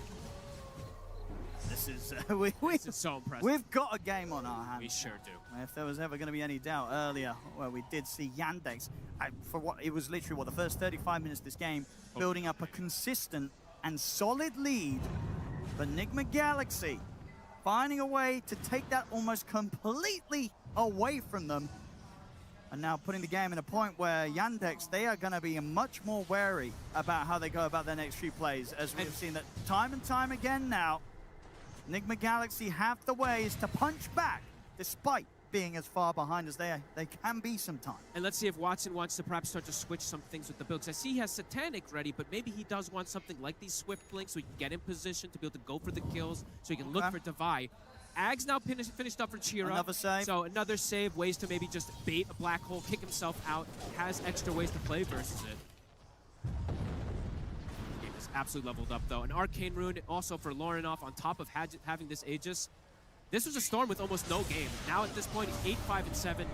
He is very scary at this point with the IO buffing him up. And it feels like Nigma Galaxy is doing numerous things this game that many other teams have not been able to do.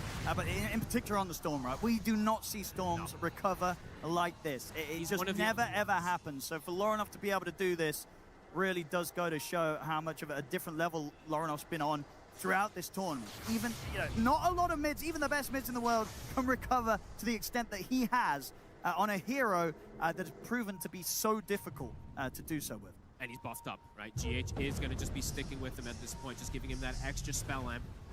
His damage is ridiculous now at this point. And Watson, now it's looking, now for Watson, right? A bit harder for him to be able to join in fights. He buys the Satanic, he's queuing up the Swift Blink next, looking for that positioning. Maybe waiting out that Aegis, too. Still got 2 minutes left, but so much has been gained from Nigma. Divide, a full Shiva's now, so even bigger increase for that black hole. They're going to be terrified of him. They have to be so aware of Divine these fights, and I mean, Watson is just switching the build up like crazy. He's thinking, he's like, which one do I have to go for? I'm out of item slots, so I have to eat the Aghanims. I don't want to replace anything for the Swift Blink just yet. Smoke up. They go for another fight. BKB All right. Black Bolt at the ready with the Shivas. Yandex, will they get the Wind Waker saves? Will they be prepared for this movement? Are they going to fight into the Aegis also? Still a minute and a half left on Lorinov. The scan connects.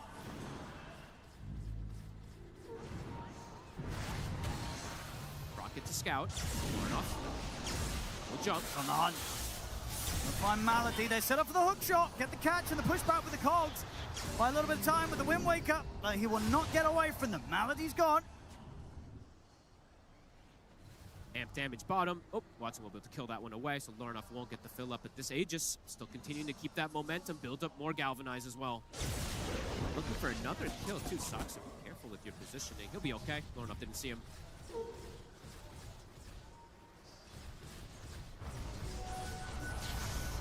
Much more confident to get out, split up across the map here, Enigma Galaxy. They'll get critical mass points as well too, looking to start replacing or swapping items out himself too for the Wind Waker potentially.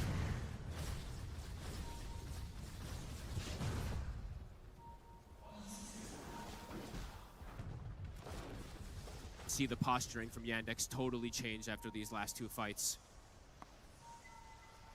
They've got to find a way to catch Devi, it feels like, at the start of the fights now, right? They have to have some vision on him, and it looks like they're going to force a move on him immediately. Okay, they'll get the BKB out with the Fiend's Gate alone. Hook shot. Oh, that's a good angle this time. Omar able to get the deep connection on the Saxa. Find Wind Waker out of this, but Lorinov's ready to finish off the job. Jumps over towards him. Saxa falling low. They'll bring him down to him. Lorinov. Ready to commit with the BKB. They get the Hex on towards Lorinov. Lorinov still able to get the BKB off and zip away. They're going to reset. Meta was popped. They can wait, reset, look for the fight afterwards. Their BKB was also used on the Enigma, so maybe they will just back up and reset. They got a kill for free. Big moves. Every time Meta gets used, they can just look to avoid him. GH also now will be able to steal away the Shrine. They get their own Shrine. They have the experience advantage. First time in this game that it is starting to go their way, at least in terms of those levels as well.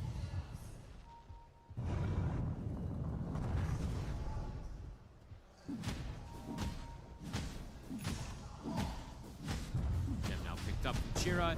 He has hit the OP talent, so it is there as well. He has hit 25. The Magnetize is going to start getting pretty crazy also. But they've been able to slow things down, manage things, allow Lorinov to get that scaling as well against him. Lorinov is queuing up a Hex. Actually quite like this because it can be annoying for the Earth Spirit. They can 100 to 0 targets in one control as well too, so perhaps a better option than the multiple Scotties that he has done in the past in this game. So impressive that they're able to do this, though. Yeah, this is quite the comeback from Enigma Galaxy. Chira, they buy a late gem for him, so looking like vision control is what they want to go for here, and yeah, just finding Devi. If they can get him at the start of the fights, that will pretty much crush Enigma's way of taking those battles, so I think that's going to be prime target number 1 for the side of Yandex. Just are they going to be able to find him? Because Devi's done a very good job of being in a very defensive position, as you see him right now. He's just playing in the base. He has boots of travel. He can go TP out and join his team with that. Unlikely that they can find him when he's got this. Let's see how deep Yandex want to look. Sending I mean, they do have double catapult coming in the mid lane. The scan comes out, though. Enigma's reading this move.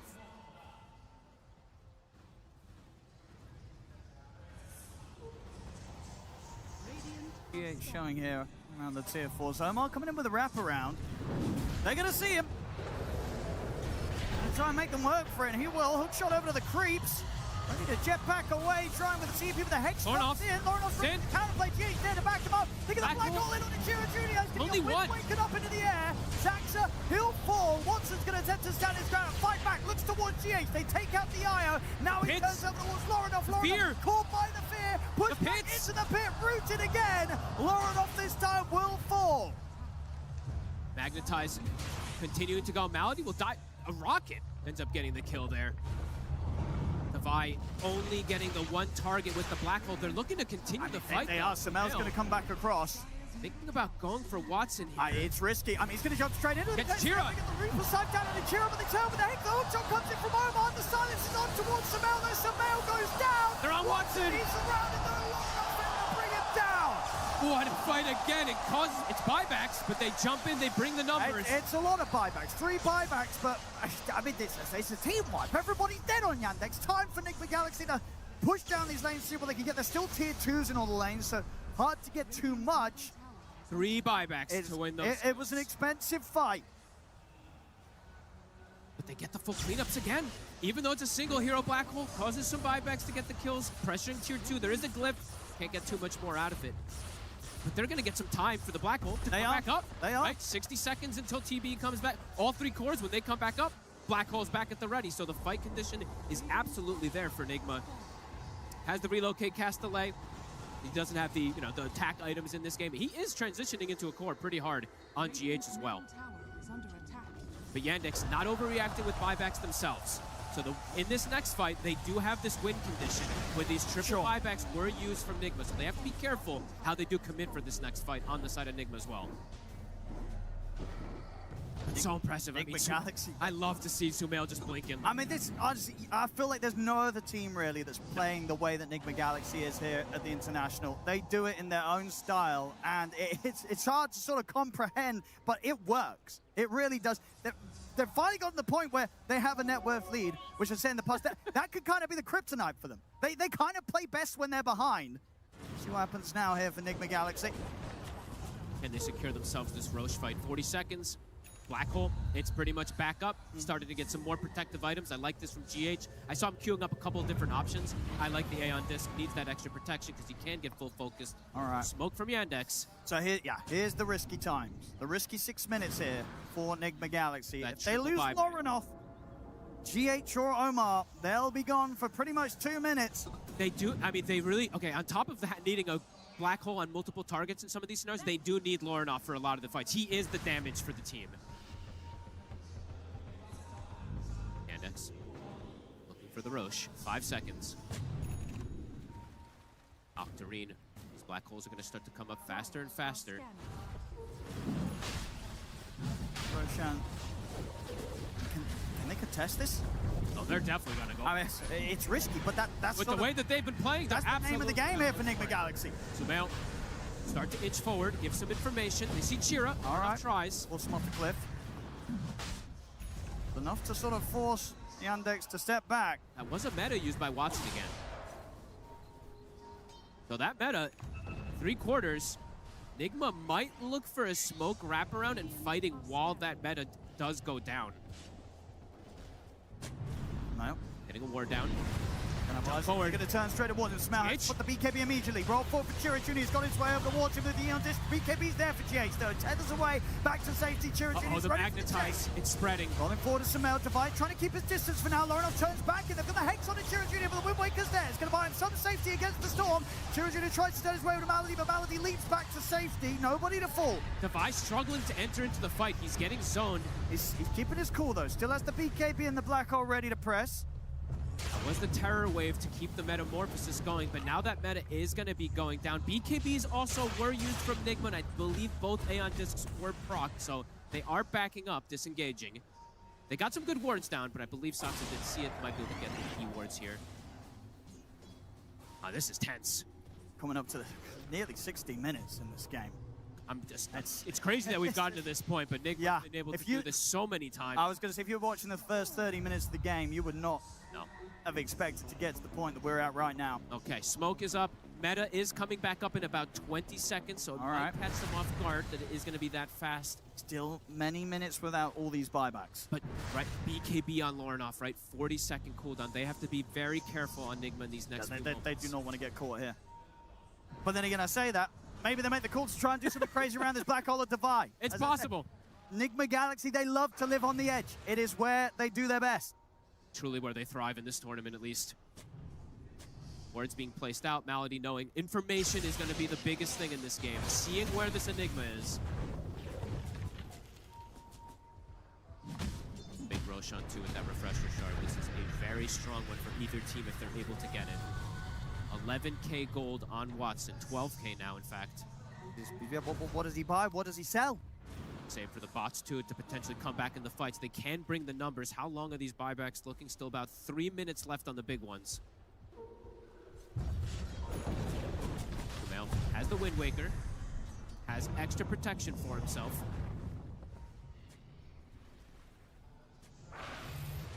Dire's bottom tower is under attack.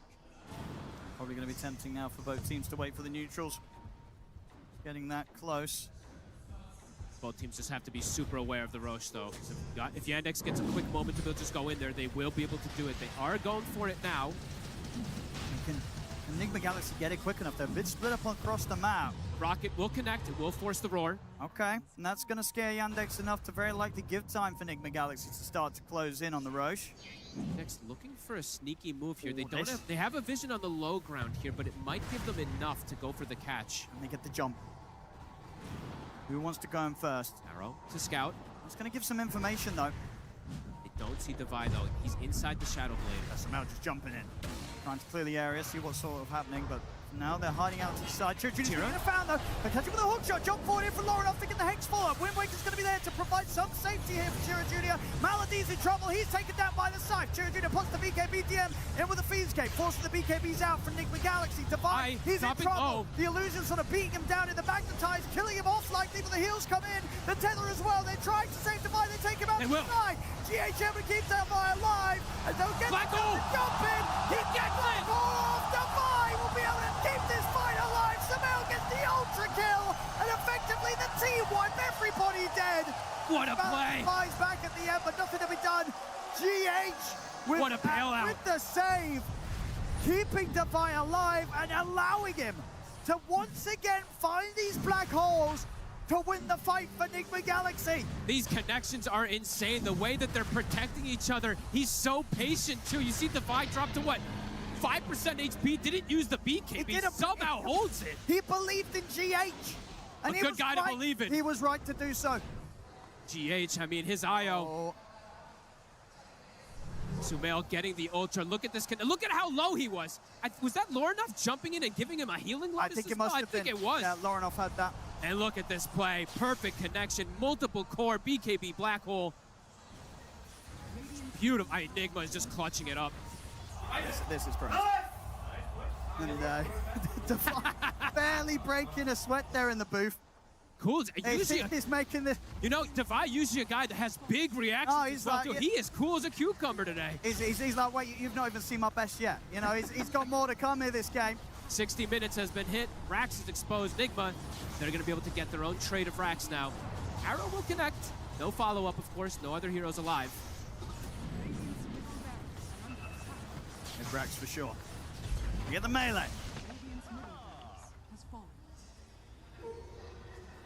Their buybacks, they're all back up again. These buybacks have absolutely worked out for Enigma, being able to keep this game going to this point where they're getting these connections. And now again, Black Hole's back up in 12 seconds as soon as Yandex's heroes respawn. You can see Yandex, they're trying to find the ways, right? They're trying to get this, either the kill onto the Enigma, trying to get him to force a BKB and reset, but just patience from Divine. Yeah, somehow, some way, he always finds them. Beautiful plays, honestly. It's insane to see that they're able to do this in this type of game, in this type of pressure.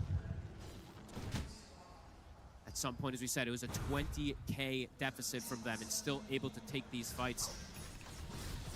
All right, the baubles, they're going to start coming together, right? Okay. Lorinov, he's got the bauble. So his is buffed up, that tier 5 bauble with the timeless.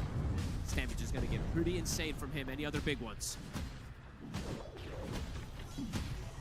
See, not everybody making the choices yet. Devi, I mean, now he can actually kind of pump fake with the Minotaur Horn as well, too, to have that extra protection for the Black Hole. So sure, you don't have Refresher anymore for the double BKB Black Hole, but you do have this little extra tier 5 item. Book the Dead for GH. All now hitting that level 25 in comparison to Yandex. Having clear ways to go for these wins. And for Yandex, the fights are looking quite a bit more difficult in how they have to approach them, even though they have this magnetized spreading onto everybody. They just can't deal with the threat of this BKB Black Hole. Apparently not. Apparently not. And it's still the second half or final kind of quarter of the game that we've seen so far is just looked to be Enigma Galaxy on another level when it comes to sort of these late game maneuvers. Yandex Looking a little bit lost with some of these plays.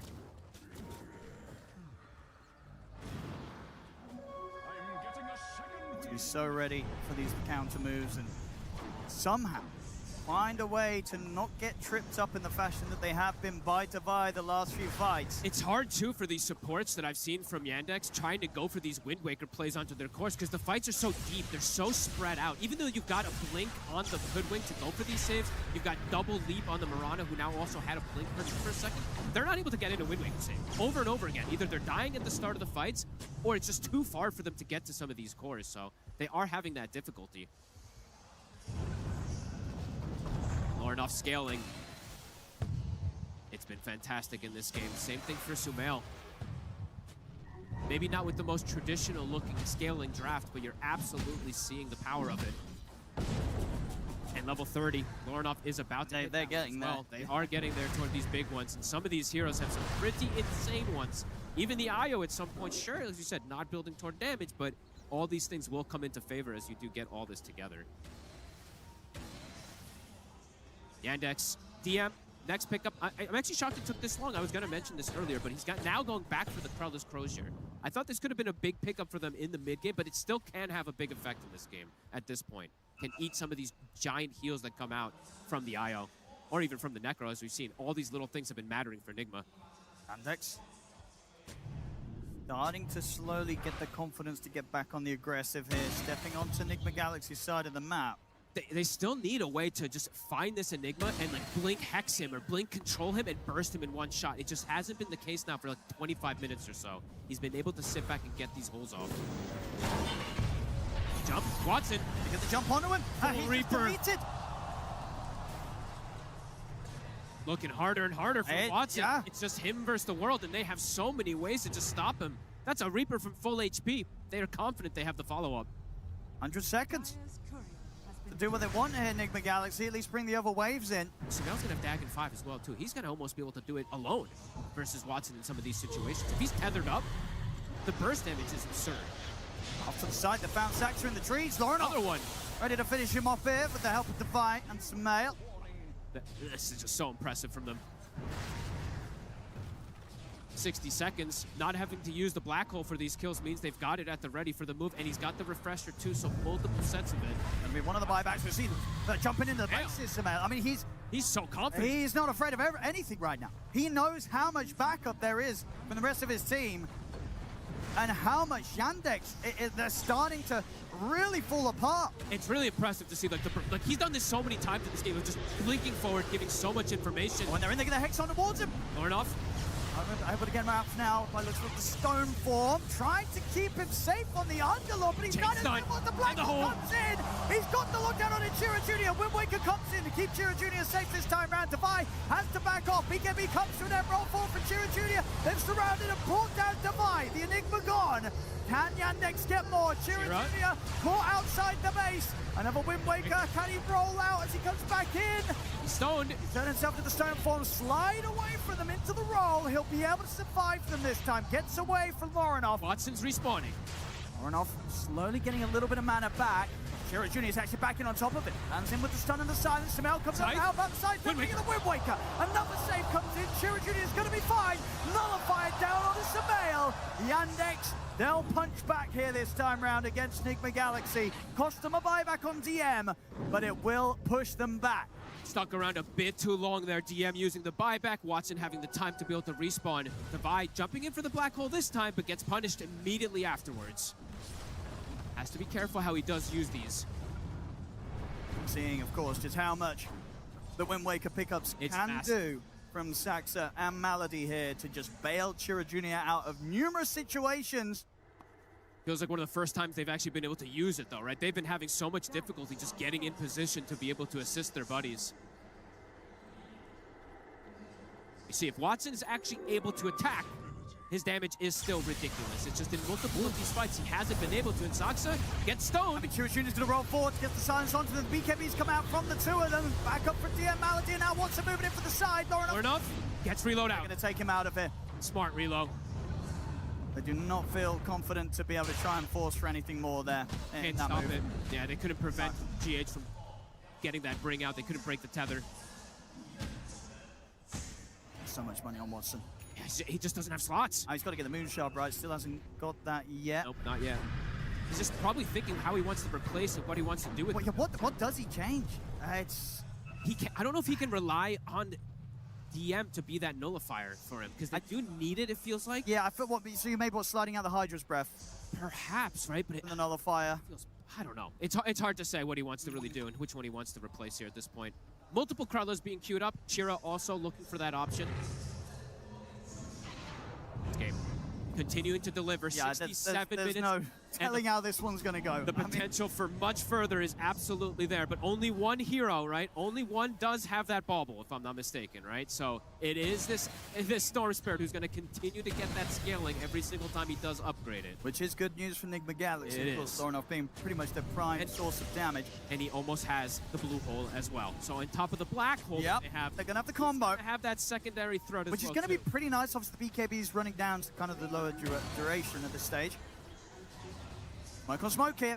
That pull also, Owen, this Aghanim's pull with the bauble, when he gets enough bauble, it lasts a very long time. It can end up lasting 6 seconds or so if he gets the next bauble as well. Tense moments. DM, of course, using that buyback in the last fight. Yeah, he is very important for the team. Both him and Sax are going to have those 4 minutes of cooldown on those buybacks. Everyone else pretty much having theirs. Nigma Galaxy completely clean on the buybacks. Anything else Devi is looking for in this game? He's pretty much hitting critical mass himself. Most of these heroes are. Arcane Blink, he's got the bots too. I mean, Devi wants to join the fight very late, right? He might even just be playing Shadowbladed hidden in the map, and then just bots 2 into the fight on top of a core so he doesn't get caught. Because he wants to be nowhere near this Terrablader Nurse Spirit until the fight kicks off. Can't get caught first on this Enigma.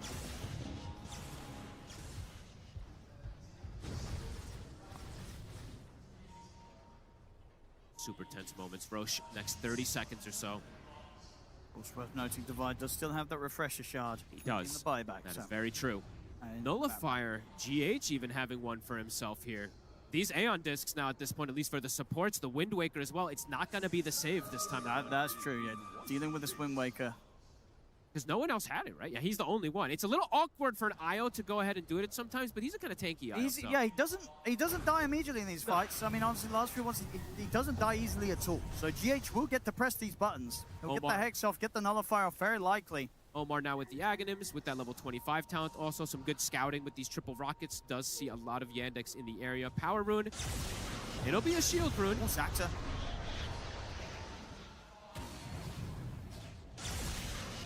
Roche gonna start shifting. Yandex immediately starting to pivot toward it. There's that blue hole. Storm now having it at the ready. One of the most storms I think you'll see in some time here. Almost 50,000 net worth for him. Hook shot. They're going to pick off. And that's catch themselves Saxa. It's a dieback. 120 seconds that he won't be there. Another jump Lornoff looking for more. Sox has been so important for the team for the stunts. It's been a bit of a slower one for him in the second half of this game, but 100 seconds without a big one of their AoE stuns.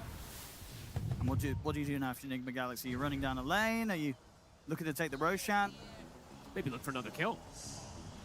If they do so in a position, you have great ways that you're shoving these lanes in. Bottom has Eidolons pushing in. You have Book of the Deads as well, shoving Eidolons, shoving mid as well. They have triple lane momentum pushing out, so they could even threaten Rose perhaps here with this kill. See if they do want to go for that here with all these lanes pushing. They're going to start it. I mean, they do a pretty decent damage, of course, excellent sustain now. Yep. Just at this point with how farmed everybody is pretty much in this game. I mean, we are 71 minutes 71 in. 71 minutes in. Everybody's big. Another bauble. There it is for Lornoff. 80% bonus on that Timeless. Can they contest this 4 versus 5? Do they want to try? Seems risky. They'll get information. They don't want to give this one away.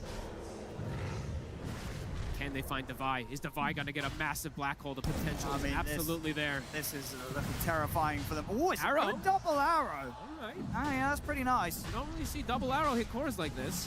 Following. Devi's in. X. They're going to be able to get the Hex on the Chira Juniors there on there in time to bail them out. They have the Wind Waker once more.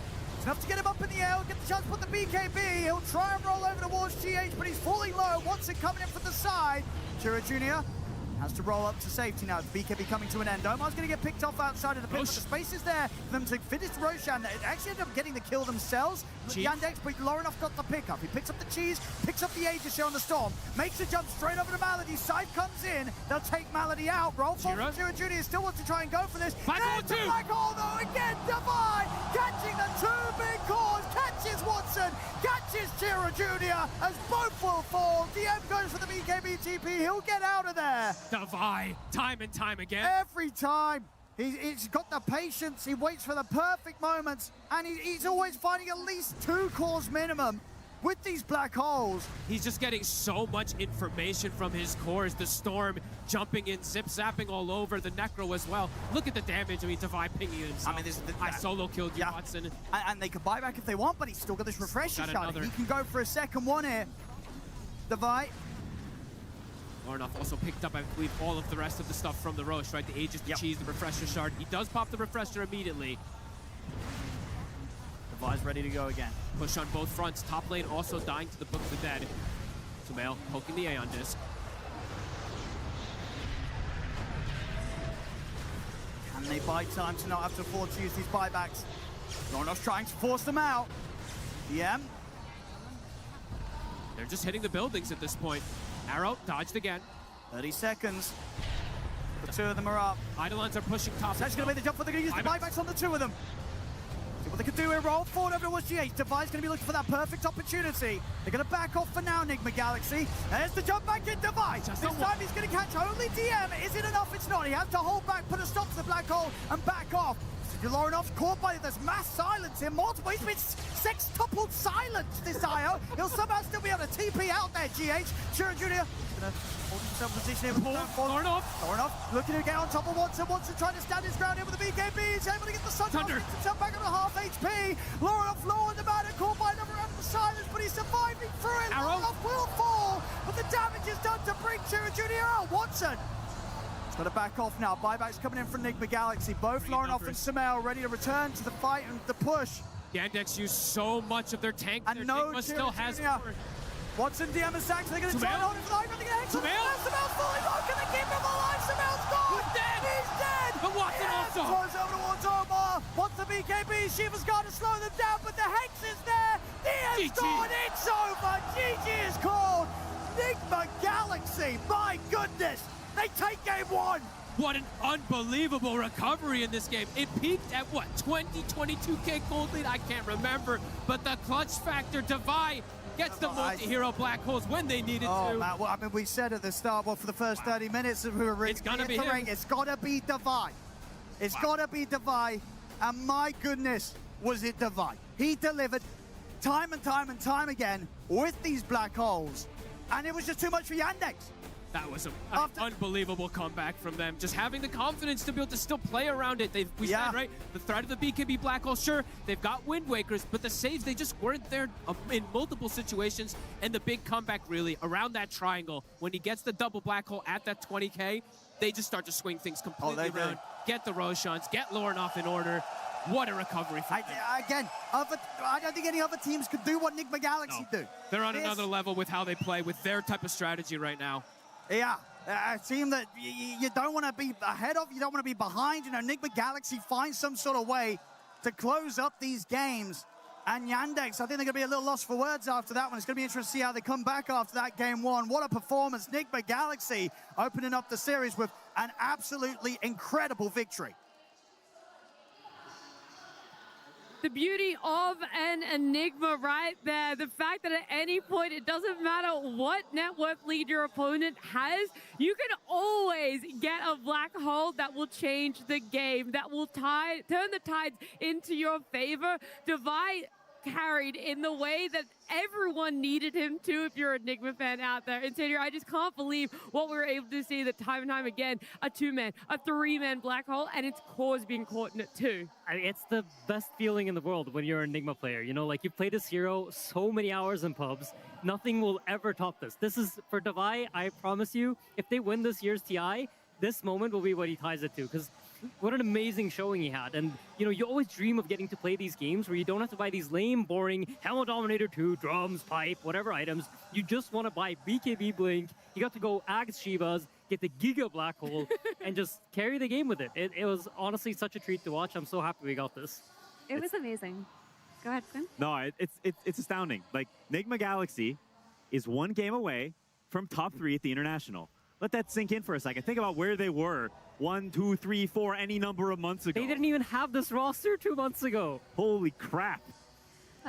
I really think it's so cool that now at this TI, every single player on Nigma Galaxy has clutched a game and has been the reason that they won that game. Yesterday, we had it with the supports in GH and Noma. They were the reason they were winning that game. We've had Lorinov clutch so many games. Sumail clutched so many games. Now Davai Lama got the last pick Enigma, and he absolutely delivered. This was his magnum opus. This is the kind of game he's going to brag to his daughter about. He talked about it in the interview. 10 years from now, he's like, by the way, let's watch my TI 2026 game on Enigma. Like, again, for the 30th time. I mean, this is a thing that, yeah, legacies are built on not just players, but also lineages as well. I mean, Divide is such a beautiful showing. Of course, it is a bit of a head-scratcher for Yandex, considering how well that early game went for themselves, but the threat of the black hole, the punishment of a black hole will always loom, and it goes back to what you said, Quinn. Until there is those words, those green letters spelling out victory, you're never going to win against an Enigma. You're never going to win against an IO lineup, which was the big question mark when it was picked up as a first pick in this draft.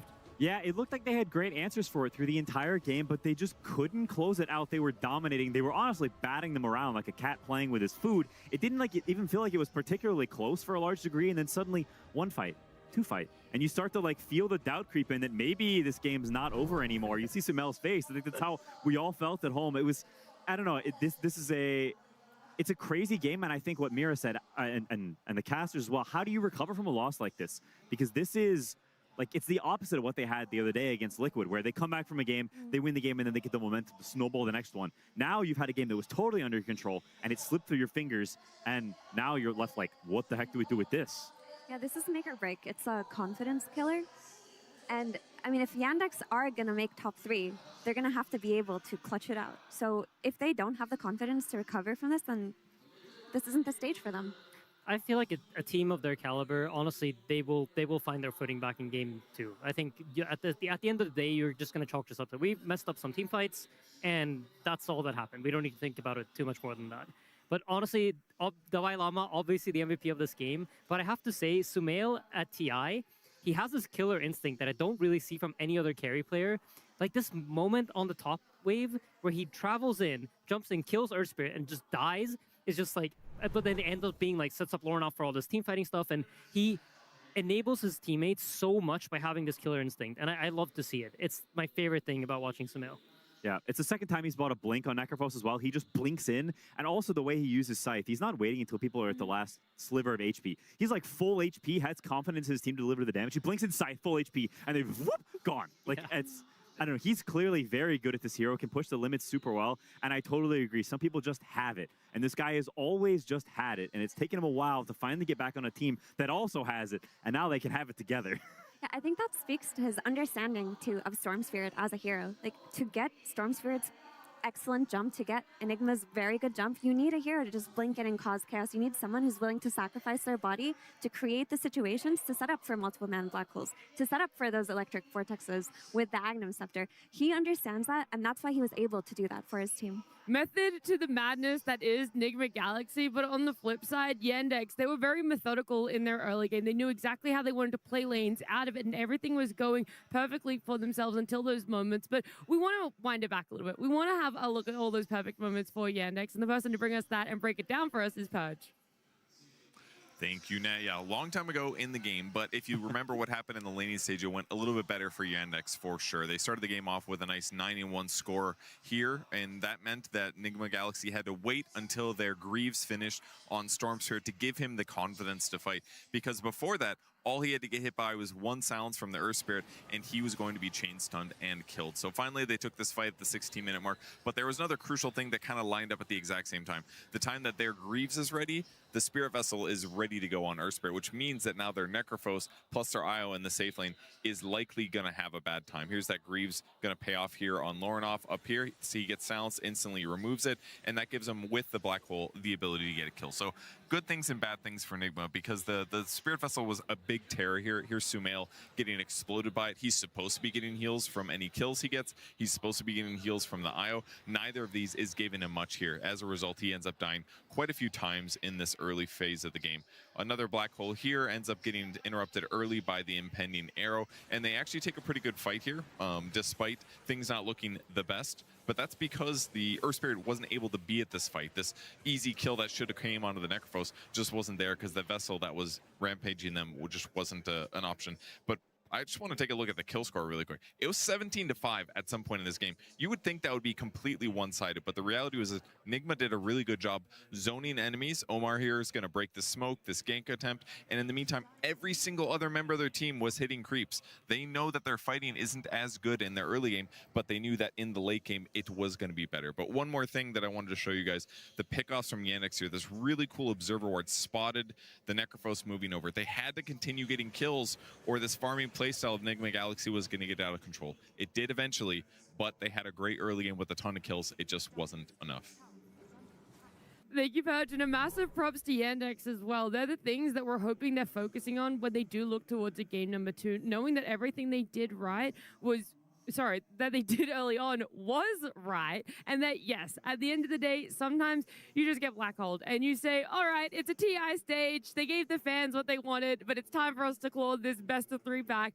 Be more aware of it as well, because there's always that question. A black hole will always exist. That's in the toolkit of an Enigma, and so how do you combat that? Maybe slightly better positioning, but that's the question I'm posing to you guys too. If we were to run back this draft again, how often are we going to be seeing these black holes connect the way they did if, you know, Yandex is just that slight bit more mindful?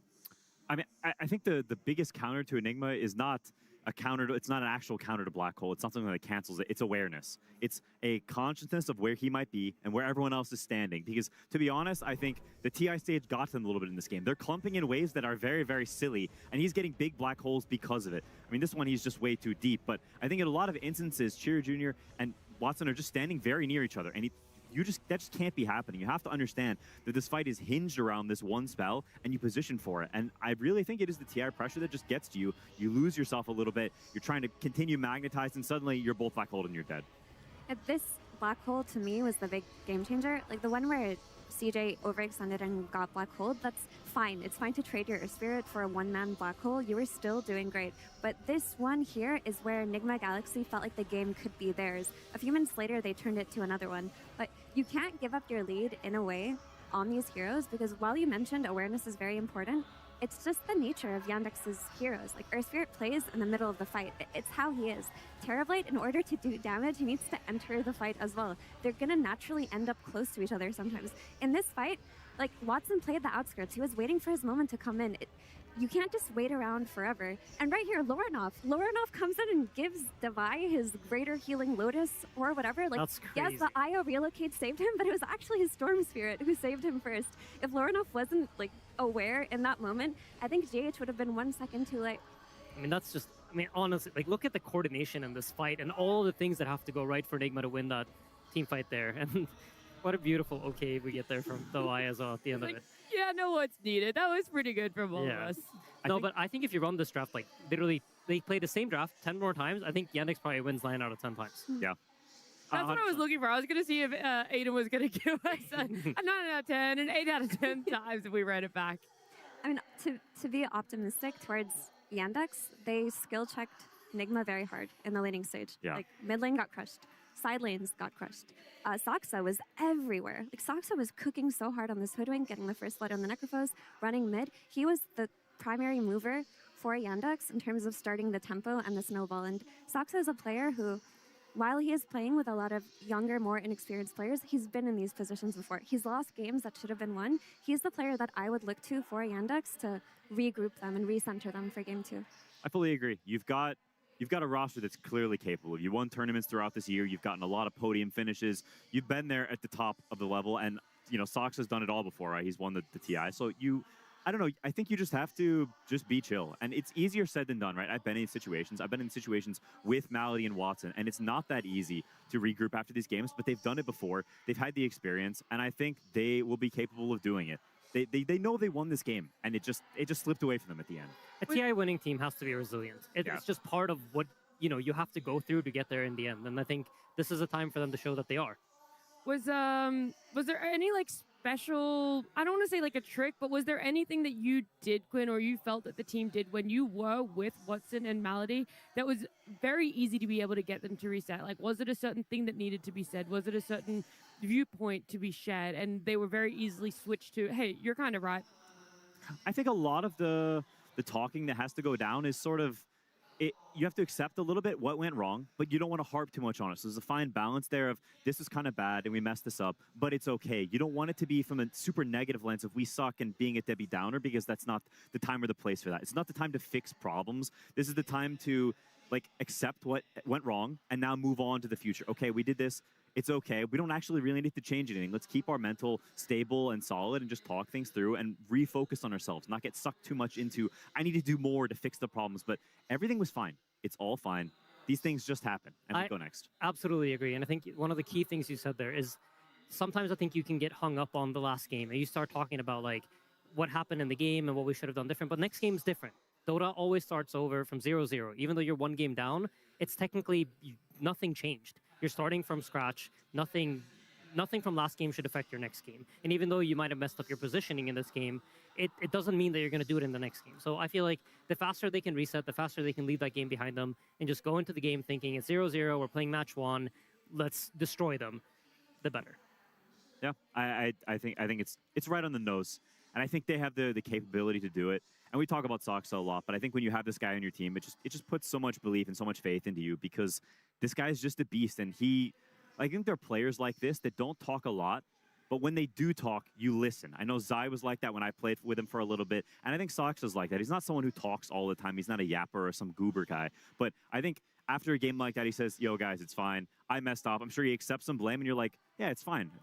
This GOAT said it's fine. Yeah, I also do remember from the Tundra vlog after they won TI, I think there was a similar moment where he just tells them, guys, it's all good. We're going to destroy them. So he has done it before. He is that motivational speaker when it comes to the side of Yandex. He's been in varying different positions when it comes to a TI, but Enigma Galaxy with one game up, the question is also posed to them. How did they feel coming into a game 2? Because whilst it was a massive nail-biter towards the end and you walk away victorious, you're also sitting there with that little reminder in the back of your head, we almost got stomped. We almost had no game 1 for ourselves.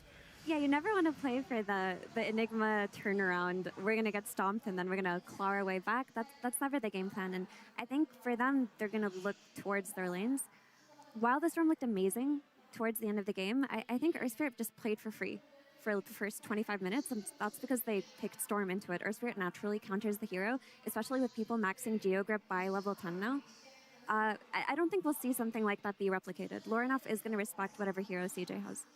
Yeah, I do think, in reference to the draft, though, Enigma has got they've got something going that's good for them. I think not a lot of teams would necessarily like the heroes they have, but it's this nice mix of aggression while also these big team fights scaling. Because to be honest, I think Enigma is not quite a clean enough team to just play a draft that tries to full stomp you. I think they want some aggression in their heroes, but they also want the scaling in the team fight. And I think they're getting that a lot from Sumel's Necrophos. Obviously, there's some in the Enigma as well, but I think having heroes that can just run in and be tanky is a big part of why this team fighting for them is possible, is because they have heroes that can just frontline, and that makes late game execution so much easier, having a hero that is fine getting gone on. Because if you have to play like ninjas hiding in the shadows and no one can get jumped, the game is very hard. And I think that's the problem they kind of did have for the first portion of the game. They're supposed to have this impossible wall to break and the Wisp and the Necro, but Chira with his, I'm blanking hard on the name of the item, Spirit Vessel, absolutely countered that. So I think, if I'm Yandex and I'm going to this next draft, I'm thinking our draft was good. We can beat IO. I don't think it's this was some impossible game for them at all. So this is always an interesting position to be in, because I remember we used to say on Liquid a lot that we did not like losing to the same draft twice. We didn't like losing to the same concept twice. And the question here is, are they going to be willing to give them IO once more? Or do they feel like this is the only way that Nigma can win, and we don't want to give them their best heroes, and we want to mix it up for that reason? I do hope that the takeaway isn't we lost to IO, but rather we lost to Black Hole. And then I don't want them to change too much and overcorrect, because if they're banning IO, they don't have the potential to take it for themselves as well. You could find reassurance in what Axel said from the coach's interview as he left that booth, right? The information that Tsunami was able to get out of him is they're a team that doesn't overthink the draft. There was a potential for an IO flex. There was a potential for so many different things to come out when we saw them let through what no other team was willing to do against Nigma Galaxy. And I love that. It means he's such a straight shooter. He's able to calm the boys down a little bit in some way, shape, or form as well. And when we do get into that game 2 draft, it is going to be a blank slate, and it is going to be very straightforward. They don't want to overcomplicate anything by too much. And he also has massive confidence. He said TB is a Watson hero. It is his hero, in fact. So I just love that everything is coming together, where we know a lot about Kuro and how he is as a coach, but not getting to hear as much from Axel, but just the small amount that he's able to give us gives me confidence that a game 2 is going to be probably even better for Yandex somehow. Yeah, I totally agree. And it's also going to be very different because the sides will be most likely have flipped. Yandex will be first pick while they were second pick last game. And so there is no possibility that Nigma even gets IO this game. If anything, Yandex gets it or it's banned. And so the shoe is on the other foot. It's up to Nigma to decide, do we want to play against this monster of a hero that we see winning so many games right now? Same thing with the Bounty Hunter, another hero that Yandex had to ban that they now most likely will not have to if the sides have flipped. And so not only is it a new game and that it's 0-0, it's a new game and the draft order is different, which changes everything and is something that is also funny about losing in game 1, and that it won't even be the same problems you're facing as it was last game. Yeah, there's all those elements added to it there. And I just love that we're getting some of the stats as well from what happened in game number 1. I love just knowing how long the game went, the turnaround that happened, and these questions of how different takeaways can be when you see a game play out the way that it did. That's the fun and the joy of Dota, is that no one's wrong when it comes to that was an issue. You can all be correct, but which is the one that you want to tackle right now in a best of 3? I mean, I honestly don't know. Like, it's a hard game to draw conclusions from, because like so much of your game went according to game plan. Like, I don't think I could look at Yandex and be like, oh, this guy wasn't performing or something like that. So yeah, we just have to see. As tough as game 1 was, they're all going to have to buckle up and be ready for game number 2. Team Yandex versus Nigma Galaxy. Game 2. What you were alluding to, Quinn, is correct. It is going to be Yandex with the first pick here. So that order has changed up. If an IO is left into the pool, then it's very easy for Yandex to be able to take it for themselves. And again, we've already spoken about it. They were comfortable running it mid yesterday. They were comfortable running it core yesterday. And of course, as what we've just seen, it's still very, very, very viable in the support role. Yeah, it most certainly is, and I'm super curious to see if Nigma gives it or not. They are sort of the IO masters. They are one of the first teams. Yeah, okay, there it is. So they think the hero's too good. They respect it just as much as everybody else does. And I think this, if we get to see a game 3, I know drafts are also so interesting, the progression of them. I'd be very curious, but let's not get ahead of ourselves. I think the Necropost ban is also very, very good. This hero has been instrumental in a lot of Nigma's wins. With the Nature's Prophet ban as well, that's a lot of the heroes that have been super key for Nigma, and so they're going to have to go to something different because it's not a draft that's going to be the same. I mean, Earthsphere is still left in the pool. I do think that Earthsphere gave them a lot in that game 1, and I think CJ did deliver in the early game. He's had some performances on Earthsphere where I felt that he wasn't as comfortable as others. We've seen like Noah or Anisha, but in that game 1, he popped off. I really hope he doesn't lose confidence in it. And his Vibrant pick tells me he does kind of feel that he lost confidence in it. This is a really interesting position. I actually don't know if Lorinov even wants to play Earthsphere. He does not. It's not the end game carry, right? And he wants to be the scaling guy. Yeah, I totally agree, Mira, that I think I think CJ played a great game early game. I do think you could see the lack of comfortable on the hero as more time passed. I think when you get to the late game, some of the item decisions are a little bit off. Some of the team fights letting Magnetize slip and not continue either on himself or other people. the positioning, just little tiny things. It felt like he was a little bit uncomfortable on the hero compared to some of his others. And I think there's a reason they skip on it, right? I think he's like, I'd rather not. And it seems like, hey, fair enough. We've gotten this far without playing the hero, as they've skipped it a lot before this series. And Nigma also doesn't like it. So I think while at the same time it's maybe a little cowardly, I can also respect it. It makes sense for them, I feel like. And I'm really curious to see, because Nigma, like you said, a lot of the heroes that we've seen them win on in this main stage of TI are banned out. There is no Necro, there is no Nature's Prophet, no Wisp, no Bounty. They looked for those heroes in previous days in order to get to this point. So I feel like we're going to see something fresh from Nigma, and I'm really excited for it. You know what's really funny about this Wyvern is when I look at Wyvern, I think of it as an anti-Lone Druid hero, but it's not a hero that I associate with Nigma, nor do I think they play particularly well. So to me, it's just, we have a Winter Wyvern. They cannot Enigma us at any point ever. Okay, we have our BKB piercing disable. We've secured a strong laner. We've secured team fight. This is not happening to us. Yeah, that's the BKB Black Hole is definitely off the table. I think it's also, it's funny if both teams just pick their 5s. I think that's actually quite a rare thing in drafting. Oftentimes cores are the more defining hero in drafts, and they are the ones that enable your supports. So you pick some strong dude who does a certain thing really well, and that lets you know, okay, we want follow-up damage in our supports. We want a guy who starts fights. And I think cores tend to be the heroes that let supports pick the way they want to. Whereas when you pick 2 supports like this, it doesn't actually define that much. Yeah, I mean, it's an interesting way to approach the draft, because I usually like to think of first pick as you're trying to create this like unbeatable draft, where second pick is trying to respond to. But yeah, that's actually really funny. Dude, they pick Wyvern and they ban Enigma. The Violama terrified them. Like this, if this isn't trauma, I don't know what is.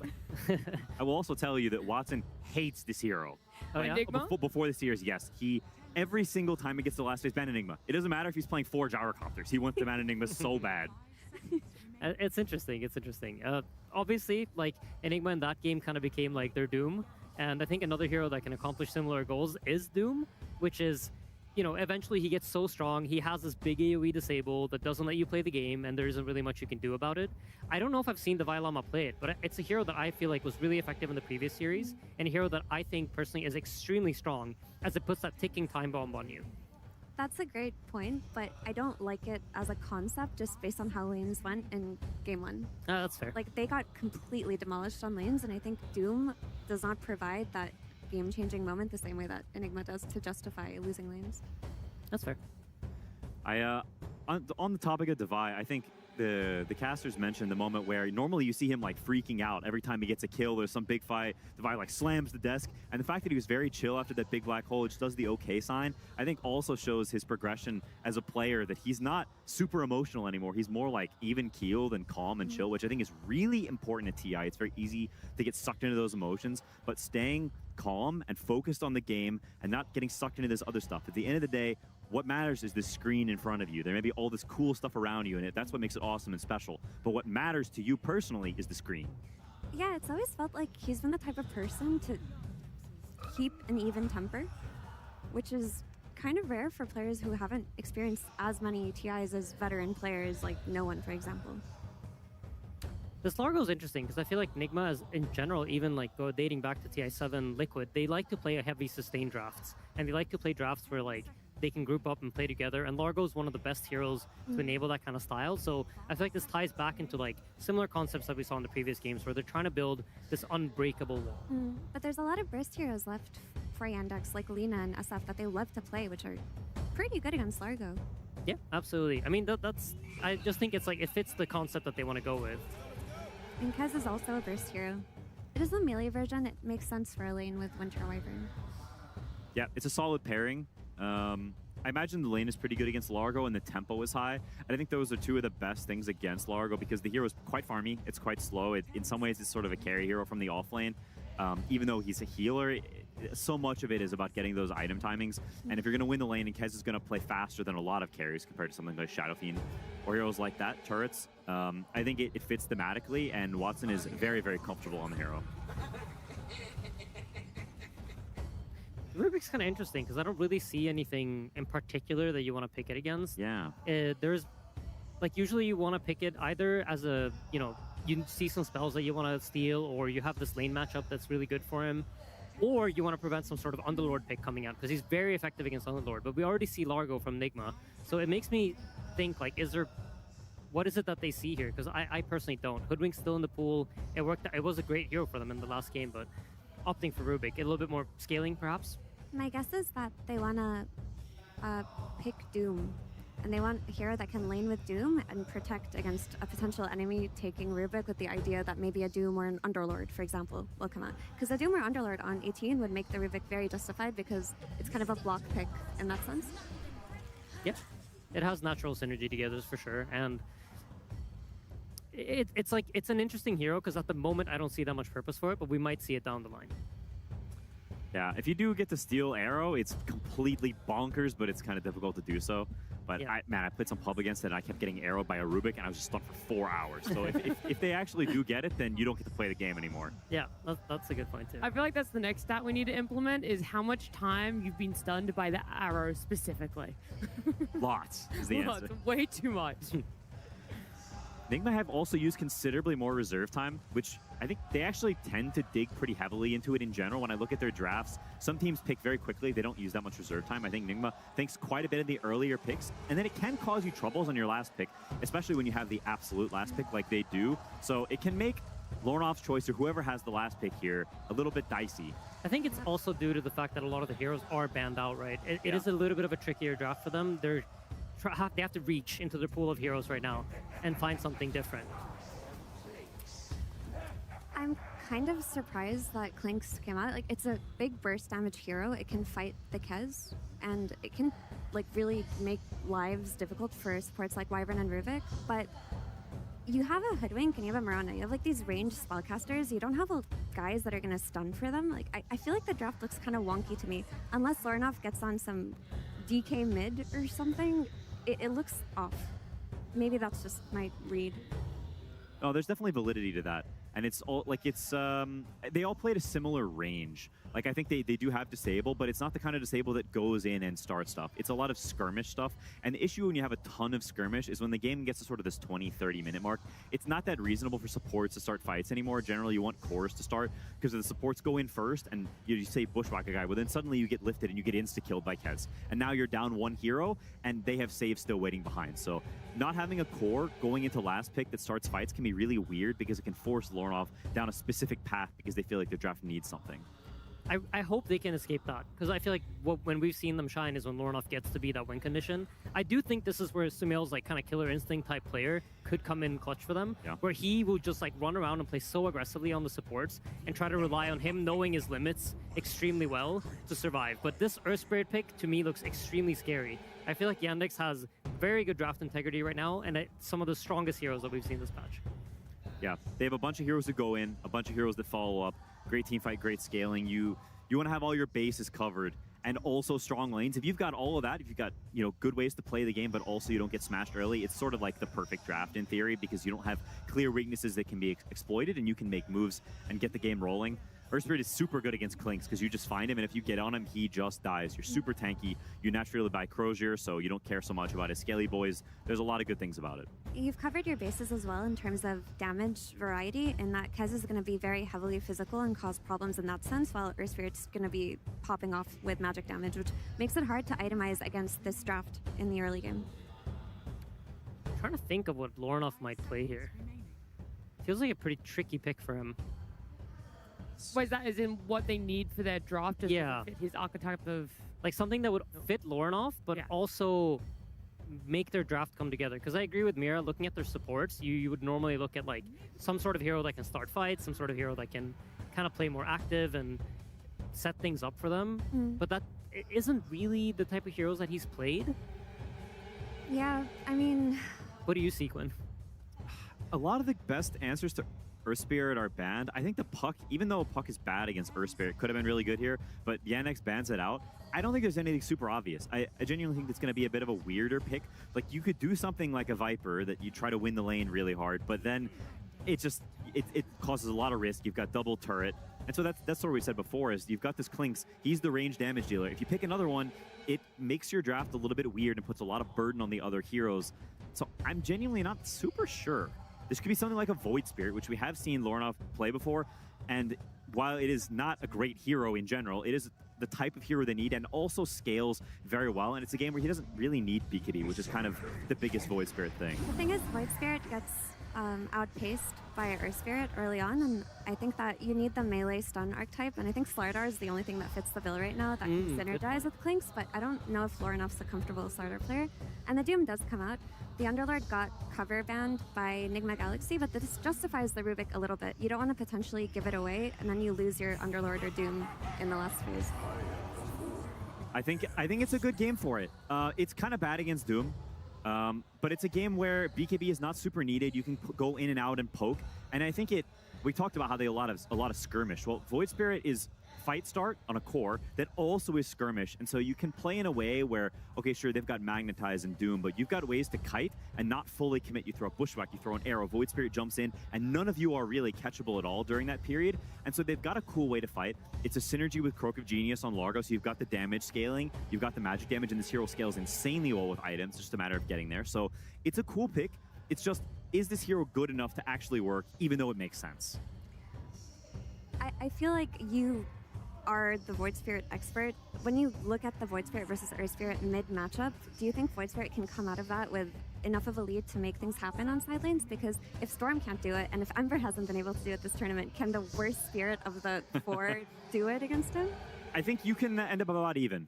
You can end up about even, and you can enter some fights. Like, there's a lot of skill involved. This hero is not that good, so you've got to play really well when you're playing the hero. But if I believe in anyone to play this hero genuinely, I think it's him right now. He's been so locked in. I think this is a hero where you need to be very selfish and focused on yourself, because if you get too focused on others, you get poor, and then you're worthless. So I genuinely believe he has the skills to pay the bills. And to touch up on the Doom last pick a little bit, this kind of solves the Largo. Like, if you just Doom Largo, the late game team fights and the sustain don't become much of an issue. I mean, I personally really like Doom this entire tournament. I feel like it's just been a very stable offlaner, and it scales extremely well into the game. And like I said earlier, it puts a ticking time bomb on you. He has this very clear item build that he wants to go for in the end game, and having that, I think, makes the hero extremely powerful. Yep, it's very true. I still see Void Spirit, though, so I'm going with Void Spirit, because it's just, it's in my blood, you know, so... I mean, that's what you said last night when you saw the sniper, even though you said there's ways and abilities and tools to be able to counter that sniper to shut him down. You still went with him. It did well. The Void Spirit might be a similar sort of story, but Insane's over there shaking his head. Well, what's your counter argument to our Void connoisseur? My boy Doom is going to cook this game. I feel like DM is going to show why him joining Yandex was the reason they started winning tournaments, and I think he's going to have a stellar performance on the Doom here. I mean, I think if Yandex didn't lose confidence, this is an easy win for them. Okay, so if they're still full confidence in everything, Yandex can have this one for themselves. We don't really know exactly where they are. The closest we could possibly get is more on the side of Nigma Galaxy, because their coach Kuro is standing by with Tsunami. Thank you very much. Yes, I'm joined by Kuroki. It is currently 12:25 in Shanghai, and your boys just finished a 75-minute-long game. I gotta know how the stamina is feeling right now in the booth. Yeah, we're used to it. Just another job. Really? You're telling me you're casually playing these midnight games of Dota in a high-intensity situation like this to get top 3 potentially at TI, and it's just that chill? We are just extremely grateful to be here, to be honest. So we are just enjoying every moment. We're grateful to have you, Kuro. I was wondering if I could also get some insight on this draft, specifically the last pick. Yandex gets Earth Spirit. You guys end up picking Void Spirit to go against this. Was it a Lorenoff idea or a team idea? Well, we were thinking about a couple options. We're close to pick maybe Husker with the pick Doom. And then we decided on Void Spirit. And then last question is, it's a late night. These turnaround games from Nigma keep going very, very exciting. You think we're going to clean it out in a 2-0? I hope so. Well, I think the viewer base at home and the Europeans and North Americans waking up may also want a 2-0, or maybe they want to see some more Dota. Let's find out as we get into game number 2. Thank you very much there, Neil and Kuroki. Yes, game 2 time, ladies and gentlemen, here between Nigma Galaxy and Yandex, and my goodness, still trying to recover for that game 1. What a game 1 to start this best of 3 series off. Coming into game 2, some similarities, some differences in the mid lane. Once again, Chira Jr. ready to roll with the Earth Spirit, and yet this final pick, Lorenoff, I think, he likes a challenge. Last game showed us that it can be done with this Storm against the Earth Spirit.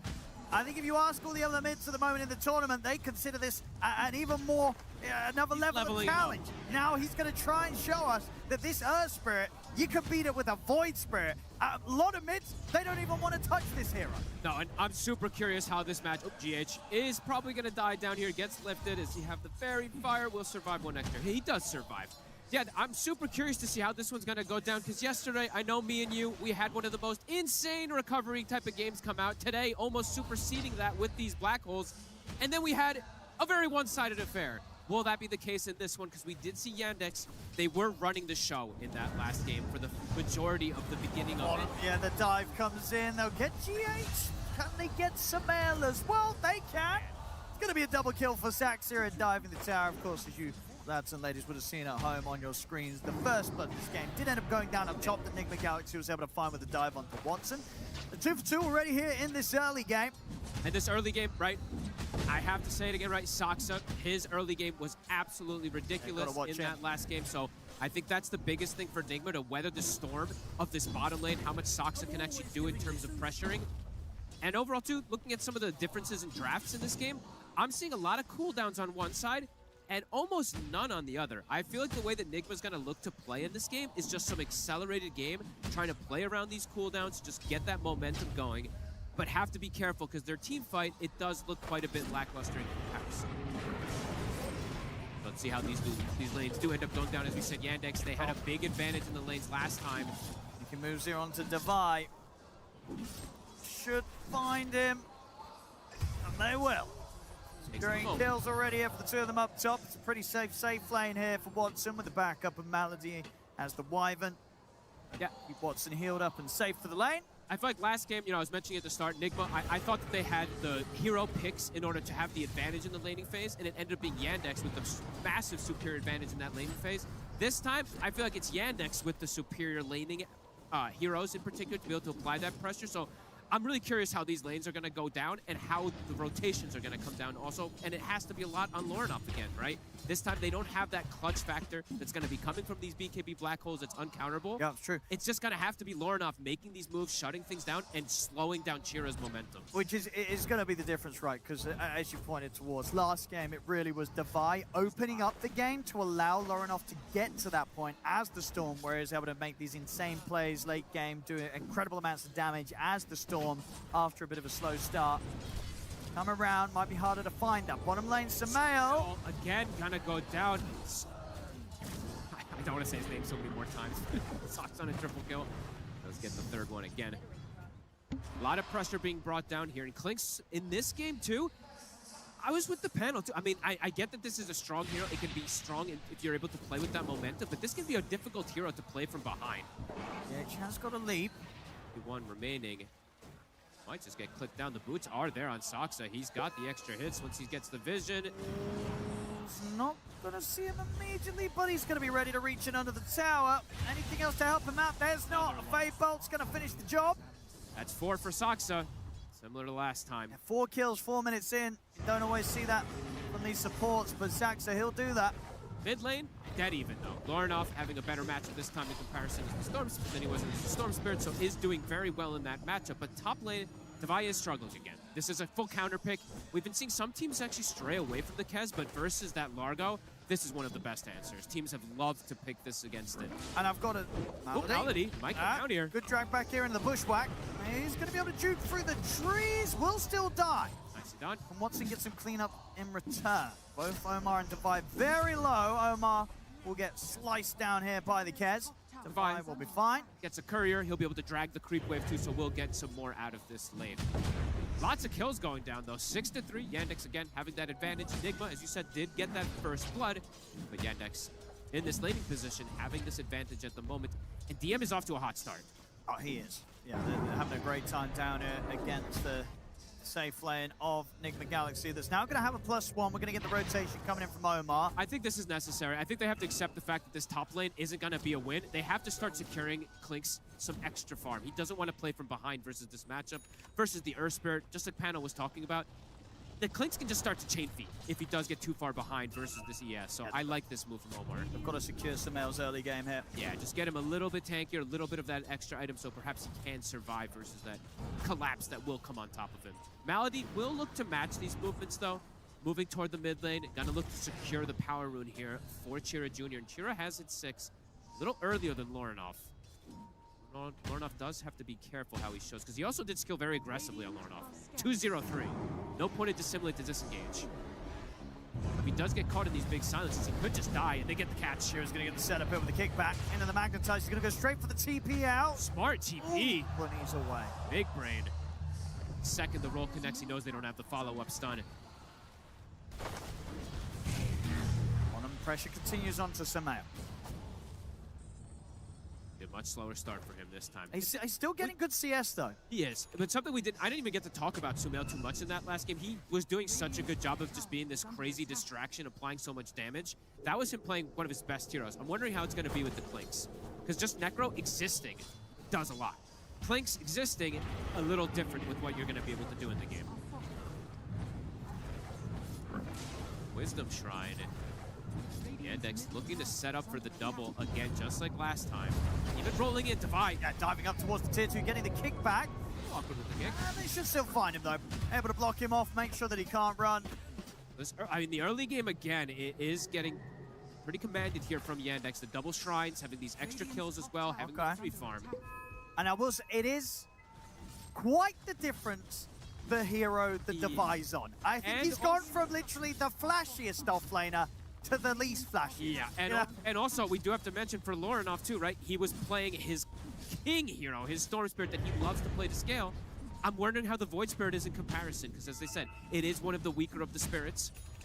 See how he's going to be able to do in this game versus some decent control for him too, right? This game, it's not just the Earth Spirit silence, it's the Kez that could be a little annoying for him too. So right now, doing very good, matching exactly versus the Earth Spirit. Guys, gotta be careful. They might dive him again. Oh, yeah, Post support still here, ready to set up to make another move onto him. Get the lift up, drag him back over towards the damage of Watson. It's going to be dead again, Devi. They know that last game he really was the one to make the moves. They're doing everything to shut down Devi this time round. Tower's going to drop super early too. It's only 8 minutes in. Lorinov will get the F damage and should be able to find Chira here. No way for it to get out. No, he'll get the magnetize out and a decent bit of damage onto the supports. TP comes in from Saxa. Should be able to burst through at least Omar. Finding the trade, but indeed Enigma Galaxy going to be happy with taking Chira Jr. out of the game.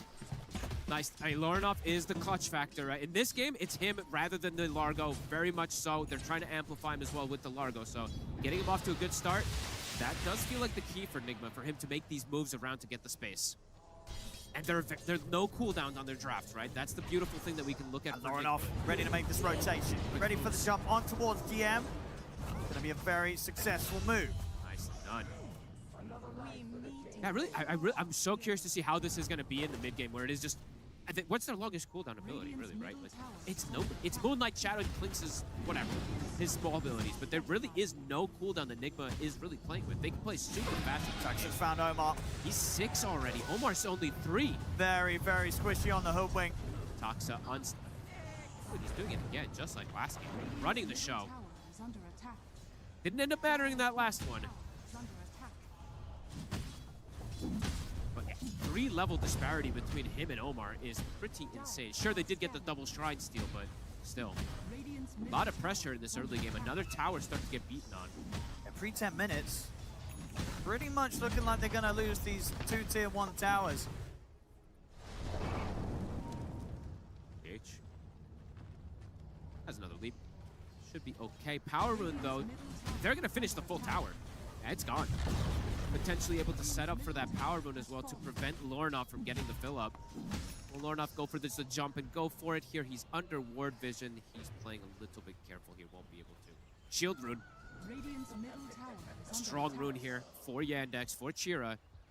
The damage on Enigma is a little limited early in the game. So versus this tanky Earth Spirit, this could be quite dangerous. Hooked up. Double supports on Yandex have hit the 6. Gonna have to lock down the burst of damage between the two to sort of enable a kill in any of the lanes. Enigma Galaxy isn't too careful. Catch. GH only gets a leap steal. Isn't one of those big ones. There's quite some decent spells to steal this game. Sure, no big ulti flashy ones for the Rubik, but just these small ones. The arrow in particular. The Largo is also super powerful if you ever get the amphibian. Juna, he's found Sumail. Top of him with the Magnetize. Lead forward from Saxon, gets him with a Fade Bolt. They keep the Magnetize going. Sumail not going to be able to keep himself alive. Domar looks to release Watchh from the side here. Still not really high enough level to get involved there with that sort of play. Yeah, and also now with this space, he's starting to beat on the tower. All three of these tier 1s getting pressured super hard. Yandex accelerating quickly in this game. And for Divide, right, this is a hero where he kind of has to just sit on the side and farm. Can't really come in and help too much as this Largo in the early game. A lot of the not pressure, a flashy hero. I feel like all the pressure in this early game is on Lornoff. It is. Every really is. single thing needs to be coming out from him. He's gonna have the Vessel at a good timing, but he is already having that disparity. And looking at the Kez farm, Watson's untouched.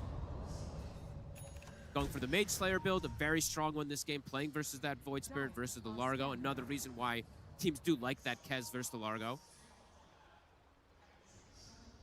Hunt here, Saxa to see if he can find Sumail, but Sumail a step ahead will make sure that he farms out of harm's way. Sumail, he needs to get some decent timing on this Deso. If he doesn't get it, he's gonna have a really difficult entry into this game.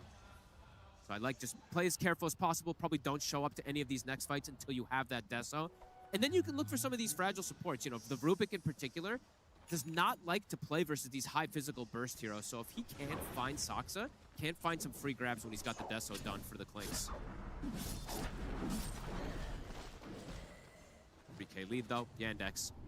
Spirit Vessel coming out for Chira. They're gonna keep accelerating things. Yeah, they're ready to start gravitating towards the bottom lane, see if they can find this third tier 1 nice and early. It's a lot harder too for Nigma to set up the kills on Watson in comparison than Yandex setting up the kills onto Sumail. If Sumail gets caught, he's likely just dead. Watson has ways to play around if he does get caught with the invulnerability with the Raven's Veil. Push continuing. I think you have to let this tier 1 go. Just an Earth Spirit Illusion to be able to tank the entirety of it. Smoke's coming out, level 6. Still not there for Omar. So that burst damage is lacking. Hard to find someone up at the moment. Nobody's around the side of the map for Yandex. Maybe the Kez. Watson is starting to make his way back has down. returned through the Twin Gate now. And they full combo him. Going off in with the jump. Not easy to go for him here. Doesn't see an angle to feel confident to lay down a Remnant in an effort to grab him. So Watson's going to be fine. Even if you do catch him, right, you don't know where Malady was. You're not completely aware of the positioning of the rest. It's dangerous to do that under the tower. They'll back up and reset.